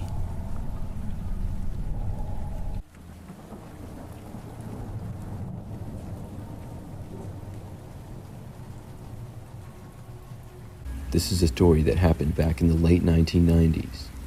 For some reason, I remember that it was a Saturday night. I walked into a quiet Sears department store. I was looking for a gift for a friend whose birthday gathering I was going to the next morning. There were not many other people inside at all. I looked around for several minutes when suddenly I saw a woman approaching me. This woman had dark brown hair, was rather short and thin, and looked like she had been crying. Her makeup was messed up around her eyes. She seemed like she was in trouble. As she walked closer to me, I turned and asked her if she was okay. She replied by saying that she didn't know or something like that. She started looking behind her and said that there was a crazy guy chasing her, and then she asked me if I had seen a tall man with long blonde hair. I hadn't seen him. I told her no, and she said that he had chased her from the Circuit City, which shared a large parking lot with Sears. The woman then told me that she had ran into the Sears to get away from him and had been walking the aisles ever since. I asked if she wanted to find an employee who had access to a phone and could call the police, but the woman declined and said that she thought everything might be okay now. She asked me if I could walk her to her car to make sure the man wasn't outside for her, though. I was a little concerned myself if there was some crazy guy chasing people around, but I agreed. I was concerned for the woman's safety and started to walk with her to the exit. When we made it outside, the parking lot was not very busy at all. It was extremely large because there were other stores that shared the same general parking lot. Cars were scattered all around, but several of the stores had closed already, so there really weren't too many. Things were very quiet out there. The woman pointed over to where her car was. It was pretty far away and towards the back. I walked next to her and looked around the parking lot the entire time, but I didn't see anybody at all. Things were very dark, and I was expecting to see the guy she had told me about, but I didn't. Soon, we made it closer to her car. It was a white 4-door sedan. I confirmed with the woman that that was her vehicle, and I was relieved that we had basically made it there. When we were maybe 20 feet away, I was sure that I saw somebody move in the back of her car. The windows were tinted, so it wasn't very clear, but it looked like somebody's head kind of peeking up for just a moment and then going back down. I was worried for the woman and asked if anybody was in her car already.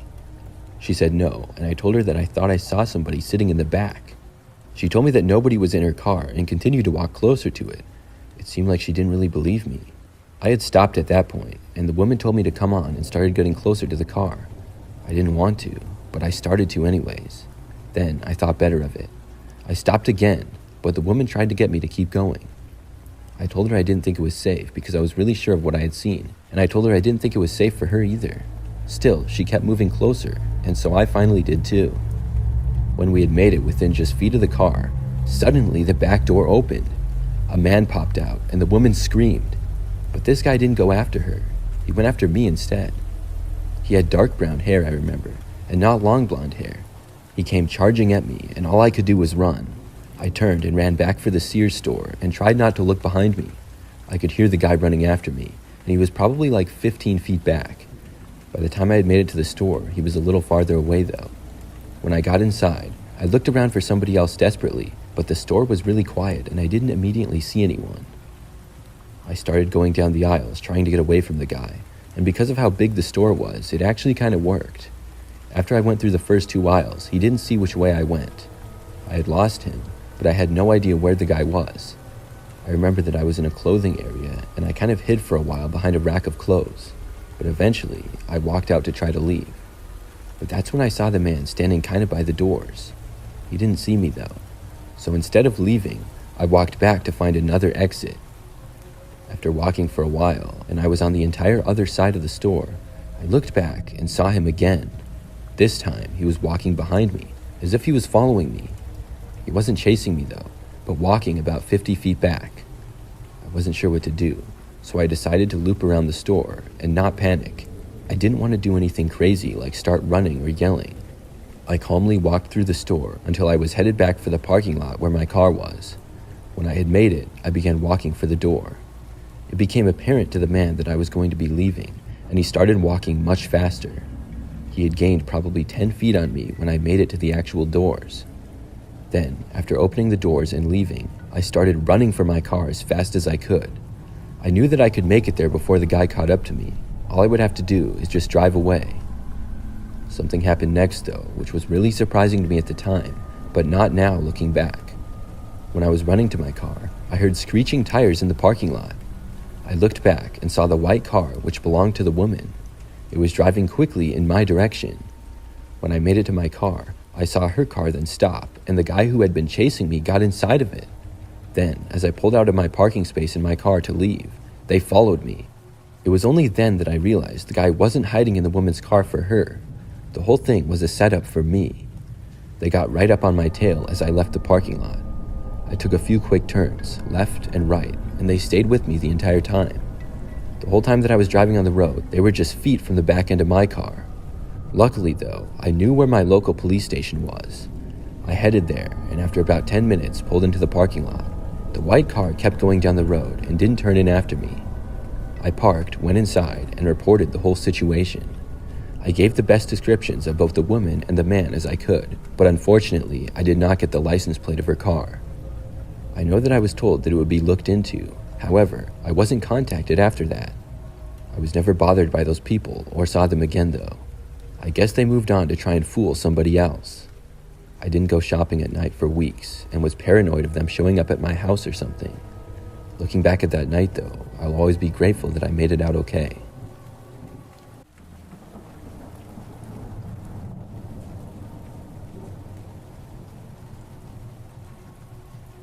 For some background to this story, I'm a 27-year-old female. I live nearby a rather large city, and for my job, I often walk to work. It takes me about 20 to 30 minutes. There is a park with the woods that I often walk through because it's on the way and it's much more scenic. One day last fall, probably late October or early November, I was on my way to work at about 7 a.m. It was still pretty dark out at this time, but the sun was beginning to come up. I got onto the path in the woods and walked for about 5 minutes on it, but then I started to hear footsteps coming from directly behind me. Typically, I would never see anybody in the woods, and not until I got closer to work. Still, it wasn't a big deal to see somebody, but being a woman alone in a large city in the middle of a woods, you always have to be alert. I glanced over my shoulder to see who it was, but I saw no one. It was really strange because I was sure I had just heard footsteps. It made me a little more concerned, thinking that somebody was possibly hiding from me now. I just kept walking though because I knew I would be out of the woods within 10 minutes.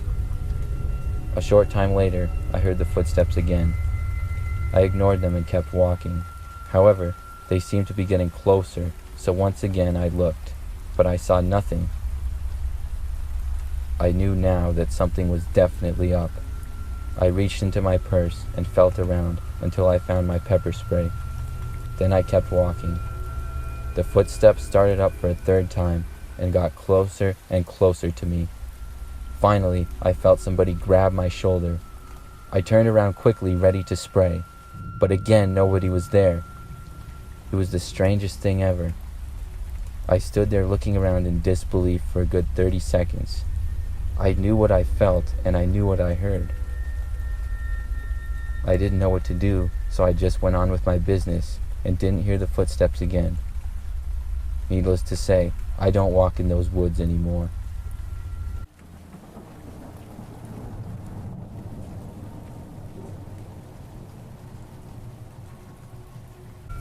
I work at an arcade.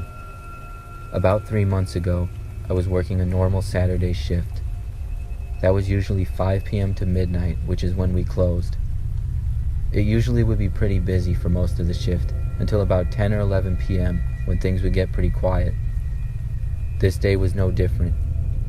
I stayed pretty busy working the concessions for a while, then I changed to cleaning, where I was walking around sweeping and disinfecting machines that weren't in use. The arcade had a large area with games, and then had a small bowling alley, as well as a laser tag area in the back. Our laser tag was currently not in use because we were making some small changes to it. It was only going to be out for about a week because it was a very popular game with the customers.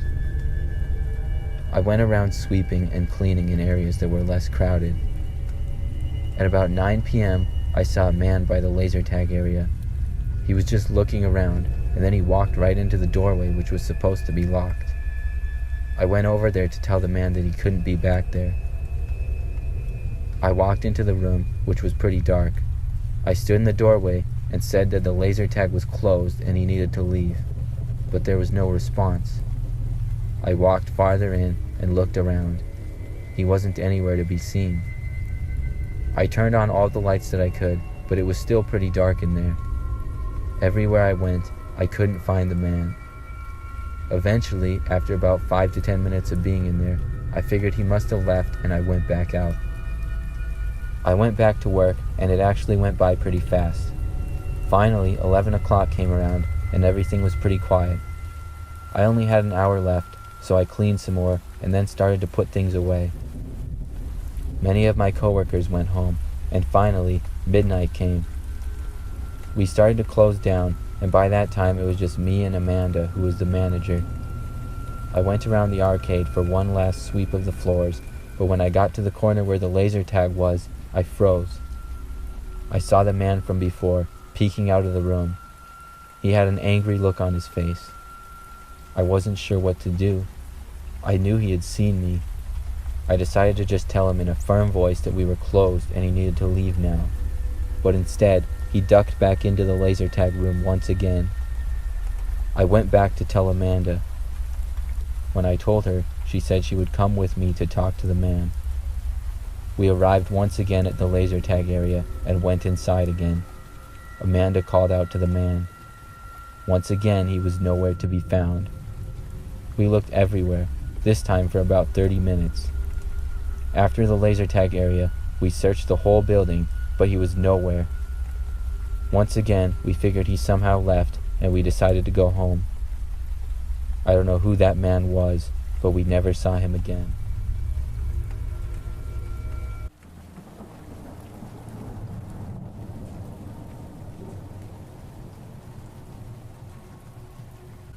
Three years ago, I moved into a new house due to switching locations for work. It was a temporary thing, so I would only be living there for about a year, but I still put a lot of effort into finding a nice house for a good price. The house was about 40 years old that I found. It looked pretty nice and had what I was looking for at a good deal, and I was able to get it. When I moved in, I was really enjoying it, until about a week into living there. It was a Friday afternoon, and I noticed a car drive down my street really slow and then park right across the street from me. I didn't have neighbors across the street, so it was a little concerning to see a car parked there. I waited to see if the person would get out, but they didn't. They just sat there. I saw them turn their head and look at me. I couldn't make out the details, but I saw that it appeared to be a man. I decided to forget about it and went back to what I was doing.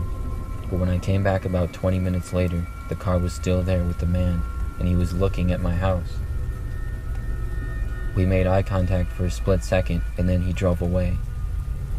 I thought it was suspicious, but it wasn't a big deal. I tried to forget about it, but the next day the car came back again.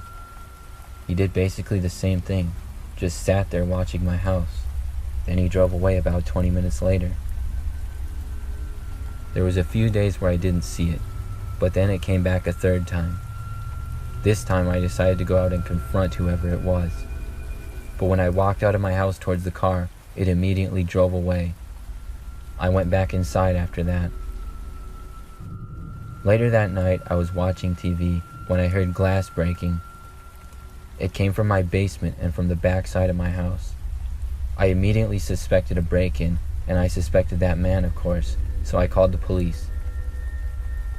I ran to my room and shut the door. I heard the man start to walk up my stairs and get closer.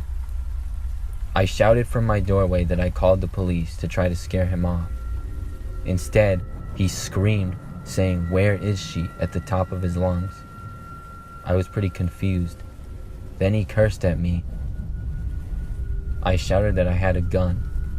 I really didn't, but I was hoping that that would work to scare him off.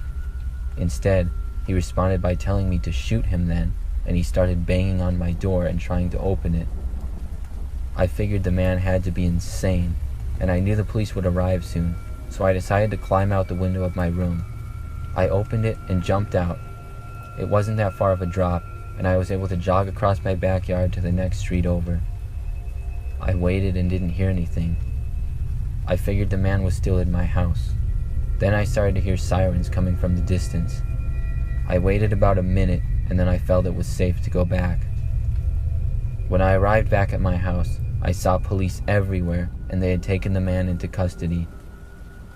I talked to the police, and they showed me that the man had broken my door off the hinges to my bedroom. He also caused some damage inside the room.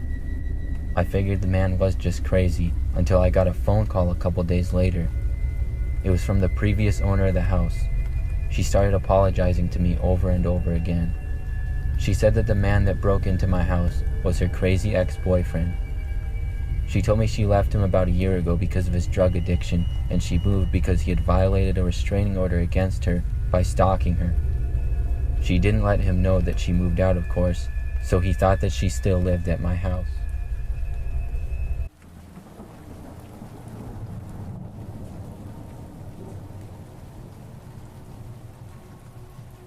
I once got a free month trial to go to Costco. I decided to go there and try it to see if I wanted to continue with the membership. It would allow me to get better deals, but I would need to pay monthly for it. I had never been to a Costco before and didn't really know what it was all about. I decided to go there one night after work just to kind of look around and maybe get some things. And after getting inside the store, I saw all the different items that they had. It was very different than any other place that I had shopped before. I walked around and picked up a few things, but soon after I heard that they were closing shortly, so I made my way to the check lanes and paid. After that, I left the store and headed for my vehicle. I had parked sort of in the back of the parking lot. Now, this Costco was in a bigger shopping area. There were a few other stores and businesses really close by. As I was walking to my car and about halfway there, I suddenly heard screeching tires. I saw this car drive over the curb and a little bit of grass that was dividing the parking lots, then entered the Costco parking lot. I stopped where I was to watch and see what would happen. The car drove right over to where mine was parked and then stopped. It didn't go into a parking space, but just stopped in the driving lane between the rows of spaces. It was like right behind my car though. I didn't really want to keep walking to my vehicle now. I had no idea what was going on, but it didn't seem good. As the car sat there running with the engine on, I considered going back inside the store. But just as I was turning around, the car began to move. It quickly drove away towards the other side of the parking lot. It had been there for maybe 15 or 20 seconds total. I kept walking to my car at that point, relieved to see the car now gone. I was able to get to my car and go inside of it. This was probably just 30 seconds after the other car had left. As I started my engine, I saw car lights driving quickly from the other end of the parking lot. The same car was back. It made its way closer and closer to me. Then it stopped and parked in the space right next to mine. The car was like a dark blue, maybe black color, and about 5 years old. As soon as it stopped next to me, I had a bad feeling. But then the passenger side door of the car opened up. Somebody got out really fast. It looked to be a man, and right away he reached for my driver's door. I hit lock just as he did, and he tried opening the door after that. I didn't waste any time, and I hit the gas. Luckily, nobody was parked in the space directly in front of me. The guy quickly got back inside the vehicle, but I was already driving away. I fully expected to be followed, and the car began driving after me quickly, but then it turned off in another direction and stopped coming after me. I left the parking lot and was not followed home. Ever since that happened, I don't really know how to explain it. I have no idea who it was or what they wanted. There was also really no way that anybody would have known that I would be at that Costco that night. I guess my best guess is that maybe somebody thought me or my car was someone else.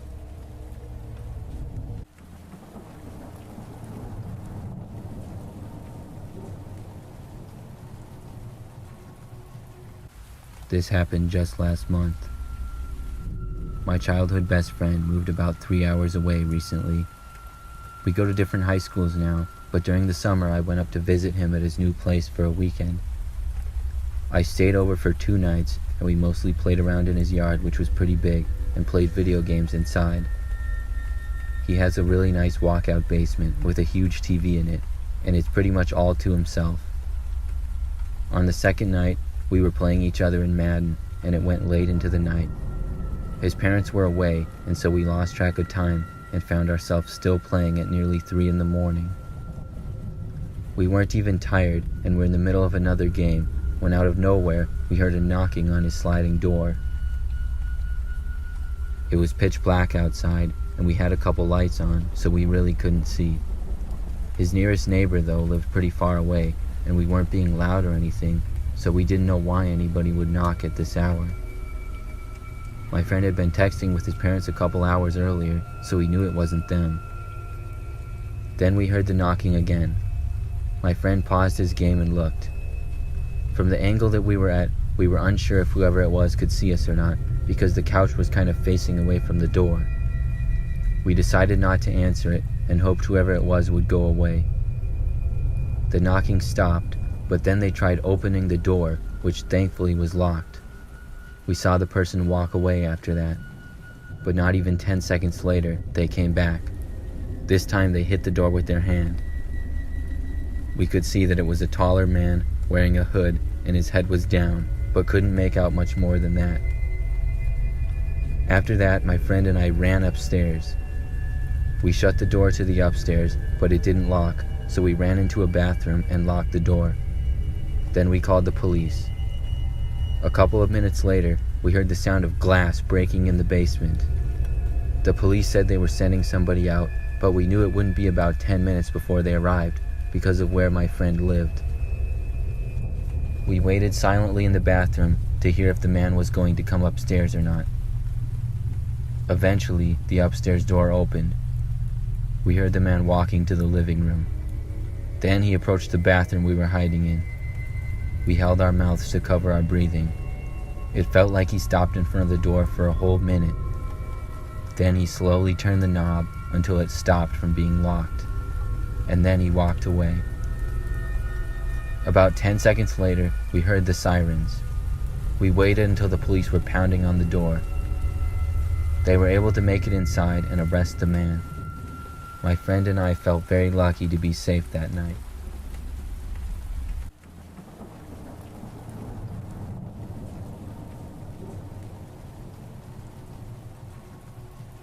A few years ago, I played a lot of video games. I've always kind of been on and off with gaming. I'll play quite a bit for like a month or two and then go a long time barely playing at all. Overall, I'm just not very consistent, and it just depends on how busy I am and stuff. This was probably back in like 2018 or 19, and I was playing Fortnite a lot as well as some other games. I played on a PlayStation 4 and sometimes would play with friends online.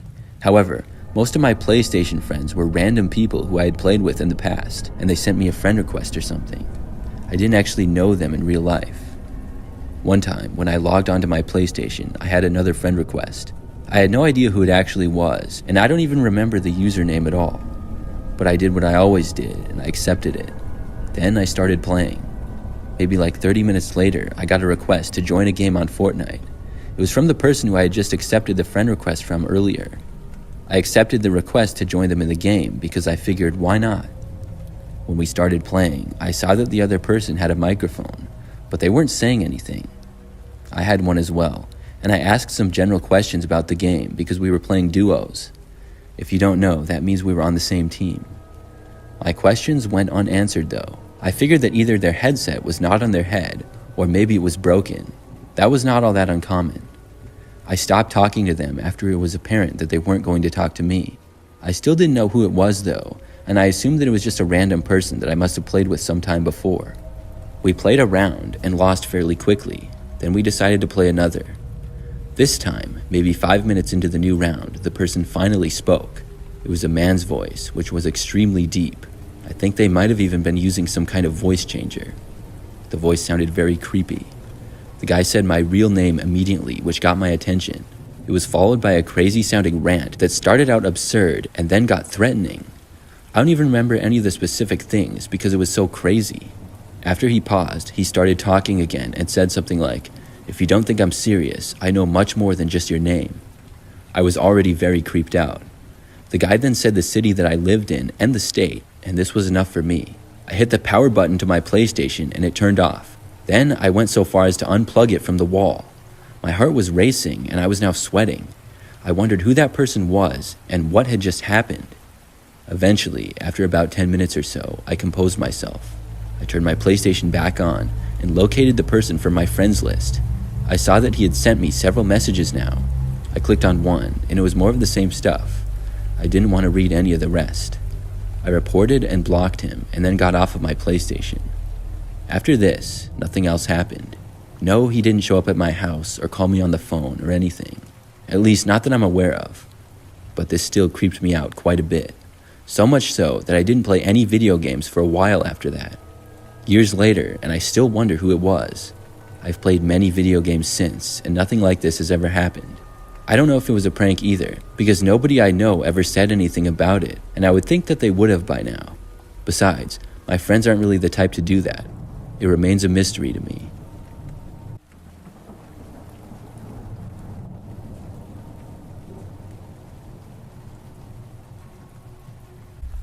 My name is Suzanne. A couple weeks ago, I was on a plane back home from a long trip. I was really bored, so I watched some movies and then downloaded a game called Among Us. It was really interesting with imposters and crewmates. Next to me was someone named Jill. We talked and became pretty good friends. She also downloaded the game and we played together on the plane. In one match, the imposter sabotaged the O2 and Jill and I fixed it. Then about 2 minutes later, the flight attendant on the plane said that there was a loss of pressure on the plane and our oxygen masks then dropped. We started to panic, but moments later we were told that everything was okay again. I said that nobody should sabotage the O2 again, but Jill said that it was just a coincidence. She ended up being the imposter in the next round, and she decided to sabotage the O2 again. Moments later, the flight attendant came back and told us all to put our masks on because we were experiencing low pressure once again. Everything ended up being alright and things were sorted out again, but I'm still very creeped out at how much of a coincidence it was.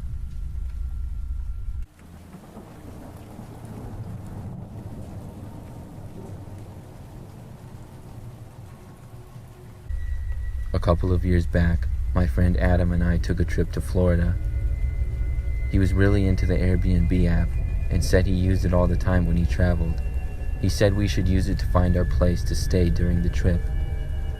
I didn't know much about it, but I decided why not and let him make the arrangements. Adam found a nice little house that we could stay in for a really good price. It looked pretty old, but had a nice character to it and seemed to be maintained well from the pictures. When we arrived, we met the owner, who was a nice lady named Jen. She gave us the key and told us a little bit about the place before leaving. We went inside and unpacked our stuff and then watched some TV. Adam set up his laptop and did a little bit of work.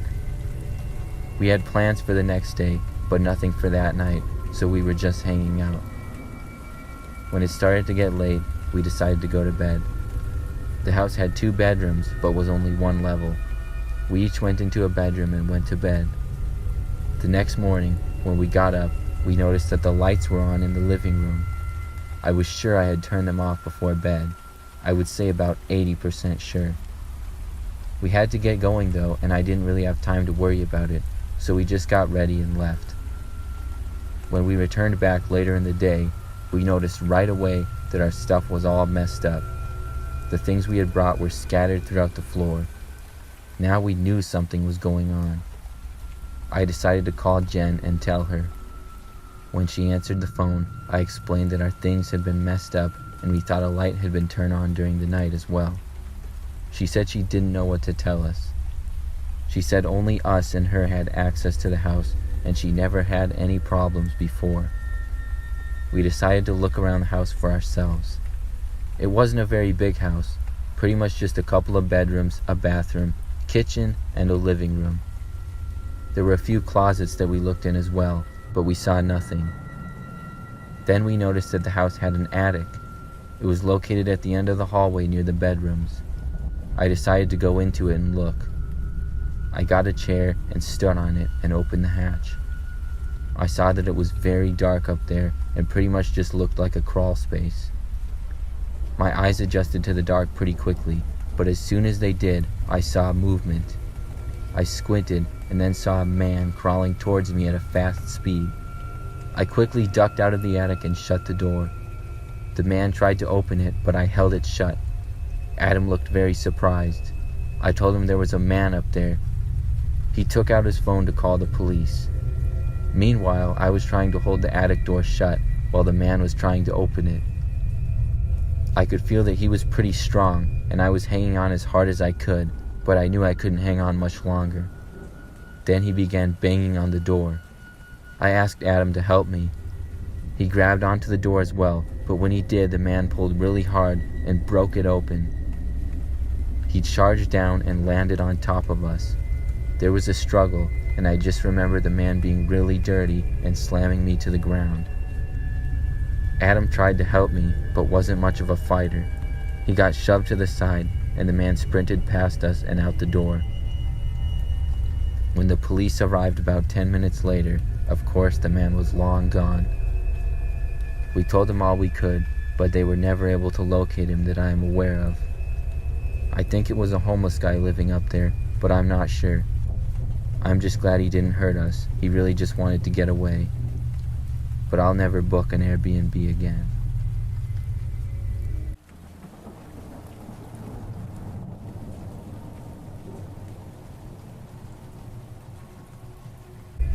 Last year, I took my 5-year-old son to the movies.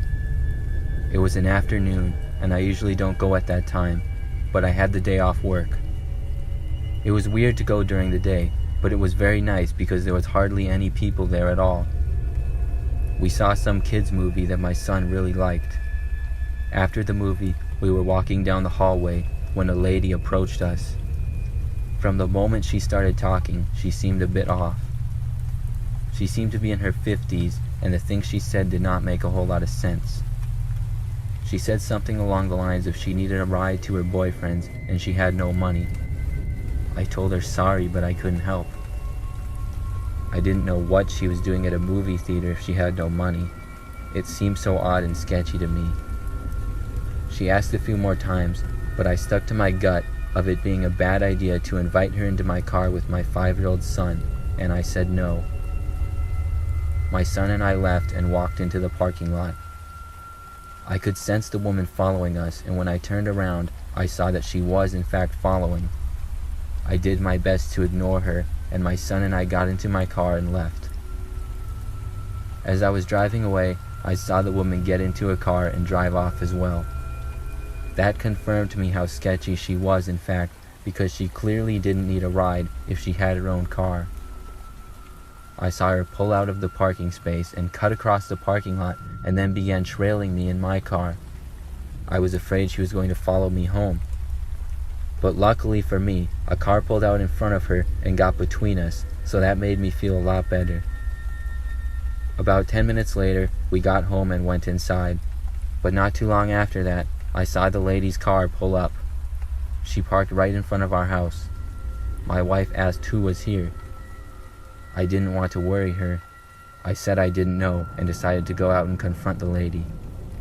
I walked outside to her car. I asked her why she followed me home. She began apologizing over and over, saying that her friend lived over this way and started walking down our street in the other direction. I was not buying her story, but what could I do? She walked away and I went back inside. Her car was still parked in front of our house, which concerned me, but at least she was gone. A few hours went by, and I had no sight of the woman. I actually began to question myself and worry about her safety a little because she did not seem too well in the head. I also didn't think she was fit to be driving. I was watching TV that night at about 8 p.m. when I heard a pounding at my front door. Then I heard screaming. My wife and son came into the room, and I got up to see the woman pounding hysterically on our front door. This time, I didn't hesitate to call the police, and I told my wife and son to go into our bedroom. I stayed by the front door, hoping that the woman would go away when the pounding would stop. She was stubborn though, and she stayed at it for a good 5 minutes. Then the police showed up and took her away. My front door had some damage, but overall was still in good shape. I hope the lady gets the help that she needs.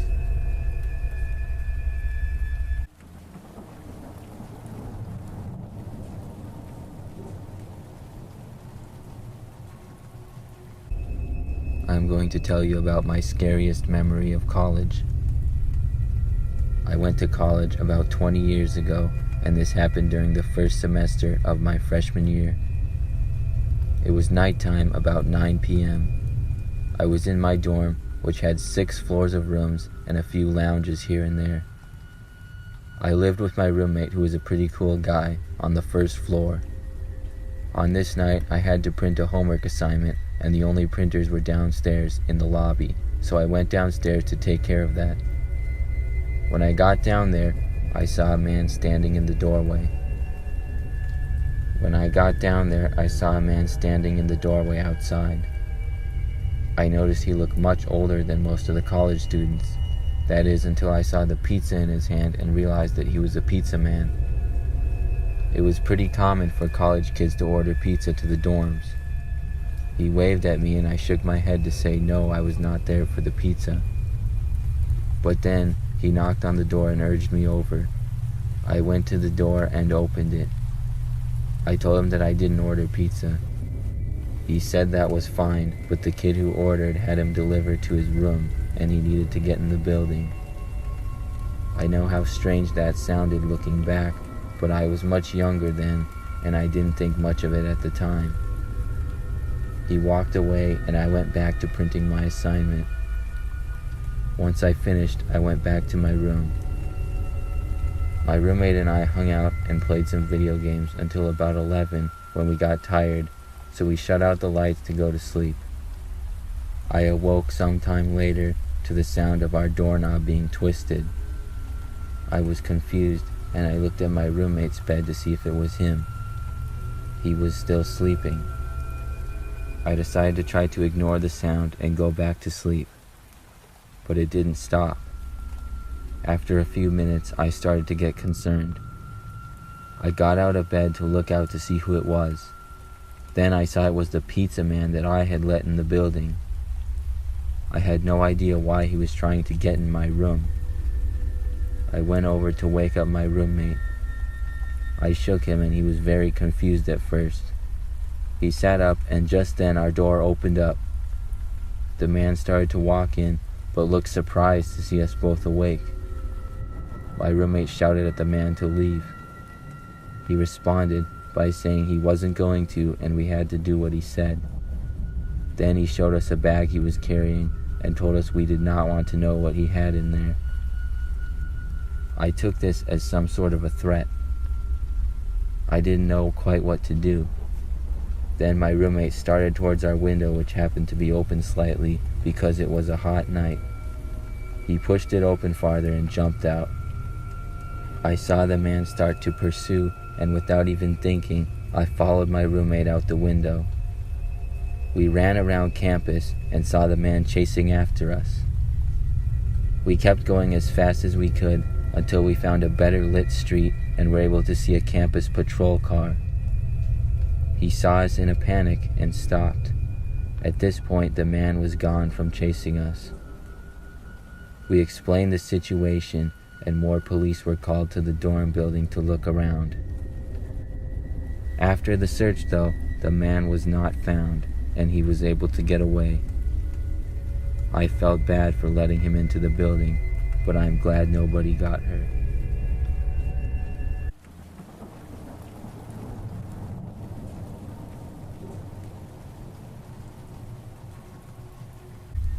This story occurred in 2015. At the time, my wife and I had recently got a cabin far up north from where we lived. We intended on going up there to get away from things from time to time. The very first time we went up there, we planned on spending the weekend there, arriving on Friday and leaving on Sunday. It took about 4 hours to get there, and it was a pretty nice place. There was a lake surrounded by wilderness with cabins spread out very far away from each other. We really liked how secluded it was from everything else. Once we got there on Friday afternoon, we did some fishing and then went inside to go to bed. The cabin had pretty much just a little kitchen, a living room, a bathroom, and a bedroom. It wasn't that big at all, but had a comfortable amount of space. At about midnight, when we were just starting to fall asleep, we heard a knocking at our front door. I had no clue who could be knocking on the door at this time, or who would even know that we were here. It was very strange, but I decided to get up and go see. I slowly got out of bed and walked out of the bedroom. By the time I was out of the bedroom and into the living room, the knocking got a lot harder and turned into more of a pounding. This alarmed me a little bit more.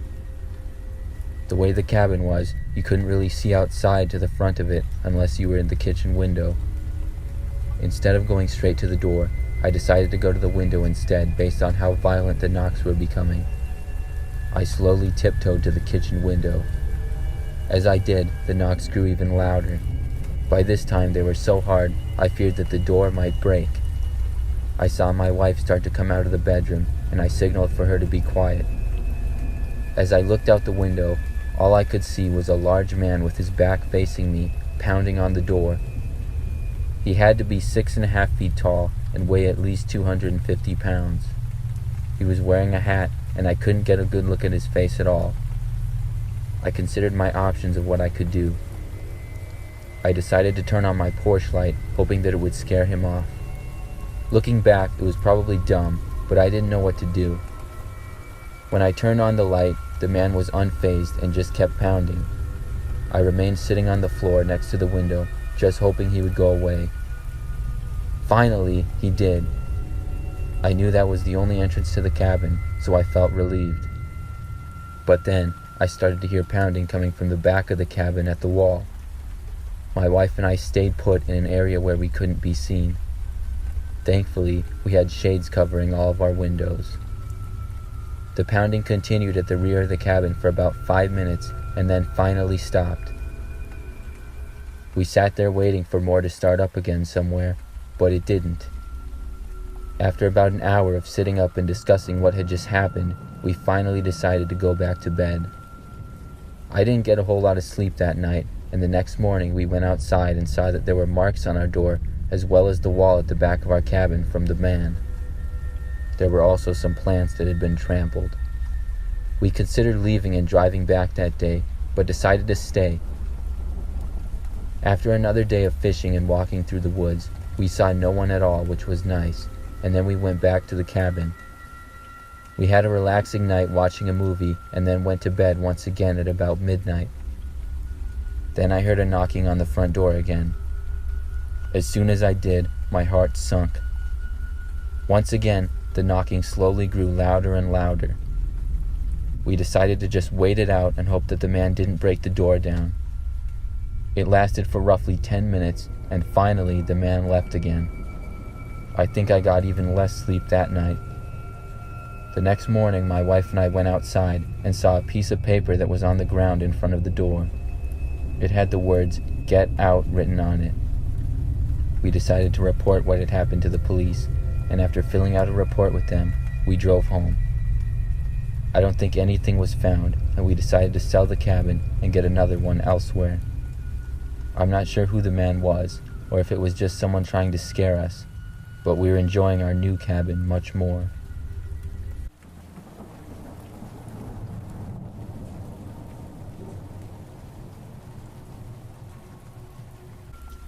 When I was a kid, My family had this cabin up north that we would go to several times a year, mainly during the summer. One year when I was 9 years old, we went up for a weekend. It was my parents, me, and my older 2 brothers. The cabin was near a lake as well as tons of forest. There was miles and miles of forest north of the property, and on the second day we were there, my brothers and my dad went fishing. I wasn't really a big fisher, so I just wandered off. I walked a little bit into the woods, and then a little bit farther. The woods had little paths going here and there. They weren't actual paved paths, it was just trails that had been walked on many times by either people or animals. I followed a couple of trails that I had been on before, but pretty soon I stopped recognizing them. I'm not sure why I kept going, but I was a kid and I don't remember what I was thinking at the time. I followed a couple of trails for about 10 minutes. I was just about to turn around and head back when I heard something. It was the noise of a stick being snapped in half. I looked to the direction which it came from, but when I did, I didn't see anything at all, just trees. I kept watching that area. I knew I had heard something, probably an animal is what I was thinking. I stared at the spot for about 30 seconds, hoping to see a deer or something like that. But then I saw someone step out from behind a large tree. It wasn't a deer, and it wasn't a man either. It was a large brown furry creature walking on 2 feet, but it was definitely not a bear. It looked just like a Sasquatch to me. The forest our cabin was at had some local rumors about having Sasquatch, but I never believed them and always laughed it off. It was about 50 feet away from me if I had to guess, and it looked to be very tall. Then it walked behind another tree and didn't look at me at all. I was terrified at what I had seen and ran back the way I came as fast as I could. I ran for about 10 minutes, which felt like a lot longer, but I couldn't find my way back, so I started shouting for my father and my brothers and kept walking in the direction I thought they were in. Before long, they started yelling back, and they were eventually able to find me after about 5 minutes. When I told them what I had seen, we went back to the spot, but of course we didn't see anything. For the next few days, I tried to convince my family of what I saw, but they all seemed to think that it was just a bear. To this day, I don't know how to explain it, but I know what I saw.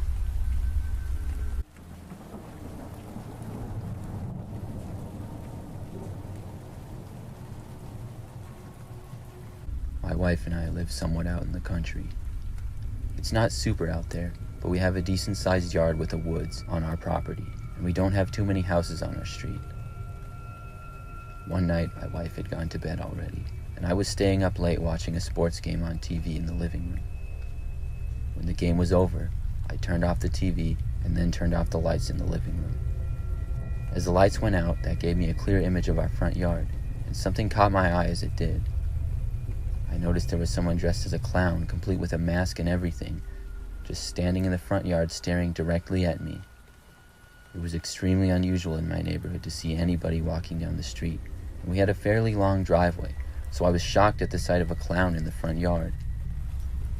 He didn't take his eyes off me, and I walked over to the front door. The closer I got, the creepier the clown looked, and I opened the front door just slightly and stuck my head out. He was pretty far away, but I wasn't going to take any chances. I had planned to yell at the clown and ask him who he was and what he wanted, but shortly after I opened the front door, I saw the clown run away and disappear off into the woods. Now this was also concerning, as those were our woods, but I hoped he would just run off and that would be that. I stayed up a little while longer, even went all around the house making sure every window and door was locked before finally deciding I would head to bed. I fell asleep rather quickly, but was woken up sometime in the night by my wife. She said to me, "Do you hear that?" I listened closely, but heard nothing. She then told me that she woke up to what sounded like someone knocking on the front door. Just then, there was more knocking. It was like a really fast and constant knock. Not a very hard knock, but just very constant and rather fast. This time, the knock continued for a good 15 seconds straight before stopping. I figured it had to be the clown. I told my wife about seeing the clown in the yard, and she suggested calling the police. I slowly got out of bed as the knocking started up again. This time the knocking did not stop and just continued at the same fast pace that it had been at before. It was seeming like it was slowly getting louder and louder. I slowly walked towards the living room and tried my best to remain out of sight the entire time of the clown. Once I got there, I could barely see that it was in fact the clown that had returned to the window of the front door. As he continued to knock, I started to hear laughing from the clown, a really creepy laugh. At that point, I yelled in a loud and firm voice that I had already called the police and they were on their way. Of course, I hadn't actually called the police yet, but I wanted to see if I could scare him off. It seemed to work, because I didn't hear any more knocking after that, and he seemed to walk away. I don't know why that clown went to our house, or how he even found us.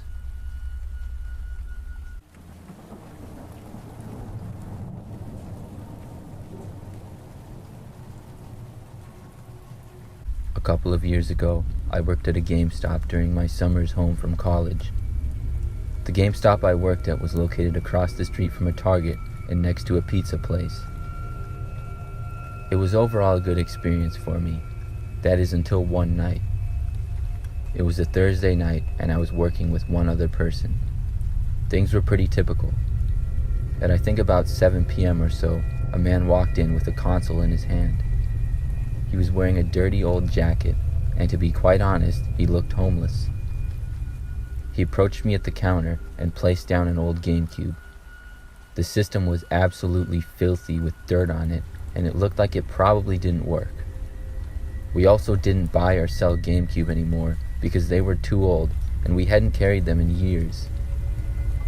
The man said he'd like to sell it to us and wanted to know what he could get. I could smell the heavy smell of cigarettes as he spoke. I told him we were sorry, but we couldn't take it because we don't buy GameCubes. The man's face started to get angry. He tried to persuade me to buy it, but I told him it couldn't be done.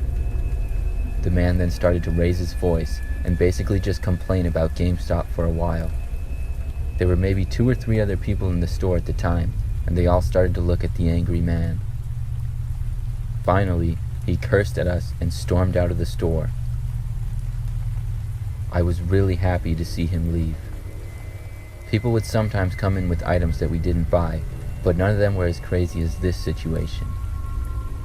I worked the rest of my shift, and when closing time came, me and my coworker went to our cars and left. I got into my old Chevy Malibu I was driving at the time, and before I drove home, I looked on my phone to catch up on the text that had come in as I was working. Just then, in my side mirror, I saw a man emerge from the bush behind where I was parked. It was the same man that tried to sell me his GameCube. He was walking towards my driver's door at a fast pace. I barely had time to react before he reached the window. I quickly reached for the door lock and locked the door. He tried the handle immediately, but it was locked. I had just gotten it on time. I heard him shouting at me, and I decided I need to drive away as fast as I could. But in the next second, he swung his hand at my window, and I could see what appeared to be a rock in the man's hand. It hit the window, and the glass shattered everywhere. I could feel sharp pieces hitting me all over. I slammed my foot on the gas and drove out of there. It was the biggest adrenaline rush I had ever gotten, but it wasn't very enjoyable for me at all. I sped away and all the way home. Then I told my parents what had happened, and we called the police. The man was able to be located and caught, and my window was able to be replaced with insurance. However, that was my last summer working at GameStop.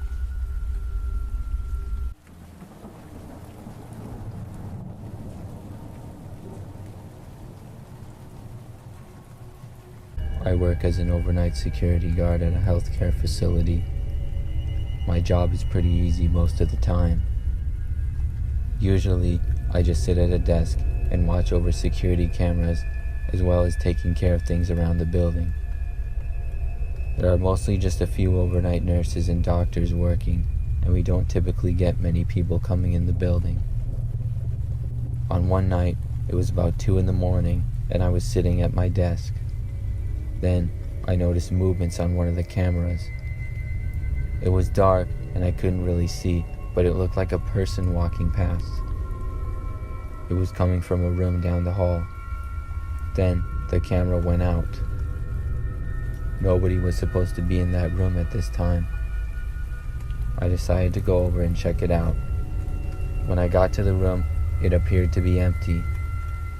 I did see tape covering the camera that was on the wall though.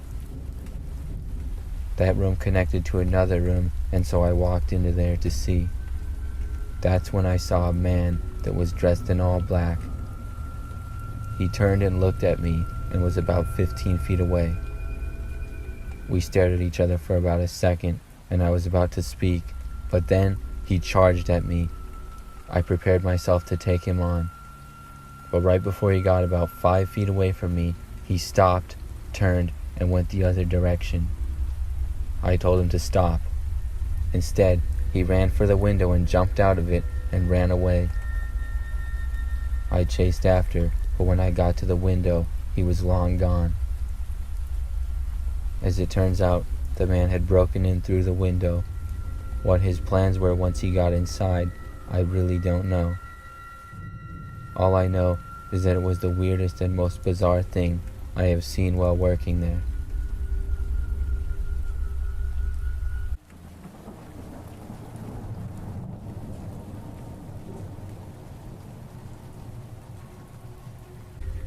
When I was a little kid, about 15 years ago, I used to go to the library a lot. It was the early 2000s, so this was before smartphones and when the internet wasn't quite as big. My mom would take me and my sister to the library to get books and rent videos as well. I was probably 5 or 6 when this story took place. My mother took my sister and I to the library, and when we got there, we went to the kids section first, and then the rest of the library. It was a pretty large library, or at least it seemed really big to me when I was a little kid. I remember my mom saw an old friend she knew and started talking to her.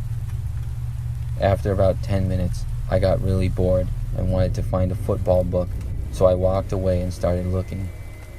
I didn't know where to look, so I pretty much just walked around. Before long, I was lost, and I didn't even know where my mom was. I started looking at books and decided to just stay there until my mom would come and find me. I was sitting on the floor, looking at some old war book, when I felt a tap on my shoulder. I assumed it was my mom, but when I turned around, I saw that it was a man. He looked kind of old and was a little bit overweight. He asked me where my mother was. I told him that I didn't know. He smiled and said, "That's what I thought." Then he told me that she was ready to leave and had been looking for me. He said that he worked for the library and he needed to take me to her. I believed the man 100%, and I followed him to go to my mom. We walked through the library and right out the front door to the parking lot where I expected to see her, but the man kept walking and telling me to follow.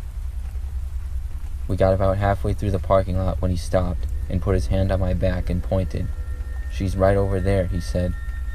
I was confused because I couldn't see her anywhere. Then I saw him take out his key and press a button to unlock his car. Before I could realize what was going on, he literally picked me up off the ground and put me in the back of his car. I didn't have time to scream or anything, I was so surprised. The next thing I knew, I was in the back of the man's car, and he got in the front and started driving. He told me to be quiet and stay put, or he would hurt me. When he started driving down the road, I sat there thinking of what could happen, and I got really scared. He kept driving for about 20 minutes. I asked the man where we were going, but he didn't answer me. Instead, he said, "What did I tell you before? Be quiet or you get hurt." I kept my mouth shut after that. It was probably 30 minutes into the drive when I started to hear sirens. Then I saw flashing lights behind us. I was hoping that the man would get pulled over, and sure enough, when he pulled over to the side of the road, the police car did as well. Then the man turned to me and said that I had to pretend to be his son. But before he could finish his sentence, the police started yelling at the man to get out. I felt very good when I saw this. The man got out and was arrested, and I was returned to my mother. I'm very lucky that a witness happened to see the man putting me into the car, and when my mom couldn't find me, they were able to determine who I was with.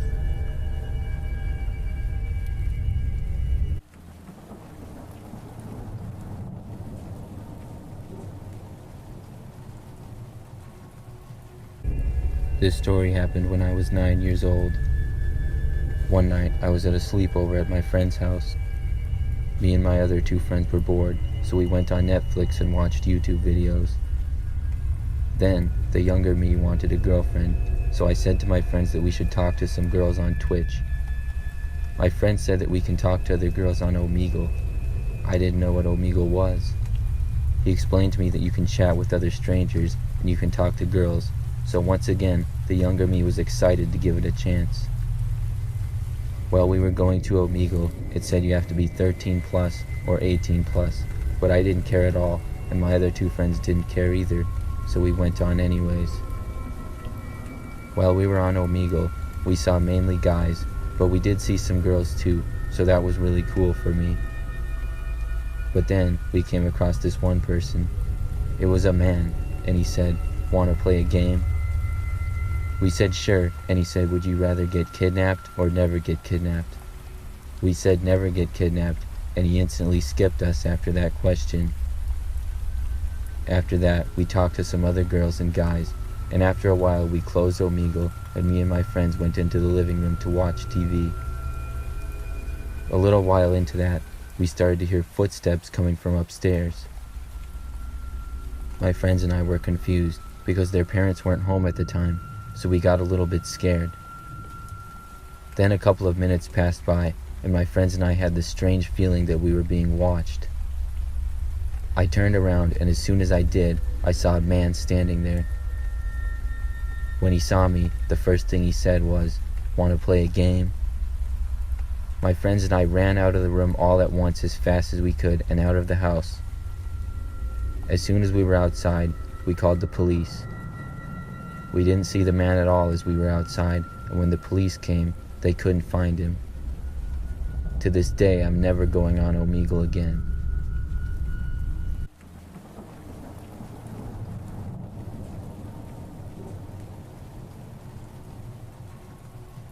When I was a kid, my best friend's name was Kenneth, but everyone called him Kenny. We're still friends to this day. Not as close as before, but we still hang out occasionally. At around the age of 12, our favorite thing to do was hang out at each other's houses and play video games. We played many different kinds, from racing to sports or whatever. He had an Xbox at his house, and I had a PlayStation at mine. One day, I went over to Kenny's to hang out. He had an older sister, but I remember that she was gone at one of her friends' houses at the time. Kenny's house was one level, and his bedroom was at the far back end and faced the backyard. I remember that we started playing video games in Kenny's room early in the evening. His parents then left shortly after, I think to go out to dinner, but I can't remember for sure if that was it. Anyways, Kenny and I would be left home alone, which wasn't that big of a deal because we weren't too young. Kenny knew how to make a frozen pizza, which is what we were planning on making later. In the middle of playing video games, probably about 15 minutes or so after Kenny's parents left, there was a knocking on the front door. Kenny's neighborhood was fairly quiet, and not in the city or anything, so it was sort of unusual to get people knocking on the door. I only lived a few miles away from Kenny in the same general area, so I knew it was a little bit strange. Plus, looking back, it was probably a little after 7 p.m., and the sun was setting. This meant it was probably not a salesman or something like that. We paused the game and were curious as to who it was. Kenny and I left his bedroom and walked through the house to the front door. We looked out and saw a man standing there on the front step. He was wearing a t-shirt and blue jeans, and he then knocked on the door again. He didn't look very professional or anything. To me, it looked like maybe it was one of Kenny's neighbors. I asked him if it was one of his neighbors, and he said no. To my surprise, Kenny then opened up the door and answered it for the guy. I personally would not have done that, and I didn't think that he would either. After opening up the door, the man said hi to Kenny and told him that his parents were expecting him. Kenny said that his parents were gone and left a while ago. The man then asked Kenny if he could come inside and wait for them until they got back. He said that they knew he was coming and everything. Kenny said no to this and then started to close the door. The guy then asked when his parents would be back, and Kenny just said that he wasn't sure. Then he closed the door. After closing it and locking it, we watched, and soon the man finally began walking away. Then Kenny and I went back to keep playing video games. I was sitting on the floor to the right of the TV in Kenny's room, and he was sitting on the floor to the left. There was a window sort of behind his TV, which I had a better angle of seeing out. Maybe 10 minutes after we had resumed gaming, I was sure that I saw the man walk past out the window. Obviously, I only saw him for like a second, but to see him in the backyard was really weird. I paused the game, and Kenny asked me what I was doing. I asked him if he saw the guy out the window, and I told him that I had seen him walking past. Kenny hadn't though, but he believed me. We both went over to the window and looked out. We couldn't really see anything though. There were trees and bushes, and we didn't have a good view of the whole backyard. Plus, it was dark out. We started talking to each other, wondering who that guy even was. He seemed pretty sketchy. Kenny then called his parents and asked if they were expecting the guy. His parents were not expecting anybody, and they said that they were now coming home. We were both really creeped out and made sure that every door was locked and every window was shut. Then we turned on every single light in the house. We didn't see or hear anything more from the guy, and Kenny's parents got home a short time later. They looked around the property a little bit, but didn't see the man. I remember that my mom came and picked me up not too long after that. I couldn't stop thinking about how we potentially avoided a very dangerous situation. Kenny should have never opened the door to that guy, and we're lucky that he didn't force his way in. What his intentions were, I have no clue, and then walking in the backyard was very suspicious as well. Most likely, he was looking for a way to break in, and luckily, he didn't.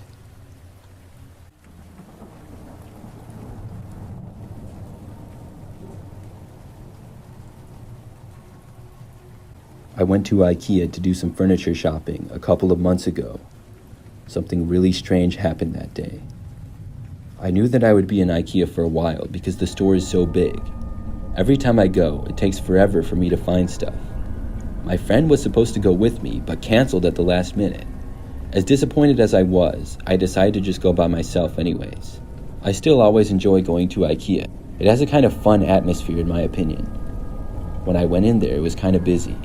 I'm pretty sure it was a Friday if my memory is correct. There were people all over the store, which didn't make things go any faster for me. I didn't really need anything big, but several small items.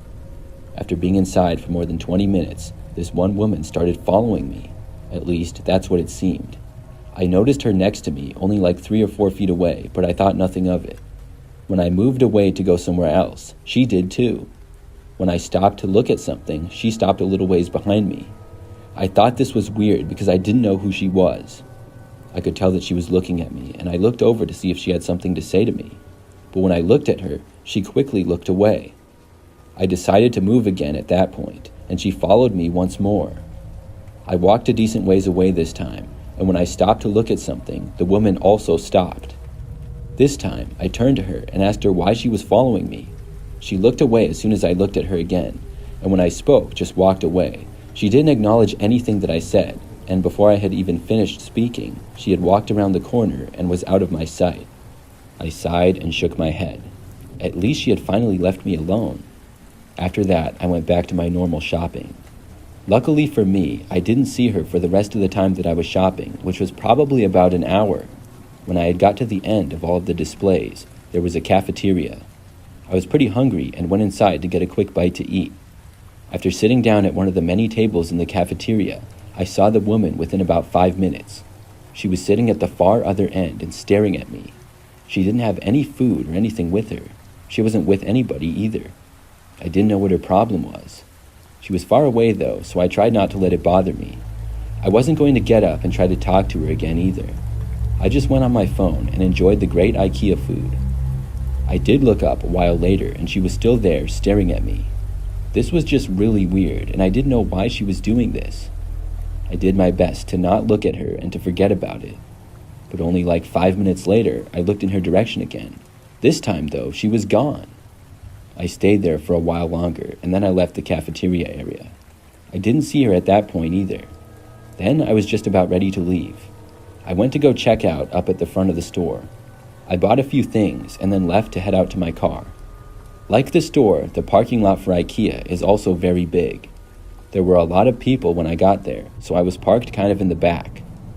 As I approached my vehicle, I saw somebody standing kind of in front of it. It was that same woman again. Now this was insane. She was just kind of standing there and not doing anything. I carefully approached, wondering why she was there. I didn't bother to try to talk to her or ask her what she was doing. She was maybe about 5 feet away from my car and to the right of it. I walked over to my driver's door, getting within maybe 5 feet of the woman. That's when she just started screaming like crazy.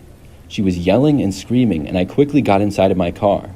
She didn't move and kept standing there until after I had gotten inside my car. Then she charged at my driver's window and began banging on it. She must have been on some kind of drugs or something. It was terrifying when she was pounding on the glass to my window, less than a foot away from my head. I started at my car and drove away from her. She was still standing there and yelling as I drove off. I was sure to call the police and let them know about what had happened. Looking back, I hope that the woman is all right and didn't hurt anybody either. I feel lucky that she didn't decide to attack me before I got in my car.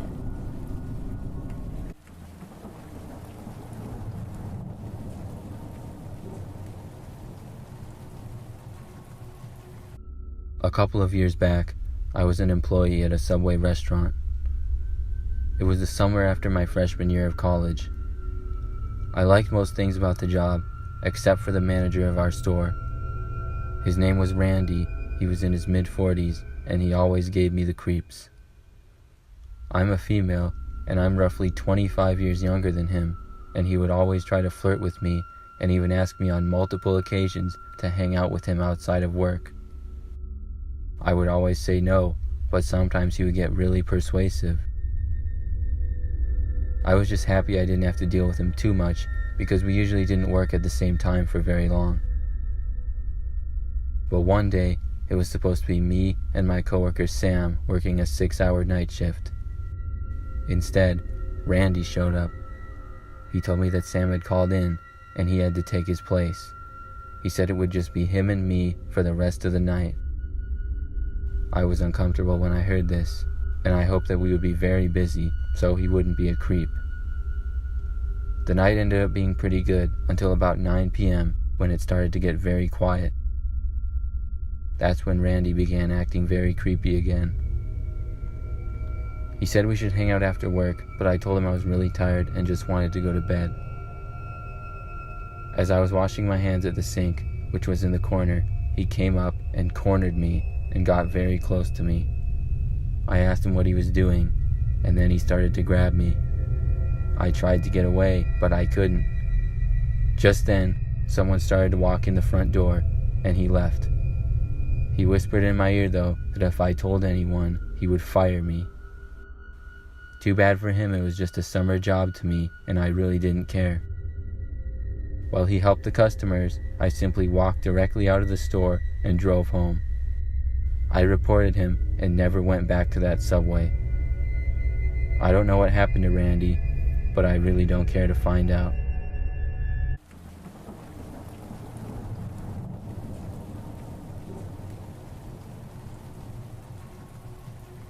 A couple of months ago, I was talking to my friend Brooke on Zoom.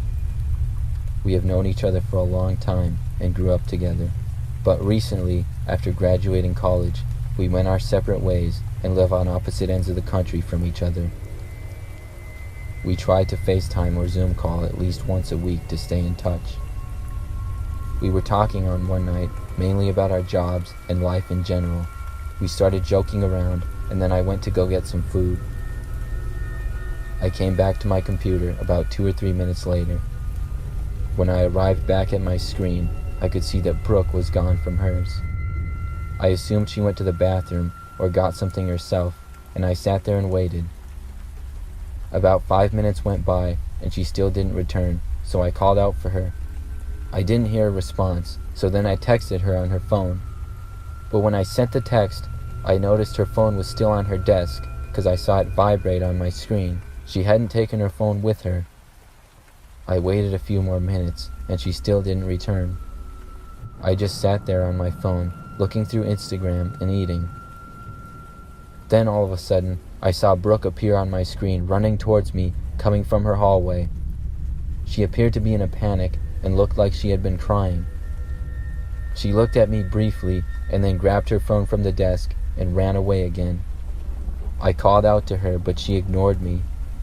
At that point, I decided to call her on her phone, but I got a busy signal.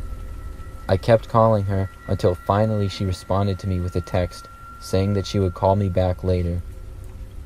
I was extremely worried and curious as to what happened, and finally around an hour later, she did call me back. What she explained was that when I got up to get my food on our Zoom call, she went to go get some as well, but when she was about to enter her kitchen, she saw a man hiding under the kitchen table in her apartment. She couldn't tell if he noticed her or not, so she ran into her bedroom and locked the door, not realizing that she didn't have her phone on her.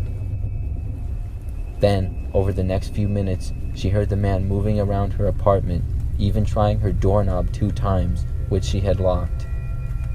When she didn't hear him for a few minutes, she took a chance and ran back to her desk to get her phone before running back into her room and calling the police. They arrived 20 minutes later to find the man in her guest bedroom hiding in a closet. He turned out to be homeless. I couldn't believe all of this was going on in the time that I called her, and I'm so glad that she's all right.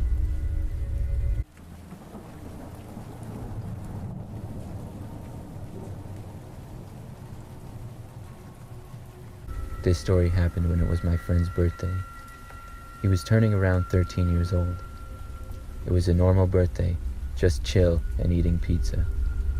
We got bored of the movie we were watching, so we decided to play laser tag at our park, even though it was nighttime. There were only 4 laser guns, and there were 6 of us, so me and my friend, who we'll call Bill, were going to try to scare our friends, because we all saw a devil star on the side of a building nearby. We ran towards the back of the park where the building was. But when I got there, I turned and saw a tall, skinny man sitting on one of the benches nearby. The man had to be at least 7 feet tall and was extremely thin. It was strange for anybody to be out here at this time of night, and something about it gave me a bad feeling. As soon as I saw him, I turned back and told my friends. We ran back towards the group and told them about the man. We all looked over in the direction of him. He was sitting there, and eventually sat up straight and looked at us. Then he gave us a slow and creepy wave. We were very scared at this point. He then stood up and out of nowhere ran at us full speed and yelled to run. As the man chased after us, I was running and I could hear him getting closer. He got about 5 feet away from me before I was able to outrun him. We all ran for our lives and made it back to our friend's house. And on the way back, we lost the man sometime. I never knew what his intentions were, but I'm glad we made it back alive.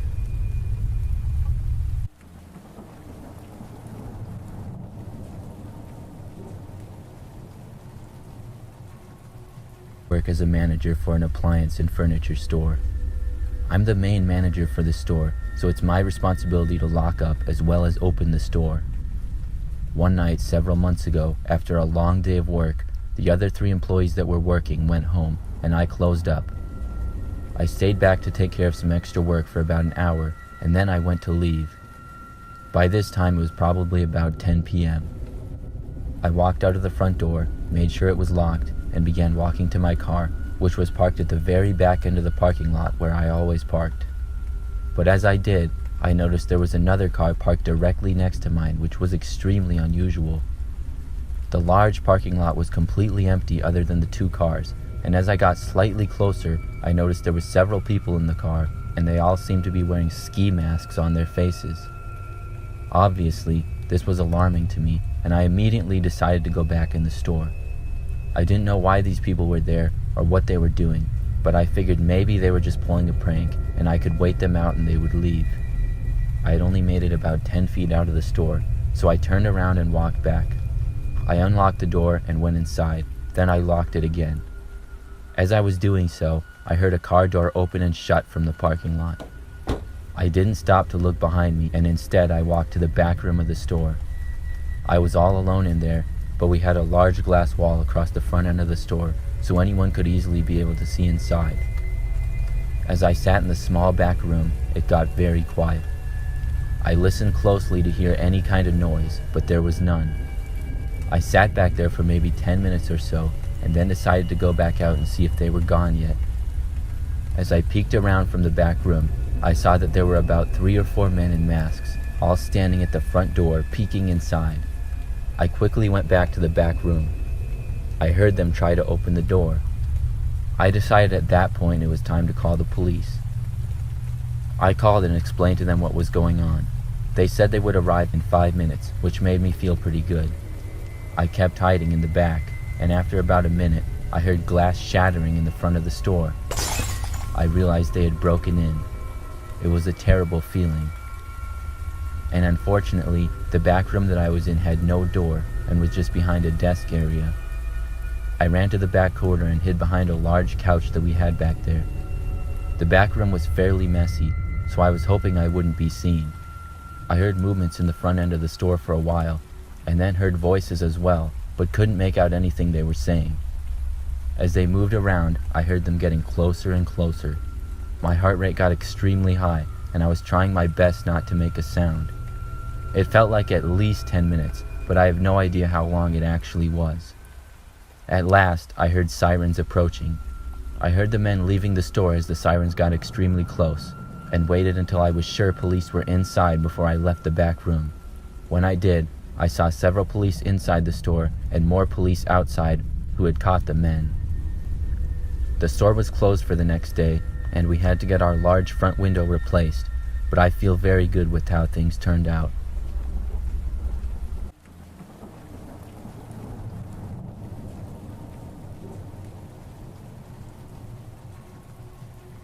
I am a 21-year-old female.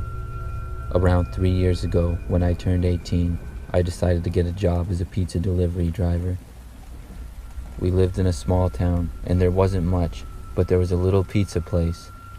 My older brother had worked there as a pizza delivery driver the year before. I went in one day to ask for an application to work there. The owner was a middle-aged man named Gary.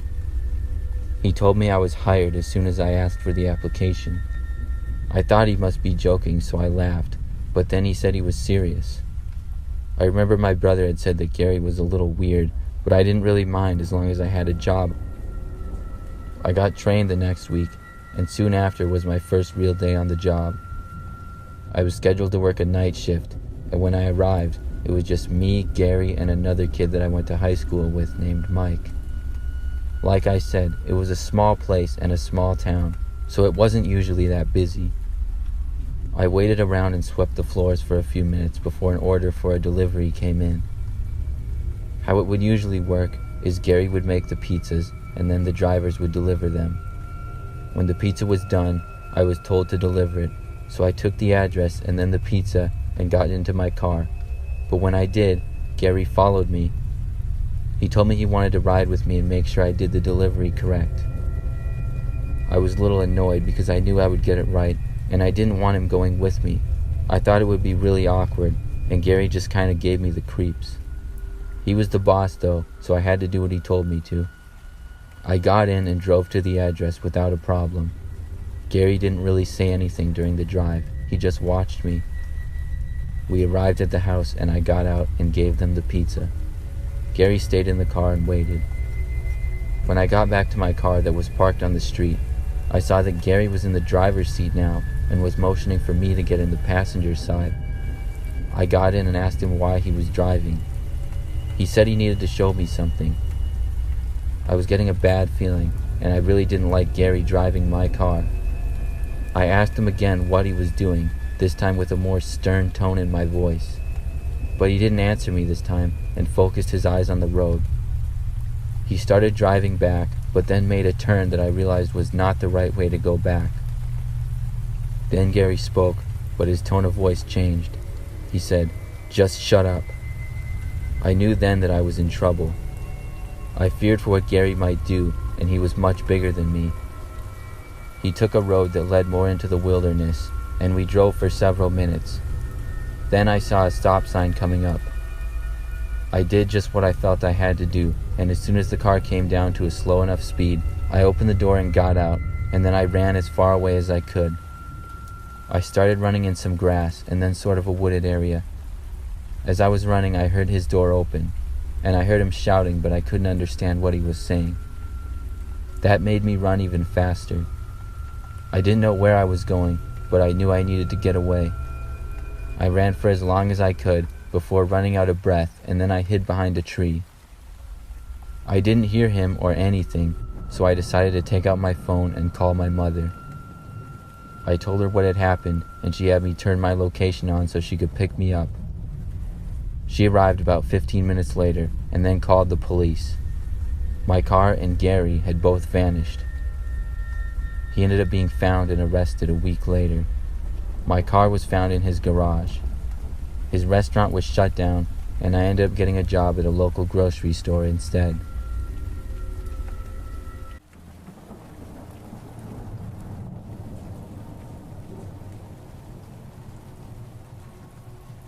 This story took place last year.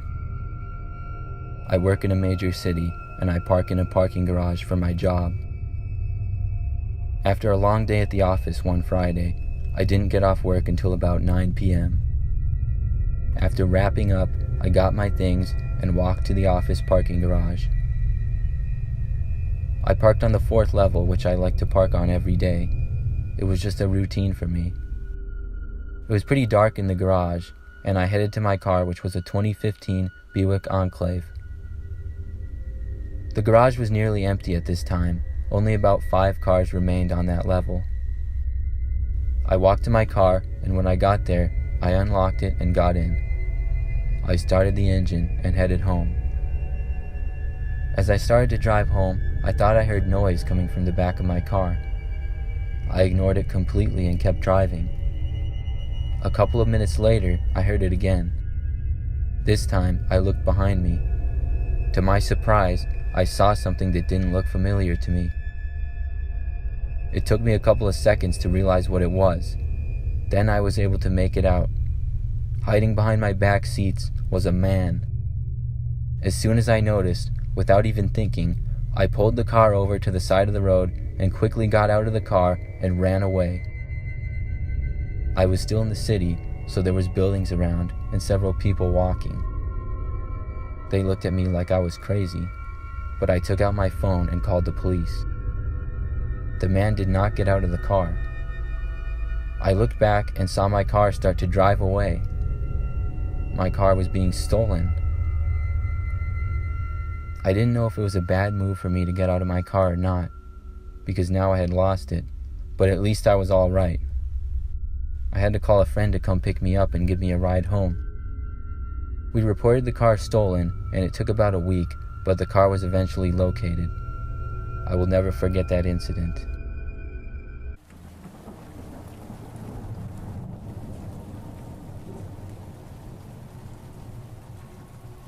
This story I'm about to tell you is to this day one of the most bizarre things to ever happen to me.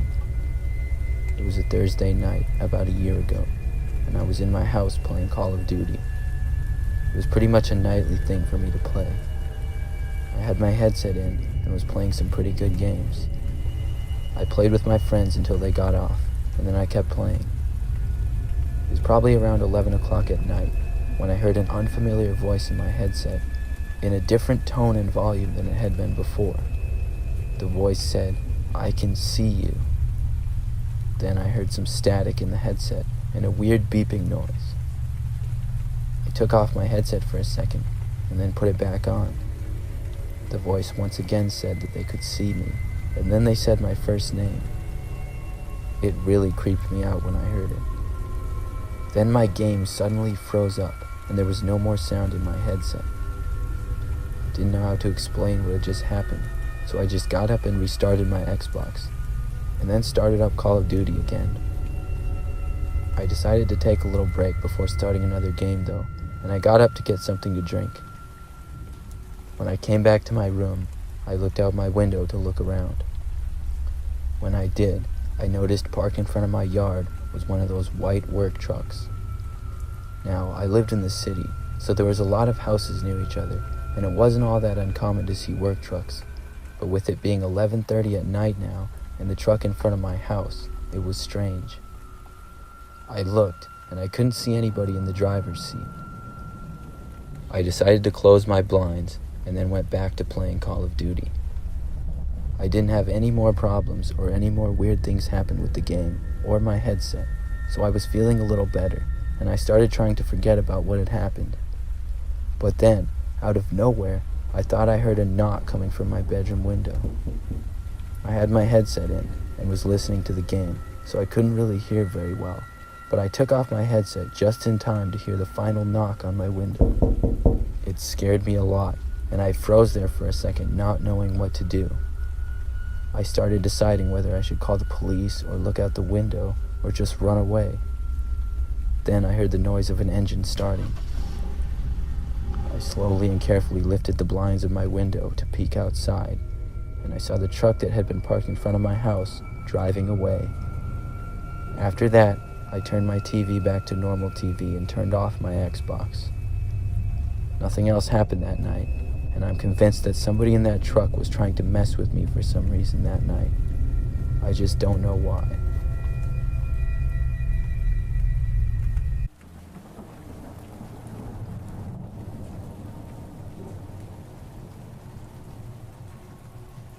This happened when I was younger. I think I was about 10, and I went to Kohl's with my mom and 2 sisters. Kohl's was probably the largest clothing store near where we lived, and my parents would go there sometimes. For me, having 2 sisters and being the only boy, I would get really bored in there. And at the time of this story, my older sister was 12, and my younger sister was just 3. I think we went there to look for clothes for my sister or something, but we started out at one end of the store. Her and my mom were looking through one area, and my younger sister was in a cart that I was pushing. After probably 15 minutes of us being in the same general area, I got bored and just started pushing my little sister around the store in the cart.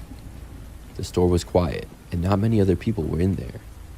When I got back to my mom and sister, and they were still in the same spot, I walked farther around. I just started walking around the whole store with my sister, and she must have found it relaxing because she soon fell asleep. I would occasionally go back towards the area my mom and older sister were, and they would still be there. I remember that I was at the other end of the store, and I saw something that actually interested me. Normally, I hated any kind of clothes shopping, but at Kohl's, sometimes they sold interesting items. There was this one area that had some video games for sale. Nothing much, but just a few games that were discounted. The cart wouldn't fit in the area where the display stand was that had the games, so I parked it as close as I could and then walked over. There wasn't a whole lot there, but they had a few interesting games. I started to look through to see exactly what they had and if there was anything good. I was probably like 10 or 15 feet away from the cart. Maybe 5 minutes went by as I was looking. That's when I looked up, but the cart was just gone. I looked around and didn't see it. Then I moved out of the general area where I was to get a better view. I saw a man pushing my cart with my sister in it.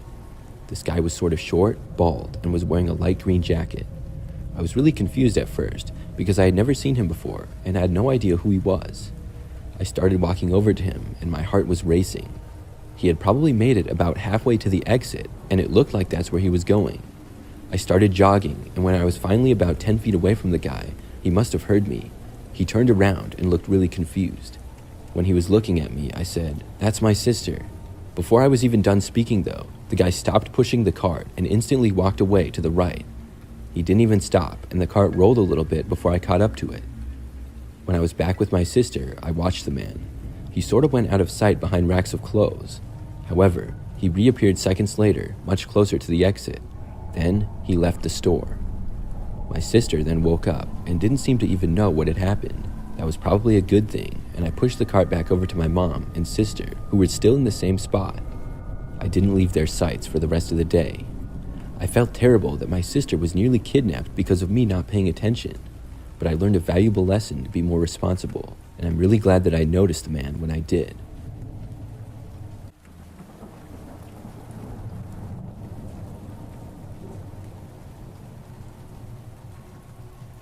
This story happened to me on New Year's Eve 3 years ago. It was my senior year of high school, and my friend Jake was having a New Year's party at his house. His parents happened to be away for a few days at a wedding, so it was the typical perfect situation for a party. Jake and I were pretty close friends, and we went way back, so of course I was one of the first people that he invited. At first, I was under the impression that it was just going to be about 6 or 7 of us hanging out. And that's exactly how it started for the first 15 minutes or so. But then Jake announced that some more people were coming over. Over the next hour or so, there was a steady stream of kids coming into the house. It quickly seemed to turn into a high school house party. Before I knew it, the house was packed with mainly kids from our high school, as well as some kids that I had never seen before. Despite it being New Year's Eve, I still had a curfew at my parents' house, so once 11 p.m. hit, I decided to find Jake and tell him that I was leaving to go home. The party was mostly in the living room, as well as the entire front part of the house. He had closed off the door to his kitchen, indicating that he didn't want people going in there. I had seen Jake go in and out of the kitchen, and I thought he was in there, so I opened the door and entered it. It was completely empty, except for the corner next to the fridge. But it wasn't Jake there. There was a freakishly tall man standing there with his back turned to me. It really took me by surprise, as it was definitely not a high school kid, and wasn't Jake's dad either. The man had to be almost 7 feet tall, was probably in his late 20s, and had a really strange overall look to him. I stood there staring for a good 3 or 4 seconds. As soon as he started to casually turn and look at me, I closed the door back up and walked back down the hall to where a good 30 kids were. I was able to locate Jake in the crowd and asked him who the tall man in his kitchen was. It took a minute or so to get it across to Jake. He was having a good time and didn't seem to care at first. But I told him again, and he seemed confused, so I told him to come with me. I explained to him as we went to the kitchen, and he seemed to be slightly concerned. But when we got to the kitchen and opened the door, we didn't see anything at all. Jake went into the kitchen and looked around, as well as calling out for anybody that was in there to come out, but nobody was in there at all. We figured the tall man must have left, because there was no way to leave the house through the kitchen unless the man were to climb out the window, and none of the windows seemed to be messed with. We went back out to where the party was going on, and we asked several kids if they had seen a tall man at all, to which they all said no. Jake then ended his party shortly after that, and people all started to leave. Jake was a little concerned that the man still might be in his house somewhere, so I stayed back after everybody left to help search the house, along with our friends Jordan and Mike. We didn't find anybody still, and I went home while Jordan and Mike stayed at Jake's house with him for the night. The next morning when I woke up, I had several missed calls from Jake.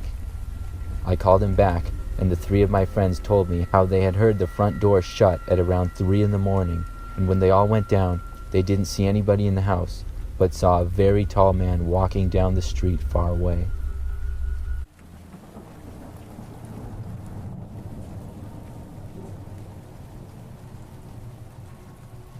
A few weeks ago, I was playing Fortnite by myself in my room. I live alone, and at the time, I'd been playing Fortnite for several hours already. Fortnite is one of my favorite games to play, along with Call of Duty from my Xbox. I don't know what exact time it was, but I'm guessing it was close to midnight. I was playing with my headphones in, but I thought I heard what sounded like a knock coming from my window.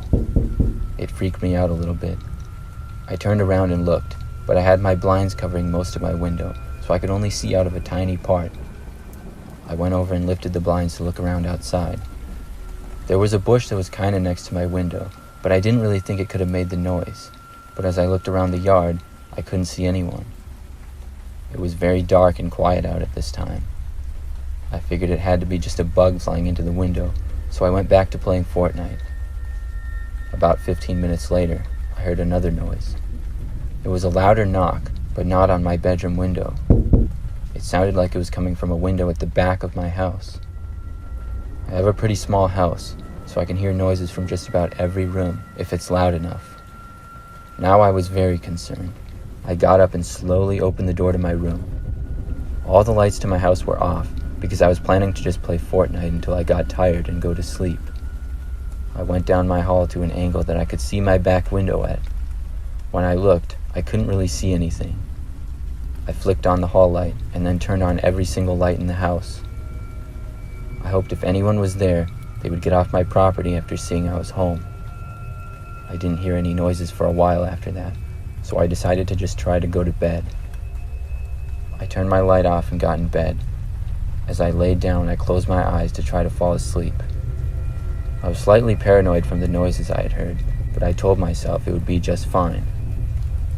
I was laying facing my window and suddenly saw a shadow on the other side of my blinds. I slowly moved my blinds to make sure it was nothing, but when I did, I saw a hand grab the ledge of my window. I thought I was going to have a heart attack in that moment. I jumped up and out of bed and turned the light back on to my room. Then I screamed at the top of my lungs that I was calling the police. I then heard some noise from my front yard, or possibly someone running. I sat in my room looking around for what had to be an hour. I didn't actually call the police, but I told myself if I saw or heard anything more that I would. I ended up staying up literally all night. I think I was able to prevent a possible break-in, and I really hope whoever that was doesn't come back.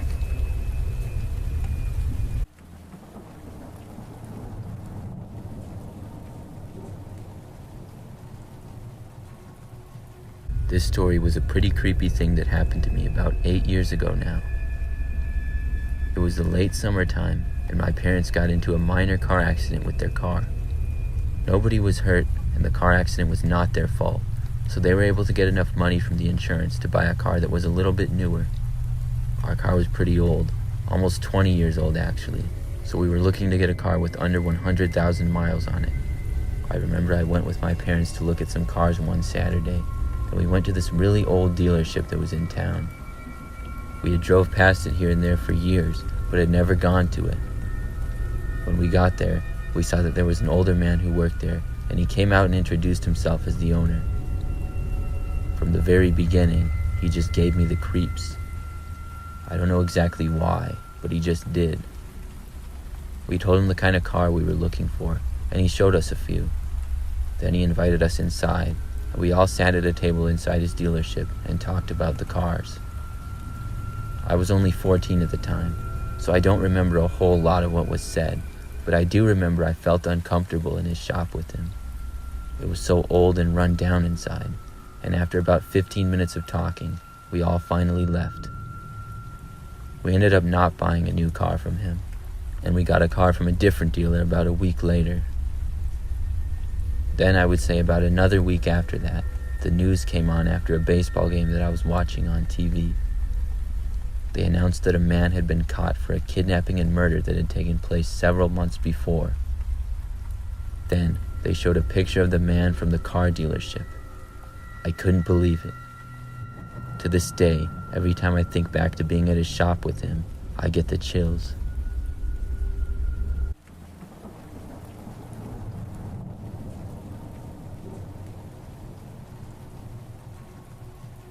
I live alone in a one-bedroom apartment.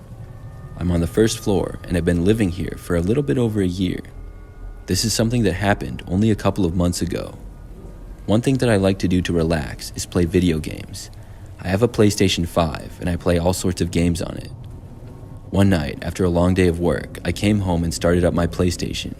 It was literally the first thing I did after showering and changing. I have it connected to the TV in my living room, and when I play, I sit on a chair that's in front of my couch. It's closer to the TV and probably only 5 feet away from it, so I have a better view. I have 2 controllers, but I really only use one. If I play multiplayer games, the other players are online. So on this night, I got to the menu of the game I was playing, and suddenly my other controller connected. I thought this was weird. I looked around the room and had no idea where the other controller was. My apartment is not really that messy, but I'm also not the neatest person. I tend to lose things randomly because of this, and I hadn't really seen my other controller in a while. I got up from my chair and looked around, not knowing why it would randomly just connect like that. I looked around my living room for maybe a minute or so. Then I got to the back corner that was next to the couch. There was a little table next to the couch and a fake plant in the corner. I also had an extra blanket that was on the floor in the corner of the room. When I looked over there, I saw the blanket moving. I couldn't believe my eyes. Then the blanket started to rise up, and a man emerged from beneath it. The only thing that I remember about the man is that he had short hair and thick eyebrows. He was wearing a black shirt as well. I sprinted out of my apartment and ran all the way to the underground parking garage where my car was. Then I tried to call the police. I had to drive out into the parking lot to complete the call though, because the signal in the garage was really bad. I waited in the parking lot for the police to arrive, and about 10 minutes later, they did. My mind was racing, and I couldn't believe what had just happened. I was just grateful to be okay. The police went up to my apartment, but the man was now gone. I went back up and looked around to see that nothing was stolen. When I got to the corner where I had found the guy, my other PlayStation controller was there on the floor. He must have bumped it somehow. What I don't know is how the man got into my apartment. I'm pretty sure that my door was locked because it's a habit that I have to always lock it. Apparently, I must not have though, because I can't say with 100% certainty whether I remember locking it that day when I left. I just hope that nothing like that ever happens again.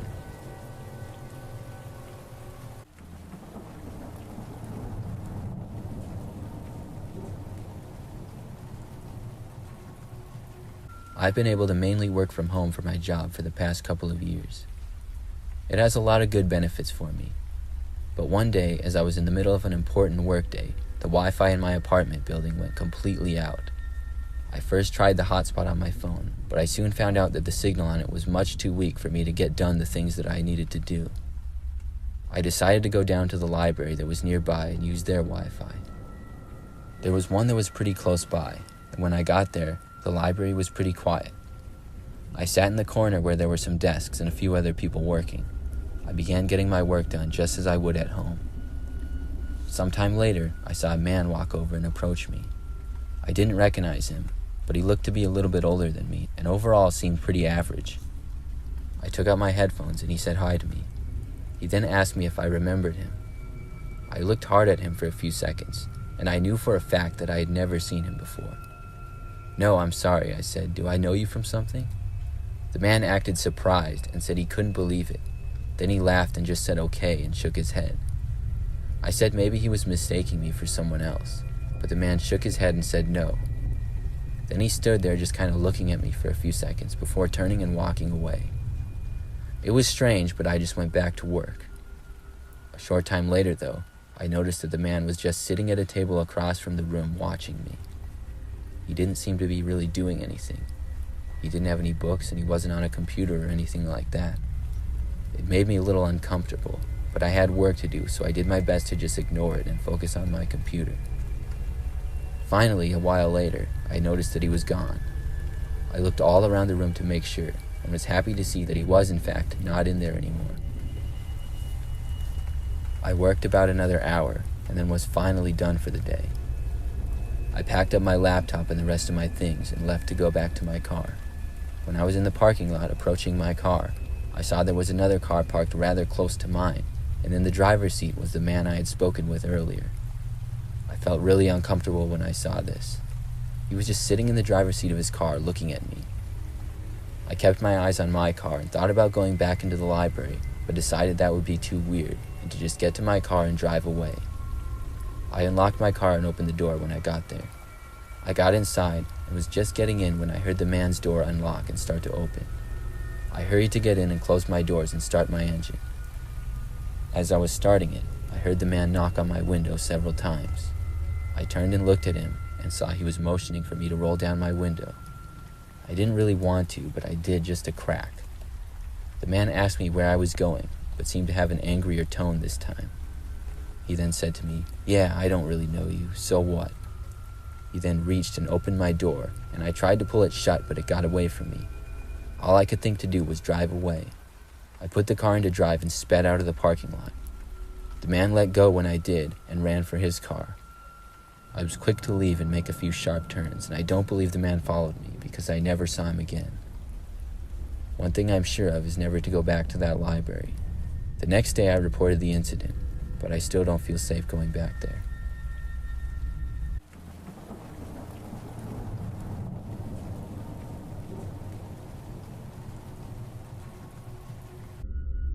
When I was in 3rd grade, my history class took a field trip to an old mansion. I don't even remember exactly why we were there, but it was kind of in the city, and I think it was like 200 years old. We got inside, and we were given a tour first. When I say it was a mansion, I really mean it was a mansion. It had 2 floors, a basement and an attic, with about 10 bedrooms and 5 bathrooms. It also had lots of other rooms, like a library, several offices and living rooms, and a large kitchen. There was about 15 of us in the class, and after the tour, they let us look around on the main floor. They weren't watching us that closely, however, and I wanted to see the upstairs again, so I just walked up there by myself when no one was looking. Once I got upstairs, I noticed the smell that old buildings have oftentimes. I began looking at the bedrooms. I enjoyed history, and the house was actually very interesting to me. After looking at several bedrooms upstairs, I entered one on the end. I walked over to the window to see the view, but when I did, I heard a noise coming from the closet. I was a little confused and looked over at the closet. It was a really old closet, and I didn't know what would be making the noise, so I started to open it, but then I really got the creeps, and I decided to leave the room. I began to walk back out of the hall, and when I did, I heard footsteps coming from the room. I turned around, and what I saw was a man standing in the doorway of the room, staring at me. He was wearing a black shirt, gray pants, and just stood in the doorway and gave me a creepy smile. I turned and ran as fast as I could down the hall, downstairs, and back to the group. I don't know who that man was, but I really don't want to know.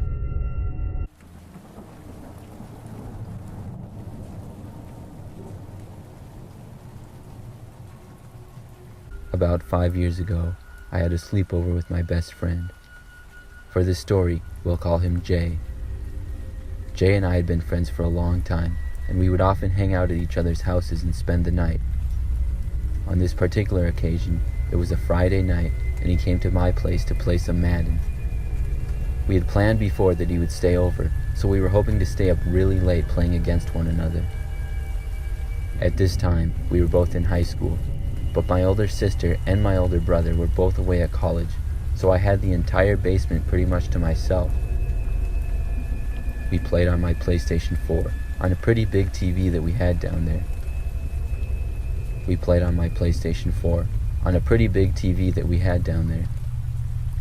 At about 10 p.m., as we were in the middle of a game, we heard the sound of a knock coming from the window.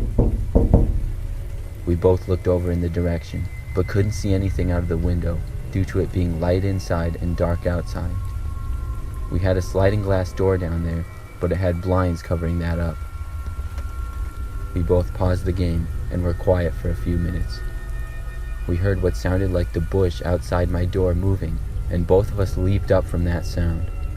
I ran upstairs and told my parents what had happened. My dad came downstairs and looked out the window. Then, he walked outside and looked around. He came back in and said he didn't see anything. Neither of my parents seemed too concerned about it and said it was probably just an animal. I didn't think it seemed like a noise that an animal would make, however, but we just made sure to lock the door and kept playing Madden. Around an hour later, my parents came down to say goodnight and that they were going to bed. Only around 20 minutes after that, we heard the knocking once again. This time, we could hear it was coming from the window next to the door. It lasted longer this time than the first, but we still couldn't see anything as we looked out the window from across the room. It was pretty creepy, but my parents had just gone to bed, and I didn't want to wake them, so we tried to ignore it. We couldn't help but feel a little scared, though. We paused the game again and started talking about what we should do. We debated going outside or looking out the window. We decided to look out the window, but when we did, we saw nothing. After staying alert near the door for a while, we finally calmed back down and went back to playing video games until about 2 o'clock in the morning. During that time, we had no more interruptions. We both got pretty tired by then and decided to go to bed. I slept on one of the couches down there, and Jay slept on the other. We fell asleep for probably an hour, but awoke at around 3 in the morning to more noises once again. This time, they seemed louder. It was more knocking as well as the bushes being moved.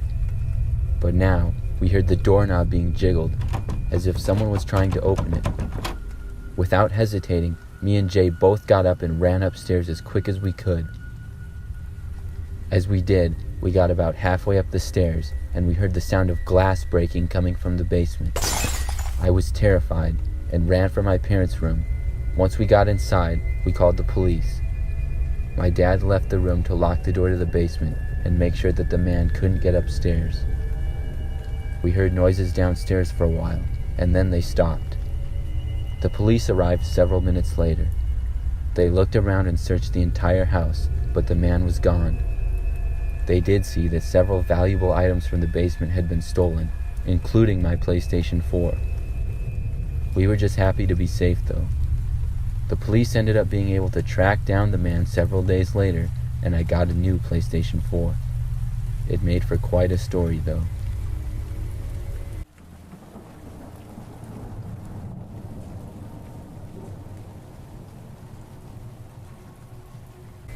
When I was a senior in high school, I worked as a pizza delivery boy. It was a pretty good paying job with tips, and I enjoyed it a lot. One night on a Friday, I was working and got a delivery for one pizza to a house on the other end of town. I made the drive to the house, which took about 10 minutes, and then I arrived. I stepped out of the car and started to walk up to the house. It was a small and average-looking house, kind of old, nothing eye-catching. I walked to the front door, but when I got there, I noticed a post-it note stuck to the door that said to use the back. I walked around to the back door of the house, which was located in the center of the house in front of a small fenced backyard with a little patio on it.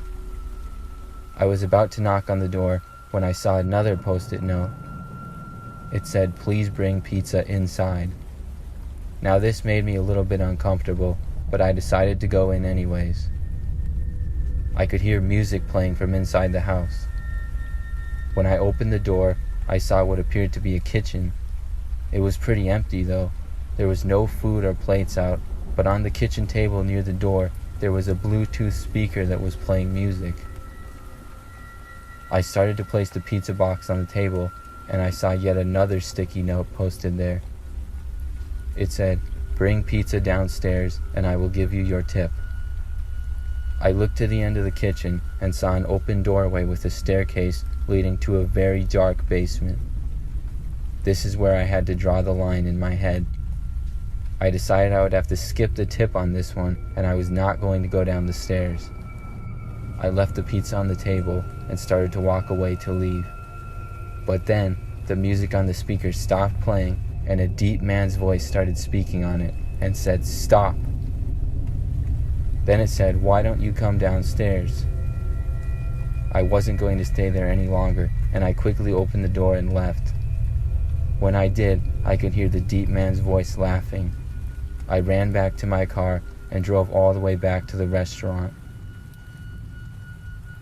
A few weeks later, when I was working, I got a delivery, and when I started driving, I noticed it was the address of that creepy house again. I really did not want to go back there, but it was my job, and I didn't want to tell my boss I was scared, so I continued driving. Once I arrived, I took a good look at the house.